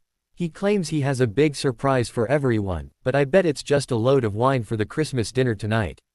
I smiled slightly as I leaned back. "You should talk nice about your husband, sis." "I do," Alice said, settling back down on the floor, and helping herself to some muffins. "But he's been keeping something from me these last few days. So I'm mad at him." "Ooh," Emmett sniggered. "Maybe he's finally getting tired of you. Perhaps he has a girl hidden up in his old bedroom." He laughed as he dodged her bad kick. "That's not funny," Alice scowled. "Aw, come on, Alice," Emmett crowed. "It was just a joke. Besides, you know Jasper would never do that. He's not an idiot, unlike this brother of ours right here." He winked at me. I smiled ruefully. "True." Renee laughed suddenly. "It's a bit ironic how Emmett said that. I mean, it's true." She nudged Charlie playfully, giving him a knowing look. "What?" Alice blinked. "You mean he has a girl up there?" Right on cue, there came a loud thump from upstairs, and a shriek of laughter. The laughter belonged to a woman. Everyone except Charlie and Renee froze. Alice's eyes were wide. "Who's up there?" Esme whispered. "You weren't serious. Come here." Jasper's voice echoed loudly throughout the house. "You little." The laughter got louder, and there were footsteps hurrying down the staircase. Suddenly, the door opened, and a familiar scent rushed into the room. The young woman with mahogany, long hair was laughing freely and uncontrollably as Jasper tried to tickle her from behind. She straightened up, still laughing, and looked around with bright, chocolate eyes. I froze, recognizing her. Bella was back. Bella's point of view. Hey, looks like Edward's here too, Jasper said. I lay quietly on my old bed, staring up at the ceiling. He looked at me. Act natural, Bella. I know you two haven't had the most pleasing past, but it's Christmas. Everyone will be surprised to see you back, and the first thing you should do is help everyone be comfortable with that fact. You haven't forgotten, but you should at least pretend you did. I hadn't admitted it, but Jasper already knew that I hadn't forgotten about Edward. He'd seemed relieved by it, strangely. Don't worry, I said softly. I have no intention of letting the atmosphere getting awkward. We listened to everyone greeting Edward downstairs. He sounded a bit melancholy. Why is he so down? I wondered, sitting up. Did something happen? I couldn't help but let concern flood into my tone. He looked at me with raised eyebrows. He's always like that. I looked at Jasper, startled. He smiled, shrugging. Shall we go down now? I hope you got me a good present, I said as we exited the room. Nah, just dug something out of the trash. What? I asked, mockingly indignant. And to think that I baked you cookies.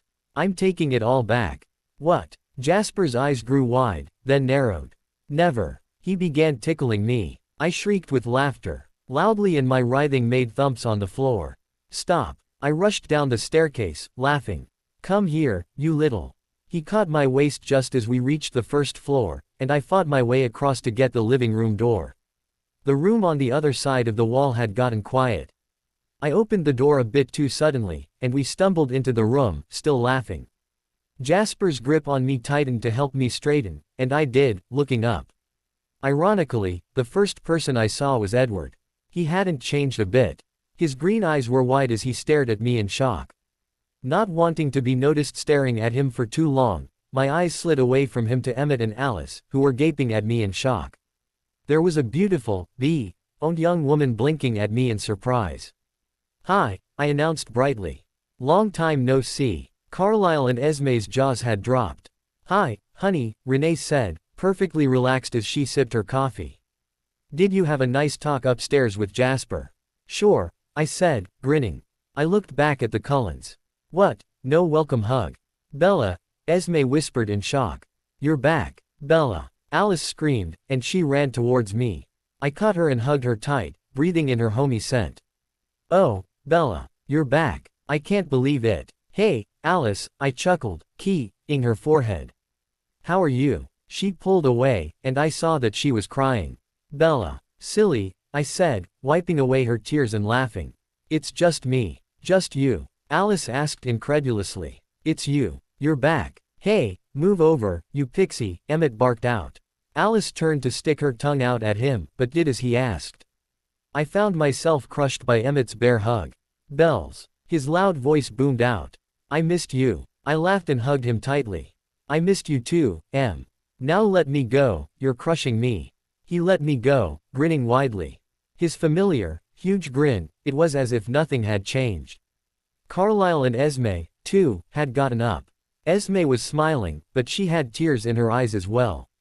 Oh, sweetie, she whispered as she reached for me. Welcome back, Esme, I said, feeling content in her arms. Carlisle looked happy to see me again.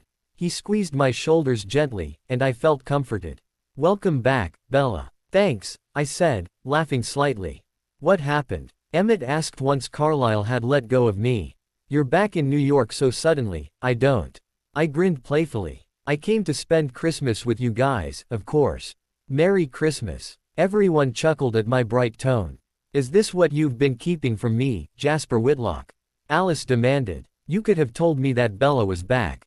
Jasper looked wary. I didn't blame him. Alice looked like she could beat him up any minute. Bella told me not to. Bella, Esme asked, surprised. Why? I wanted to surprise you, I said. Looks like my plan worked. I'll say, Emmett snorted with laughter. Look at Edward. I turned to the only Cullen who hadn't greeted me with joy. He was still staring at me with wide eyes, frozen in his seat. I smiled gently. Edward, it's been a while. He blinked once, then relaxed slightly. He nodded slowly. Bella, welcome back. The atmosphere was getting tense. I could feel the awkwardness radiating off in every direction. Everyone was watching us warily. I laughed quietly. Wow, you haven't changed a bit. I would have thought, After 8 years, something would have changed. But really, New York hasn't changed at all. Of course not, Alice chimed in, realizing what I was trying to do. It's still same old New York. She trilled out a long laugh. I smiled at her as I sat next to her on the floor. Well, maybe except for the 3 Cullen siblings, I suppose. Who won the bet? Alice's grin became wider. I did, of course. She chirped happily. $1 million from each of my brothers. And that was 4 years ago. She pouted. You should have been there. It was truly something unforgettable. The tense atmosphere broke, and everyone began laughing as they remembered the memory. True, Jasper chortled. It was a once-in-a-lifetime opportunity. I thought I was going to explode from trying to suppress my laughter, Esme remembered. The look on Emmett's face. She chuckled. Edward was a bit boring, Alice recalled. He just handed over his check without much reaction.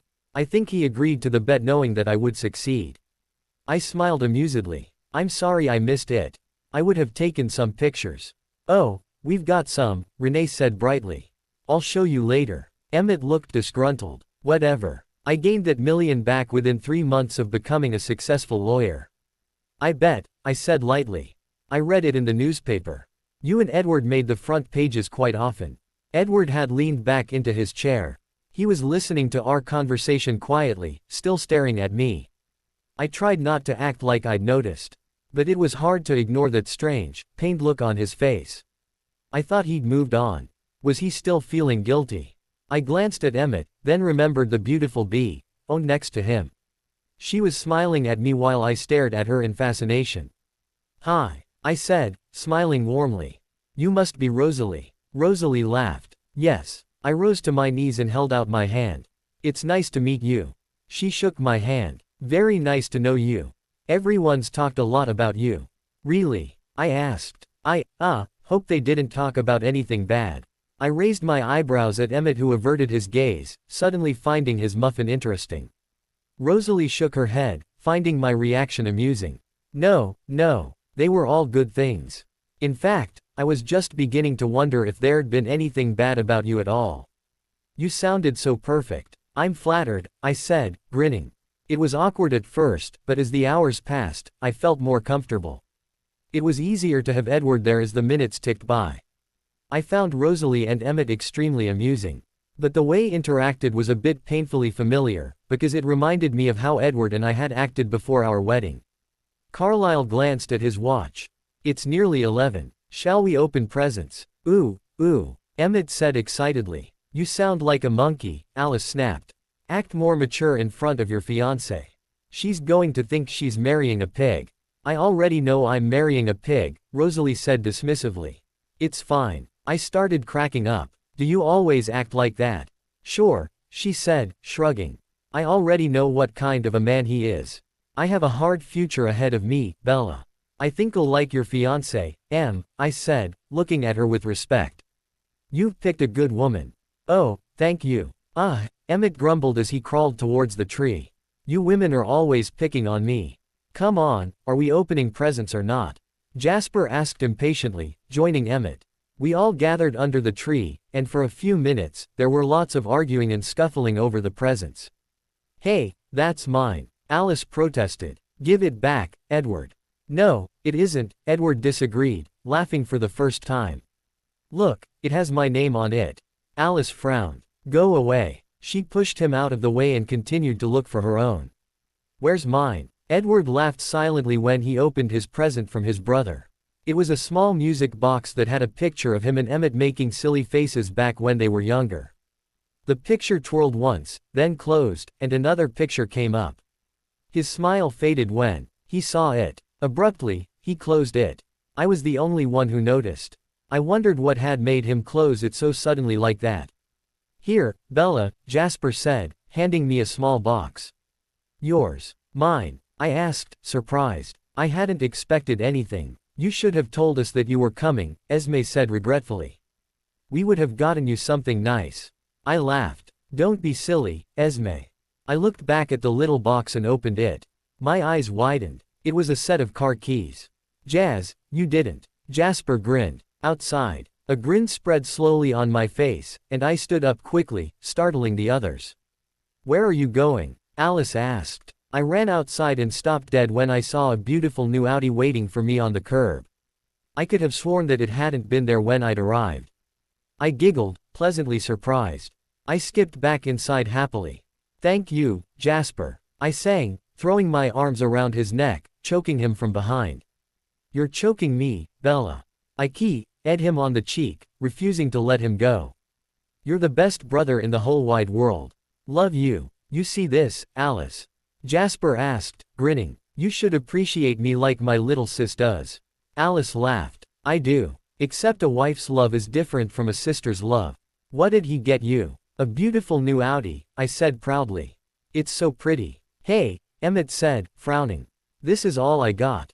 He was looking down at a small stack of presents at his feet. Seriously? What's that? I asked, pointing to a own wig and a princess get-up set.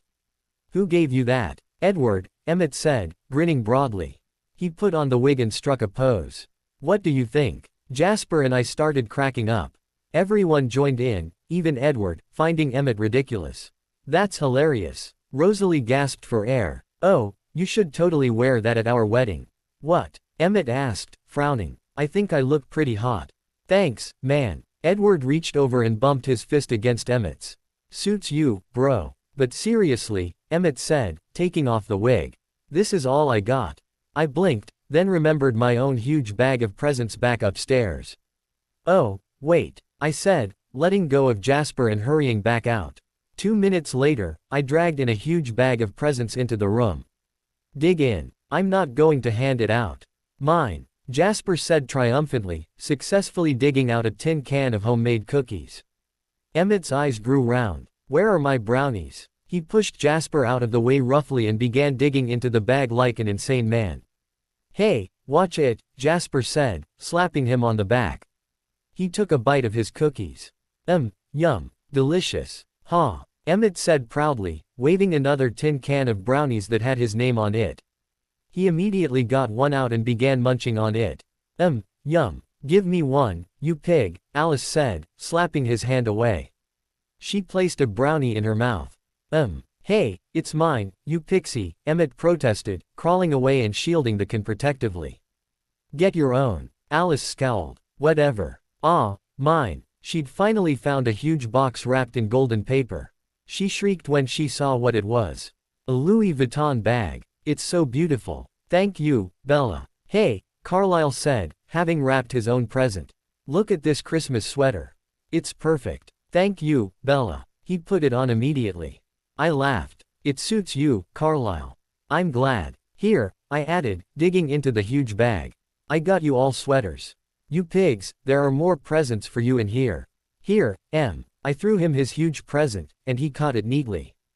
Jasper caught it and began unwrapping it eagerly.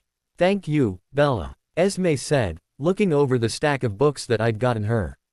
I was just thinking that I needed to go visit the bookstore. You're welcome, I said, smiling. Here, Esme. I handed her another box. Hey, look at me, Emmett said, grinning widely. I looked over and saw that he'd already put on his sweater. You got us all Christmas sweaters? Esme asked. Of course, I said. What's Christmas without Christmas sweaters? Here, Mom, Dad. They caught theirs and began unwrapping it quickly. Alice, I said, tossing her another big box. She grinned. Thanks, Bella. I rolled my eyes as I got out another box. Here, Rosalie. I don't know if you'll like it or not. Rosalie looked surprised as she accepted her present. Thank you, Bella. I winked at her before throwing the biggest box to Edward. He caught it at the last minute, taken aback. I smiled at him innocently. I hope you like it. He blinked. Thank you. Aw, how adorable. Alice gushed, her eyes glued to her red sweater. Thanks, Bella. Oh, Rosalie said, staring at her light pink sweater. It's beautiful, Bella. Thank you. I smiled, relieved. I'm glad you like it. I turned my head to watch Edward opening his own present. He opened the box and stared at it. I began to feel worried. Did he not like it? Hey, let's see yours, bro, Emmett said, looking over his shoulder. He, too, stared at it before busting out in laughter. Man, nice one. Wear it. Edward looked up to meet my worried gaze. He was smiling slightly, amused. He obliged, taking off his hoodie, and putting on the sweater. Alice started laughing. How cute. Frosty the Snowman was running away on Edward's sweater, and there was a little speech bubble next to it that said, "Catch me if you can." "Thanks, Bella," Edward sighed, smiling genuinely. My smile returned. "You're welcome." $% caret and asterisk. Everyone became immersed in conversations afterwards. Charlie, Renee, Carlisle, and Esme all began talking about business, while Emmett and Rosalie sat in the corner, looking cozy. Alice, Jasper, Edward, and I were playing card games on the floor.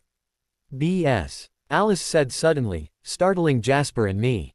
"Take it back, bro." Edward smirked, then turned over the card he'd just laid down. It was the correct card. "Nope. You take it, sis." Alice made a face, then took the whole deck.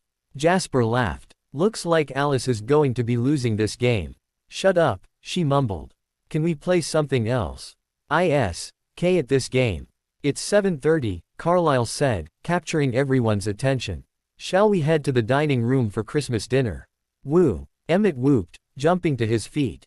"Dinner. Great, I'm starved," Jasper said, tossing his cards into the deck. "We'll say Alice lost." Alice grimaced. "Some husband I've got." We all got around the huge dining room table, where Renee and Esme had served many different dishes. There were turkey, chicken, roast beef, mashed potatoes and gravy, salad, bread, soup, and many other favorites of ours. Yum," Emmett said, grinning widely as he stuffed meat inside his mouth. I made a face. "Cut the meat, Em. That's disgusting." "What must Rose think?" "It's fine," Rosalie said dryly. "I've gotten used to it." "Well, we haven't had a chance to hear what you've been doing the past 8 years, Bella," Carlisle said just then. I looked up from my plate. "Why don't you tell us your story?" he suggested. "This is a perfect place to hear it. Over Christmas dinner." Everyone was looking at me expectantly. I had no idea what to tell them. What was I supposed to say? "Oh, you know, I've been trying to forget about what happened with Edward 8 years ago. That's why I've been avoiding your calls." I couldn't say that. Not while Edward was here, sitting right across the table from me. Awkward. Not much, really," I mumbled. Reluctantly. "You know, hospital work. Looks like you don't know where to start," Alice said, looking straight at me. She seemed determined to find out how I've lived through my past. "Well, we'll help you. First thing I want to know, have you done any dating?" Was it my imagination, or did Edward stiffen slightly upon hearing his sister's question?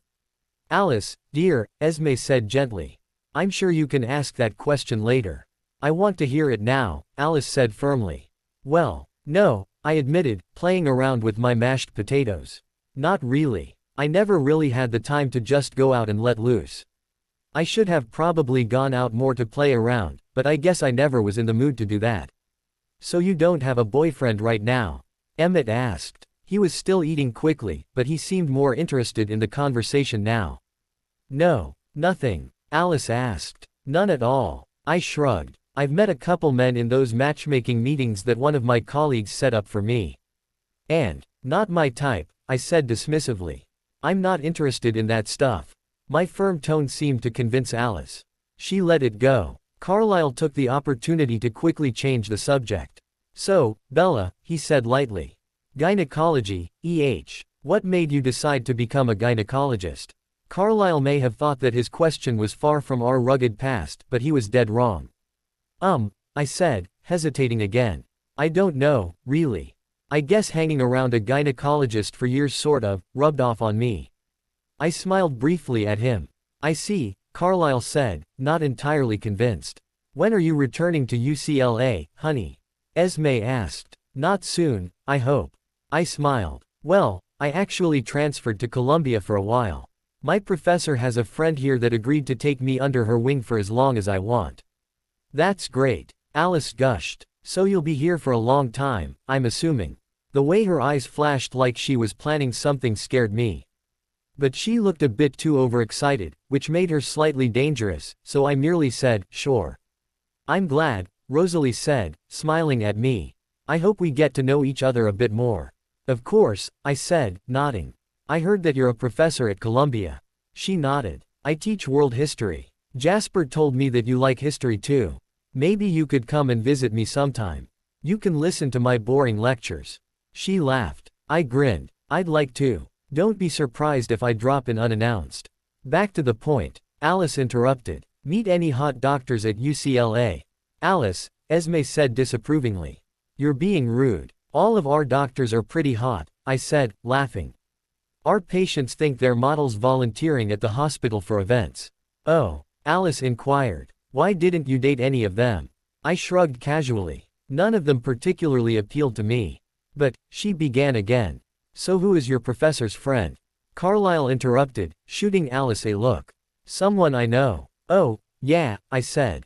Gwen Jackson. I laughed. A bit ironic, isn't it? Gwen, Carlyle asked, surprised. She's a friend of your professor. I was surprised too, I admitted. But I already know her, so I suppose it won't be as awkward.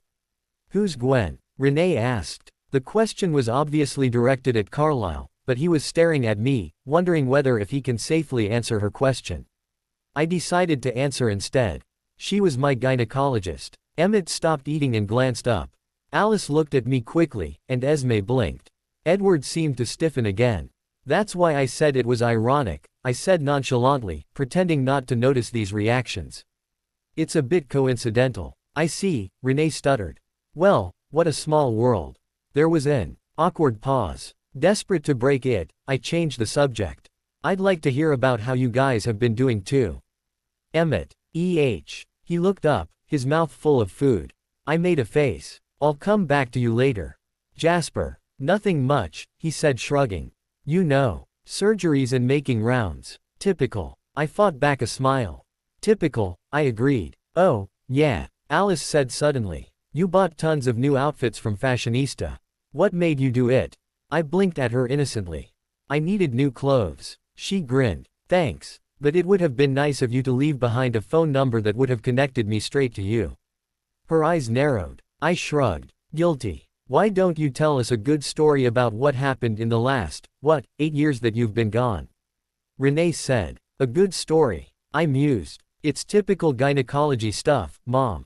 Yes, but Carlyle always seemed to have interesting stories with him, Renee countered. How about it, honey? I looked up from my plate, and a sudden flash in front of me made me freeze. I stared at Edward's left hand, which he was using to hold his meat in place and cut it. He seemed oblivious to my sudden interest. It was as though I'd been cut off momentarily from the world. I felt sluggish as I tried to process the information that I'd just seen with my own 2 eyes. Why was he still wearing his wedding ring? Bella, Renee said loudly. Are you still with us, dear? I jumped slightly, startled. I looked at her blankly.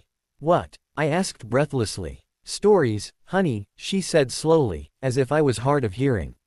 I stared at her for a few more seconds before I remembered her question. Oh, yeah, I can't really remember much right now. It was true. I couldn't think straight. I was totally distracted. Oh, come on, Emmett said, having noticed nothing strange. You have to have something. Alice and Jasper were staring at me with unfathomable expressions on their faces. They'd definitely noticed my distraction. I looked down at my plate again, my breathing getting faster. I decided that telling a story would keep my mind off of what I'd just witnessed. There was a young woman who came in about a few years back, I said slowly. She wanted to know if it was possible to get an abortion right away. An abortion? Esme asked, appalled. Why would she want that? I smiled wryly. Well, she was only about 16. You can't really blame her for wanting to get rid of the baby. Besides, she didn't know who the father was. Kids these days, Charlie mumbled, shaking his head. Go on, Carlyle prompted, interested. We told her that we needed her parents' permission since she was under 18, I said. She seemed a bit scared, and I knew that they didn't know about her pregnancy.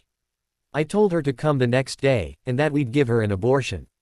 What? Rosalie gasped. You let her? It was actually against hospital regulations, I admitted. I could have gotten fired for doing it without my professor's consent. But I thought I could relate to her. Pregnant at 16, pregnant at 17, what's the difference, really? I glanced at Edward briefly, whose face was hardened. But you wanted that baby, Bella. Alice burst out. She glanced at Edward warily. I smiled, cutting up small pieces of meat. Of course I did, but there were times when I didn't. I was afraid of what people might think of me, even if I was married at the time. I couldn't help but sneak another peek at his left hand. It was definitely the same ring. Why would he keep it on for 8 years? Did her parents find out? Carlyle asked. I looked up at him, startled again. No, she made us all keep it a secret, and she left after thanking us. I never saw her again. How come she didn't know who the father was? Rosalie asked. How could you not know? It happens, I said. She didn't look like the type to sleep around, so I can only guess that it was accidental. Who knows? Maybe she got drunk and a boy took her to a hotel. Anything can happen. How interesting experiences you've had, Bella, Esme said, intrigued. Tell us another one. Tell you what, Carlyle said, smiling kindly at me. Why don't we hear about your first death patient? Every doctor has one of those. My face hardened, remembering so clearly. I hesitated, a lump forming in my throat like it always did when I thought about that woman. Rough. Jasper, who was sitting next to me, said softly. I exhaled sharply, laughing softly. A bit. I found out how hard it is to be a doctor as soon as I finished my residency. Tell us, Alice urged gently. I glanced up at Edward again, and found that he was staring at me. I looked down again quickly, clearing my throat. It was a bit shocking, I began quietly. I could relate to this woman more than that 16-year-old girl I told you about. The room was deathly silent, and even Emmett was trying to eat quietly without clinking his eating utensils on his plate. I think it might have been about a week after my residency ended. Though I still had a lot to learn, my professor trusted me. For my first assignment, she put me in charge of any new maternity cases that came in. That assignment was pretty basic, and I thought I could handle it easily. But, of course, to even think that was jinxing everything. The first 10 patients were all easy enough. I remember 5 of them were already in labor when they were rushed inside. 3 of them just walked in casually for a checkup. And the last 2 women just walked in because it happened to be their due date. They hadn't gone into labor. Carlyle chuckled. Those are always the lucky ones. I smiled. True. So I took care of them easily, instructing the nurses and interns on what to do. I got another colleague of mine to take care of one patient who needed a C-section.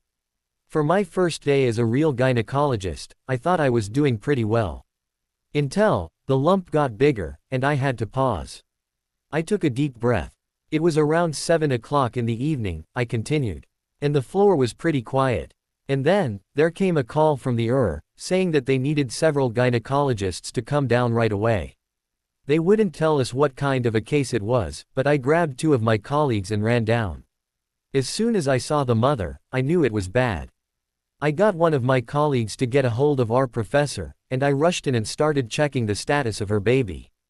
Someone had pushed her intentionally down a flight of stairs. She'd rolled all the way down, and her weight had crushed the baby. The baby was somehow still alive, and I thought I could get it out before it could die. It was about 2 months premature, but we could deal with that later. I couldn't wait for the professor to join me, so I told my colleagues to get ready for a surgery. They seemed horrified that I would just do it in the but I was desperate. I knew what it was like to lose a baby. I spoke like I was in a trance. I was remembering every detail of that day as I told the story. The others had stopped eating, and were staring at me with wide eyes. Edward looked rather pale, as he realized what I meant by the way that I could relate to the woman. I didn't want the woman to lose her child like I had lost mine. I'd never done a C-section before, and I don't know how I did it. But I got the baby out, and I watched him take his first gulp of air. I told the nurses to put him in an incubator right away, and I turned around to deal with the mother. But I stopped abruptly, remembering that continuous, beeping sound. The sound I dreaded hearing every single day. I shuddered delicately. Too late? Carlyle asked softly. I nodded slowly. I still remember it so clearly. I started performing CPR on her, but she didn't come back. I was pumping her heart for about 10 minutes, until my professor, who'd arrived to see me take out the baby, forced me to stop. She made one of my colleagues announce her death, and took me away to see the baby. I was in shock after seeing my first patient die under my care, but I felt relieved that I'd saved her baby. At least, that's what I'd thought. The baby was having trouble breathing. His lungs hadn't fully developed yet, and he was wheezing a lot. We tried our best to help him, but, I sighed heavily. 2 weeks after his birth, he passed. I felt so horrible. I couldn't save my first patient, and I couldn't save her child either. But the worst part was that the father didn't even blame me. He thanked me instead for doing my best, and even apologized for all the trouble that I'd gone through. I smiled wryly, sighing. I never liked hearing that beeping sound on the machines after that. It was silent. Esme and Renee were sniffling, and Alice and Rosalie looked glum. Jasper was playing around with his mashed potatoes, looking like he totally knew what I felt like, and Emmett didn't look very hungry anymore. Carlisle was looking at me sympathetically, and Charlie looked awkward.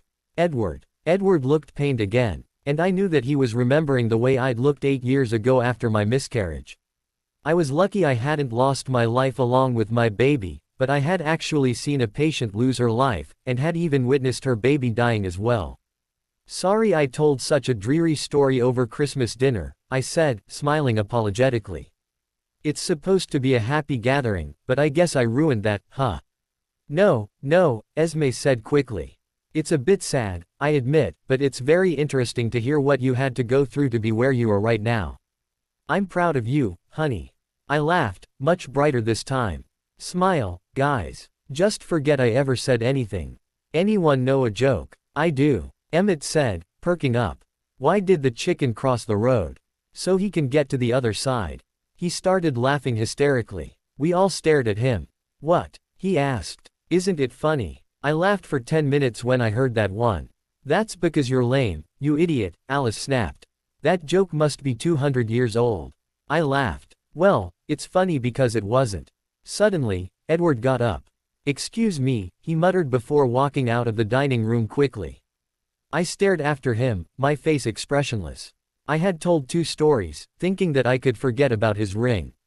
But the fact that I was able to relate to my first patient made me wonder about it again. Edward's point of view. I walked out of the dining room as quickly as I could. My heart was beating extremely fast, and I could hardly breathe. I stopped on the first step of the staircase and leaned against the wall, taking deep breaths and closing my eyes. I still couldn't believe she was back. It had been several hours already, and I had a hard time believing it. It was just the fact that there had been no contact for 8 solid years, and all of a sudden, she'd just dropped in for Christmas. I had been taken aback. Although she'd explained about her rather absent-minded professor, it just didn't seem like Bella. It didn't make sense. As soon as she'd walked into the living room with Jasper, my heart had literally stopped for 1 second. I couldn't stop staring at her the whole entire time she was greeting the others. She looked so incredibly amazing. She had gotten, if possible, much more beautiful over the past 8 years. She was 25 now, I knew, but she still looked 17 to me. Her lovely chocolate eyes that had dazzled me so much in our past still held that same warmth, though there was sadness that she kept hidden inside. Her mahogany hair was longer, and her body had gotten curvier. I'd felt dizzy as I had noticed all these characteristics. I'd felt like I was being drugged. I was 19 all over again, when I would be dazed by the fact that she was just there. I truly hated myself at that moment, for ruining our relationship. I could have been next to her the past years if it hadn't been for my stupid mistake. I could have protected her from all those unpredictable men who seemed to have made some moves on her. This beautiful young woman could have been mine.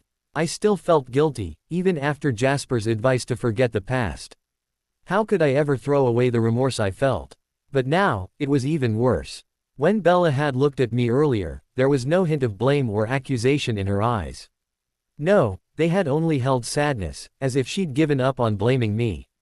She had forgiven me too. That made everything worse. How could I ever face her, when I didn't deserve to be forgiven? She'd even gotten me a present. A Christmas sweater that had a picture of Frosty the Snowman. The picture had reminded me of our first Christmas in New York, soon after we'd moved from Forks. We'd all gone outside to have a snowball fight. Did she even remember that? If she had thought of it and had gotten the sweater for me, it also meant that she had even forgot about the past. She'd moved on. She could think about her childhood and teen years safely, without getting hurt all over again. The thought made me feel pathetic for not being able to let go of her. Her stories of her experiences at the hospital made me feel especially horrible. It was such a cruel coincidence that she'd had to see her first patient and her baby die in a way that was similar to how she had lost her baby. What had I done? I had known that I had done wrong for a long time now, but this was the first time in years that I'd actually thought about it in detail. Other times, I would try to forget the past, and force myself not to think. What had I done? I was really messed up. How could I ever move on now, when she'd come back to New York at the wrong time? How could I move on, when her beautiful face would keep interrupting in everything that I did? How could I? I was miserable now. The fact that I couldn't touch her, or even dare talk to her, was agonizing. It might be better to kill myself. I buried my face in my hands, groaning softly. And I felt the cool surface of my ring. Startled, I looked at it. I hadn't even noticed that I'd been wearing it the whole time. And Bella had been sitting right in front of me at dinner. Had she noticed? If she had, it would be pretty obvious that I hadn't forgotten about her. I was so pathetic right now, it was ridiculous. I laughed quietly and humorlessly. What did I have to do to survive now?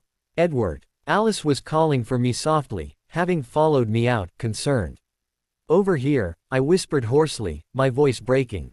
She found me, and her expression turned sympathetic. Oh, Edward, she wrapped her arms around my waist and hugged me gently. I know this is hard for you. I'm sure it's worse for her, I said quietly. This is nothing, Alice.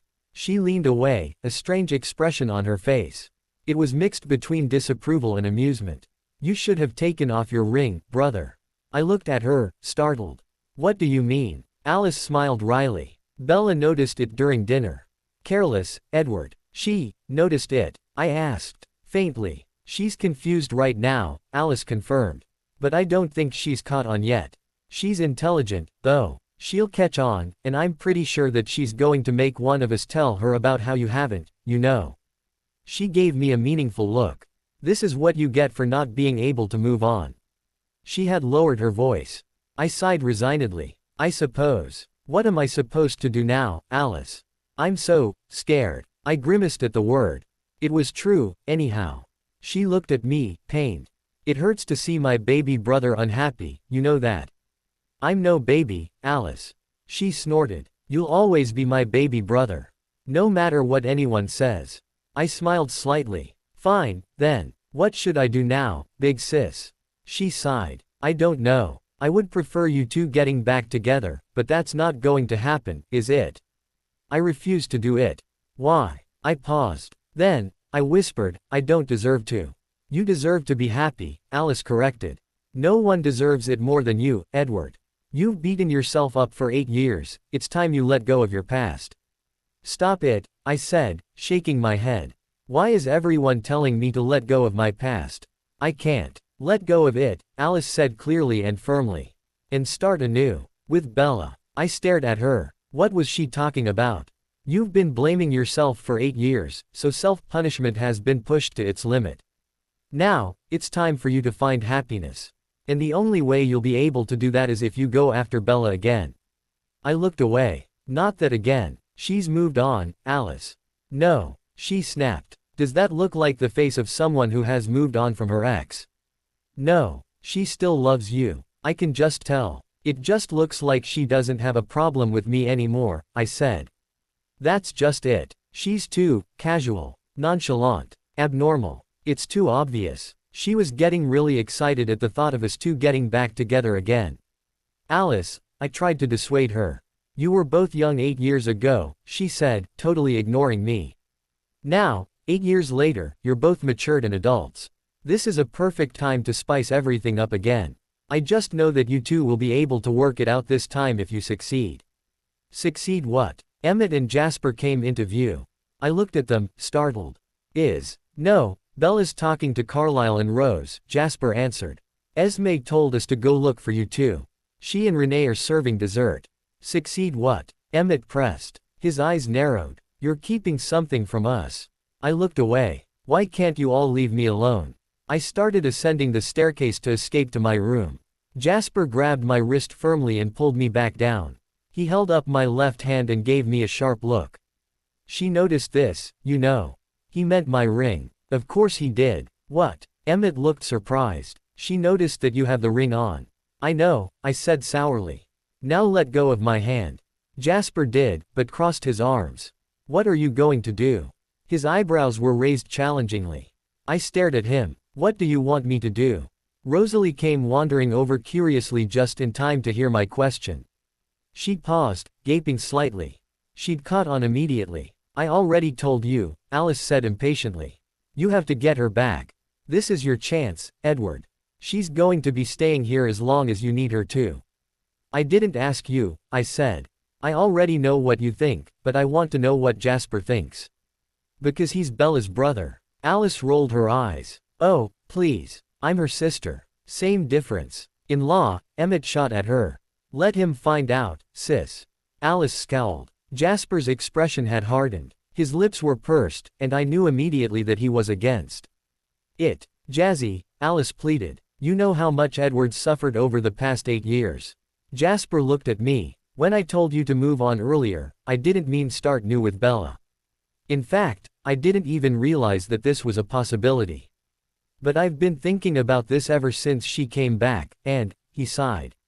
Since your divorce was final 8 years ago, I can't really stop you from going after her again.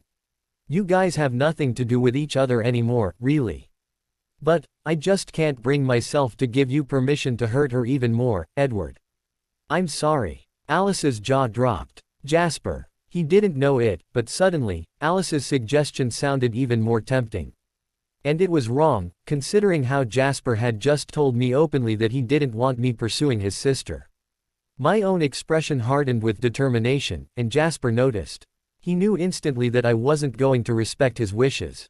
He sighed silently. Ignore that guiltiness, Edward, Emmett spoke up.